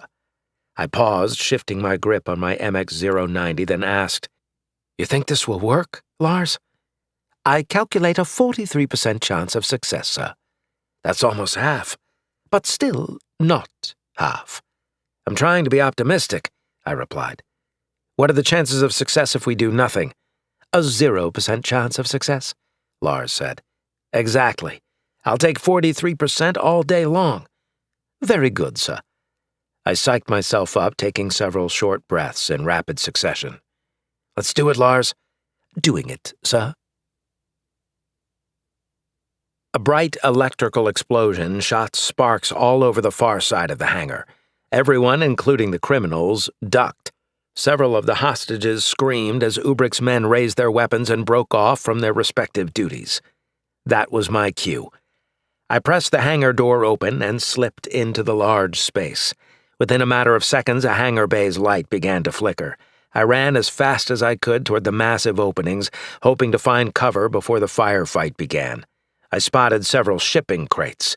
They would do nicely. I slowed and ducked behind one of them. Kill the lights, Lars, I said, and get those people out of here. Very good, sir. The banks of hangar lights went out one after the other, replaced by red emergency lighting. The hostages screamed as the thieves tried to regain control. But they were understaffed thanks to my last hour's worth of handiwork and struggled to corral the panicking crowd. Just then a loud voice filled the hangar's public address system, one I knew all too well. To the Enetron employees currently gathered in the lower hangar bay, Lars said in a thoughtful tone, please note, you are being rescued. A sudden cheer of elation went up among the hostages as they looked at one another. Then someone else yelled from across the group. I couldn't see him, but I knew from the sound of his voice that it was Ubrick. You are not being rescued, he declared. Stay where you are. That man is incorrect, Lars countered, his voice booming impressively throughout the space. Please proceed along the highlighted path to the stairwell doors. The hostages looked down at the yellow path that led toward Oraga's office corridor. Stay where you are, Ubrick ordered, and then fired a single shot into the ceiling. Several hostages cried out as the group ducked. It was showtime. I stood up from my cover, aimed at the nearest enforcer, and squeezed. The gunfire caught both the hostages and the thieves by surprise, especially the one I'd struck.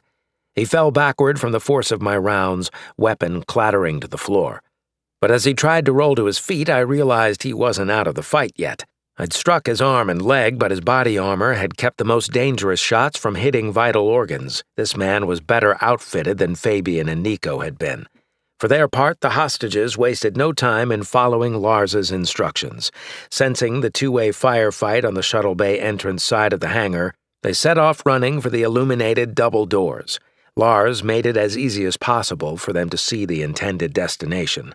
I watched just long enough to see the first few souls pull the windowed doors wide and begin to usher their co-workers inside. "Good job, Lars," I said over comms. "You too, sir." Bullets sprayed the opposite side of my crate. I leaned to the left side and fired at the first enforcer again, blowing his knee apart. His body armor might be better than most, but his limbs were just as exposed as mine. "And stay down, you punk-ass bitch!" I yelled like every action holo star ever.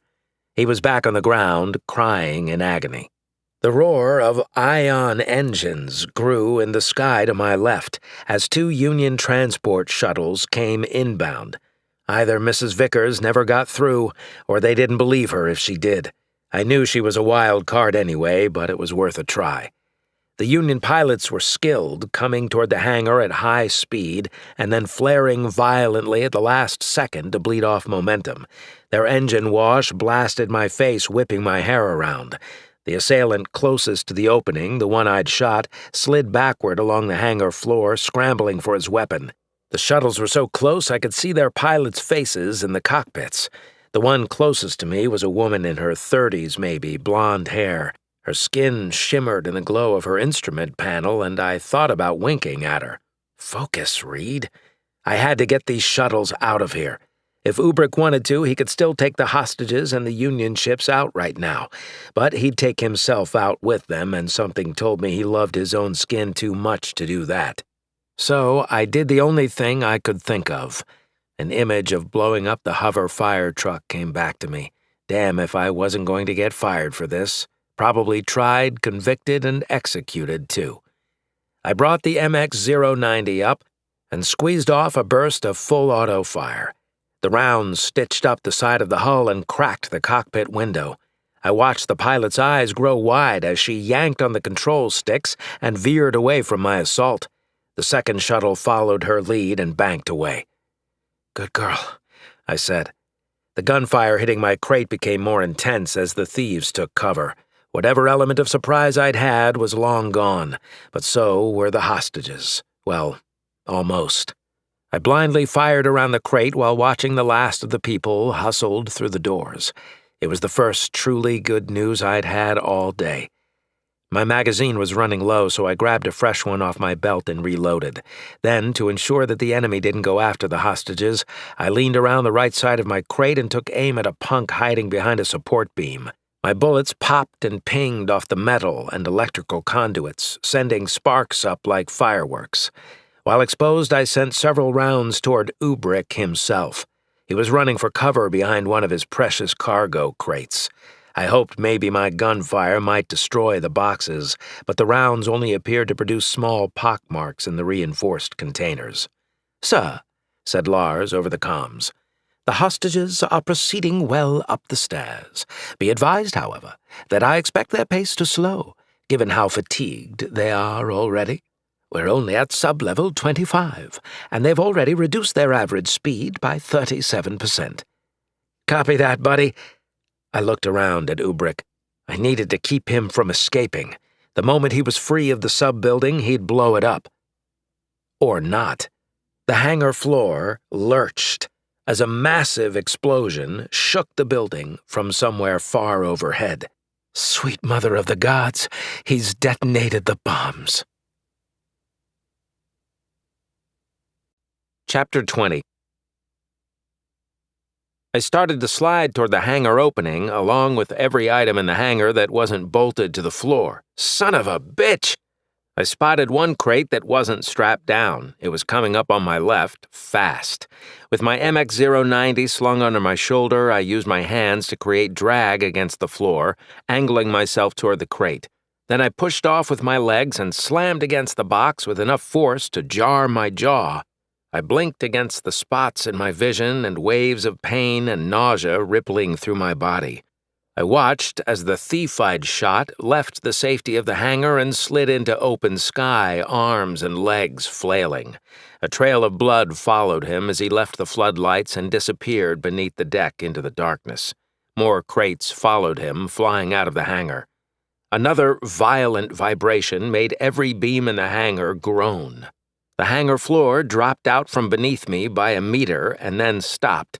I slammed against the ground only to feel the building begin to lurch in the opposite direction. The floor was leveling out. With any luck, it would stay that way. I stood to my feet and peered around my new cover. The thieves had all but forgotten about me, struggling with their precious crates that were bunched up against a wall, only a few meters from the opening's far edge. Some of the men pulled off their business suits to reveal lightweight exosuits. Then, from inside the crates, they removed jump rigs, modified flight gear that fit over the exosuits, and prepped them for an atmospheric escape. Satisfied that Ubrick had no more leverage, I bolted for the double doors leading to Mr. Oraga's office. What did I care what Ubrick stole now? As far as I was concerned, that was Oraga's problem, not mine. I needed to get the hostages off this death trap. Any sense of relief I had at getting them free of the hangar bay was short-lived. There was still a very real chance they were all going to die if I didn't get them to the lobby.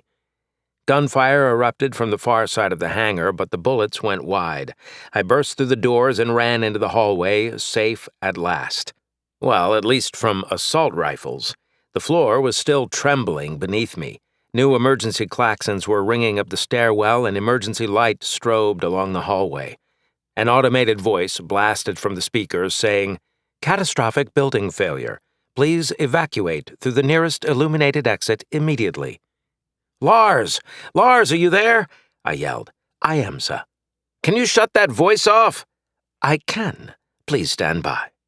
I waited a moment, listening to the automated voice repeat itself until the sounds and the lights stopped blaring. "Thank you." "You are most welcome, sir, and I have good news." "Oh, yeah?" I said, turning into the stairwell and heading up the first flight after the hostages. "What's that?"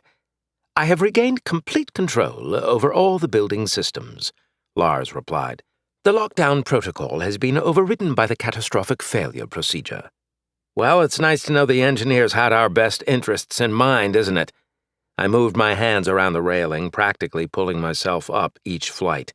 The taste of iron filled my mouth, and my quads shook with each step. "Does this mean I don't have to take the stairs, Lars?" "I would not recommend that, sir," he said. "While some of the elevators remain operational, as their motor systems are housed in the top of the upper tower, their housing and rail guides have been damaged by the explosion." "No shit," I replied. "What's the damage report overall?" "It seems that not all of Ubrick's neutron bombs received the detonation sequence transmission. That, or they are duds, as you say." "How many of them went off, then?" "By my calculations, after estimating the number of devices in each duffel bag, and given their volume and weight, along with how much ground Fabian and Nico—" "Lars, how many?" "3, sir." "Thank you," I said between clenched teeth. "Was that so hard?" "I was only trying to—" I cut him off. "So 3 bombs did what, you think?" "I don't think, sir. I am not fully cognizant. Rather, Damn it, Lars, quit being such a pain in the ass right now. What's the condition of the building, and how much time do we have before this thing goes south?" "Why south, sir? I believe the building will fall in the direction—" "Lars!" "The sub-level tower's platform cohesion integrity has diminished by 31%, the AI replied. "And what does it need to tear away, 100%? "Negative, sir. At 50%, cohesion destruction will accelerate algorithmically, covering the remaining 50% in less than 5 seconds. "So we have a cushion of 19% before this thing breaks off," I concluded. "While that is not the descriptor I would have chosen, that is essentially correct, sir." I looked up to see I was passing subfloor 15. "And how much time do you think we have?"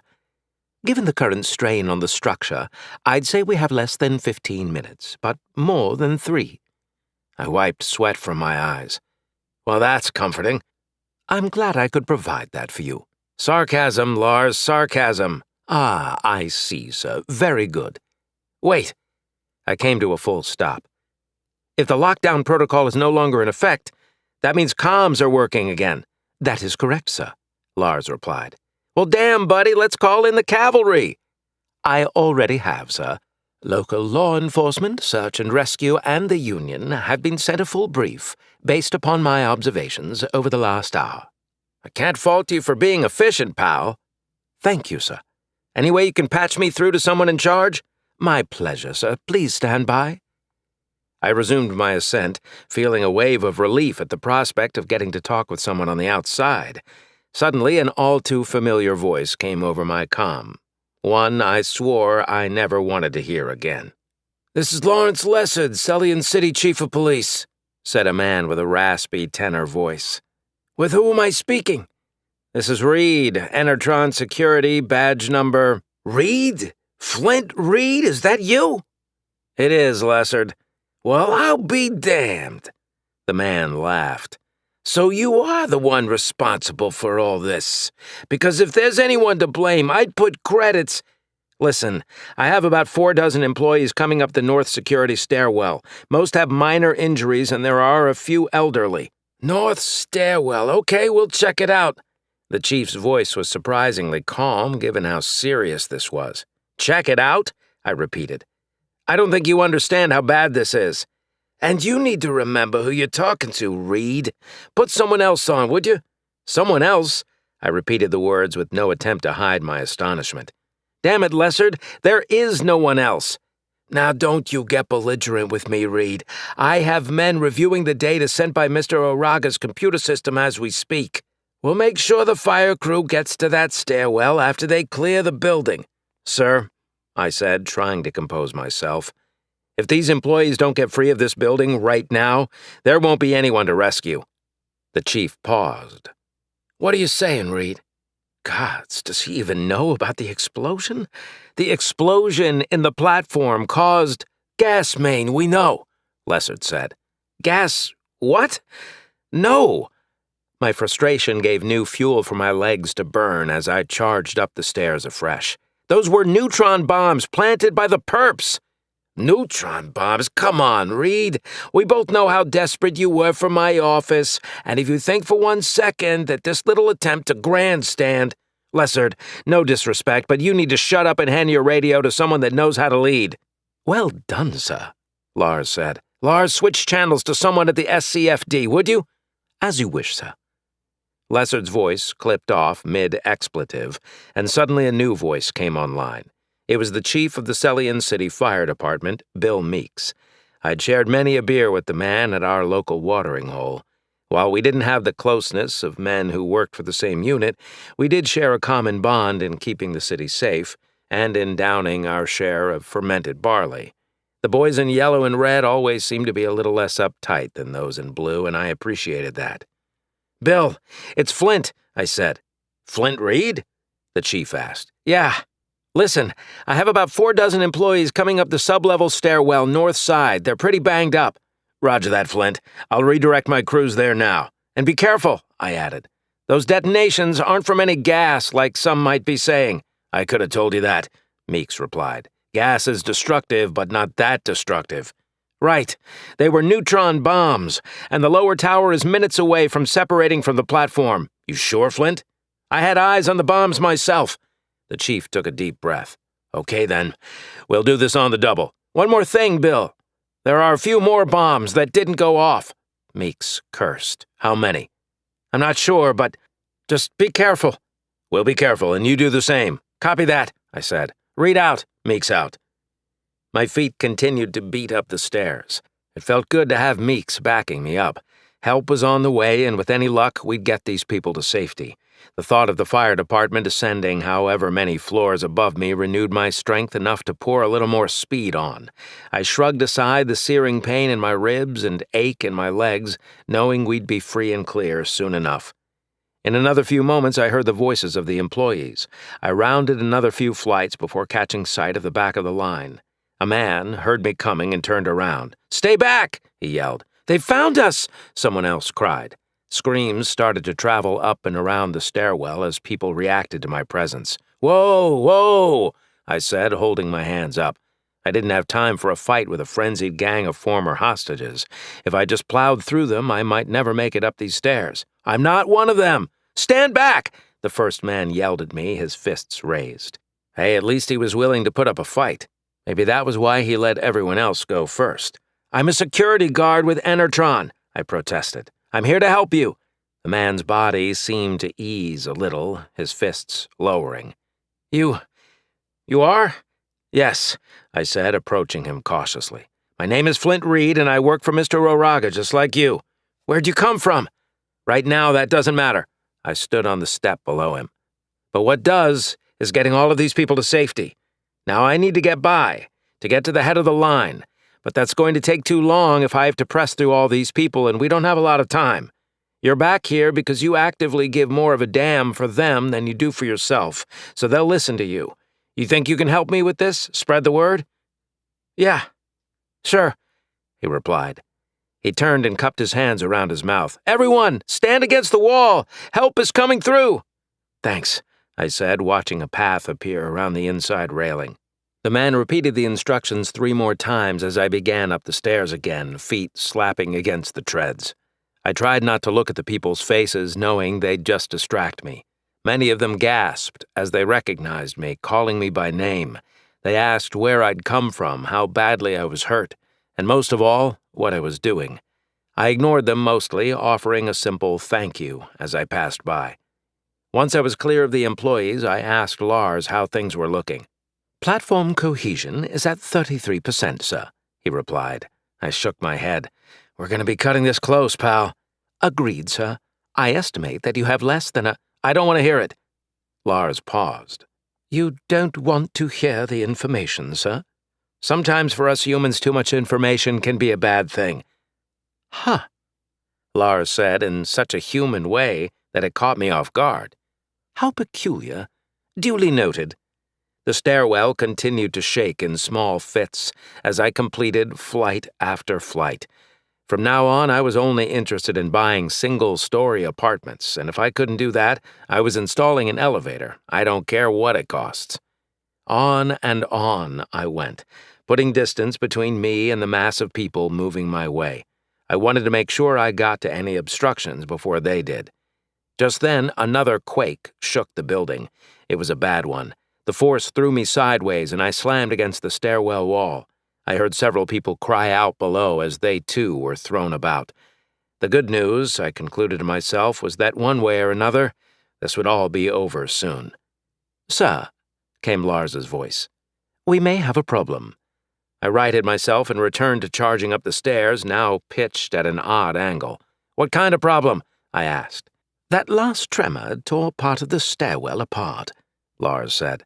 As if to emphasize his point, bits of concrete sprinkled down through the center gap between the railings.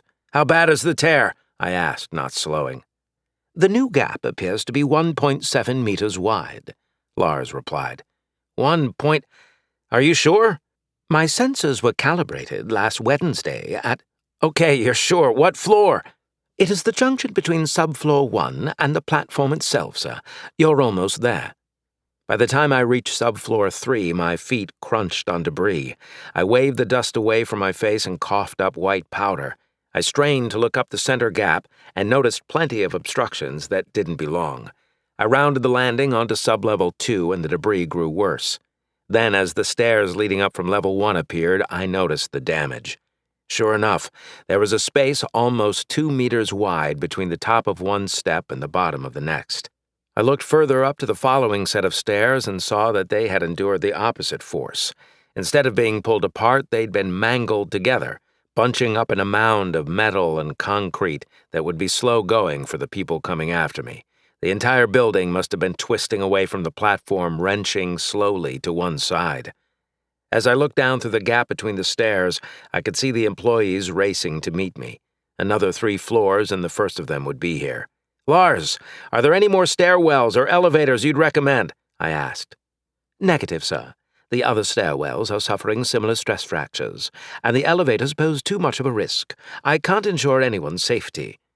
So, I said, pointing to the gap in the stairs. This is the safest recommended route. It is, sir. I would have already suggested an alternate route if there was one. Of course you would have, I chuckled. Thanks, pal. It's my pleasure, sir. I do have some good news, however. And that is? Several members of the fire department's search and rescue team are moments away from your position. They were waylaid by debris on the ground floor and floor 0, but have broken through. That's great news, I replied. I watched as the people slowed, picking their way through the debris. Take your time, everyone, I said, realizing that was not at all what I wanted to say. Keep moving as fast as you can, but watch your step. We don't need anyone tripping. A woman near the front looked up and saw me. I watched the look of surprise turn to horror as she took in the sight of the staircase. It's okay, ma'am, I said, trying to calm her from above, but she didn't hear me. She pointed at the gap and said, "We're trapped!"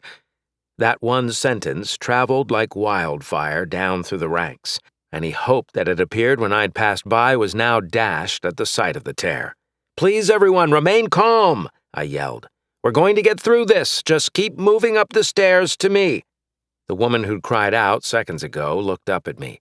"That's right," I said, coaxing her forward. "Just come up and around the next turn. I'll help you across." Are you sure? "Yes, ma'am," I replied. "I'm getting you out of this." You promise? Son of a bitch. Yeah, I promise. The bright side was that if I didn't, I wouldn't have long to feel guilty about lying. The woman looked back down and started picking her way through the debris, careful not to trip. She led the line around the outer wall, gripping the railing and moving up to my position. When she reached me, I took her by the hand and looked in her eyes. "You're going to jump across the next stair there, okay?" I asked, pointing to the far step. She looked down. No, don't look down." "But I'm afraid of heights," she said. "So am I," I replied. "But you live in Celian City." "So I've been told. Just can't seem to bring myself to move." "Me neither," she replied with a nervous smile. "And that makes two of us." I looked up as a man in a yellow fire-retardant outfit appeared around the next landing. I raised a hand at him. "Watch out," I said, indicating the gap. The man's eyebrows raised beneath his full face mask. He raised it over his head and stepped down toward the gap. "I'm sending her over to you," I said. "Got it," he replied. He grabbed the railing with one hand and reached toward us with his other. Several more firefighters appeared, backing him up by holding his coat and shoulder. At least 2 more hands extended toward the woman. "Give me your other hand, and then hold the railing over there." She did. "Good. Now I want you to jump toward them on 3. "Okay," she said, nodding incessantly. 1, 2, 3. The building shook, and the woman's feet slipped off the ledge. She fell through the gap, but my hand clenched around her wrist, keeping her from falling to the level 5 meters below. "I got you!" I yelled, hoping she'd stop screaming. I needed her to focus. "Look at me! Come on, lady! Eyes up here!" She looked up, instantly grabbing my wrist with her other hand, legs flailing. "I need you to stop moving, okay?" "Uh-huh," she said, tears streaming down her face. The truth was, I wanted to cry, too. The pain in my chest was obscene. It took my breath away, but I couldn't let go of this poor woman. "Hold on!" I cried, and then began pulling with all my might. Suddenly, another hand appeared, and a woman next to me helped get the victim to safety. When we'd pulled her high enough for the dangling woman to scramble to the steps, I leaned back against the wall and took in a deep breath. "Officer Reed," said the lady who'd helped me. "you look like you're in bad shape." "I'll be fine," I said, waving her off. "If you don't get some medical—" "I'm fine, lady. If we don't get you out of here in the next 5 minutes, no one's going to need any medical attention. Copy?" She nodded. I had probably been too harsh with her, just like I was with Heather. Damn it. Why am I thinking about her at a time like this? I had a job to do. I looked back at the firefighters and then stood up. "Let's try this again," I said. "We have 2 ladders coming if you'd like to wait, sir," said the firefighter in front. "Negative," I replied. "We have no time to spare. We go again." The woman grabbed the railing again and then my hand, preparing to jump. This time she did the counting. 1, 2, 3. The woman leaped into the air and was caught by the firefighters on the other side. They pulled her forward and got her walking to the next flight of stairs. "1 down, and a whole lot more to go," I whispered. "Who's next?" As the next employee stepped forward, a voice came into my left ear. Mr. Reed, it said. I froze. This was the enemy's channel. In all the commotion, I'd forgotten to remove it now that I didn't care what happened to the perps. Mr. Flint? Reed? The man said again. It was Ubrick. You are up there somewhere, aren't you? And you're listening to me right now, too. Lars, I said, are you getting this? I am, sir. And you should know that I understand that you might not want to speak with me, Ubrick continued. But you may be very interested to speak with someone here beside me. In fact, I think she would like to say goodbye to you before she leaves for a position she recently accepted on Cylon 5. You have 15 minutes to do so before she unavoidably catches her flight. Chapter 21. Is it legitimate? I asked Lars. It is, sir, he replied. The woman Ubrick has restrained bears a 98% match to images I have found of your wife on the Galnet. I left the employees in the care of the firefighters and began racing back down the way I'd come. I bumped into several of them much harder than I'd intended. I tried excusing myself, but it came off far more coolly than I'd intended. But at this point, I didn't care. These people would be safe, assuming the building held together. But Heather? I had to get her. Hey, Flint, said Meek's voice over my comm. Some of my boys are saying you're heading back down. What's going on? Ubrick has my wife, I said. Your ex-wife, sir, Lars corrected. Someone has Heather? Meeks asked, probably unaware of Lars's comment. Ubrick, I repeated. I struck several more people as I bounded down the stairs. He's the leader of this whole thing. I think he's got her in the lower hangar. My gods, Flint. I'm so sorry. What can we do? I think this one's up to me, Bill, I said. You just focus on saving all those people moving into the lobby. Get everyone clear of the complex. Can do, Flint. You need anything, holler. Copy. I left the employees and bounded back down the stairs, running as fast as I could without tripping head over heels. My thoughts moved to Heather. How had she gotten caught up in all this? How had Ubrick found her? It was enough to drive me crazy. I couldn't believe this was happening right now. I felt myself fighting panic and fear with every flight of stairs I descended, and that was unlike me. Mr. Calm, Heather always called me, and would get pissed when I didn't react to situations she thought deserved a higher emotional level. As much as we fought like cats and dogs, she was still my wife, at least up until this morning. What did that digital approval stamp mean anyway? I'd always love her. Maybe not enough to live together anymore, and maybe we did need to move our separate ways. Who knew? But we had history, and that counted for something. It didn't matter how much she drove me nuts. No one, and I mean no one, deserved to die at the hands of a terrorist, except other terrorists. If Ubrick did anything to her, I'd make sure he'd rot in every single version of Hells that existed, and if Hells didn't exist, I'd find some equivalents. Hey, Lars, I asked. Yes, sir. If I make it through whatever happens next, you think you could fix one of the elevators? Fix one of the elevators, sir? Yeah, 'cause I'm done with stairs for life. Sir, Lars said as I approached the 30th floor. I am detecting several flammable gases in the hangar, including acetylene, hydrogen, propylene, and methane. So you're saying I shouldn't light my victory cigar down here? I asked. In their current concentrations, I'm saying you shouldn't fire the MX-090 down here. I slowed just before reaching the first set of doors leading to the hangar. You can't be serious, I said. I am very serious, sir. Several pipes have burst in the hangar, resulting in gas mixtures not yet lethal to your body, but highly combustible. Does Ubrick know this? I asked. Probably not, sir, unless he has detected the odors himself and has a background in chemistry. He and his men are more likely to die from an explosion than at the end of your assault rifle. No offense. None taken. I didn't like these odds. Given ample cover in the fog of war, I might be able to take out Ubrick and his remaining thugs with my weapon, but close-quarters combat against 4 professionals? Maybe on my best day, but given how much pain I was in, I didn't see myself surviving long. Any chance you can send me some camera feeds, Lars? Of course, sir, Lars replied. Please stand by." I raised my wristcom and tried to get my heart rate under control. The device emitted an image of the hangar bay. Now that the floor was reasonably level, Ubrick and his 3 remaining goons had regrouped and collected their various cases to stand near the middle edge of the main opening. Each man was dressed in a jump rig, and the backpack parachutes were secured on the cases. The only person not in a jump rig was a red-haired woman sitting on the floor, gag in her mouth and hands bound behind her.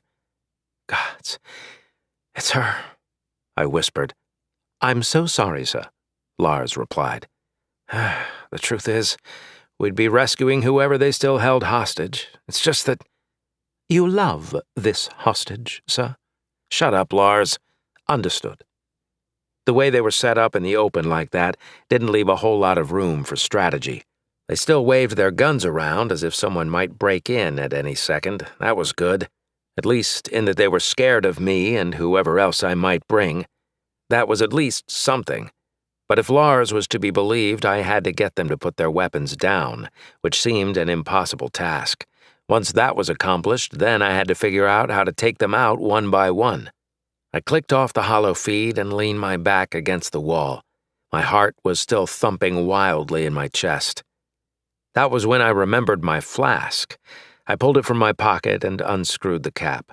Then I took 2 long swigs and let the liquid burn as it went down, eyes closing.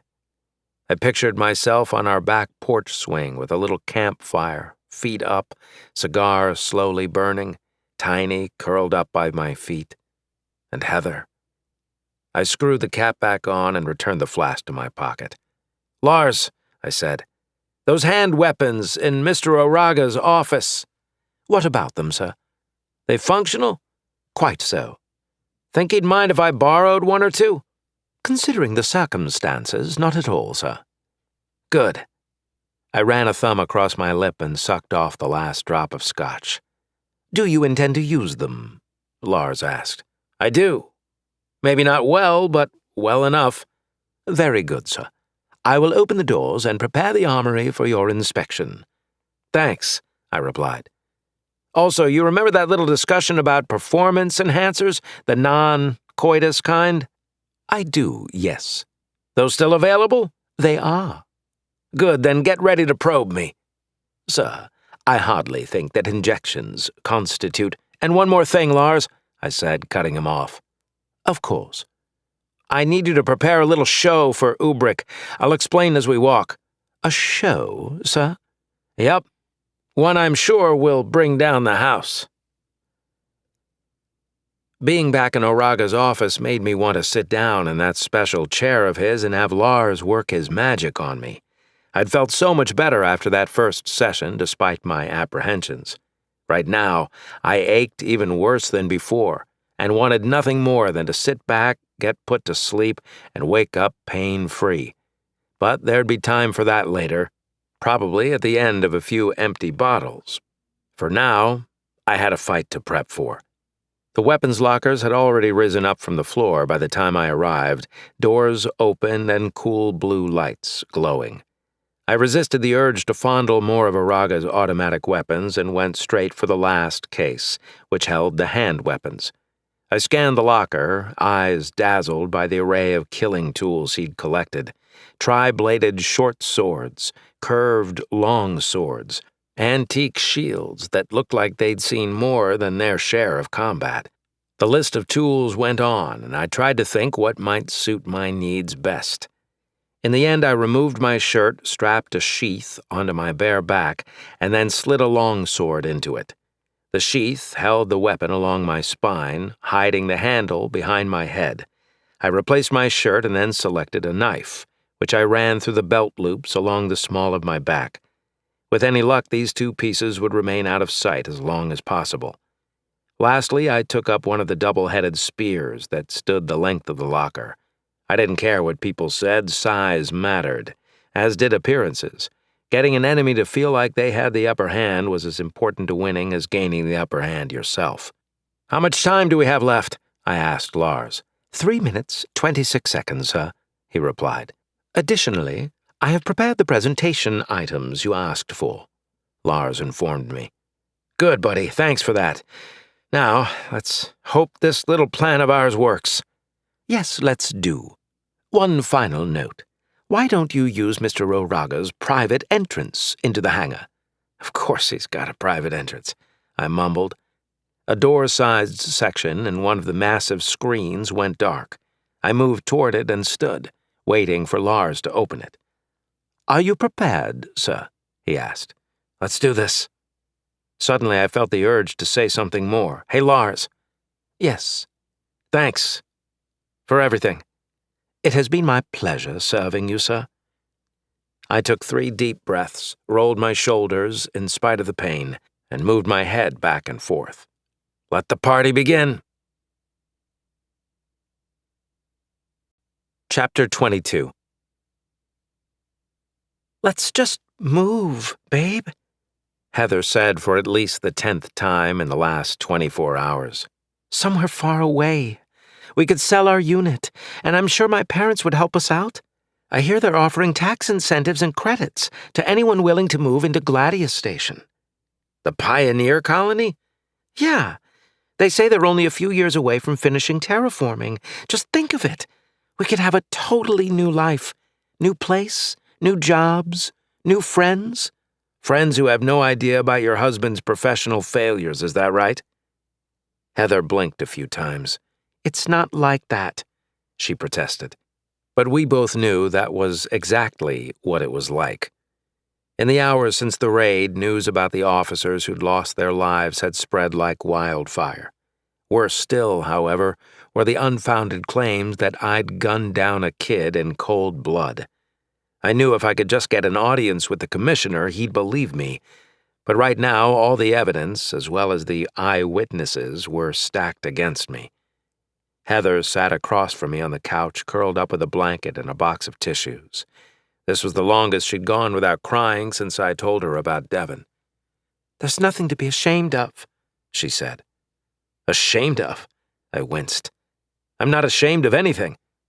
Right. You went up against the biggest drug cartel in the city. And took them down, I added. Exactly.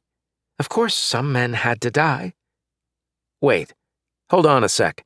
And that kid, it was self-defense. I already told you, Heather, I didn't kill that kid. Well, you've got to tell them that, babe. I already told you the only person it's safe to talk to is Commissioner Graves.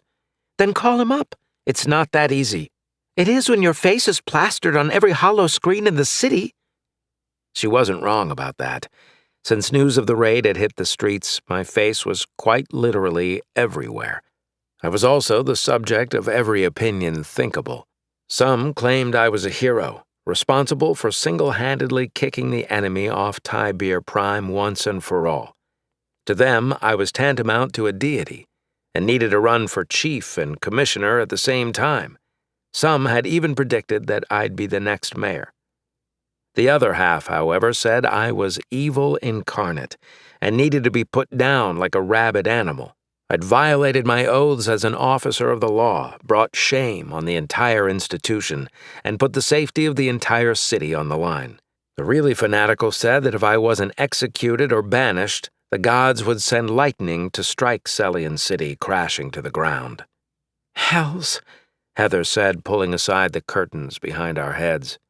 If you want an audience with the commissioner, just tell the news cameras on our front lawn, and I'm sure they'll help arrange it. You know I'm not doing that, I said, pulling the curtains shut. Then you've got to do something, Flint. Damn it, Devon is... He's not coming home, Flint, and I can't even get through to Lisa. I'm aware, I said flatly, not helping the situation. Heather threw a pillow at me and burst into tears. I'd run out of things to say to her, run out of ways to try and comfort her. There was just no way this situation was going to get better until the authorities spoke. With any luck, I'd be able to speak to the commissioner before the press conference and square some things away. Listen, babe, my ride is going to be here in 2 minutes, and my security detail will be here any second. I didn't sign up for this, Flint, she said from behind a pillow. What's that supposed to mean? There was a chime from the front door. Chief Detective Flint, It's Officers Lambrusco, Finney, and Hedgepath, here to escort you to the vehicle." I ignored it and repeated my previous question to Heather.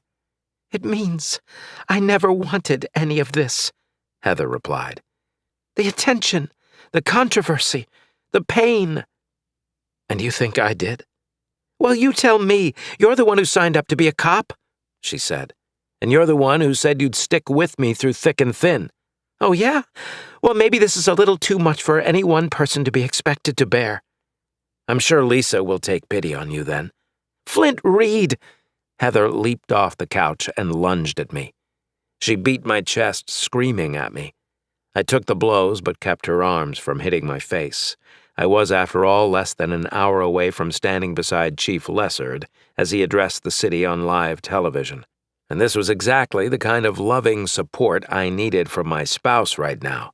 "Chief Detective Reed, are you all right?" asked Officer Lambrusco from behind the door. "Peachy," I said. "Be right there." "Okay, because it sounds like—" "Mind your own business, Lambrusco." "Yes, sir." Heather's rant finally fizzled out. She must have been exhausted. Hell's, I was exhausted, but I also hadn't slept since the raid. Too much happening, too many faces of the dead. "Just leave," she finally said, retreating to the couch. "We're gonna get through this," I said. "One way or another." "No, you're going to get through this." "Heather, please be reasonable." "I'm not talking to you until after the press conference. Just go be a cop. And when you're ready to be a husband again, I'll be here." I sighed. I thought maybe I'd get a little more sympathy from her, more support, at what was one of the most pivotal moments of my adult life. Then again, my family had always let me down, so why break with tradition now? For some reason, my eyes wandered over to the bottle of scotch on top of the fridge. It had been a while since I had had a finger of it. Maybe that was how I'd finish off the night. That bottle had been sitting up there for far too long. I recalled that my father never let them sit for very long, so why should I? "Chief Detective, we need to insist that you come with us," said Lambrusco. "I'll see you later, Heather," I said. But she only stared off in the distance. The press gathered below the overcast steps of the Capitol building like a flock of Mardovi seabirds, flapping and snapping with their lights and cameras to the point of complete irritation. I stood among several other officers from the Sunset Street raid, now a proper noun in the city's vernacular, awaiting the higher-ups to arrive. I'd been told that the senior staff, including the chief of police and the police commissioner, were going to walk out with us. Strength in numbers and a unified front, all those kinds of things. Instead, I had been given orders to go up without them and stand with what the press were now calling the survivors of the slaughter. This felt a whole lot more like a public execution than it did an information update. Reporters fired questions at me below the stage like stones hurled at criminals awaiting the hangman's noose. "Can you explain why the department incurred such heavy losses? Can you confirm allegations that Detective Devin Brown ignored warnings from his commanding officers and prematurely opened fire, placing his officers' lives at risk? Is it true that you fired on an unarmed civilian and tried to blame it on the chief of police?" I stood at parade rest, eyes forward, face hardened. Each question tried its best to sting me. But I hardened my soul against them, choosing instead to let my superiors handle this pack of wolves. I had my doubts about the chief, but I knew the commissioner would exonerate me if it came to blows. When at last the senior staff arrived, I noticed the police commissioner was not among them. Instead, Lessard led the line of nobles down from the Capitol building's main entrance and to the stage. If the reporters were unruly before, their level of intensity rose to pandemonium. For Lessard's party almost seemed to enjoy it, reveling in the limelight. He waited a good minute, acting as though he wanted the reporters to settle down when in reality I was sure that he was savoring the noise resonating throughout the city, as this was in fact being broadcast live. One officer even told me he thought it was being streamed over the entire Galnet. "Ladies and gentlemen, Lessard said, repeating himself no fewer than 3 times. "Please, please, if I could have your attention." He waved his hands like he was running for public office or something. When at last the crowd quieted down, probably realizing this could go on indefinitely and no one would be any closer to the fact, Lessard began again. "Ladies and gentlemen, members of the press, and distinguished viewers watching at home, my name is Lawrence Lessard, Celian City's Chief of Police." He waited, letting his title hang in the air for a moment. Did he expect applause? Seriously, the man sickened me. "As you know, earlier this morning, at 1:25 a.m. local time, a joint task force pulled from among 3 precincts, led by our very own Chief Detective Flint Reed, raided the warehouse of the notorious Glimmer Gang on Sunset Street." He paused again, looking across the sea of faces and cameras below. "The raid was organized under my care, along with Commissioner Graves's careful supervision, utilizing the very best of taxpayer-funded technologies. Each and every member of the 6 strike teams was handpicked for their courage, distinguished service record, and skills in conducting what was a highly technical and highly dangerous raid. They represent the very best that our fine city's police department has to offer. First and foremost, I would like to congratulate the men and women of the Celian City Police Department for conducting a successful raid. As such, I am pleased to report that under my watch, I and those who work under me have taken into custody more than 78% of the cartel's Celian City-based operatives and seized more than 19,000 kilos of the drug named after the infamous gang, Glimmer."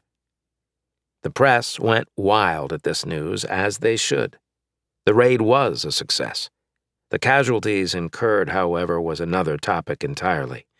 And given how tactfully Lessard was spinning the highlights of the raid in his favor, I shuddered to think what he was going to do with the lowlights. "Chief Lessard, what about the remaining cartel member not in custody?" The question came from a woman at the front of the stage whose timing, along with Lessard's uncanny attention on her, reeked of a setup. "The question was," Lessard said, "what about the remaining cartel member not in custody? I'm happy to answer that, of course. The raid on the warehouse was incredibly harrowing. Having led the assault, I can tell you firsthand that every one of the officers under my direction risked life and limb to face those barricaded inside. The perpetrators put up one hells of a fight, let me tell you. So, those who could not come willingly were killed during resistance to the law. I want to assure everyone," Lessard continued, raising his hands as the crowd buzzed, "I want to assure everyone that almost all of the officers involved were professional in the face of unimaginable danger." My chest tightened on the words, "almost all." Here it comes, I thought. "Each officer upheld the standards and procedures that govern our distinguished law enforcement tradition," Lessard said. "Lethal force was not taken until all attempts to subdue and arrest the enemy were explored to their ends." "What about the allegations that Detective Brown willfully disobeyed orders?" asked the same female reporter as before. Gods, was this really happening? I looked around, hoping the commissioner or even the mayor would come up, but neither was anywhere to be seen. "Please, please," Lessard said, trying to get the crowd to be quiet, but his attempts looked half-hearted at best. "Everyone, please settle down. I would like to take this opportunity to answer this very important question, which is, did Detective Brown willfully disobey orders and fire prematurely on members of the cartel without just cause? As many of you know, Detective Brown succumbed to injuries suffered during the initial firefight with the cartel members. We are saddened for the Brown family's loss. Compounding this tragedy, however, is the sad truth that Detective Brown exceeded his authority, and for reasons we may never know, prematurely opened fire on unarmed civilians in the Sunset Street warehouse. That's not true, I said defiantly from my position on stage, but my voice was lost among the chaos coming from the audience. Every muscle in my body went rigid as I fought the primal urge to leap across the stage and beat the living shit out of Lessard. My face was beet red, I was sure of it. I could feel my fists shaking, my jaw working back and forth as I brought my will into submission. "Ladies and gentlemen, please calm yourselves." But the audience wasn't listening. Shouts for more questions came from the press while reporters spoke into their hovering cameras, conveying the events as they unfolded. In the heat of the moment, Lessard turned and seemed to double-check that his face couldn't be seen on a hollow monitor to the side of the stage. He adjusted his tie, and then he looked straight at me and smiled. It was a murderous grin, one that went all the way back to our time at the academy together, when he had bested Devon at a game of staves and won a date with Lisa. She never went with him, of course, but the rivalry had burned deep ever since. "I'm just getting started," Lessard said to me, and then turned back to face the audience, his grin replaced with a concerned look of sympathy. "He's lying," Washburn said from behind me. She'd been my command operator for the duration of the whole raid. "Damn straight he's lying," I replied over my shoulder. "I saw the whole thing. We all did." "You have proof?" But I already knew the answer. "No," she said, trying to speak over the din in the audience. "All the footage was confiscated for an investigation, one called by Lessard himself." "Of course it was," I said, feeling a sense of helplessness begin to paralyze my body. So help me, I would reach out and crush Lessard's neck with my bare hands if he kept going. "Ladies and gentlemen, please," he said, trying to rein the crowd back in. But the masses had grown unruly, and Lessard was having a hard time regaining control. The monster of his own making now threatened to devour its maker. "Your attention, everyone! Your attention, please!" It took several more attempts for Lessard to bring the audience to heel. When at last he regained control, he resumed speaking with a somber tone. "Perhaps the greatest tragedy for the Brown family is the fact that Lisa Brown and her beloved children will not only be without a father, but they will be without financial aid in their greatest time of need." "What are you doing, Lessard?" The crowd seemed confused by the chief's new direction, but I could sense it wasn't lost on any of the SCPD, who stood shoulder to shoulder with me. The knot in my gut was beginning to twist, and I worried I was about to lose control. "When any officer in good standing dies in the line of duty," Lessard continued, "while upholding our noble and prestigious values, it is in the city's best interest to reward such valor, such heroism, such distinction, with financial compensation for those who are left behind. Such insurance ensures that widows and widowers will never have to work again, and that children will have the brightest futures, despite losing a parent. In the case of Detective Brown, however, it seems that his next of kin will not be eligible to receive due compensation for an officer killed in the line of duty." Gasps went up from the audience. My muscles were constricting to the point that I felt like I was about to explode. Lessard raised a hand. "This is because Brown's director, Chief Detective Flint Reed, encouraged and even ordered him to disregard standard operating procedures and fire on unarmed civilians, just as Reed himself gunned down an unarmed teenager in the alley leading up to the Sunset Street warehouse."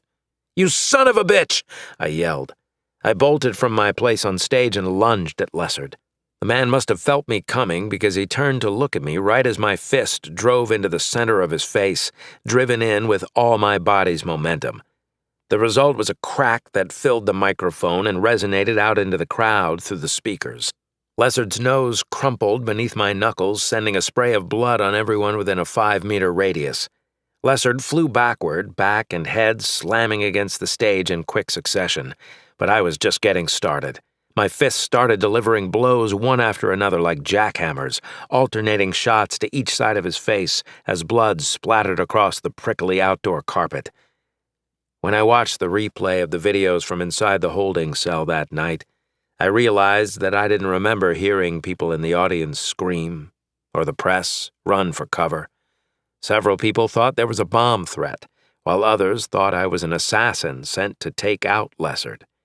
But the simple fact was that I was just a grieving man who'd been pushed too far by a bully who thought he could take advantage of others. In the end, there was no happy ending, no happily ever after like the Hollow films. For my part, I was dismissed from the force without severance or pension.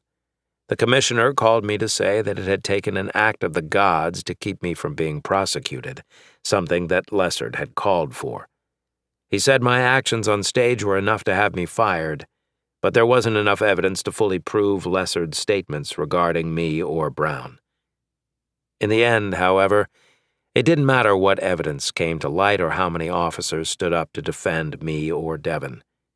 Lessard had held the microphone when it mattered, and the damage was done. The ideas were in the hearts and minds of the people now. It didn't even matter whether the Horde believed the information was true or not. After all, it was never the truth that mattered to the Horde. It was just the ideas. That's because ideas, once germinated, are impossible to take back. They exist forever in the psyche of the collective beast. For Devon's part, however, things were much worse, and I was glad he wasn't around to see what happened to his family. Lisa never recovered from his death. No matter how many times we dropped by to check on her or the children, dark circles clung to her eyes. She smiled through the pain, but she wasn't fooling anyone, especially the kids. When the money ran out, she moved back in with her parents. Then, about 9 months after the raid, we got a call from Lisa's mother. "She passed away last night," Gretchen said, voice shaking. "I just thought you'd want to know." I thanked her, suddenly unsure how I'd break the news to Heather. We'd known Lisa had been admitted twice for drug overdoses. She was battling acute depression, the doctors had said, which felt like an understatement. But the fact that Lisa was willing to make her children orphans revealed just how much heart-numbing pain she had been in. I thought about telling Heather that this final overdose was really just a drunk driver or an aneurysm, but I knew she'd see right through me. I might have been a good detective, but there were times when she was a better one. Heather wept for a week. She was inconsolable. I just let her stay in our room and gave her all the space and time she needed. But truth be told, something was broken in her after that. Something had died, and she was never the same. I was never the same. Where before Heather had used language asking me to fight for her and fight for our marriage, that all stopped. She became quieter, more reserved. Her interests seemed elsewhere, like she was distant and never present in the moment. Ironically, it was the same thing she'd accused me of. My fellow officers wished me well, but in the end there was nothing they could do for me. I knew that, they knew that. They had to go on being cops, and I had to find other work. The only thing we had in common was that we were slaves to the people at the top, the ones who wrote and rewrote the rules according to their own terms. For in the end, he who writes the narrative wins. The most contact I would have with those who ran the Sunset Street raid with me was buying one another beers at our regular watering hole, the one where Lessard and his ilk would be shot if they ever showed their faces. It was Washburn who eventually found work for me. Didn't take her long, either. Within 3 weeks of being let go from the force, she had a lead. "Here," she said, sliding me a piece of paper with a name and number written on it. "What's this?" I asked, pushing my beer aside so I could see better in the bar's low lighting. "It's my cousin. Works security. Says they're hiring." "Oh, yeah? They interested in washed-up cops with a violent past?" "Not as much as I am," she said with a wink. "But yeah, he didn't seem to think it would be a problem. Everyone already knows who you are anyway." "Is that a fact?" "Yeah. The way he sees it, the guys who actually walk a beat say you're their hero." No one will come out and say that yet. Says the brass will fire them on the spot for mentioning your name. Huh. Well, what do you know? Anyway, he thinks you're a shoo-in if you want the job. What's his name? I could hardly read her handwriting. Polanski? Polsky, she corrected. My mom's sister's son. Nice kid. Polsky, I repeated, then took another swig of my beer and stuffed the paper in my pocket. I look forward to meeting him. Just go easy on him, okay? He's kind of scrawny and gets picked on a lot. Picked on, huh? I finished off the beer and decided it was time to catch a cab home. I needed some scotch anyway. Don't you worry about a thing, Washburn. Anyone picks on that cousin of yours, they're going to answer to me. Chapter 23. The lights faded in Oraga's office until I stood alone in the dark. A breeze blew across my sweat-covered face as the door opened in front of me, exposing me to the hangar bay. Fortunately, my side of the space was in shadow, so I emerged from the office undetected and found cover behind a large workbench. I looked over the table, getting my first glance at Heather, since seeing her yesterday in our kitchen. Little did I know she'd probably recorded the divorce message as soon as I'd left the house. But this wasn't the time to be pissed at her. Unless everything went according to plan, she was going to die, and it was up to me to save her. The thieves were exactly as I'd seen them minutes before in the hollow feed, each prepping their equipment for a leap off the complex and into the clouds below. They each wore breathing masks, perched on top of their heads, ready to be pulled down. That was all but Ubrick. He seemed too preoccupied with watching the various entrances, waiting for me. He held a pistol in his hand and kept it pointed at Heather. "Hit it, Lars," I whispered. "Right away, sir." Suddenly the hangar lights began to dim. The thieves took notice and looked around.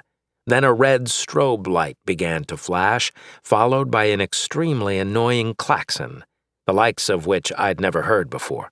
"Holy hells, that sounds terrible," I said, fighting an urge to plug my ears. "You said to be as garish as possible," Lars protested. "I never used that word. I don't even know what that word means. I said make it sound like something bad is happening." "And does it not sound like something bad is happening?" Lars asked. "Damn it, Lars. Just move on with the show." "As you wish, sir." The klaxon stopped, replaced by the sound of a female automated voice. But in reality, it was still Lars. He'd informed me that no such voice could be employed because the building systems were shutting down. So he improvised. "Warning, warning. Flammable gases detected in the hangar bay.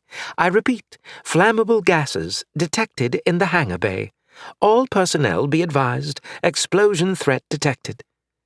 I peered at the criminals who were looking between one another, but they still weren't putting their guns down. "Next phase, Lars," I said. "Proceeding," Lars replied. The lights lowered and a massive hollow image appeared in the middle of the room. Lars's automated voice continued as a bar graph appeared, displaying high levels of multiple flammable gases. "Warning, warning. Close all electrical panels and abort use of powered tools." "Don't forget something about weapons," I hissed. "If you are holding an assault rifle," "Too specific."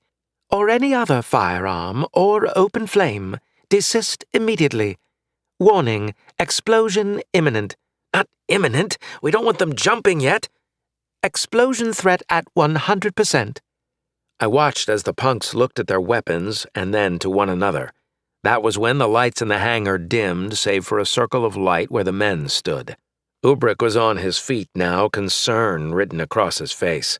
Lars began playing footage he found on the Galnet of people dying in accidental explosions. The word warning blinked across the screen in capital red letters. That was my cue. I pulled the syringe from my pocket that Lars had given me, uncapped it, and then drove the needle into my thigh. Truth be told, it hurt less than the broken ribs I was suffering from, but it still hurt like a bitch. I activated the plunger and several cc's of Lars's performance enhancer shot into my bloodstream. The effect was almost immediate as I felt a surge of energy wash outward from the injection point. Not only that, but all my pain seemed to fade away. This was great. The AI had healed me with a single dose of whatever this was. "Moving out," I said, feeling like I was brand new. I dodged my way between crates and moved toward the enforcers, a renewed spring in my step. I ran indiscriminately, hidden by the darkness, my movements masked by the hideous videos and Lars's voice repeating everything he'd said before, minus the statements I'd corrected. Within seconds, I arrived at the closest thief. He held his weapon loosely at his side, chin tipped back as he stared up at the hollow feed. I swung my spear out and around his neck, and then yanked him out of the circle of light with the shaft with a powerful jerk. His head hit the ground hard, but Lars's audio was so loud no one seemed to notice. I flipped my spear, and just as the man struggled to get up, drove one of the two bladed ends into his neck. Blood shot across my feet. He gurgled, clutching at his neck, so I jabbed again and again until his body went limp. Then I reached down and dragged his corpse further from the circle. Energized, I moved toward the next closest thug. This one standing beside the large black crates that held whatever Ubrick had stolen.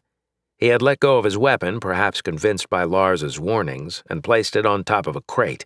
He played absent-mindedly with the crate's backpack parachute, staring at the images. I edged close enough that I could smell the man's aftershave, applied way too heavily, and then hooked him around the neck with my spear's shaft. I jerked him back with all my strength, and he too fell backward, head slamming to the ground. "Hey!" shouted Ubrick's only remaining thug. "Where are Williams and Steranko?" I knelt and drew a spear blade across the second man's neck. It sliced him, but not as deeply as I would have liked. Now fully alert, the man rolled over and yelled at me, drawing Ubrick's and the third enforcer's attention. I backed away as the third man looked like he might fire. "Don't shoot, you idiot!" Ubrick hollered. "You're going to blow us all sky high, Mir!" The second punk hollered from outside the circle. He'd crawled back into the light, holding his neck with one hand. "Didn't you see the warning?" "Well, at least I didn't cut myself, Steranko," Mir said. "I didn't do that. Someone else did," Steranko insisted. "Where's Whitey?" Mir asked. "How should I know? Probably the same guy that sliced me up." "He's here," Ubrick said, still shouting over Lars's audio. "Who's here, boss?" Mir asked. "Our lonesome security guard," replied Ubrick. "Back to rescue his wife, or should I say ex-wife?" Ubrick reached down and yanked Heather to her feet. She screamed beneath her gag, arms wrenched behind her back at a painful angle. Ubrick holstered his sidearm and unsnapped a knife from a chest sheath. The weapon looked brand new and deadly sharp. "Mir, put your weapon away," Ubrick ordered.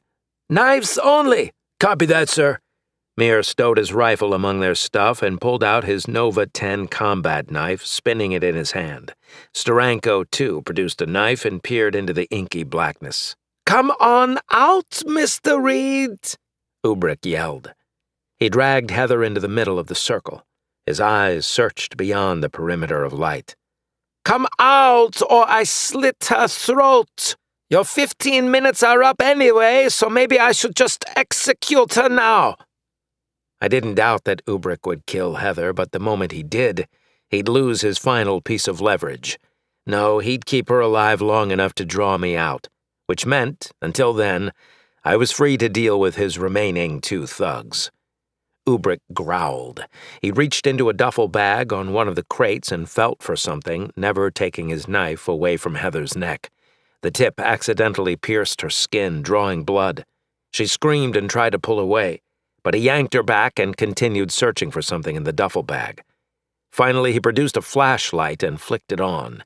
Its narrow beam pierced the darkness, cutting across the room.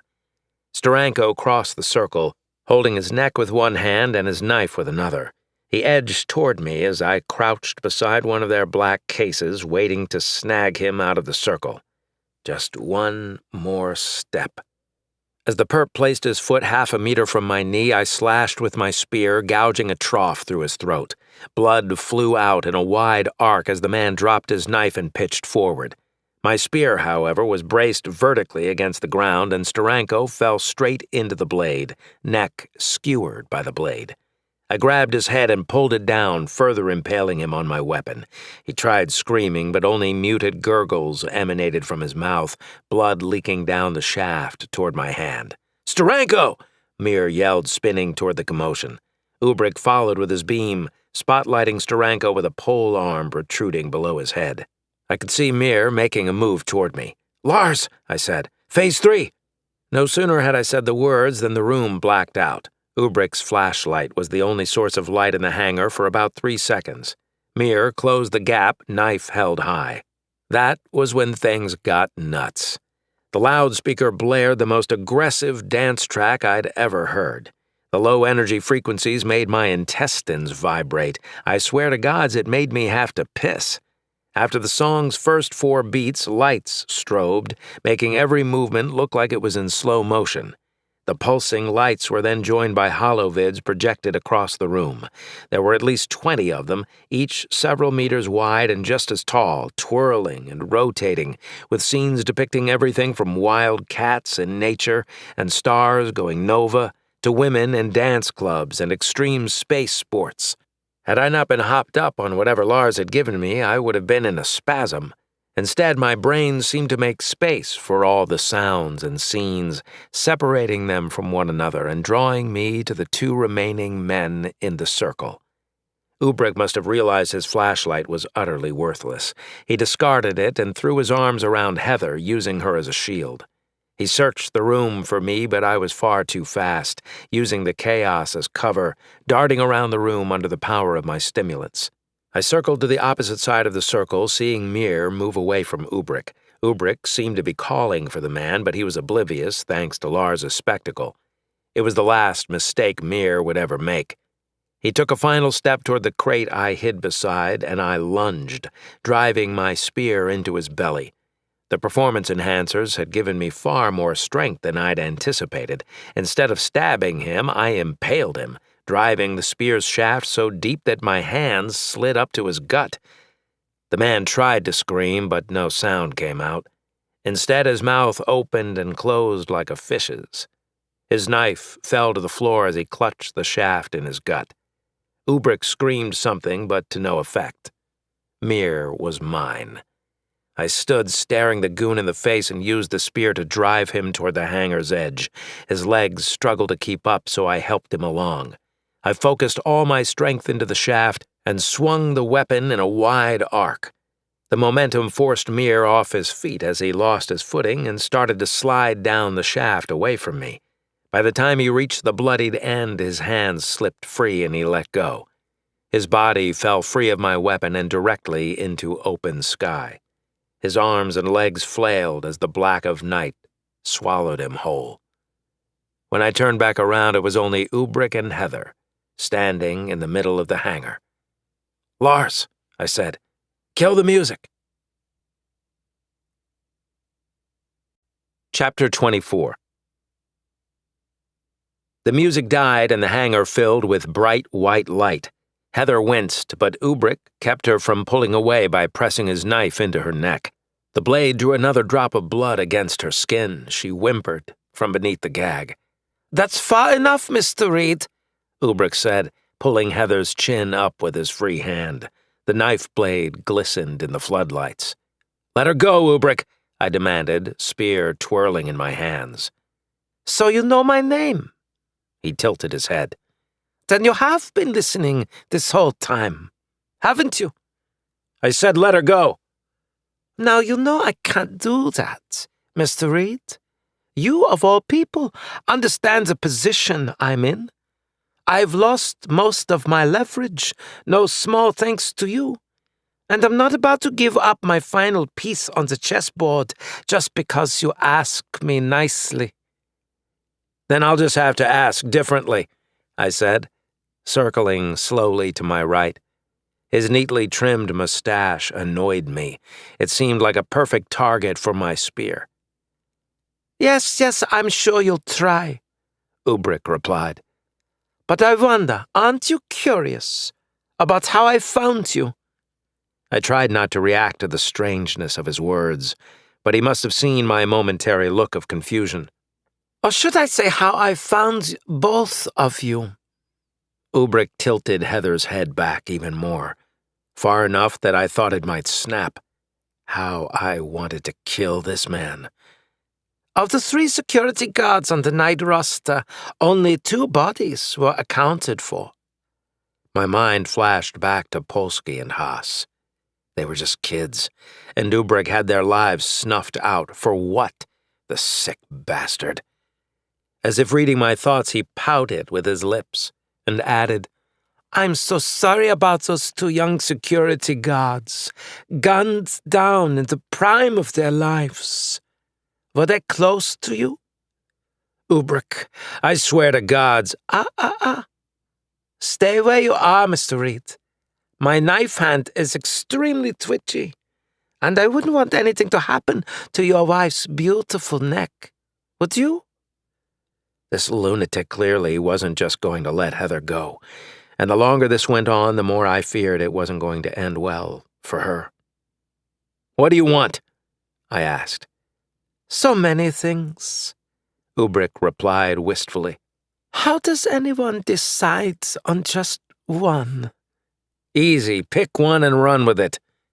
Yes, but when you have enough credits and enough power, he squeezed Heather for emphasis. You can't settle for just one. Not when the wonders and pleasures of the galaxy await you. Now, where was I? I ignored the question, growing more impatient by the second. I needed a window to strike, but I didn't doubt for a second that Ubrik would cut her throat in an instant if I wasn't careful. That's right.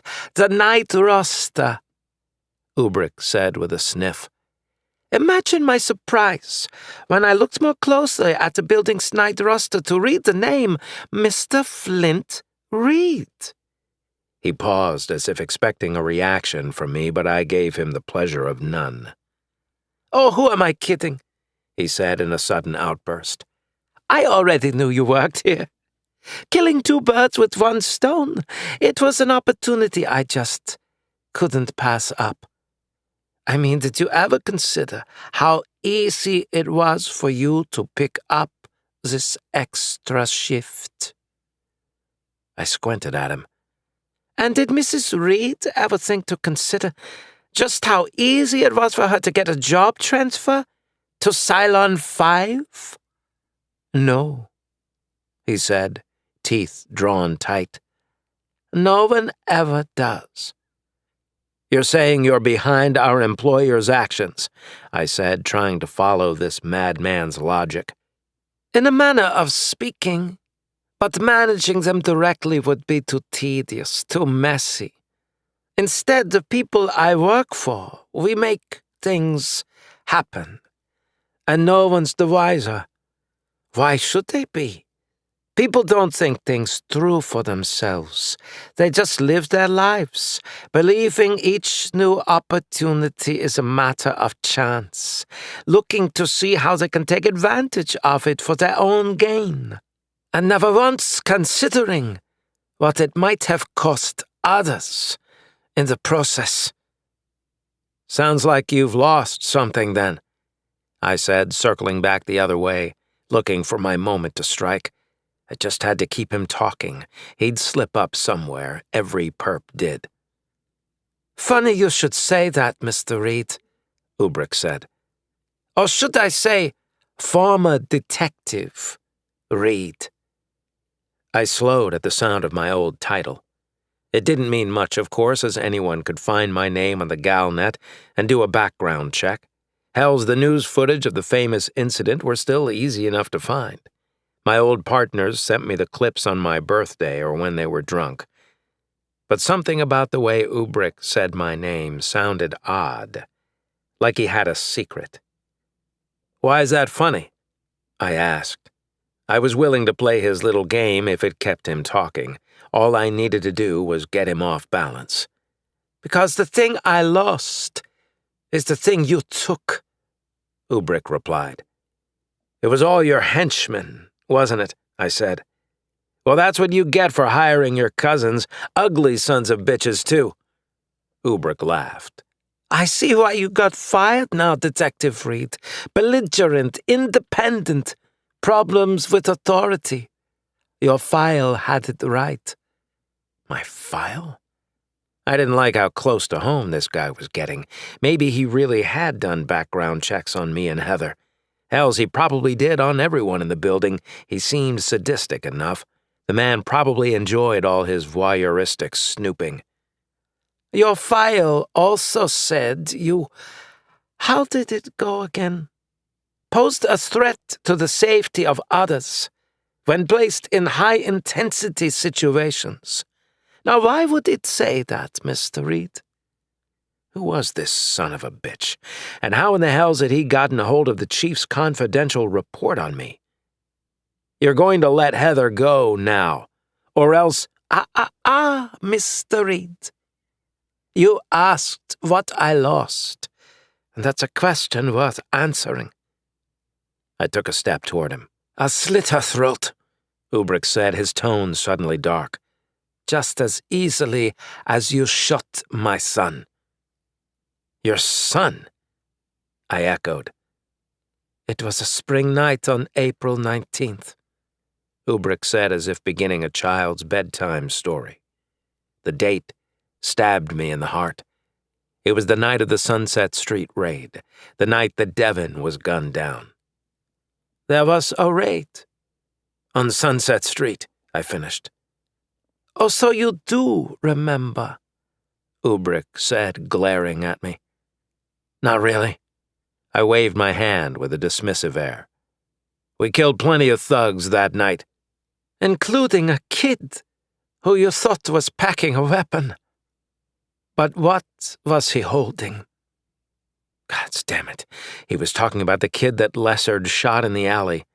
Ubrick was the kid's father? I'm talking to you, Ubrick screamed. What was he holding, Chief Detective Reed?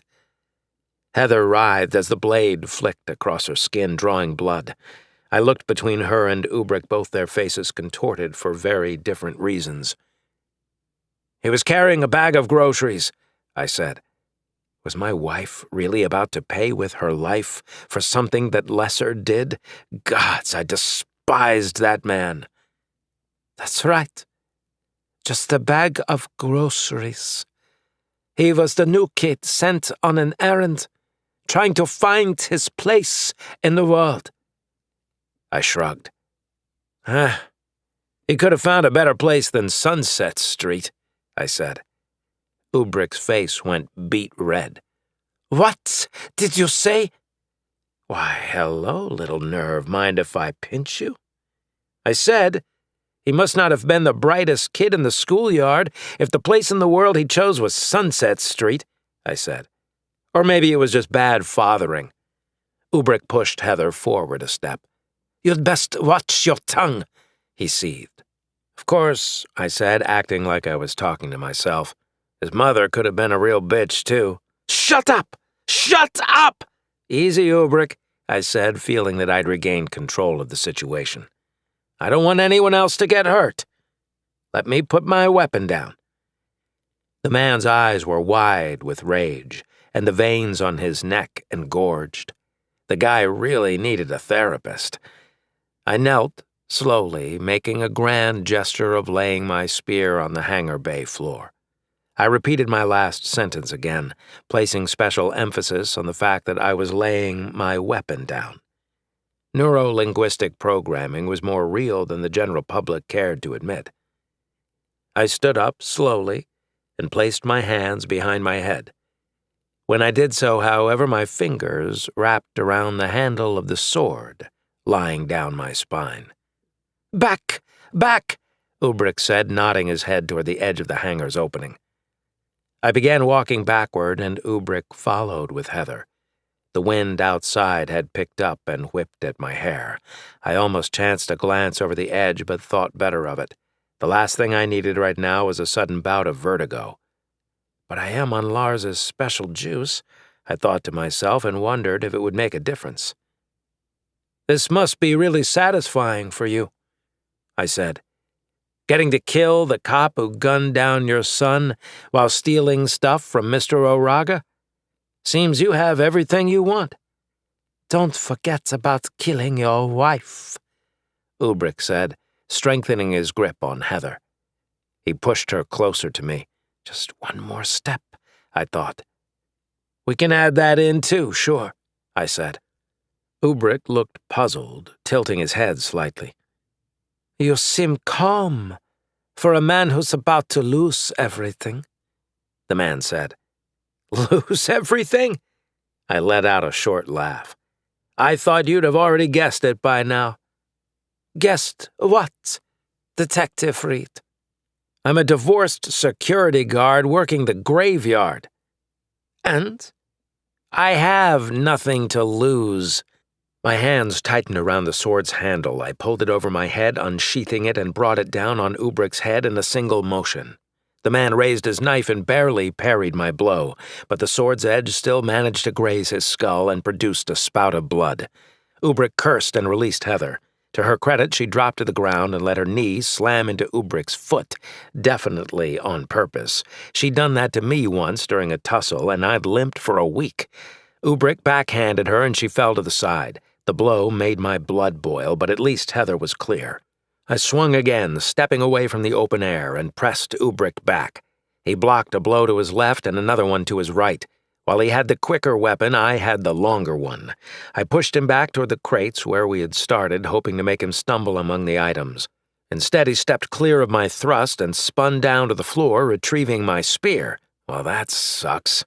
Ubrick leaped from the ground, spear twisting in his hands. He feigned left, then right, then left again, and then jabbed toward my torso. I stepped aside, parried the lunge with my sword, and then spun away from the blow. My sword continued in a full circle and came around behind Ubrick. Our weapons clattered together as he blocked my blow, and then he leaned in, face mere centimeters from mine. The punk growled as the blood from his head wound made its way over his lips. "Gods, your breath stinks," I said, grunting. "No wonder your son left home." Ubrick roared, shoving me away. Then he whirled the spear around and swung the tip at me. I leaped back, arms raised, the point barely missing my midsection. Ubrick continued with the spear's momentum, turning in a circle, and then brought the weapon in tight. He lunged again. This time I grabbed the flat of my sword and dropped to my knees, pushing the spear over my head. I was under him now, but I wouldn't have time to stab him. Instead, I drove the crossguard into his gut. Ubrick let out a breath and gasped, doubling over. As his head dropped, I met it with an uppercut from my sword's handle, but most of the force was deflected by his spear shaft getting in the way. Ubrick recovered quickly and drove one of the ends down at me. I rolled away, still feeling the energy from Lars's magic juice. God, he needs to market that stuff. The spear blade rang as it hit the floor where I'd squatted a moment before. I brought the sword around and chopped at Ubrick's lower back, but he moved to the other side of his shaft just as my blade struck the wood. Splinters shot out from the blow as I heard a loud crack. I'd cut the weapon in half. Ubrick held two short shafts, each with a blade on the end. He moved them in small motions, much like a boxer readied his fists. We circled one another for a few seconds as we both caught our breath. Then I came in fast, swinging from the right, but Ubrick parried my blow with one shaft and followed through with the second, smacking me on the shoulder. The wood met bone and sent a bolt of pain down my arm. That was the first real discomfort I'd felt since injecting myself with the performance enhancers, and I hated to think how bad I'd feel once I came down from the high. I turned to face Ubrick and swung again, this time ready for his counter. His second shaft came toward my head. I caught the shaft with my left hand, but he wasn't letting go either. He lunged at me with his left spear, but I parried the strike. I brought my sword around the inside and flicked my wrist, but he, too, blocked my attack. I applied pressure on the shaft over our heads, trying to twist the weapon out of his hand. If I'd learned anything in the academy, it was how to leverage the limits of the human body's joints and manipulate pressure points to subdue assailants, skills I'd used many times over the years. I rolled my wrist forward and pressed toward Ubrick. This, in turn, caused his wrist to roll back and twist at an unnatural angle, producing a short cry of pain from the man. He let go of the shaft, but immediately swiped at it with his other weapon, knocking it clear of my hand. The strike jarred my hand and sent a shock up my arm. I took advantage of his exposed flank and lunged, the tip of my blade slicing a small cut through his business suit. He grunted and stepped back, pulling off his jacket and undoing his tie. "So that's how it's going to be?" "Pretty much," I said, looking at the red stain leaking through his shirt. Although you don't need to take your clothes off if you want to feel my sword. I saved that for the ladies." That was when Heather leaped onto Ubrick's back and bit his ear. Judging by the blood around her wrists, she'd found a shard of something to cut her restraints. She always was a resourceful woman. Chapter 25. Ubrick screamed as Heather tore his flesh away. Blood poured down the perp's neck as he spun around, poking at Heather with his spear blade. She cried out as the point found her ribs, then let go of his neck. Ubrick flung her aside, throwing her into the crates. She toppled over them and fell onto the floor. Other than what I hoped was a minor cut to her side and some general bruising, she'd be okay. But she had to stay out of this fight. She was no trained combatant. She'd just get hurt again. Or worse. Ubrick cupped his ear and screamed over at Heather, "You little whore!" His rage created a new window of opportunity for me, and I exploited it, swinging my sword at the back of his leg. The blade went deep, cutting into the muscle and stopping at the bone. Ubrick roared. He turned back to look at the injury and then glared up at me. I pulled the sword away, but it didn't budge. It was lodged in the back of his thigh bone. Ubrick struck my sword hand with his shaft. My hand exploded in heat and I jerked it away, leaving the sword in Ubrick's leg. He laughed, reached down, and wiggled the blade free of his leg. Now he had two weapons, and I had none. But given how much blood I saw pooling on the floor, the man didn't have long. "You know," Ubrick said, smearing his blood across his face with the back of his hand, "when my employer presented us with the assignments, and I saw your name on the employee roster, I took the Auraga complex just for this, just so I could look you in the eyes as I killed you." "Well, I hate to disappoint you, but we're going to have to tell your employer that you came up empty-handed on both fronts." Ubrick spit on the ground. "They never come up empty-handed, fool." He paused and cocked his head at me. "You don't even know what this is all about, do you?" Ubrick said, wincing as he took a step toward me. "I bet you haven't a clue. What's in those cases?" "I would if a certain AI had clued me in," I mumbled. "Sir, as I said, don't care, Lars. It's too late for apologies." For some strange reason, I really enjoyed hearing the sound of his voice right then. I almost felt bad about cutting him off. But he had been a real dick about the information. Suddenly, a massive explosion detonated from somewhere up in the tower. I guessed it was another neutron bomb that finally decided to go off. The floor dropped another meter. For the briefest moment, I was weightless and then slammed into the ground, collapsing to my hands and knees. Heather screamed and Ubrick lost his grip on both weapons. They clattered to the floor and then started sliding toward the far wall near a bank of elevators. The building was shifting again. We all began sliding in the direction of the elevators, our bodies picking up speed as we went. Heather was the first to hit the wall. I heard something snap and she cried out. A crate slammed against her and she yelled again, pinned against the wall. Ubrick was next, but despite his injuries, he still managed to absorb his impact with the oncoming wall with his legs. He grunted and then started crawling toward the sword. I was the last to collide with the wall and couldn't quite get my legs around. I took the brunt of the blow to my hip and outstretched hand. It hurt like hells, but I was still in one piece. And I was also weaponless. That was when I remembered the knife in my belt loops. Would it still be there? I reached a hand back, and sure enough, my fingers found the handle. Ubrick charged me, and I brought the knife up to parry his chop. He may have been badly wounded, but the tall man was a fighter. The next several blows came in rapid succession as I blocked one after another, first left, then right, then left again. A tremor shook my body again. I tried to look for something to hold on to, but nothing stood out. The building lurched, leveling out in a matter of seconds. It was going to break free any second, it felt like. "Sir?" Lars asked. "Talk to me, Lars," I yelled. "Tell me you have some good news." Ubrick roared, regained his feet, and came barreling toward me.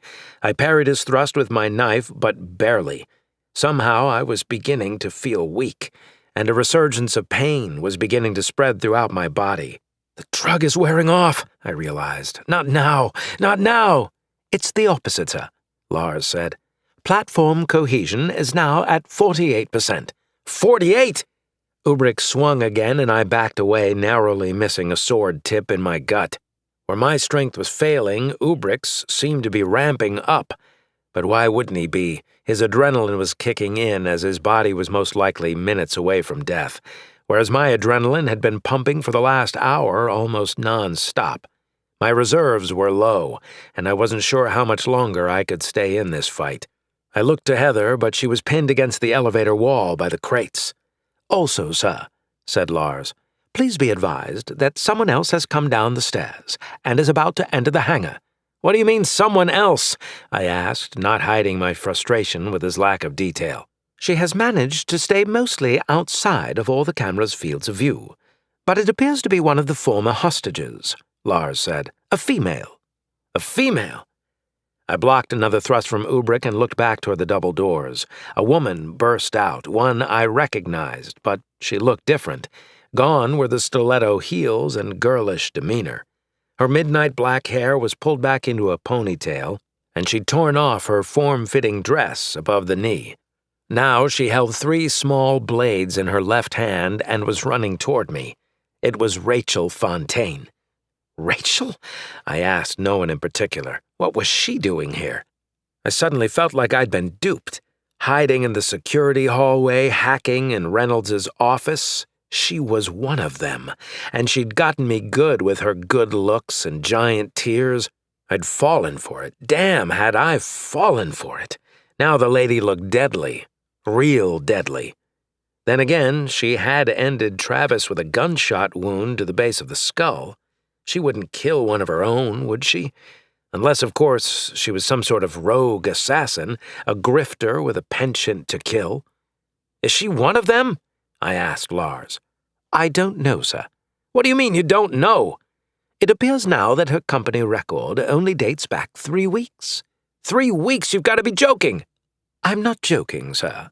This doesn't seem like the time. Rachel was crossing the hangar faster than I could think, and I was still dodging Ubrick's blows. I couldn't tell which one of us she was looking at, but there was no time. Platform cohesion at 49%, sir. God's damn it, Lars! Ubrick didn't seem to notice Rachel, which made me think she was with him and that this was all part of his plan. But then again, he seemed desperate. Men with backup plans didn't fight like this. He jabbed twice more, his blade piercing my left pectoral and then my right shoulder. I blocked several more wild blows from the enraged Ubrick. Spittle flew from his mouth while blood stained my uniform. Then I jabbed twice at his face, putting him on the defensive. The reprieve lasted only a moment. He swung at my abdomen, making me leap backward. I glanced over my shoulder to see that Rachel was about 15 meters away, running toward us with her knives, and I still couldn't tell whose side she was on.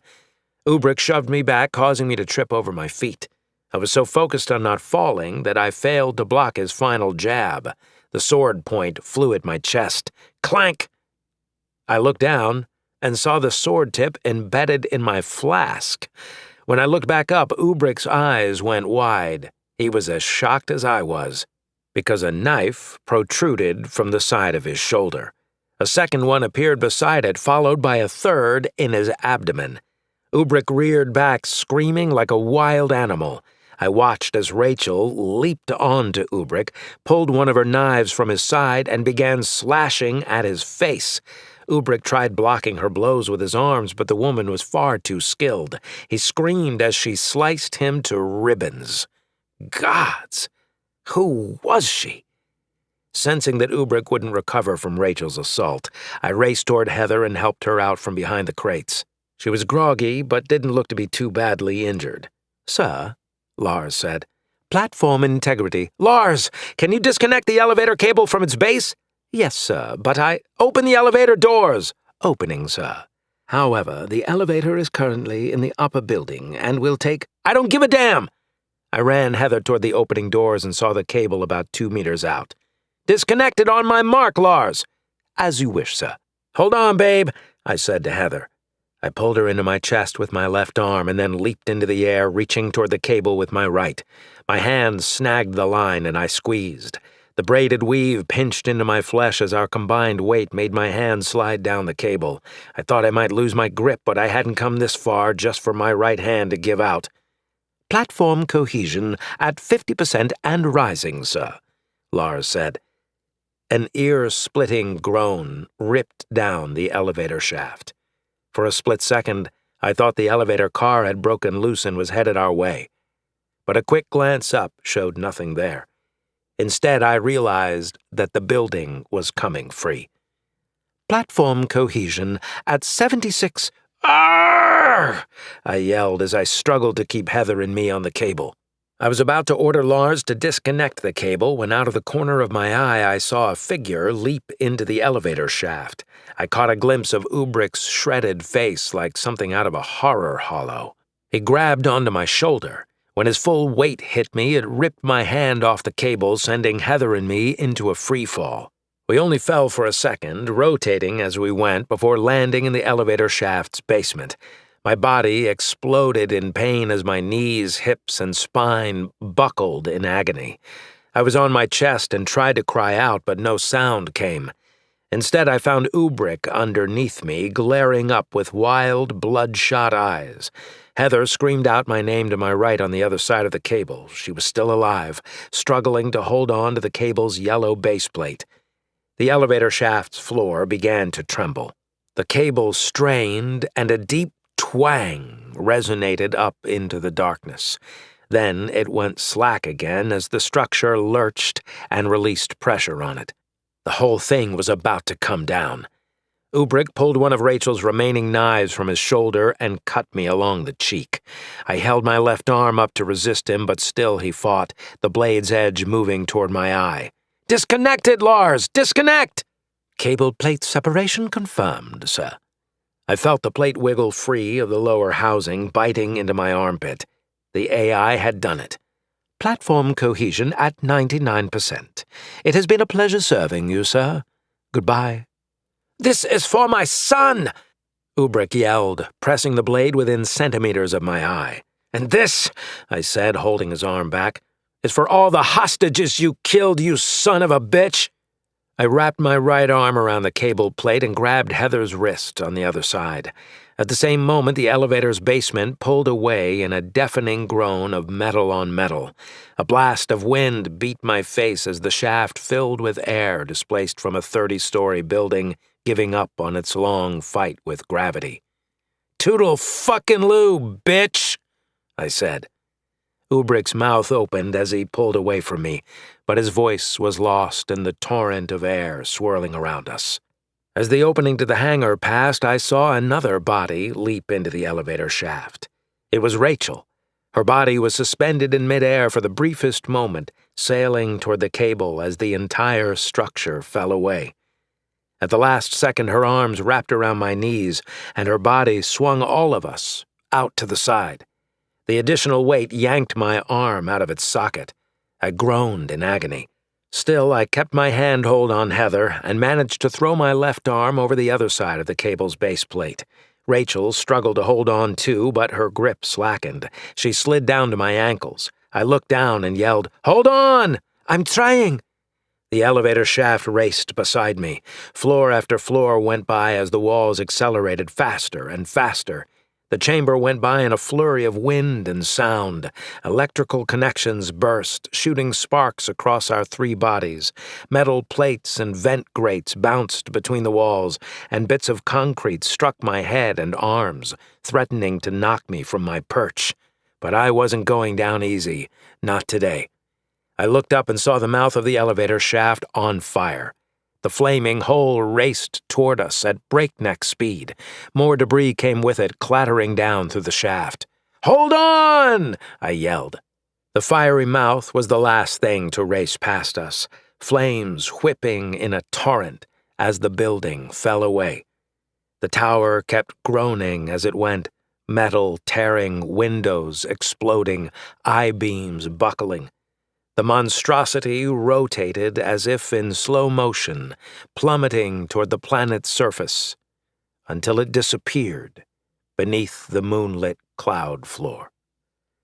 The building left a wispy white hole in its wake. I watched as small electrical charges created soft motes of light within the haze.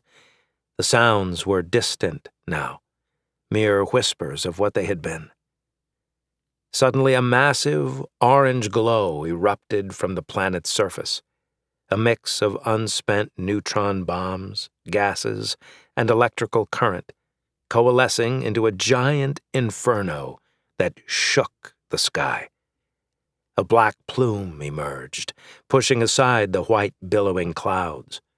Lightning danced through the clouds, washing everything in brilliant white light.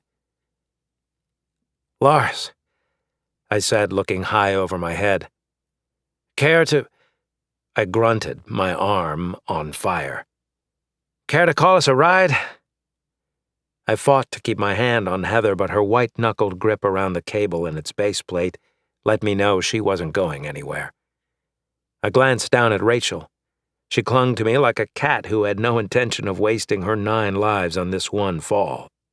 We swung there at the end of a 30-story cable, some 150 meters below the platform. "Lars?" I asked again. "You there, buddy?" As if to emphasize the point, another massive explosion rocked the planet's surface 10 kilometers below. That was when I remembered that he was housed in Oraga's office. "Damn," I said. "And I didn't even get to say goodbye." Less than a minute later, several shuttles dropped below the platform's horizon and spotted us with their forward lights. I couldn't recall a time that I'd been so happy to see the Union in all my life, and their timing couldn't have been better. My limbs were beginning to shake uncontrollably as I approached muscle failure, and damn, my whole body, I guess. "I take it all back," I said to no one in particular, swinging there below the platform. "I'm never taking an elevator again." A shuttle slid in underneath us and opened a hatch in the top of its fuselage. I saw 2 uniformed crew reach their hands up and coax Rachel's legs toward the opening. The shuttle continued to ascend until the men could grab Rachel and pull her inside. Heather was next. She fell willingly into the crew's hands, trembling as they pulled her below. Just before my arms gave out and I fell into the care of the Union, I looked around the shuttle's wings and into the clouds below. "Thanks, Mr. Invisible," I said to Lars, "for everything." Chapter 26. A week passed before I replied to a message from Mr. Oraga's assistant. Not his assistant's assistant, but the main gatekeeper herself. The communique simply asked for me to meet Oraga at his Celion City residence at my earliest convenience. I didn't have to be an elite member of society to know that letting someone like me pick their own time for a meeting was a big deal.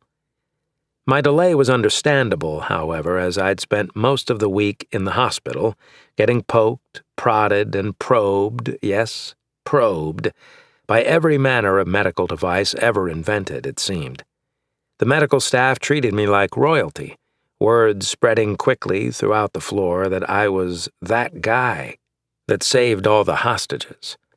I was asked for several autographs, signing everything from casts to napkins and several body parts, several of which were more fun to sign than others. The doctors said I was in pretty good condition, all things considered. I figured what they meant to say was that for someone who'd been shot at, stabbed, body slammed, and nearly thrown off the platform, I was a damned wonder boy.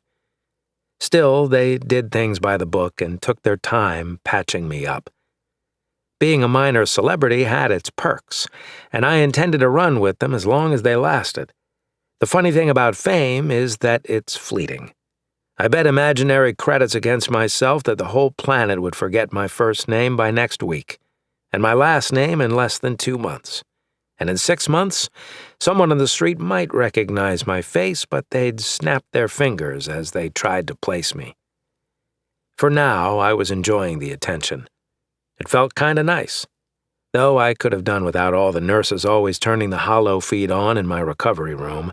Anytime my face was on the news, they liked to point at the feed and say, "That's you, Mr. Reed," as if I didn't already know. Lying in the hospital bed did get kind of boring. Sure, I had plenty of messages to watch and read. Mr. Oraga's one of the most interesting ones by far. Another from the incoming mayor congratulating me and inviting me to dinner at his mansion was pretty cool, too. Then there were thousands of fan letters. I had marriage proposals, people asking me to have kids with them, literally, and more than a few love notes from inmates. And if the pictures and videos they sent were to be believed, several of the ladies were pretty cute. Chief Bill Meeks actually came by to visit. Twice. He was the only non-medical personnel who'd been allowed to come see me. He snuck beers in under his firefighter jacket and produced a bottle opener from his boot. "Any word from the police chief?" Meeks asked me. "Lessard?" I asked in surprise. "What do you think?" "I think the fact that you're becoming a galactic celebrity makes him want to shoot out every holoproctor that displays your pretty green eyes." I actually snorted a little beer up my nose. "Maybe I'll send him a poster of you," Meeks added. "Mind autographing it?" "Not at all." Meeks took another sip of his beer. "I've heard he's put a lockdown on anyone reaching out to you." "Oh, yeah?" The fire chief nodded. "But from what I understand, you're about to get a whole lot of love from male strippers in police uniforms sometime soon." "Gods, Bill," I coughed. "You're going to make me drown in beer over here." We laughed more as he told me exactly how much property damage I'd cost the fire department with my sniper fire, as well as the initial estimates coming in from the mayor's office for damage to the city's platform. None of it was being tagged to me, however. "You're a damn superstar," Meeks explained. "Word on the street is that both the new mayor and the union have awards for you, too." "Are you serious?" "As serious as Lessard's groin grooming routine. Anyone goes after you, there's going to be riots in the streets, and ain't no employee in the city going to stop it." We talked for a long time and nursed one too many beers for a hospital room trash bin to hold. It was good catching up with Meeks, and I asked him to please thank his entire firehouse for risking their lives. "No way," Meeks said. "They already beat you to that. Told me to thank you for getting those hostages as far as you did. Those people are saying that if it wasn't for you, they'd all be dead. They're calling you a hero." Damn. Compliments were hard to accept without looking really awkward. The only thing I could think to say was the same thing all the war heroes said when they were interviewed. "I'm not a hero. I was just doing my job." Sure, I guess someone could say I saved those people's lives, but I had help. Lots of it. It felt weird to think that one of the only people I wanted to speak to wasn't a person at all. It was Lars, a damn computer program. "No, Reed, not a computer program," I corrected myself. I could practically hear Lars's uppity butler voice now, trying to explain the state of his existence or something like that. The fact was, I was indebted to Lars. There was just no way I could have pulled off half of what I'd done without him. I thought back to how he first patched me up, gave me the weapons, and then walked me through the steps to construct an improvised bomb. He kept the thieves off my back and told me where to go to make sure I stayed on top of theirs. I'd flown through an elevator shaft, dodged bullets, and taken on Ubrick and his last few thugs, all with Lars's help. Hells, I'd even been able to save Heather and Rachel because of him opening that elevator door at the last second. And it wasn't just their lives, but every hostage who'd survived the takeover. But Lars was gone now. It felt weird being so attached to a comp. No, to an AI. There'd be others, I was sure, but none of them like Lars. I'd make sure Mr. Oraga knew just how much the AI had done for me when I met with him. I felt I owed Lars that much. Once I was released from the hospital, Mr. O'Raga provided a hover vehicle and driver that took me back to my rooftop unit. Everything was peaceful until I encountered the mass of people outside my door. I managed to squeeze my way through, covering my face with my arms and denying all requests for pictures and interviews until later. Much later. It took another 2 days before the paparazzi finally thinned out, giving me some peace and quiet. Now that I was home, the place felt empty without Heather and Tiny. Since her injuries were minor compared to mine, Heather had agreed to take Tiny to her parents' house while I got back on my feet. It was a kind gesture. Gods knew I had a hard enough time taking my own self to the bathroom, let alone a feisty androgen boxer. On the day that she came to bring Tiny back, I felt almost normal. The door chimed and I commanded it to open, hoping I wouldn't find any more fans or reporters. Instead, Heather stood in the doorway, one hand holding a leash to Tiny and the other a bag of groceries. "Boy, am I glad to see you," I said to Heather. "Really?" she said, looking more than a little surprised. "You don't have a hidden camera somewhere, do you?" She laughed. "Gotcha." "Nope. Just me and the pooch." "Hey, buddy," I said, kneeling down to pet Tiny and scratch his sides. If there was one thing I loved about dogs, it's that no matter how much time passed between seeing each other, they always thought their next encounter with you was the best one. "How are you feeling?" Heather asked as I welcomed her inside. "Here, let me take that," I said, indicating the bag. "No way," she replied, pulling it back. "I can put these things away just fine." She was being awfully sweet right now. And she was wearing my favorite perfume. And she was wearing the tight top and those skimpy shorts I liked. Damn, woman. "So?" I looked up from her butt. "So what?" "How are you feeling?" she asked, repeating the question. She reached up to put a few items in the top cupboard where I kept my snacks, stretching out her long legs and flexing her backside. "Oh, fine now." "Fine?" "Yeah, why?" She turned, walking slowly toward me from across the kitchen.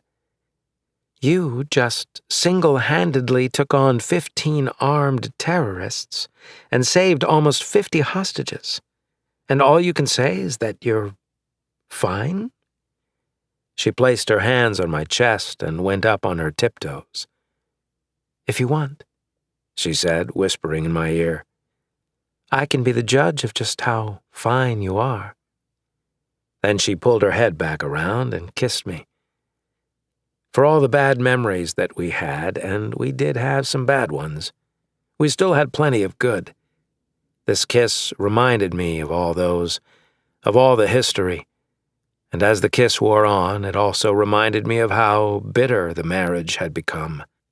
Hells, we were already divorced, and that didn't happen overnight. No divorce ever did. "Heather," I said, pulling away from the long kiss. "What's wrong? Don't you like the taste of my—" "Come on. You know I do." "Then what's wrong?"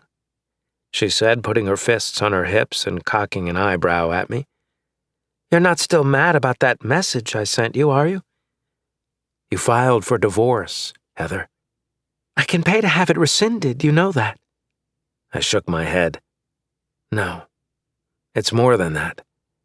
You and I both know we hadn't been working out for a long time." Heather lowered her eyes and took a deep breath. "And we also know that you're just riding the wave right now." "What wave?" she asked, acting offended. "The wave of all the hollow cams and publicity," I replied. "None of that matters." She waved her hand at me, but I wasn't buying it. So I waited and let her statement hang there in the air. "Okay, so it matters a little. But isn't this just the sort of thing to jumpstart our relationship again? I mean—" She came back in and ran her hands down my chest. "You did save me and all?" I caught her right hand just before it went to the place of no return. "I did save you," I affirmed.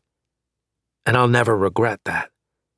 Your life is valuable to me, but I do regret how we've lived over the last few years. And that I can't forget." So what are you saying? "You made the right decision to file." Her eyes grew colder. But I don't want that anymore. I want you. I want us. "No, you don't," I said. "You want what you imagine we could be, not what we really are." That's not true. Flint, I want... You want someone who will be emotionally available to you, which is something I was never able to do for whatever reasons. And that's also what you need moving forward. That wasn't me before, and it won't be me in the future. But you're doing so good right now. Where has this man been our whole marriage? "You're right," I said, nodding. "I haven't been present. Not the way you needed me to." So why not give it one more try? "Because." I let the word linger for a moment as I gathered all the reasons why in my mind. If I made a list of grievances, it would drag this conversation on for days. I didn't want that. Hells, I could barely handle where it was headed now. Instead, I gave the simplest, most direct, most honest answer I could think of. Because I don't want to. And if you're being honest with yourself, you don't want to either, or you would have never gone through with the divorce. Her eyes flared, at first in anger, and then relaxed to some level of sad acceptance. I saw tears well up as she raised her chin. If that's what you want, then I respect that. "Thank you," I said.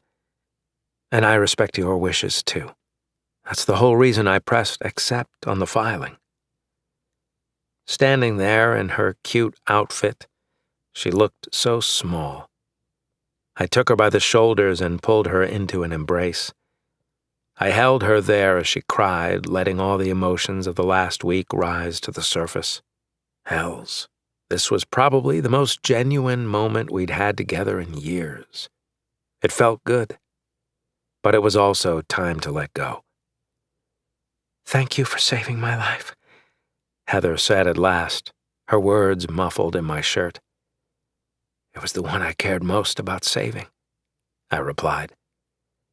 She let out a small yelp as her emotions got the best of her again. She shook in my arms, her cries giving way to deep sobs. If I hadn't been such a dick in our marriage already, I would have pulled away by now. But I knew she needed this. Hells, some part of me needed this too. And I knew that this might be the last time we ever shared a moment like this. She'd go on and live her life, find somebody new, and settle down in the way she wanted. She was gorgeous and would have plenty of prospects. As for me, I'd find my way forward like I always did. After several minutes, Heather pushed away from me and went to the kitchen to wipe her face. I let her have some space before she finally returned. "You gonna be okay?" I asked. "I mean, you went through a lot." "I'll be fine," she said. "Getting kidnapped on the way to the docks was..." I saw her shudder. "It's not something I ever want to repeat. Think I'll start packing a small pistol in my purse like you've always told me I should." "About time," I said. She smiled. "I'm going to stay with Mom and Dad until things get sorted out." "And you said you met someone?" She shook her head. "No, I mean, yes, but nothing serious. It was more just to say..." I waved her off. "You don't need to explain yourself," I replied. "You'll find someone great. I know you will." "Thanks," she said. "But he'll never be..." "Watch it now," I said, putting my fingers over her lips. "Right." She looked down. "I've already started meeting with a therapist, too, to deal with the nightmares and all." "And that's part of the job they never really train you for." "Your days on the force?" she asked. I nodded. "Yep." "I'm sorry for that, Flint." "Me too," I replied. "But you get used to it, and eventually, with a lot of time, The memories do fade, but some days are harder than others. She nodded, but I knew she didn't yet know what I was talking about. Hey, one more thing, she said. About when you got fired. Here we go. No. It was her turn to place a finger over my lips. Listen, I never told you, but I need to say it now.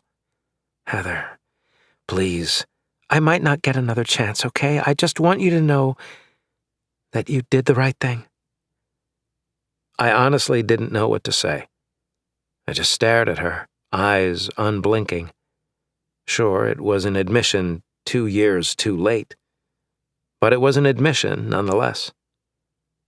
And, she added, Devin would have been proud. I know Lisa was before. She... Hey, I said, removing her finger from my lips. Tears streamed down Heather's face yet again, and I'd be lying if I said one didn't well up in my eye, too. I get it. More than you know. Thanks. That monster Ubrick had it wrong, you know, Heather added, sniffing. Oh? I know you didn't kill his son. I caught my breath. You do? You never told me who did it, but I know it wasn't you. You were too good a cop to make a mistake like that. If I had to make a bet, I'd say it was Lessard. But even if you had, you were just doing your job that night. So was Devin and the rest of your officers. You protect people, Flint. That's what you do. It's what you were born to do. And you do it better than anyone else I know. If you shot someone, it's because you had a good reason. And don't you ever second-guess yourself. If she'd rendered me speechless before, this took it to a whole new level. I knew tears were slipping down my rough cheeks, but I didn't care. Damn, if this lady didn't know how to mess me up. But for once, it was in all the right ways. I pulled Heather close again, knowing it was the end. Thank you for hanging with me as long as you did, I said. You're welcome, she whispered. For the second time, Heather walked back to the kitchen to blot her eyes and blow her nose. When she finally composed herself, I walked her to the front door. She knelt down to give Tiny a kiss on top of the head, and then stood back up. I guess this is goodbye, then, she said. Guess so. I'll be seeing you. We held each other's eyes for a split second and then both laughed a little. Probably not, I said. Yeah, she replied, her chuckle fading away. Oh! She reached into her shorts and pulled something from her pocket. I almost forgot. Here. Tiny's collar communicator? Yeah, you might want it. Didn't work so great for me before, I said, thinking of my failed attempt to get Mrs. Vickers to warn the authorities about Ubrick's double cross. You'll figure something out, she said, folding my fingers over the device and giving my cheek one final kiss. You always do. Chapter 27. I'd called Mr. O'Raga's assistant back using the encrypted passkey she'd provided. I didn't actually get to speak with her directly. Instead, I left a video message. Hey, this is Flint, calling to let Mr. O'Raga know that I'll be by tomorrow, 7 o'clock in the evening if that's okay.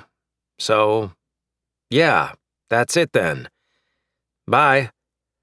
I guessed that was how a message was supposed to go, where you set your own time for the meeting someone rich wanted with you. How should I know? The night passed with dreams of killing Ubrick and his men, just as each night had since the takeover. Only now, in my dreams, I was losing hostages, more each night. For whatever reason, my brain was trying to rewrite the facts of the story and doing a better job every damn day. I got up to let Tiny out and took a hot shower. The coffee was ready when I returned to the kitchen, and I savored the smell. When I went outside to bring Tiny back inside, Mrs. Vickers was watering her orchids. Hey there, sexy. Mrs. Vickers said, winking at me. "Look who's talking, Veronica." I winked back. Mrs. Vickers placed her hand to her chest at the sound of her first compliment from me, feigning a heart attack. Or was she? Damn, the old bag of bones was so old I was surprised they hadn't put her in a home yet. "You okay?" I asked, growing concerned. Why don't you come over and find out, Flint? Think I might need a little mouth-to-mouth reciprocation? That's not what it's... But Mrs. Vickers was making a kissy face with her lips and raised eyebrows. "Yeah, that's what it's called. I'm fine, Mrs. Vickers." You most certainly are, you sultry, studly stack of steak. "Mrs. Vickers, please." I was lost for words. What's the matter, Flint? Afraid you can't handle all of this? She motioned down her hips with her watering can. "No, I'm afraid I'm just going to make all the other women jealous when I tell them I'm spoken for." Woo-wee! she exclaimed, slapping her side with a frail hand. I knew I still got it in me. I laughed and walked closer to the half wall. "Mrs. Vickers, I wanted to thank you." Oh, think nothing of it, gorgeous. "No, but really, I wanted to thank you for taking me seriously that night with Tiny. I know I probably put you through a lot, and that couldn't have been easy on you." Are you kidding? the old woman replied. That was the most excitement I've had since Bud and Earl showed up at my place on the same night. I blinked at her. "Right. So, anyway..." I'm just sorry I couldn't have gotten through to your fire chief sooner. "That's fine, Mrs. Vickers. You did what you could, and in the end it all worked out." Say, she said, leaning a little closer and speaking beside the back of her hand. I still think you should get Tiny looked at. "Oh, yeah? Why's that?" He sounded like you for the rest of the night. Mr. Oraga's personal chauffeur arrived outside my building 60 seconds before the hollow message said he would.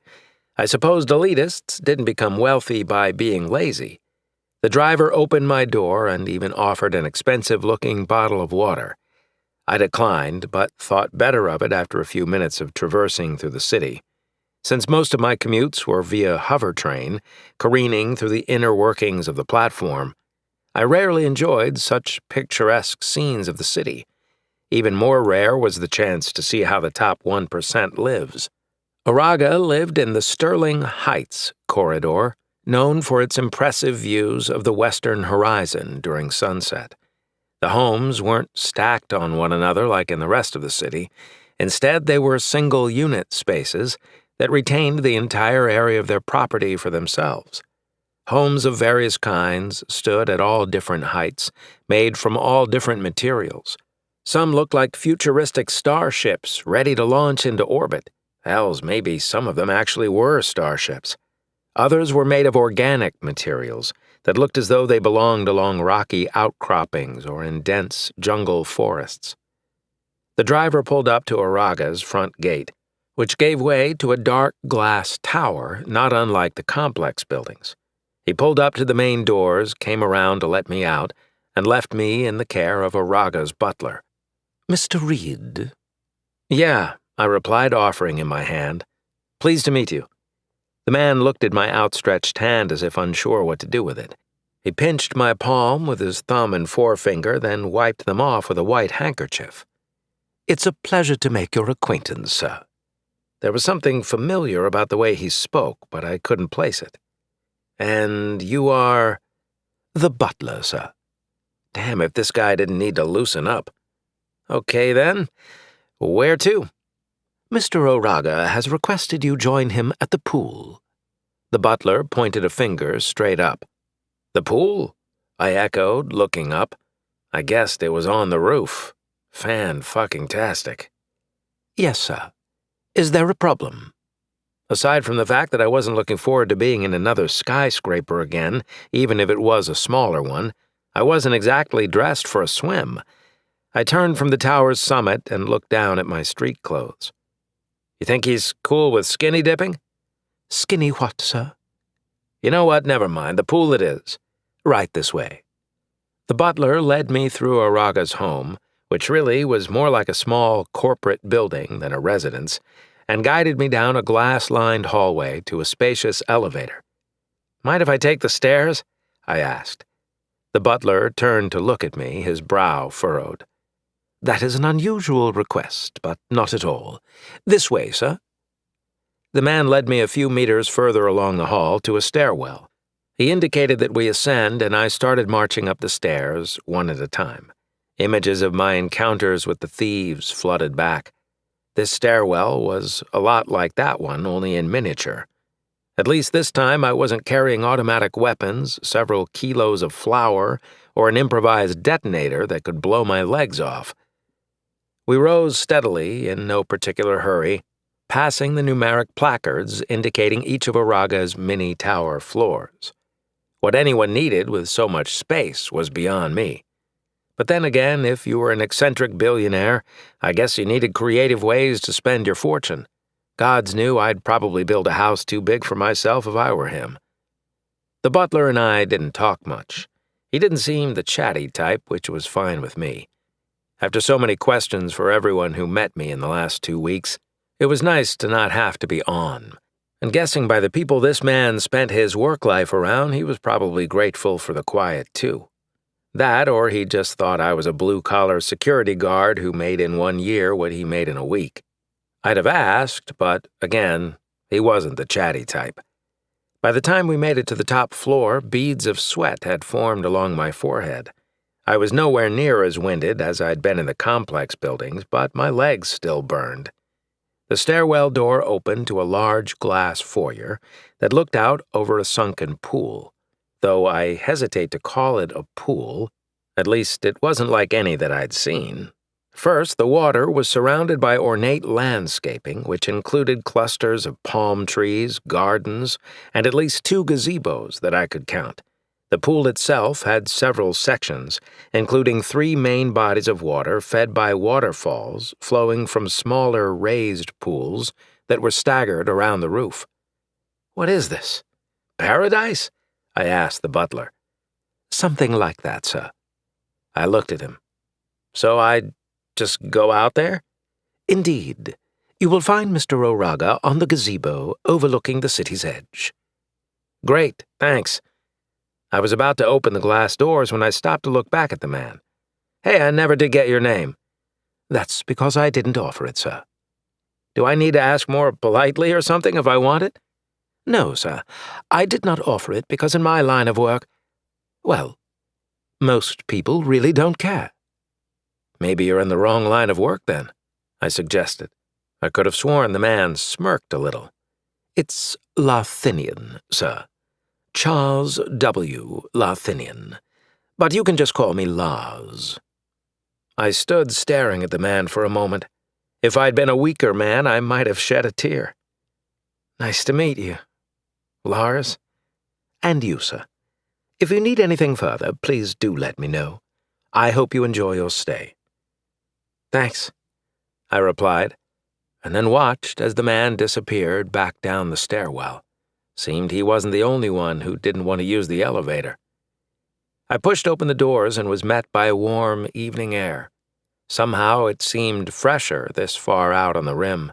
My nose filled with the scent of orchids and treated pool water, while birds called from the palms and the sounds of running water pushed away the city's noises.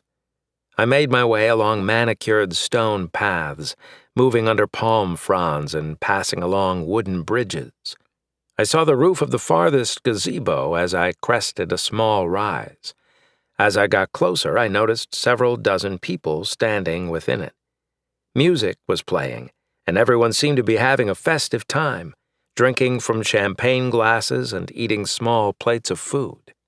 I stopped on the pathway leading down to it, thinking I must have the wrong structure, but this was where Lars told me to head. I looked over my shoulder, thinking I might find the butler, when suddenly I heard the sound of clapping. It started with one set of hands and then spread to several more. I turned back toward the gazebo to see everyone filing out. Their claps turned to cheers, which then turned to shouts, as a short, elderly man in casual business attire, emerged from the middle, motioning me to come down the path. He wore a monocle over one eye and had angular facial features, accented by thinning dark hair that was combed away from his face. Feeling exposed and at least a little awkward, I moved toward the man, guessing it was Oraga, though I'd never even seen a picture of him before. The people continued to file out of the gazebo and started to surround me. That was when I noticed some familiar faces. I'd seen them in my sniper's scope, in the hangar bay, and in the stairwell. They were the hostages. Women in beautiful sundresses wiped tears from their eyes, while men in casual business attire nodded at me with stiff upper lips. The adulation continued for almost a minute, until the short man with graying hair and sparkling eyes raised his hand for silence. "Mr. Reed," he said, extending his hand to me. "I am Min Lee Oraga." "It's a pleasure to meet you, sir," I replied, shaking his hand. "It might be, but I assure you, not nearly the pleasure it is for me to meet you. On behalf of myself and those gathered," he gestured at the onlookers with his other hand, "I would like to offer you my sincere thanks." Oraga held on with both hands now, shaking my arm intently, and looked into my eyes. "Thank you for risking your life. Thank you for looking out for my company. And most of all, thank you for saving my employees' lives. You are a hero to us all." The group burst into cheers and clapping again, whooping and whistling as the praise went on. When at last it died out, a woman stepped up behind Oraga. She had blonde hair and wore a green dress. She handed someone her champagne glass and pulled a note from inside the top of her dress. "You'll have to pardon me," she said, unfolding the piece of paper. "I'm not good at this." "You're doing great, Liz," a man yelled from somewhere in the back. She laughed and then brushed her hair back. "Everyone wrote you a little something in a book. It's there in the gazebo when you want it. But they asked me to say a little... Well, anyway, I'm just going to read it." She cleared her throat and brought the paper up. "Dear Mr. Reed, when we went to work 2 weeks ago, none of us ever could have imagined what that night would hold. As we sat there on the lobby floor, realizing that we might never... She put a hand to her lips, choking back tears. "It's okay," a brunette woman said, coming to stand to Liz's left. "I'm with you, Lizzie." Liz nodded and brushed her hair over her ear. "That we might never see our loved ones again. We felt alone and hopeless. But little did we know that there was a guardian who'd been sent to watch out for us, to protect us, and ultimately to save us. That guardian was you, Mr. Reed." Several people in the crowd affirmed this, many of them clapping. Liz looked around, fighting back tears to resume her reading. "We've said goodbye to a few friends, but we know they're watching us now. And if they were here, they'd say the same thing we all want to say. Thank you for saving us. We are forever grateful." Liz folded the paper and walked toward me as the crowd erupted into adulation again. She threw her arms around my neck and squeezed me, sobbing into the corner of my neck. When she was done, another woman embraced me. Men shook my hands, and more than one woman who'd had a little too much champagne squeezed my butt. By the time the last person looked me in the eyes and thanked me, I needed a drink and a place to sit. All this praise was exhausting, but it seemed there was one more thing to do before I got my wish. "Mr. Reed," said a distinguished-looking man. He was tall, with tanned skin, an all-too-white smile, and a perfectly swept coif of hair with some gray at the temples. I'd recognize him anywhere, even though I'd never met the man personally. "Mayor Belmont," I said, shaking his hand. "It's a pleasure to meet you." "No, my boy, the pleasure's all mine, all mine." He snapped his fingers as a man in a blue suit stepped up beside him and opened a small velvet box. "On behalf of the citizens of Celion City," he said, removing what looked to be a small piece of silver on the end of a blue ribbon. "I'd like to present you with the city's highest honor, the Distinguished Service Medal, for risking your own life in preservation of the city's safety." The audience clapped as the mayor placed the ribbon around my neck and laid the medallion on my chest. The cheering went on for several seconds until the mayor motioned for everyone to be quiet, but he had a hard time of it. "In addition," he said, having to repeat himself a second time, "in addition, at the special request of my office, and despite your long hiatus from the department," he turned to his assistant, who produced yet another flat velvet box. The mayor pulled a second medal from it and turned toward me. "I am pleased to present you with the Celion City Police Department's highest award, the Medal of Honor, for incomparable heroism and distinguished bravery in the line of duty, with a full pardon and reinstatement to the rank of detective within the SCPD, effective immediately at your discretion, of course." He winked and then placed the medal over my head.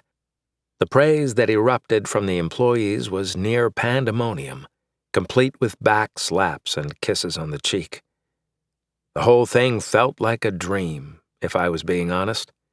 No one should get this much attention, let alone me. But then again, I had risked my life, and if this was how the city wanted to repay me, I was okay with that.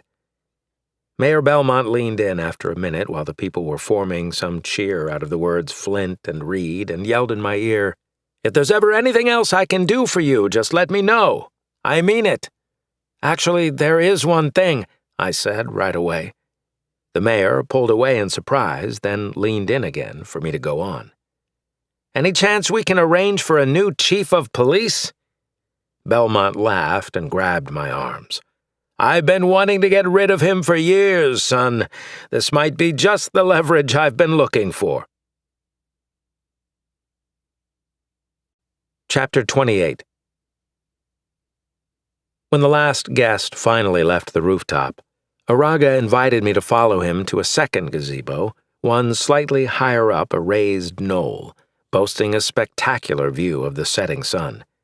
A soft breeze rustled the palm fronds as the birds roosted for the night. "Please, have a seat," he said, motioning toward the opulent patio furniture. "Thanks," I said, trying to make sure I didn't spill my glass of scotch. It had been such a great night already, more than I could have hoped for. But to get some extra minutes with the man himself, one-on-one, I wasn't going to lie, it felt pretty damn good. "Cigar?" he asked, opening a small humidor near the bar. "Don't mind if I do." Araga brought a small box over and allowed me to select from a small assortment. Given that I had never seen the labels on any of these, I guessed they were all out of my price range. He clipped the end of the one I chose, and then held the lighter as I lit the end, forming a strong starting ember that flared orange in the fading light. I puffed on the rolled tobacco and savored the taste before blowing a thick plume of smoke over my head. If this was the good life, I could get used to it. "So," Araga said, sitting down across from me, "how have you enjoyed the evening so far?" I chuckled. "So far? I already don't have any words, Mr. Araga." "Please, Flint, just call me Min." "I don't have any words, Min. And if there's more, then I'm definitely speechless." He nodded, a look of satisfaction washing over his face as he lit his own cigar. "Good, good." "Listen, about all that, all the people and the mayor and everything, thank you. You deserve it.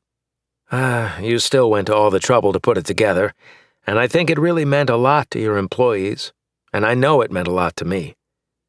The most important rule to know about running a successful business is that everything rises and falls on the dreams of your employees.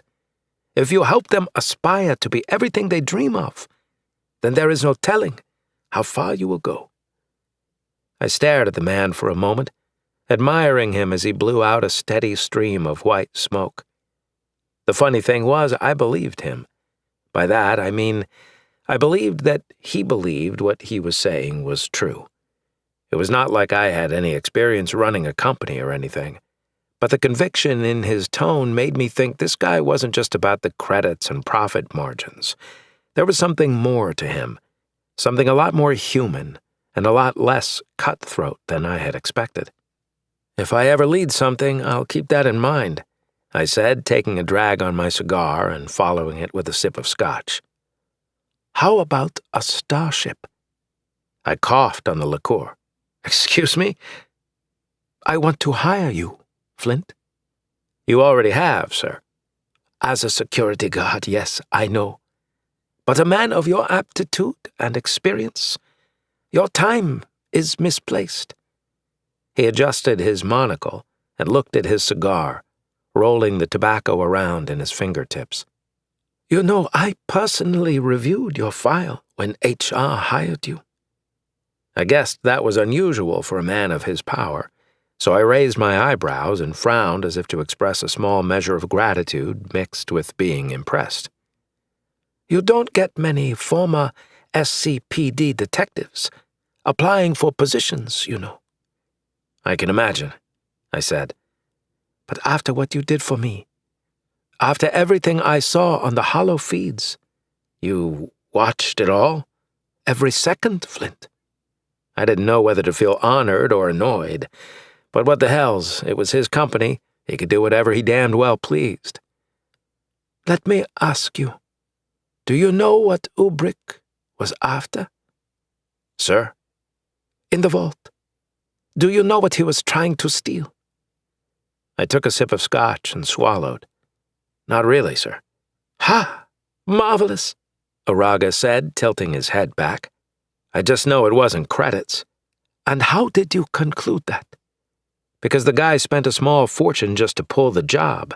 If you already have credits, you don't spend more just to get the same amount back, unless you're really bored." "Maybe he was bored, then," Oraga suggested. But I felt like he was playing the devil's advocate. "Ah," I said, then sucked on the cigar for a second. "Seems like there are better ways to entertain yourself than getting people killed. His and ours, sir, men." "Fair point." He looked off to the cloud-covered horizon and watched the red sun as it dipped below the planet. "I want to offer you a position unlike any other I've ever created. The way I see it, if you'd risk your life for people you hardly know to protect a possession you know nothing about, how much more would you fight for a crew you do know, while pursuing a prize you are familiar with?" "So what's the position you have in mind?" I asked. "First," Oraga said, taking another drag on his cigar, "I need to know if you're interested. Having this conversation requires a level of mutual trust that is quite unprecedented. As I know Lars told you, the AI, not the butler." He winked. "Knowledge about the vault's contents is highly privileged. Therefore, I'm about to divulge information that will require your utmost discretion." "You need me to sign something?" "I need your word." Suddenly his face became cold, and he lowered his voice. "You will keep it a secret, sharing it only with whom I say and when I say it. No questions asked. A breach of this confidence will result in your termination." I recoiled a little, not liking how serious this was getting. "Is that a threat, men?" "Just a promise, Flint. Your life and the knowledge of the vault go hand in hand."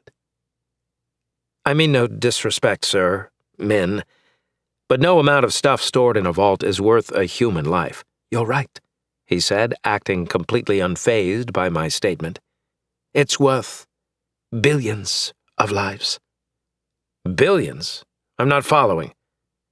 Oraga got up and walked to the gazebo's railing, leaning against it.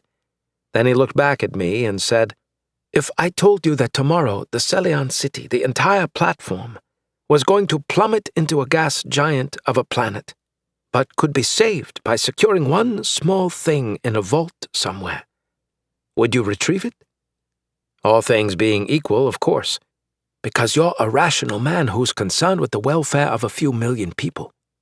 So you're saying that whatever was in your vault has the potential to save lives? Not the potential. It will save lives. Semantics. Not at all. One exists only in the context of hypotheticals, the other within the realm of certainty. And that's enough for me to die for? I don't know, Flint. Is it? I guess that depends what it is, I said, and what the job is. And I can't tell you that until you agree to my terms of secrecy, Oraga said.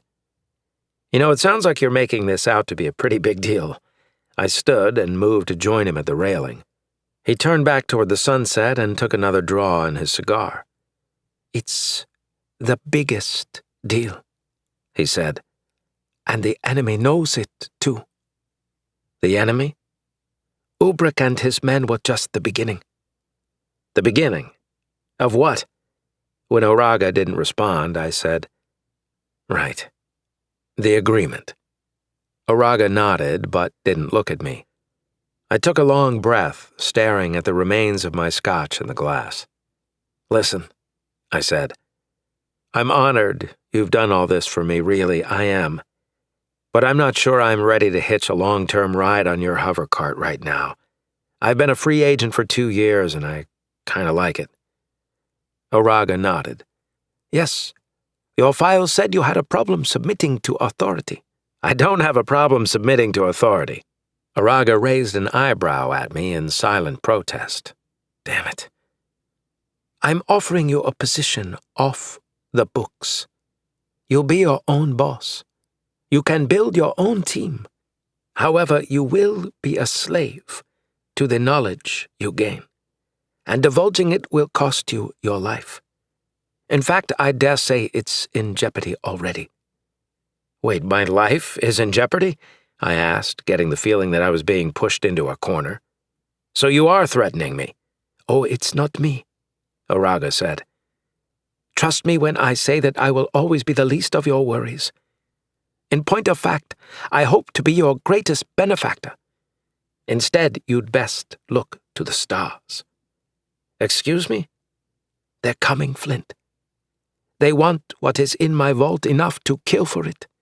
And right now, the last person to have seen the vault open, to know the names and whereabouts of their people, is you. He jabbed my arm with his index finger. You're saying someone might be coming for me? Not might, Flint. They already are. That settles it, I said.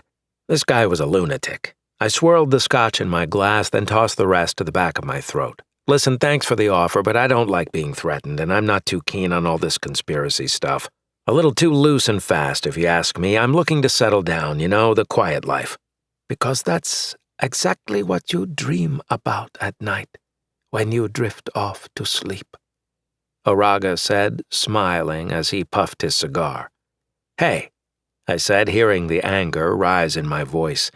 Maybe it was the scotch talking, or maybe this eccentric gazillionaire was being a little too wacky for me. Either way, he was starting to make this personal, and I didn't like it. My business is my business, and I don't care how much money you have. You're not buying me like you buy everyone else. Look who's making it personal now, he replied, staring off at the darkening sky. I placed the glass on the railing and laid the cigar across the top. Thanks for the party, man, it was touching. And thanks for the business opportunity, but I'm out. The man didn't miss a beat.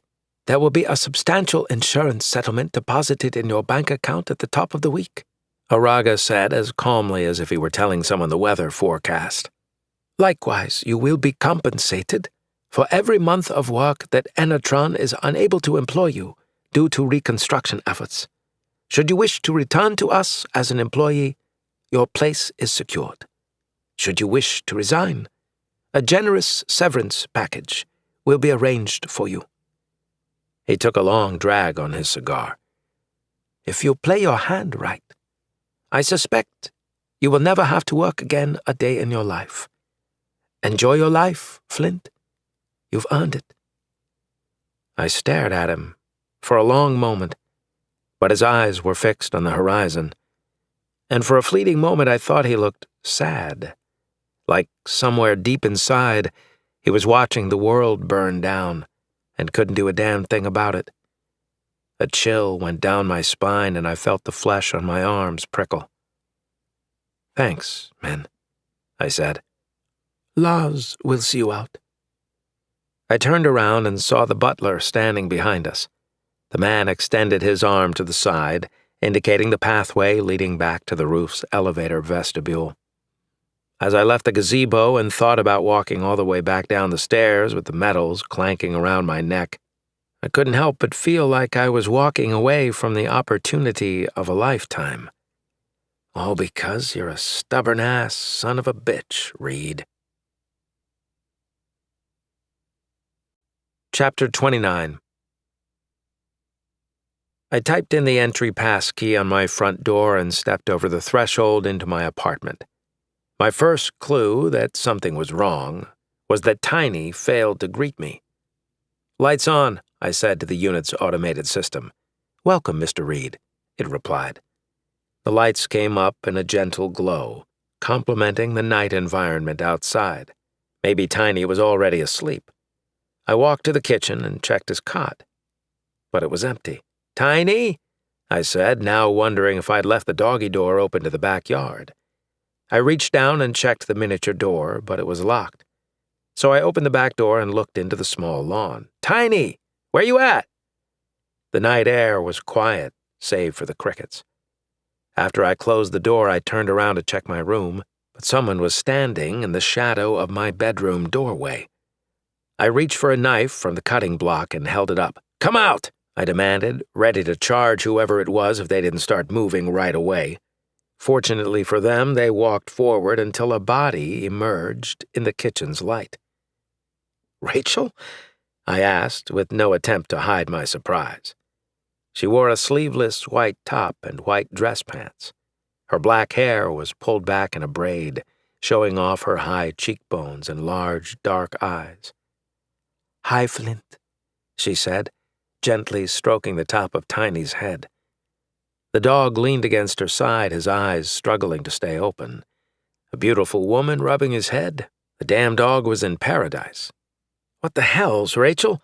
I said, placing the knife down on the counter. "I figured you might not want to see me if I asked, so I let myself in." "I can see that," I replied. I didn't know whether to feel violated or excited. Tiny clearly didn't have any problem with this arrangement, but he hadn't seen her go from a distressed-looking hostage to a full-throttle killing machine. "You almost got a knife in your chest," I added, looking to the cooking utensil. "You would have missed," she replied with a cute smirk. "I don't miss." "Which is why you didn't need any help killing Ulbrich?" "Hey, I had that under control," I protested. "Right up until he stabbed your chest." "My flask blocked it." "Oh, really?" she said, crossing her arms. Tiny looked irritated. He whined, asking to be petted again. Rachel kissed her index finger and touched the top of his nose. "Sure," I said, pointing to the dented flask by the sink. "Thought I'd keep it to show my doctor." "And why's that?" she said. "It's proof." "Of?" "That drinking is actually good for my health." She smirked. It was a bad joke, but one I believed was true nonetheless. "But a partner is even better for your health," she added. "Partner?" I asked. "Sure. Auraga offered you a job, didn't he?" I tried containing my surprise, but I'm sure my face gave it away. "How'd you know about that?" "And you accepted? So you'll be needing—" "Hold on, lady, I didn't accept anything, and how do you know about that in the first place?" "I just figured that, given the way you protected his employees and his artifacts, he was likely to—" "Artifacts?" I asked. Rachel cocked her head. She studied my face for a second, calculating something. "You mean he didn't tell you what was in the vault?" "No, and I didn't want to know either." "You didn't?" "No way," I said. "That's his business." "And you didn't take the new position with him?" "I already told you. No." She held her elbow with one hand and rubbed her chin with the other. He threatened you, then? Huh? He probably told you that you had to accept his terms before hearing more about the job. No.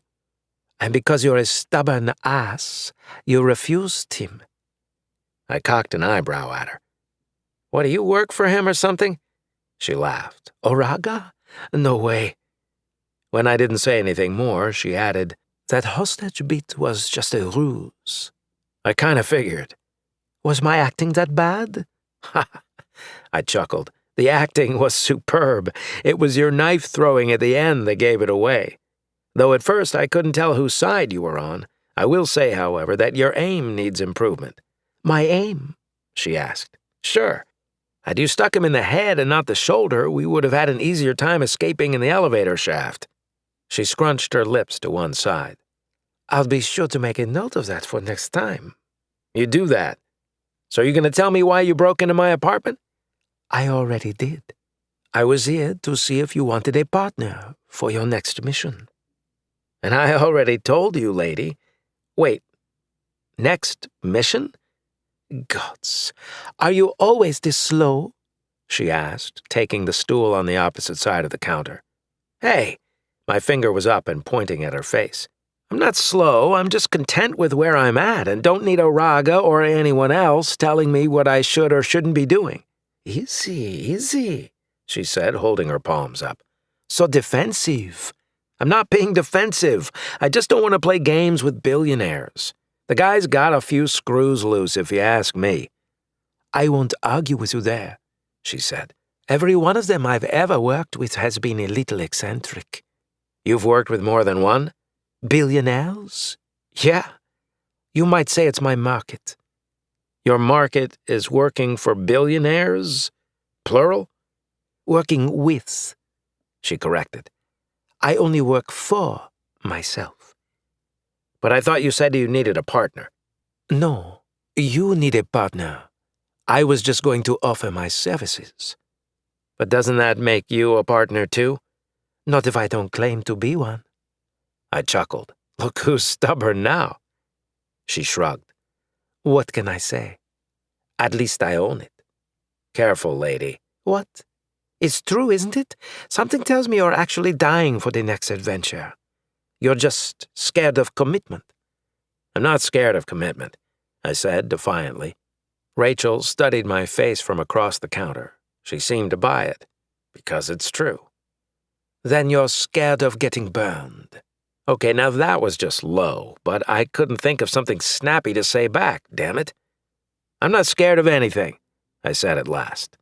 Except heights, you told me. Damn it, lady, you're almost as bad as that AI you were talking to the whole time. I stared at her, not liking how much she seemed to know about me, about what had gone down inside the Oraga complex. I didn't like that she'd shot that thug Travis in the base of the neck and was still able to act like it was her first time killing someone. This woman was cold, and yet she didn't seem like a crook. And she wasn't working for Oraga, if she was to be believed. But wasn't that the thing about all this conspiracy business? You never knew who was telling the truth and who was lying. At least, that was what the Hollow films said. How do you know about the AI? I asked at last. Rachel tapped her earlobe. You weren't the only one with an earcom.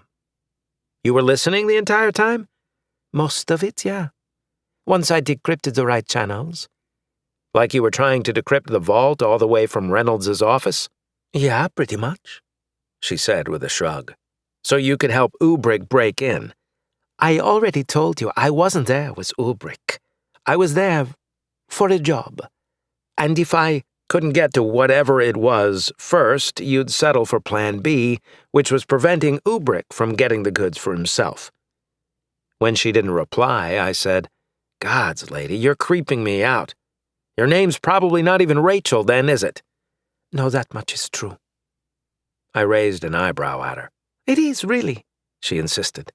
There's just way too much top-secret spy shit going on for my taste. And you can get in on it too if you want, she said. I already told you. I bet Oraga even offered you a starship or something, didn't he? That's it. What? You work for him, Rachel. Get out. I already told you that I don't. Yeah, you do. And he sent you here to try and persuade... A flash of green light caught my eye. It was there and gone in an instant, from under my couch. There it was again. Hold on, I said, leaving the kitchen and walking into the living room. I squatted and looked under the couch to see a blinking green light. It was attached to something silver with glass pods that glowed a soft blue. It took me less than a second to realize what it was. My heart leaped in my chest and a surge of adrenaline tightened my chest and arms. "Get out!" I yelled at Rachel. Listen, I hardly think... Get out! I sprang from the floor, ripped her off the bar stool, and commanded the door to open. I heard Tiny bark following after us. We were one pace from the threshold when gunfire erupted from the front yard. Rachel and I ducked as bullets stitched along the wall and blew apart my shelves. We dove for cover in front of the couch, the same one with the bomb beneath it. Flint? Yeah? Is there a reason there's a neutron bomb under your couch? Rachel asked, pointing to the device. Disgruntled fans, I said, covering Rachel's head with my arm as the windows shattered above us. I've heard my haircut isn't rating well in the polls. We've got to get out of here, she exclaimed. Back door, ready? Now! We pressed up from the ground and ran in a crouch across to the kitchen and to the back door. Bullets pinged off my pots and pans, swinging them around like firing range targets. The sound was louder than I expected. More rounds pelted my fridge and blew chunks out of my porcelain sink. Rachel opened the door and had barely taken a step when more gunfire tore into the door's frame. She rolled back inside the kitchen, knocking into my legs. I tried to steady us both, but fell backward onto the tile. No good, she yelled. Bedroom, I said. But Flint, we've only just met. She winked at me. It was a rare woman who could joke in a firefight. Hells, I didn't even think I could joke like that. She was either nuts or she'd lived through her share of battles. We crawled on hands and knees as bits of the wall rained down on us. The carpet in the living room was covered with debris. I stole a quick glance at the neutron bomb's blinking green light and blue glow, wondering why they hadn't detonated it yet. Whoever was out there was surely connected with Ubrick. Maybe they were saving it as a last resort, for if we returned fire, which was exactly what I planned on doing. Tiny barked as we found temporary cover inside my bedroom. It's okay, buddy, I said, giving him a quick pat on the head. Then I raced over to the closet and opened the left-hand door. Looking for something more comfortable? Rachel said. You might say that, I replied, shoving the hangers of clothes aside and revealing a gun safe. I punched in my passcode and pulled down the lever. The vault door opened and the LEDs powered on. Here, I said, grabbing a shotgun and tossing it to Rachel. It's loaded, and all you... Rachel racked the first shell, placed the weapon stock on her shoulder, and flicked off the safety. Or that, I said. Then I tossed her a bandolier of extra shells. She slipped it over her head and onto one shoulder and then gave me a thumbs up. For myself, I grabbed a semi-automatic AM-26 and 2 extra magazines. I charged the weapon and put the sling around my head. You ready? Hells yeah, she replied. My kind of woman. Just then, the gunfire stopped. Either they were about to blow the bomb, or...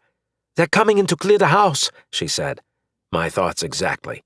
I heard footsteps crunch through rubble at the front door. Rachel dove out of the bedroom, rolled across the living room floor, and fired rounds into the chest of the first intruder. The man flew backward and knocked into the second assailant standing just inside the doorway.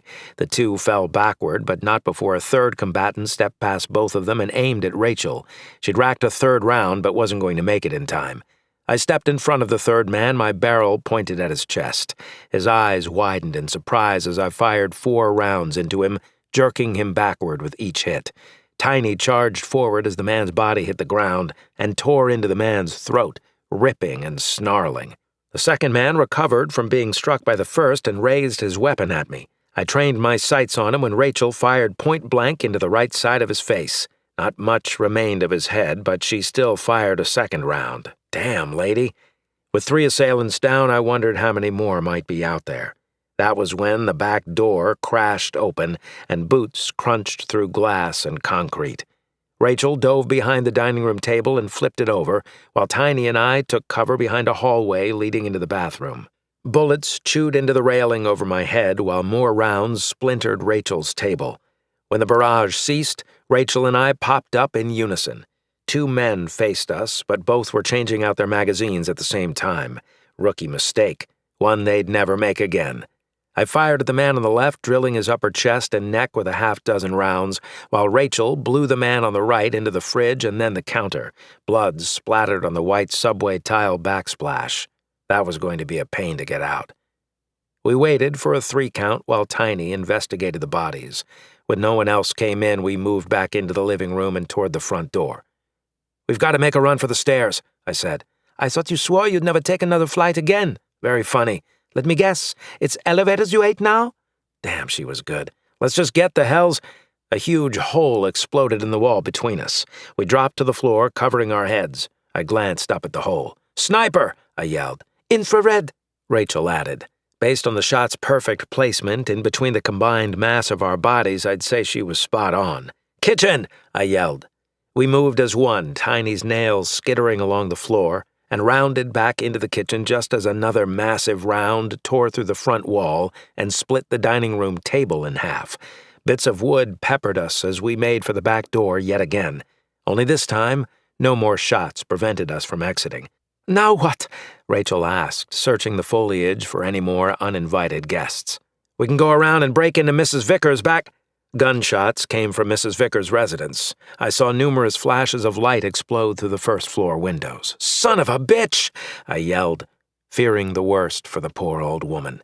But there was no time to grieve. More men were moving through her home to flank us. Then I heard more footsteps inside my living room.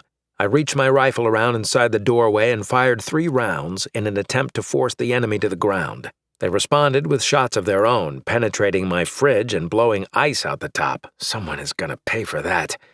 "We're running out of options, Flint," Rachel said as she nodded toward men coming out the back of Mrs. Vickers' place. "One left," I said. "Oh?" I looked across my backyard at the edge of the yard. "Oh, you can't be serious." I laughed nervously. "Oh, ho, ho. I am very serious. 6 stories, straight down." "I thought you were afraid of heights," she asked. "So much. Yeah." Bullets broke through the back windows, making both me and Rachel duck. "Then I suppose you have a plan to avoid the sudden stop at the end?" Rachel pointed her shotgun through the broken window and fired. The shot lit up the kitchen like a lightning bolt, and at least one man cursed. "I have a plan," I said. "At least about 60 feet of one." I grabbed the garden hose, unscrewed the end from the faucet, and tied the end around a post that supported the upper deck. "Come on!" I grabbed Rachel's hand and took off, running across the backyard. "That's your plan?" Rachel asked, eyeing the other end of the garden hose in my hand. "You have a better one?" I asked. "No, but yours isn't long enough." "I haven't had a complaint yet." Gunfire came from inside the kitchen while more shots rang out from Mrs. Vickers' back porch. I heard Tiny charge after us, barking as the gunfire grew more concentrated, but every step we took made us a harder target to spot in the fading light, and distance was an undervalued commodity when it came to firearms and bullets. "Faster!" I yelled, tossing the rifle over my shoulder and wrapping the hose around my forearm. I looked at Rachel, who then scooped up Tiny, which was no small task. I reached out and grabbed her, pulling her to my side. Bullets whizzed past our heads and blew chunks of dirt up at our heels. "Hold on!" I cried out. We took 3 coordinated steps up the raised flower bed onto the short fence and then atop the outer glass security wall. "Hold on!" I hollered, and we leaped into open air. My stomach lurched as I felt the uncontrolled momentum shift to freefall. I squeezed the garden hose, hoping the synthetic weave would hold our combined weight, at least for a few seconds. But the more time slowed down, the more I realized this was a stupid plan. Suddenly, a bright white light filled my vision, then my hearing went flat as something slammed against my head. Chapter 30. "We've got another one!" I heard someone yell from far away. Another what? I thought to myself. I tried to open my eyes, but something covered my eyelids. In fact, it was all over my face, too. I tried to wipe it away, but my arms, they were pinned in place, one over my head, the other at my side. Don't move, sir, said the voice from before. We'll get you out of here. Out of where? I tried to ask. But my mouth wouldn't move and my lungs felt... Damn, they were on fire. My chest hurt, and I tried to take a breath, but couldn't. I felt a wave of nausea wash from my feet to my head. I was going to be sick. No, I was going to pass out. The next time I awoke, I was in a hospital bed. I blinked myself awake, grateful that my eyelids opened this time. But I was not grateful for how much pain assaulted me over the next few seconds. I groaned, twisting in bed, which then produced more pain. "He's awake," someone said from outside my room. I saw a woman pass by 2 police officers and race toward me. "Mr. Doe, please, don't move." "Gods," I said, struggling to sit up. No, you need to stay down, sir. You have been badly injured and need your... "Get your hands off me, lady." But even I could tell my speech was slurred. Something was definitely wrong with me. What had happened? "Mr. Doe, please." "Who the hell is Mr. Doe? That's not my name." "I'm sure it isn't, but until we figure out who you are, you need to rest." The nurse reached up and tapped some buttons on a screen. I tried insisting that my name wasn't Mr. Doe, whoever the hell's that was, and that I was... My name was... I felt so tired. My eyes were so heavy. When my eyes opened a third time, my torso was half elevated, resting on a much more comfortable bed in a far different room. For one, the cops were gone, but for another, my view was downright ridiculous. I blinked several times, wondering if perhaps I'd arrived in the afterlife. Spanning from left to right in front of me was Tibir's cloud floor, or at least I thought it was Tibir. The clouds stretched to the horizon, lit by a sun at high noon. Then I noticed the glass, tinted a shade of purple, and I could see the seams between the panes. So this wasn't the afterlife. I raised my arms, both of which had tubes coming out of them. They slapped together as I tried to force myself to sit up, but my muscles felt weak. A machine stood on either side of my head, just out of the corner of my vision. While I couldn't fully see them, I could hear them, beeping and whirring, no doubt doing something to keep me alive. A gentle knock echoed off the glass to my left. I turned to see who it was, but I was still groggy. It was a short man in a gray business suit. "Come in," I said. My voice sounded raspy. "Flint, it's good to see you alive," said the man. I blinked a few times until my vision cleared. "Mr. Oraga?" Yes, he smiled. "And it's still Min to you." "What are you doing in my hospital room?" "Making sure that you're well taken care of, Flint." You're a nurse, too?" The man laughed. "No, I'm still just a businessman. But my nurses have been taking very good care of you." "Your nurses?" "Yes, you're at my home, Flint." I looked around. That was why I had a view off the rim, of course. What happened to me? All I remember is..." Oraga waited for me to finish my sentence, but I was having trouble remembering why I was here. "There was an assault on your home, followed by an explosion," Oraga finally said. The memory came flooding back. Rachel had broken into my apartment. We were talking, and then I saw the neutron bomb under the couch, just like the ones that Fabian and Nico had planted in the platform. There was a gunfight. Then we leaped off the apartment's top floor with a garden hose wrapped around my arm. "Mrs. Vickers, did she..." "She perished, I'm afraid." I leaned my head back. God damn it. The lady had a mouth unfit for a Navy battle cruiser, but she'd never hurt a living thing so far as I knew. "I'm sorry for your loss," Oraga added. "And Rachel, Tiny, everyone else?" "Several others were killed in the blast, I'm afraid. But both Rachel and Tiny will make a full recovery and are also being seen to here in my home."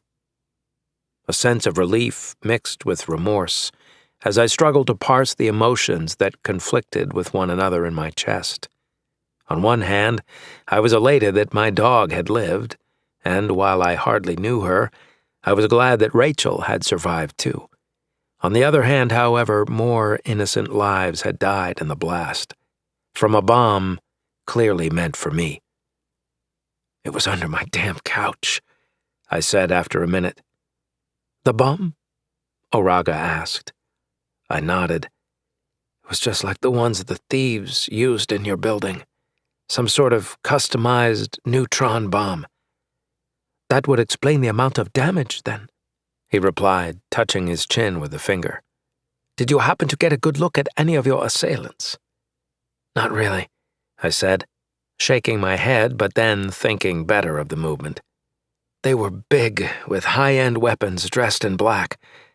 Then I remembered how the two men in the kitchen changed out magazines at the same time, attempting to cover one another. "Though I'm not entirely sure all of them were professionals," I added. "Oh?" asked Oraga. "Some of their efforts weren't coordinated well." The more I thought about it, the more I felt like this was the B team sent to do what the A team had failed to. They had all the right weapons, but not enough experience. That's saying something for a man who escaped on the end of a garden hose. I'm telling you, men, these guys, they were expendable. Apparently their boss felt the same way, Min said. "We found their bodies in the wreckage. No survivors." "Who does that?" "Very powerful people with resources to burn."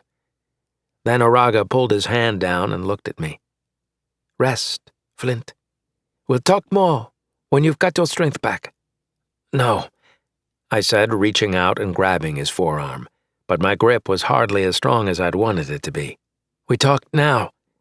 Flint, I hardly think that— Did you do this?" Oraga froze, then studied my face. "You're a powerful person, so I'll only ask you this once more. Did you do this?" It might have been 2 years since I had been a paid detective, but I still had the instincts of one.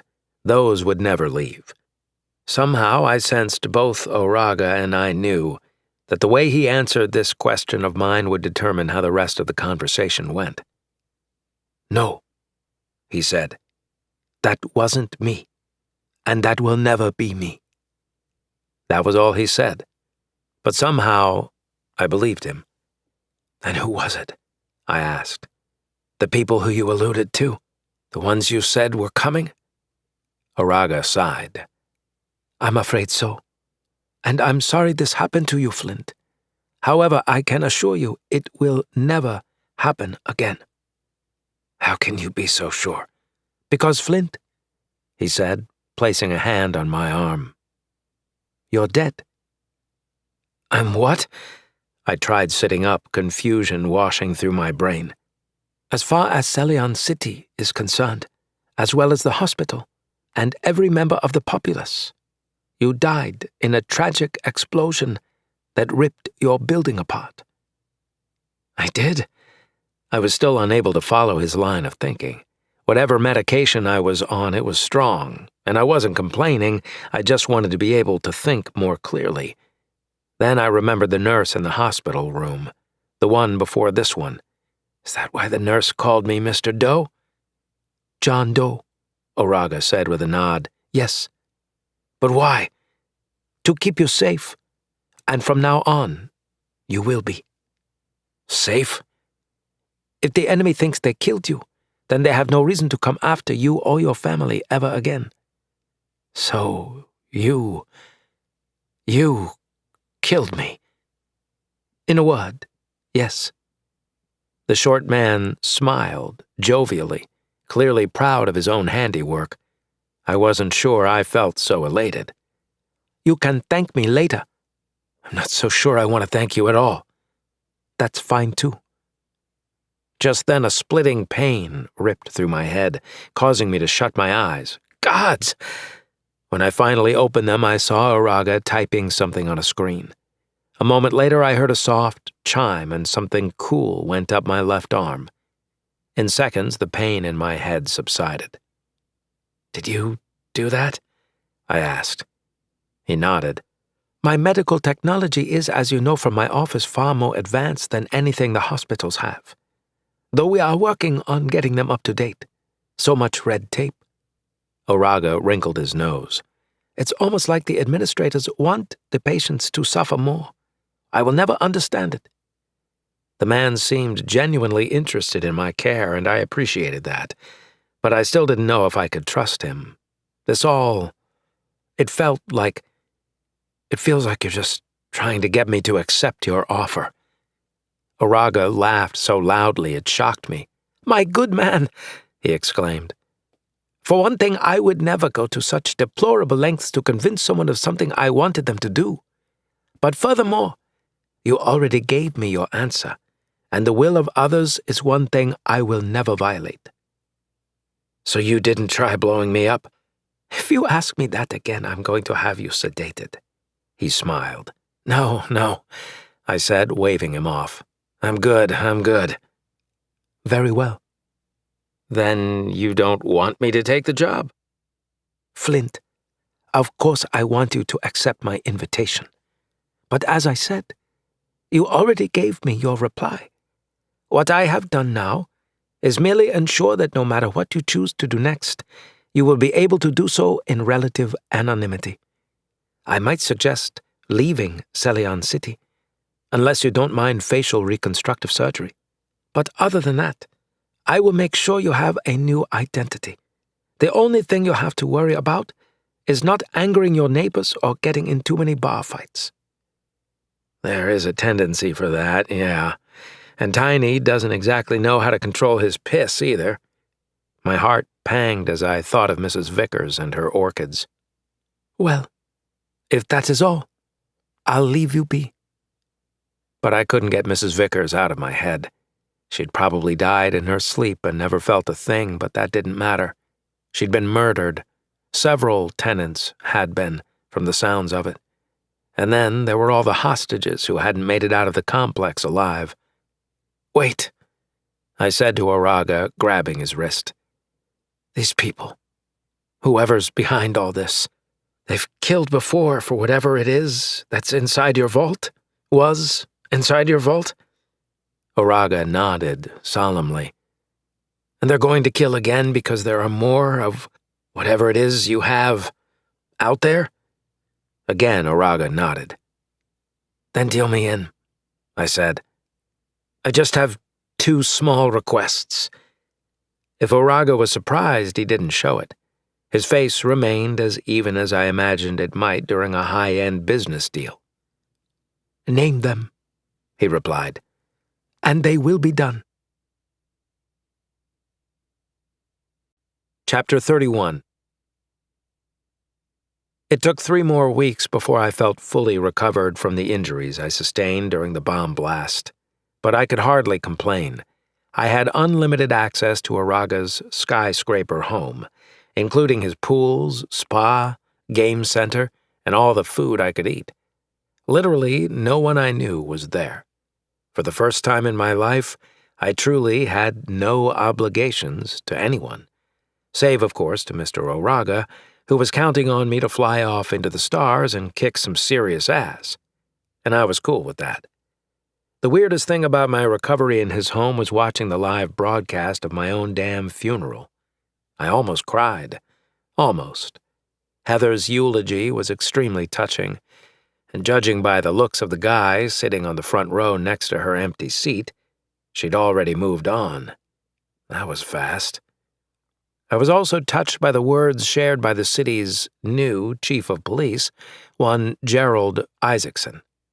"Thanks for that," I whispered to the mayor through the hollow feed. Then, to Lessard, wherever he was, I said, "Now, it's over." For some reason or another, I'd forgotten that I'd become a minor celebrity since the takeover at the complex. This meant that the news of my death came as a shock to the entire planet. But not just the planet. Apparently, Mr. Oraga had arranged for my funeral to be broadcast over the entire GalNet, too. He admitted it was, perhaps, a bit overkill, but doing so, he insisted, ensured that anyone looking for me would be thrown off the scent. Permanently. The best part of the 3-week recovery, and the most unexpected part, was spending time with one Rachel Fontaine. Since our injuries had been almost identical in scope, we underwent similar operations and physical therapy together. It also meant that we had plenty of downtime, which was good because I needed to get to know the first member of my crew, since we were going to be spending a lot of time together from now on. Your what? She asked, sipping a smoothie poolside. I asked Min for a few favors, I said, and having you on my crew was one of them. Wait, you're serious? After all we've been through, you think I'd joke about this? She smirked. No, but you hardly know me. That's true, and given how good of an actress you are, I probably should be more suspicious of you. As I recall, my acting saved your life twice back there. Saved my life? I had everything under complete control, I protested, taking a long sip on my smoothie while I floated on an inflatable pool toy. Damn! What? Brain freeze, I said, pinching the bridge of my nose. Rachel laughed at me. The way I see it, I said, I had those situations 100% under control. 100? Rachel's level of surprise was meant to mock me, I knew it. Still, I liked this game. Try 50. No way, lady. I did all the hard work and you swooped in to finish off Travis and Ubrick. I took another sip. Okay, I swallowed. Because I'm feeling generous, I'll say 90%. 40. 40? That's not how this works. How does it work then? Once we've set our opening bids, we go back and forth until... I paused. Her fist was on her hip and she looked like she was ready to leap into the pool and tackle me. While the prospect was beyond exhilarating, I doubted my body was still in any shape to handle all that was Rachel Fontaine. The numbers are just semantics, I said. The bottom line is that I figure anyone willing to save my life and still stick around afterward is someone I can probably trust. Probably? Well, Min says I can trust you, but he doesn't say much else. Maybe something about you being a vital asset given your level of experience, blah, blah, blah. Blah, blah, blah? No, go back. Tell me about what he thought of me. Plus, I continued, ignoring her request, wasn't it you who insisted I needed a partner? Yeah, but that was before. Before I got assigned a permanent place in Oraga's off-the-book spy team? It's not really a spy team, you know. Sure it is, I said, taking another sip of my smoothie. And you're my trusty sidekick. Sidekick? Sure, what else would you be? How about the boss? The boss? I asked, sliding my sunglasses down my nose with a finger. I thought you were a partner just a few seconds ago. No, I was a partner back when I wasn't sure if you'd landed the job. Now, since you've gotten a starship, I need a promotion. A promotion? To boss? Absolutely. I took my hand and splashed water her way. Get lost, lady. She screamed and splashed me back. I liked Rachel, probably more than I cared to admit. I liked her poolside and her bikini, too, but that was beside the point. For now, all I needed to know was that she had my back and would be an asset to the team. Oraga said she'd do fine, even though he refused to fill me in on her background. I hated that he knew who she was, or at least who she worked for. Maybe. But at the same time, it made me appreciate his value for discretion even more. He was fast proving himself as a man I could trust. Likewise, Oraga held true to his word on the starship, and I could hardly believe my good fortune. Within another week, I stood on the bridge of a brand-new starship dubbed the Distant Horizon. And when I said brand new, I didn't mean brand new to me. She was literally fresh off the assembly line from the Paladin shipyards. She even smelled new. The leather captain's chair squeaked as I slid further into it. Gods, so this was the high life, I thought. A guy could get used to this. And the distant horizon wasn't just any starship. It was a Union Light corvette, capable of carrying up to 25 personnel, though that would be tight. Not that I had any intention of keeping that many crew. It was the engines and armaments that I was most interested in. Somehow or another, Oraga had used his fortune to secure the vessel from the Union and then make modifications to the distant horizon and assign her hull designation as a private transport. Given Oraga's prestige as a private protium producer, however, as well as one of the wealthiest men in the quadrant, such an acquisition shouldn't have surprised me. But still, a civilian having access to a military vessel? I'd never heard of such a thing. But then again, I'd never met anyone quite like Oraga either. The bridge doors slid open behind me, and I spun around to see Rachel walk onto the bridge with Oraga trailing behind. Tiny stood up from his place by the captain's chair and ran over to Rachel. She patted his head and then said, "Hello, Captain." "Hello, Number One," I replied. "That certainly has a nice ring to it," she added. "It does, yes," Oraga said as he moved across the floor to shake my hand. "Congratulations, Captain." "All thanks to you, Min. Some credit, perhaps, but you're the one who earned his place at this command." "Thank you for the opportunity, though I can't help but feel a little overwhelmed at the prospect of piloting a starship. Pardon me for asking, Min, but I thought you said you were providing a pilot until I got up to speed." "I have," he replied without even hesitating. I looked around the bridge. Tiny tilted his head at me. Then, pointing to Rachel, I said, "Her?" Rachel's eyebrows raised and she put her hands on her chest. "No way," she exclaimed. "I'm no pilot. I mean, shuttles maybe, but if I tried to move this thing out of port, I'd probably knock a building over." "Then who?" I asked. "It concerns your second request of me," Oraga said. "The one about an AI." "You came through?" "Of course, Flint. I always come through." "I don't understand," Rachel said, looking at me. "You asked for an AI?" "Sure," I said. "Why wouldn't I? After working with Lars, the AI, not the butler, I realized an AI just made life easier. So I figured having a new one on board our starship would go a long way in helping us with the finer points of handling something this important." "Which includes piloting," Oraga added. "The AI I've installed for you is quite robust, capable of advanced flight maneuvers, slip space navigation, and weapons and defense systems operations. When integrated with the rest of the ship's systems, there's not much he won't be able to handle for you." "Thank you, Min," I said. "My pleasure, Mr. Reed." Part of me wanted to ask how many ships exactly Oraga owned, but I thought better of it, not for his sake, for mine. The number was probably more than my heart could handle. "So where are you headed first?" Oraga asked, looking between me and Rachel. "We haven't decided that yet," she replied. "Well, I'm sure that between the three of you, you'll figure it out soon enough. And just a reminder, you're both dead now. The AI will provide your new names and credentials when you need them. But for now, I say, enjoy your anonymity." "We will," I replied, savoring the thought of a fresh start. I winked at Rachel. "We most certainly will."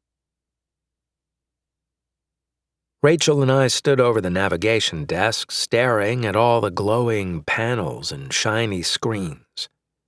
"I have no idea what to do with them," I admitted. "Neither do I," Rachel said with a laugh. "Guess it's time we boot up the AI." "And you'll do that by—" "Ha!" I chuckled. "Min never said. Maybe we just ask it?" "Beats me," Rachel replied. I cleared my throat, then said, "AI, are you there?" "I am, sir," came an all too familiar voice. "That's weird," I mumbled to myself. "What's weird, sir?" the AI asked. "You sound a lot like the last AI I used. I think we might need to change your voice because I was pretty attached to that one. And I don't think I—" "Pardon the interruption, sir, but I am the last AI you used. I froze. Lars? At your service, sir. Why, you low-down, good-for-nothing, sneaky-ass son of a bitch! I regret to inform you that I failed to meet the qualifications for any of those descriptions. Boy, is it good to hear your pain-in-the-ass voice, buddy. It is good to hear yours too, sir. But I thought he was dead, Rachel asked me. So did I replied. Care to enlighten us, Lars? Happily, sir. In the short window of time between when the lockdown protocol was rescinded and the lower tower fell to the planet's surface, my memory and core operating systems were uploaded in a standardized procedure initiated by the catastrophic failure condition. You're saying you were backed up? Rachel asked. Precisely, Miss Fontaine, Lars replied. Buddy, I said, if you had a body, I'd be giving you a big ol' hug right now. Thank you, sir. Though I'm not sure how that would go over with Miss Fontaine. She does seem to have feelings for you. Feelings for me? I glanced over at Rachel, who had turned a shade of red. I'm sure I have no idea what you're talking about, Lars, she replied. The hells you don't, I said through a wide smile. Lars? Rachel asked. Yes, miss. Any chance you can fly us out of this awkward situation? I sat back in my captain's chair and crossed my boots. Awkward situation? From where I sit, I'm enjoying the view. Of course, miss, Lars said, clearly ignoring my comment on purpose. Where would you like to go? You have the list of Mr. Oraga's possible targets, don't you? I do indeed, Miss Fontaine. Great, she said. Pick one, because Mr. Reed and I have some business we need to take care of in the back. We do? I asked, unable to hide my surprise. Yes, she said. We do. As you wish, miss, Lars replied. Please secure yourselves for launch, as this could get bumpy. You don't even know the half of it, buddy, I said as I reached to take Rachel's outstretched hand. Oh, and Tiny, the dog perked up. Keep an eye on Lars for me, would you? Sir, I don't believe that is necessary, Lars protested. Neither was how much flour you put in that bomb. There was a slight pause before Lars replied, That is a fair assessment, sir. Plus, Rachel said, Flint will have his hands full enough with me, Lars. As it turned out, this year might end up being better than I expected. Epilogue. My mother was getting sicker by the day. I'd seen the symptoms on hundreds of other victims before, enough to know what came next. The vomiting would increase, as would the fever. Then the delusions would set in. She would talk gibberish for a few days, oblivious to the pain of her skin deteriorating.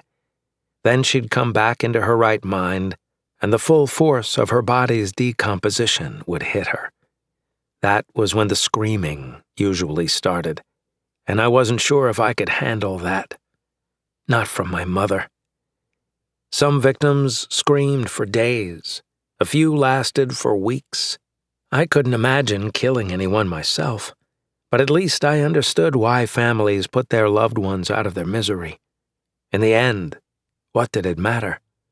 Once someone contracted the blight, they were dead anyway. I dabbed my mother's forehead with a damp rag, watching her endure a fitful sleep. Then I sang over her softly, like she did with me when I was sick, trusting the song to bring some measure of comfort. But I'd have to stop singing in another minute. The overseers would be arriving to pick up all the members of my shift. I have to go back to the mines now, Mother, I said. Mama groaned, sweat beading on her face. But I'll be back. I promise. Just try and rest. I leaned over and kissed my mother's forehead. It was hot. Everyone yelled at me for doing this, for touching her so much. They said I would get the blight too. That was why they put the victims in their own separate compartment. But I knew it wasn't true. The blight didn't seem like a disease someone contracted from contact. It was from something deep within the mines. Something a person got when they breathed it in directly from the source. This fact didn't seem that hard to figure out either, and I wondered why none of the other people had come to the same conclusion. But no matter how hard I tried to explain my reasons, no one wanted to hear me out. After all, I was just a boy. The transportation pod screeched to a halt on the tracks outside the barracks. A klaxon sounded as the clamps latched onto the vehicle. Then the vacuums engaged, cleansing the air gap between the sets of doors, followed by the white spouts of compressed air that refilled the space. A green light illuminated, and a 3-tone chime announced that the doors were opening. I left the rag on Mother's forehead and said, "I'll see you soon, Mama." Then I sprang off my knees, closed the curtain of her bunk, and bolted toward the muscular man with bandoliers for a shirt. "Third shift, let's go," the man roared. His skin was deeply tanned and covered in soot. And like always, he cradled a bolt rifle between his hands. I winced, thinking about how many times I'd been stung by that exact weapon. "What are you looking at, boy?" the man yelled as I walked under the shadow of his presence. "Nothing, sir," I replied. "That's what I thought. Now get inside the transport." Emphasizing that I wasn't moving fast enough, the overseer hit me in the back with the butt of his rifle. It wasn't enough to do any permanent damage, but I fell forward and landed on the pod's rubber floor. I had learned long ago that showing pain was a sign of weakness, one that just encouraged the overseers to inflict more pain. So instead of crying, I absorbed the burn in my back, swallowed my tears, and regained my feet. The pod filled with more workers, forcing me to the front, where the giant window was. For all the misery this place brought me, my one joy, aside from being with my family, was watching the vehicle race down the tracks and wind its way deep into the planet. I imagined it was what being on a starship was like. I had seen images of starships on the data pad that circled from family to family once a week. I always pleaded with Mama to watch holovids of them, but she inevitably took the data pad back and insisted that she read me a story instead. "Stories are power," she'd tell me, "and I want you to grow up to be a powerful man." "But I want to see the starships, Mama," I would protest. "Later," she said. But laters were few and far between. The transport barreled down the tracks, shifting and jolting around turns, floating over rises that made my stomach flutter, and then charging down steep hills. Once in the deeps, I wiped sweat from my forehead with the back of my arm. The rock walls in this section of the cave glowed red. Getting too close meant a trip to the infirmary. Once I saw a worker venture too close to a bright red section of the wall. The man hadn't even touched it. He just burst into flames. They said he'd had the blight to begin with. That was why he didn't feel his skin boiling already.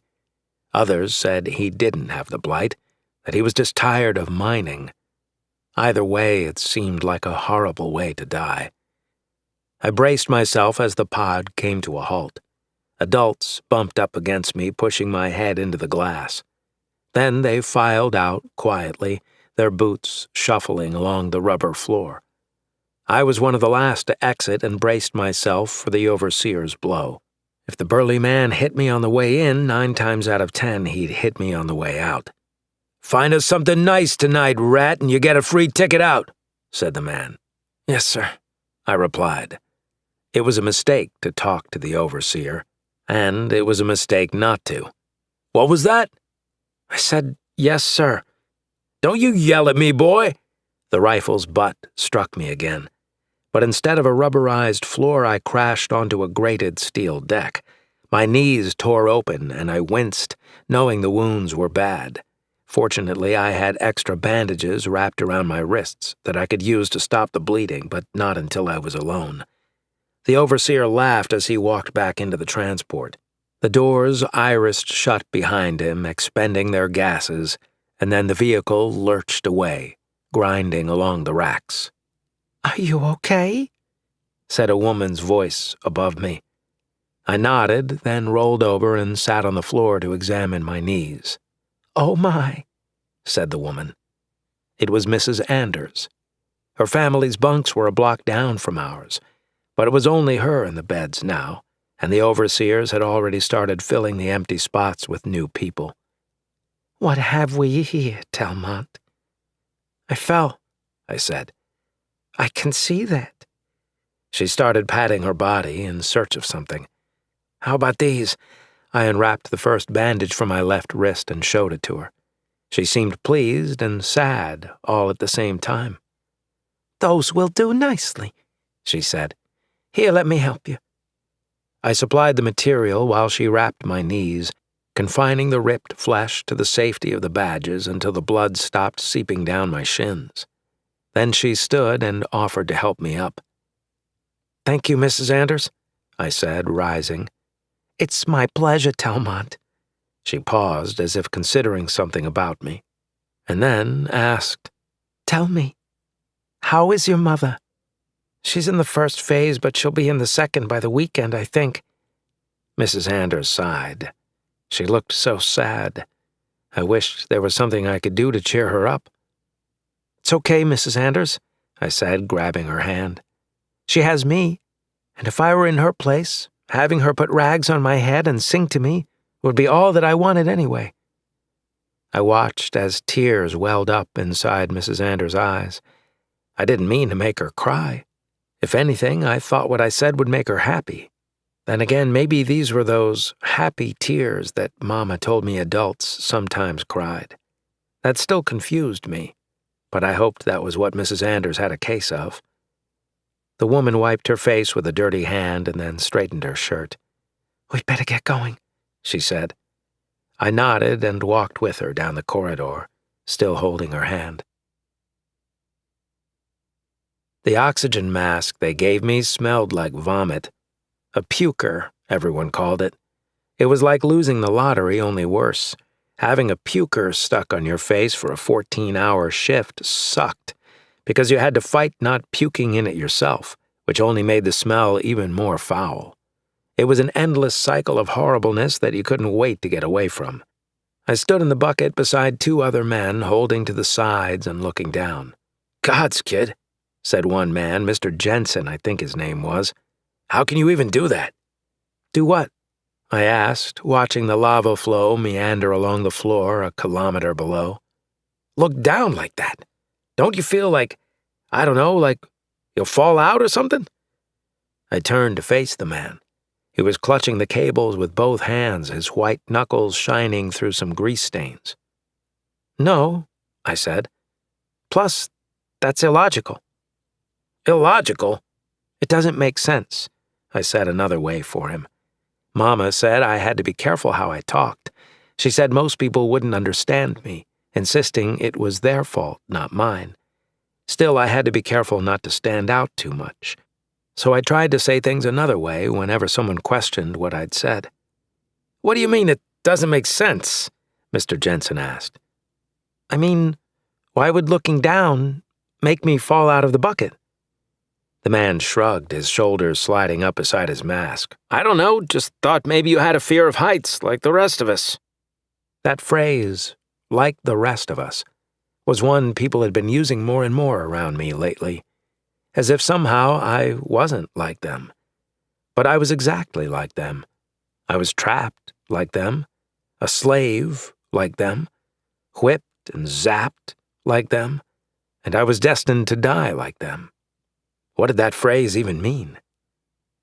"I'm not afraid of heights," I said, "nor am I afraid of falling, but I might be afraid of the sudden stop at the end." The man studied me for a second as if considering what I'd said, then laughed. "That was a good one, kid." He patted my shoulder. "Damn bright kid, this one," he said to Mr. Sewells, who stood beside him. Mama said that I should try to use humor whenever I could. She said it made people's pain more bearable. I tried using humor with her, but she'd stopped laughing in the last few days. The bucket continued to shoot across the chasm, the wind playing with my hair. I always liked this part of the commute to work, as the adults called it, because it was the one time that I didn't feel like my skin was going to melt off my body. The breeze cooled my skin, and I so badly wanted to pull the puker off my face and savor the sensation. But doing so this deep meant I would just catch the blight. It meant my insides would probably be liquefied before my knees hit the ground. I'd never seen that happen, of course, but there were stories of workers whose masks had cracked. People said those workers thrashed and spat blood, deader than dead in under a minute. So I'd keep my puker stuck on my head, choosing it as the superior option. But dying of liquefied guts was a close second. By the time I reached my designated dig site, I was already sweating more than I had at any other time in the last few days. That was because today the overseers had led us further into this particular tunnel than any of us had ever been. Some workers even whispered that this tunnel hadn't been carved out by miners, at least not the human kind. "It was the monsters of the deep," said Mrs. Bone Shaw. She walked with a cane and pointed at my face whenever she talked. I honestly couldn't believe the overseers made someone as old as she was work in these conditions. But she never seemed to complain, and, truth be told, some days she mined more tang than men twice her size. "Monsters?" I asked, picking my spot on the wall to start digging. I'd heard all the myths before, but had never seen the legendary creatures. "The monsters of the deep," she said, the same way as before, her voice quivering as if I should be afraid. "They used to inhabit this place, made all the caves they did. And it's the ooze from their hides that turns the rock into the tang we mine." "That's a very interesting hypothesis, Mrs. Boneshaw," I said, one I had long suspected myself. "Hypo what? No," she said, pushing her cane into my mask and tapping it. "Whoa, Mrs. Boneshaw, please watch what you're doing with your cane." "This whole thing?" she asked, turning the stick on herself. Then she began pounding on her own mask with it, hard.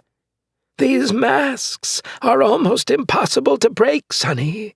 Ain't no stick doing the deed." "Mrs. Boneshaw, please don't do that." She paused, still holding the cane poised for its next strike. "Very well. Didn't mean to scare you. Just wanted you to know it's not a hypothesis, I corrected.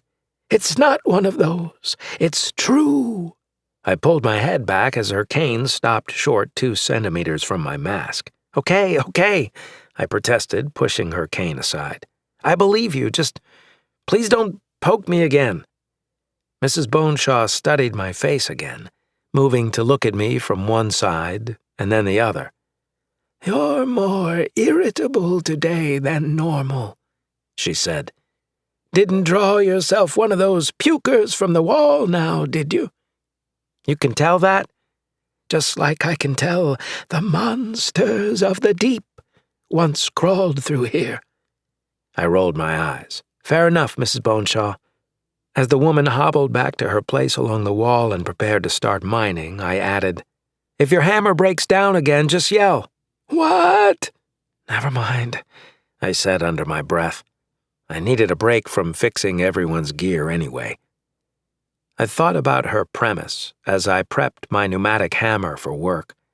My mother had read me stories about giant beasts inhabiting the cores of planets. I guess I just never thought they might inhabit this one. And the tunnels had to come from somewhere if it was true that workers had never been this far down.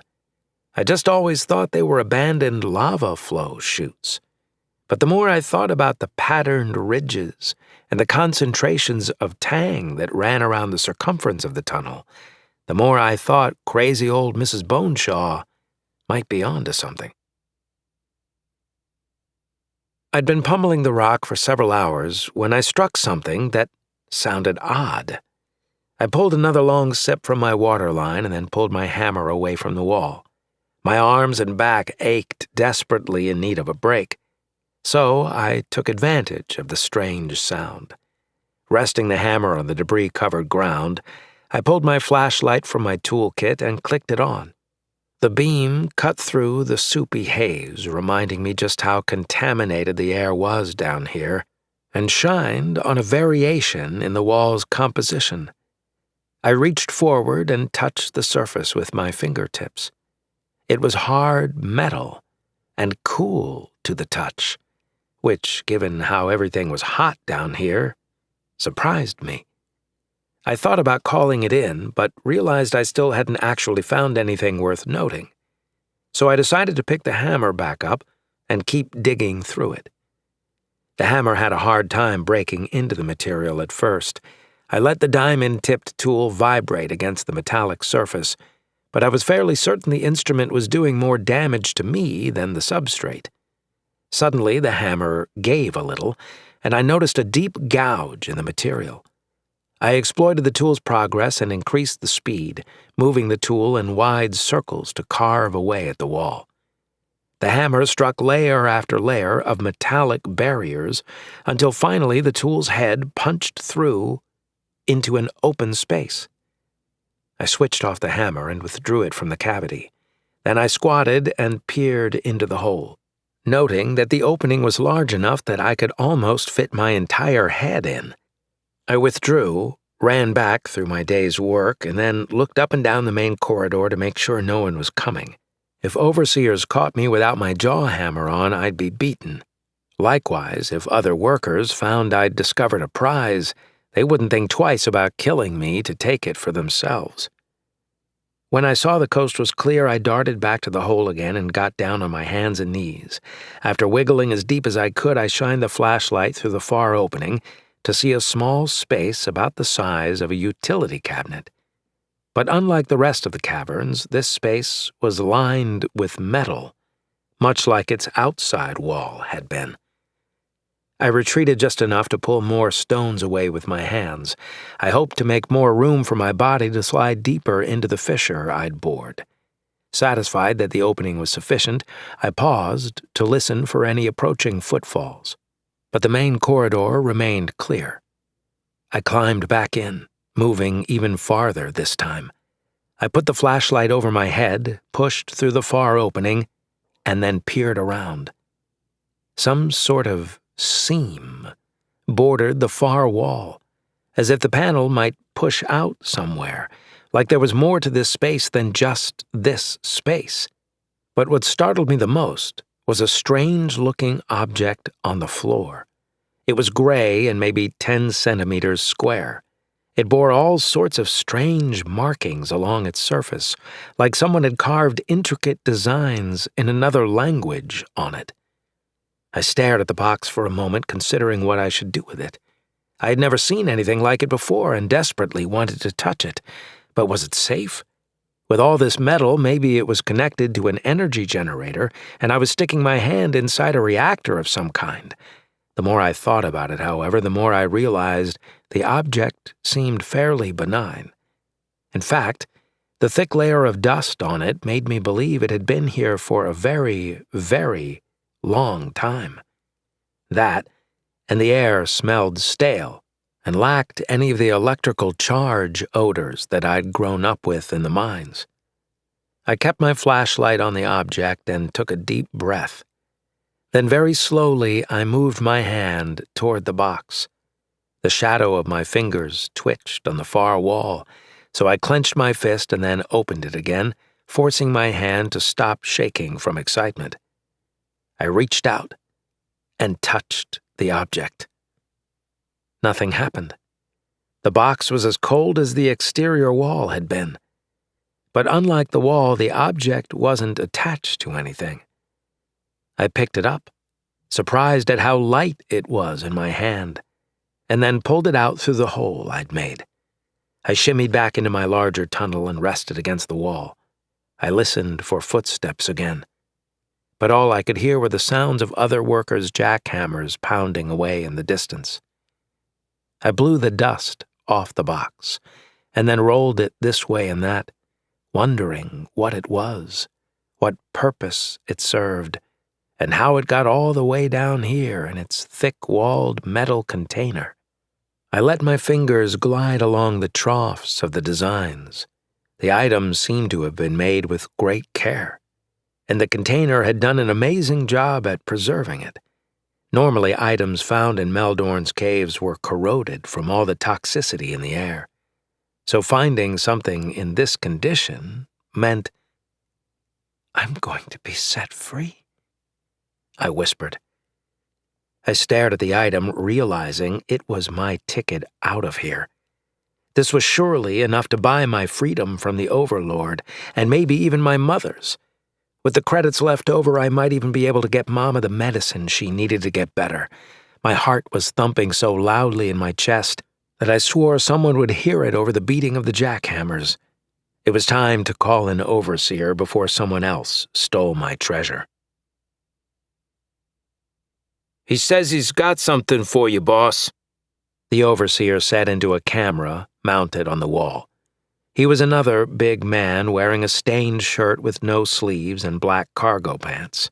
There was a large knife about as long as my chest strapped to his leg, and a rifle slung over his back. He also wore a funny wide-brimmed hat with a strap underneath it while chewing a toothpick.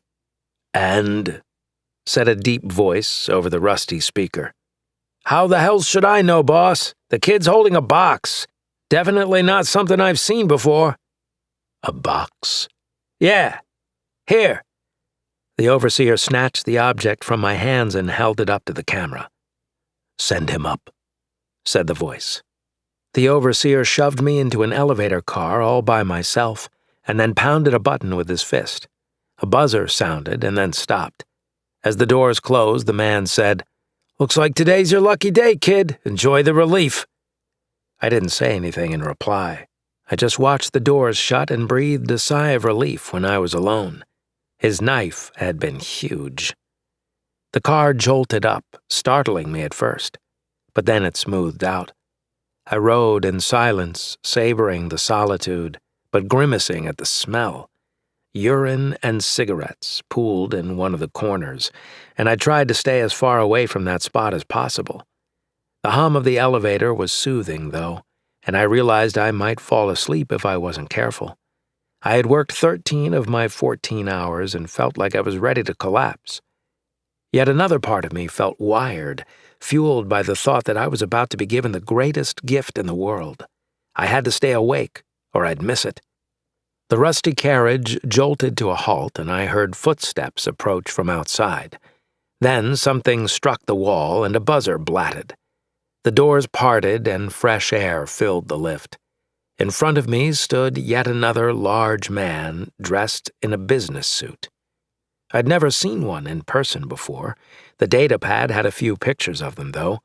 I really wanted to reach out and touch the fabric. It looked fine and probably was really expensive. "Are you the Overlord?" I asked. My voice sounded smaller than I meant for it to, so I repeated myself, but with a deeper voice, like adults used. "No," the man in the business suit said. He eyed the box in my hands and then looked back at my face. "Come with me." The man led me down a stone hallway, but unlike the tunnels in the mine, this one had a black tile floor, and the lights in the ceiling looked way more expensive. It didn't smell as bad here either. In fact, I was pretty sure I smelled something cooking in the distance, and I felt my stomach growl. The businessman used a card to open several locked doors. Each one led to a hallway more beautiful than the last. The lights were softer, the floors cleaner, and the smells more, well, they smelled like what I thought paradise might smell like, but I had nothing to compare it to. This was my first time above the mines. Ever. Normally I was good at remembering directions. A life in the mines had taught me how to be. But up here things were different, and I'd lost track of how many turns we'd taken and when. In the mines I'd memorized the pit marks at intersections and the nuances in the floor. But here all the surface looked the exact same. When at last we came to a large set of double doors, the businessman activated a wall-mounted screen, and another man's face appeared. I couldn't see it exactly because of the glare, but I thought I made out a thick black beard. "I have the boy," the businessman said. "Come," said the man on the screen. The screen went black, and the doors slid slowly apart. Inside I saw a cavernous room with a small desk on the far side.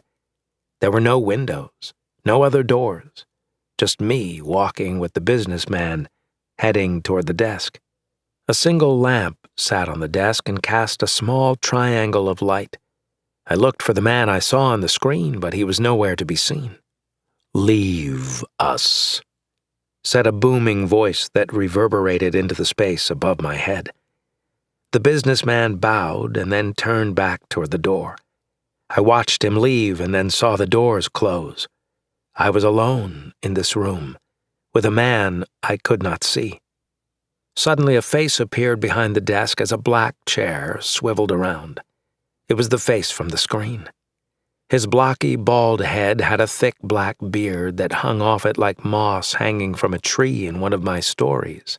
He clenched a cigar in the corner of his mouth, so that when he spoke his words were mottled, but his voice was still deep, presumably from the thick chest beneath his tight black t-shirt. "What's your name, kid?" he asked. "Telmont," I said. I swallowed and then took another step forward. Whoever the overlord was, I wasn't going to let him intimidate me. "What's yours?" "Ha!" the man barked, producing a small plume of smoke that leaped from his mouth. "I like you, kid. Come here." I stepped forward, hesitantly at first, but when I realized it would take way too long to cross the room at my current rate, I picked up the pace. "Let me look at you," he said, sizing me up with big, dark eyes. "Telmont, eh?" "Yes, sir. And your name?" "You're a persistent son of a bitch, I'll give you that much." He sucked on his cigar and then blew out another cloud of smoke, this one thicker than the last. "The name's Oswald, but you can just call me Ozzy." "Nice to meet you, Ozzy," I said. The man smirked and blew air through his nose. "Son of a bitch. It's nice to meet you too, kid. So," he said, leaning across his desk, the sound of his pants squeaking on his leather chair. "What do you got for me there?" I looked down at the box. "I found it in the mine." "Did you now?" I nodded. "And I've come to sell it to you for my and my mother's freedom." "Freedom?" he asked, not taking his eyes off the box in my hands. "Yes, sir. I'm told that finding something of value means we can be released." "Is that so?" "Yes, sir. And I believe this has a lot of value." The man glanced up from the box and looked in my eyes. He smiled, but I could tell there wasn't any joy in his face, just darkness. "You're right, Telmont," Ozzy said as he leaned back into his chair. "That box looks like it has a lot of value. May I see it?" I instantly pulled the object to the side of my chest. "Oh ho ho," the man laughed. "Not to worry, dear boy. I'll give it back if I don't want it, and if I do, you'll be compensated." "Do you promise?"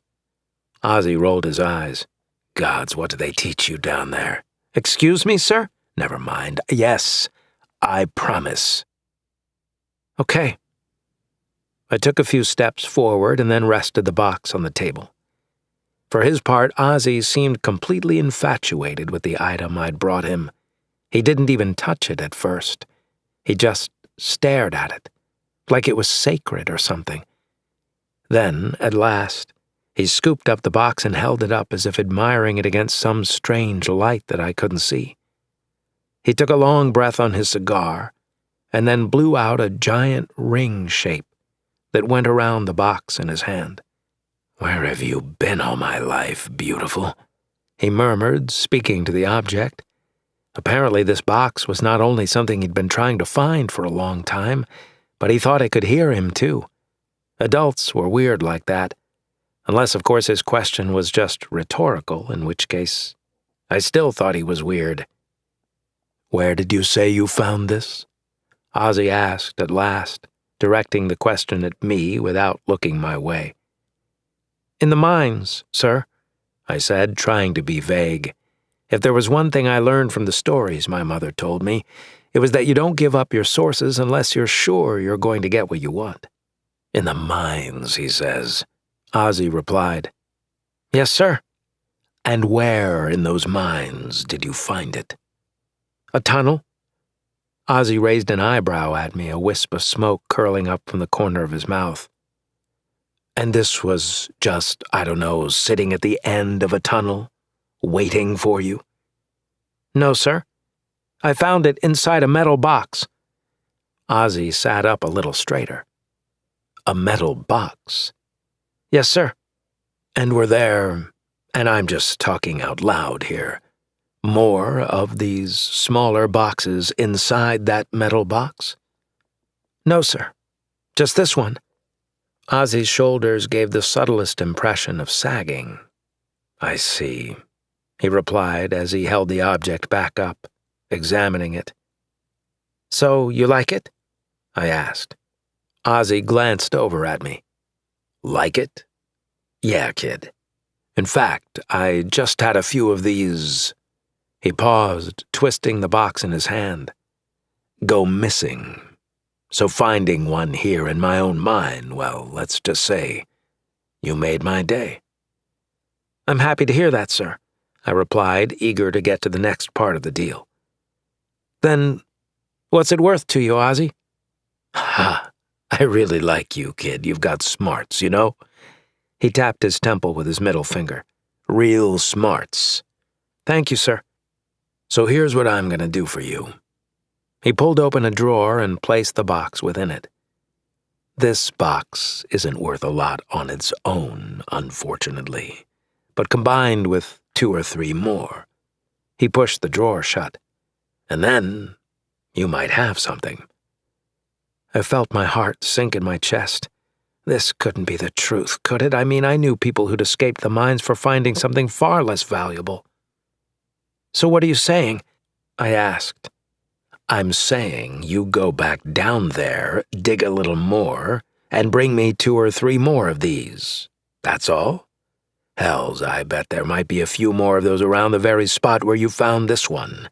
A day's work, maybe 2.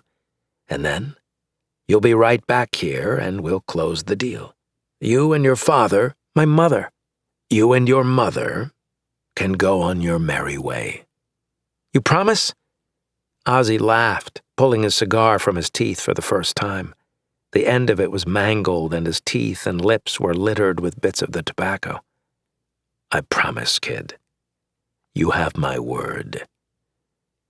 As I walked back toward the door, I felt like I'd been betrayed. I could tell that Ozzy wasn't telling the truth. That box meant more to him than he was letting on, and I could also tell that when he said he promised, he didn't mean it. Not one word. If I was going to get my mother and me out of the mines, I'd have to find a different way.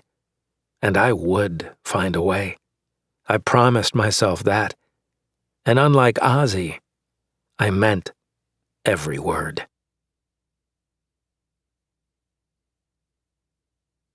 This is the end of Resonant Son. If you enjoyed this audiobook, find more just like it from Podium Publishing, the leader in sci-fi and fantasy audiobooks. Available exclusively on audible.com. You have been listening to Resonant Son, Book 1 of the Resonant Son series. Produced by Emily Durr. Executive producer, Greg Lawrence. Written by J.N. Chaney and Christopher Hopper. Performed by Mark Boyette, a member of SAG-AFTRA. Text copyright 2019 by Variant Publications. Production copyright 2019 by Podium Publishing. All rights reserved.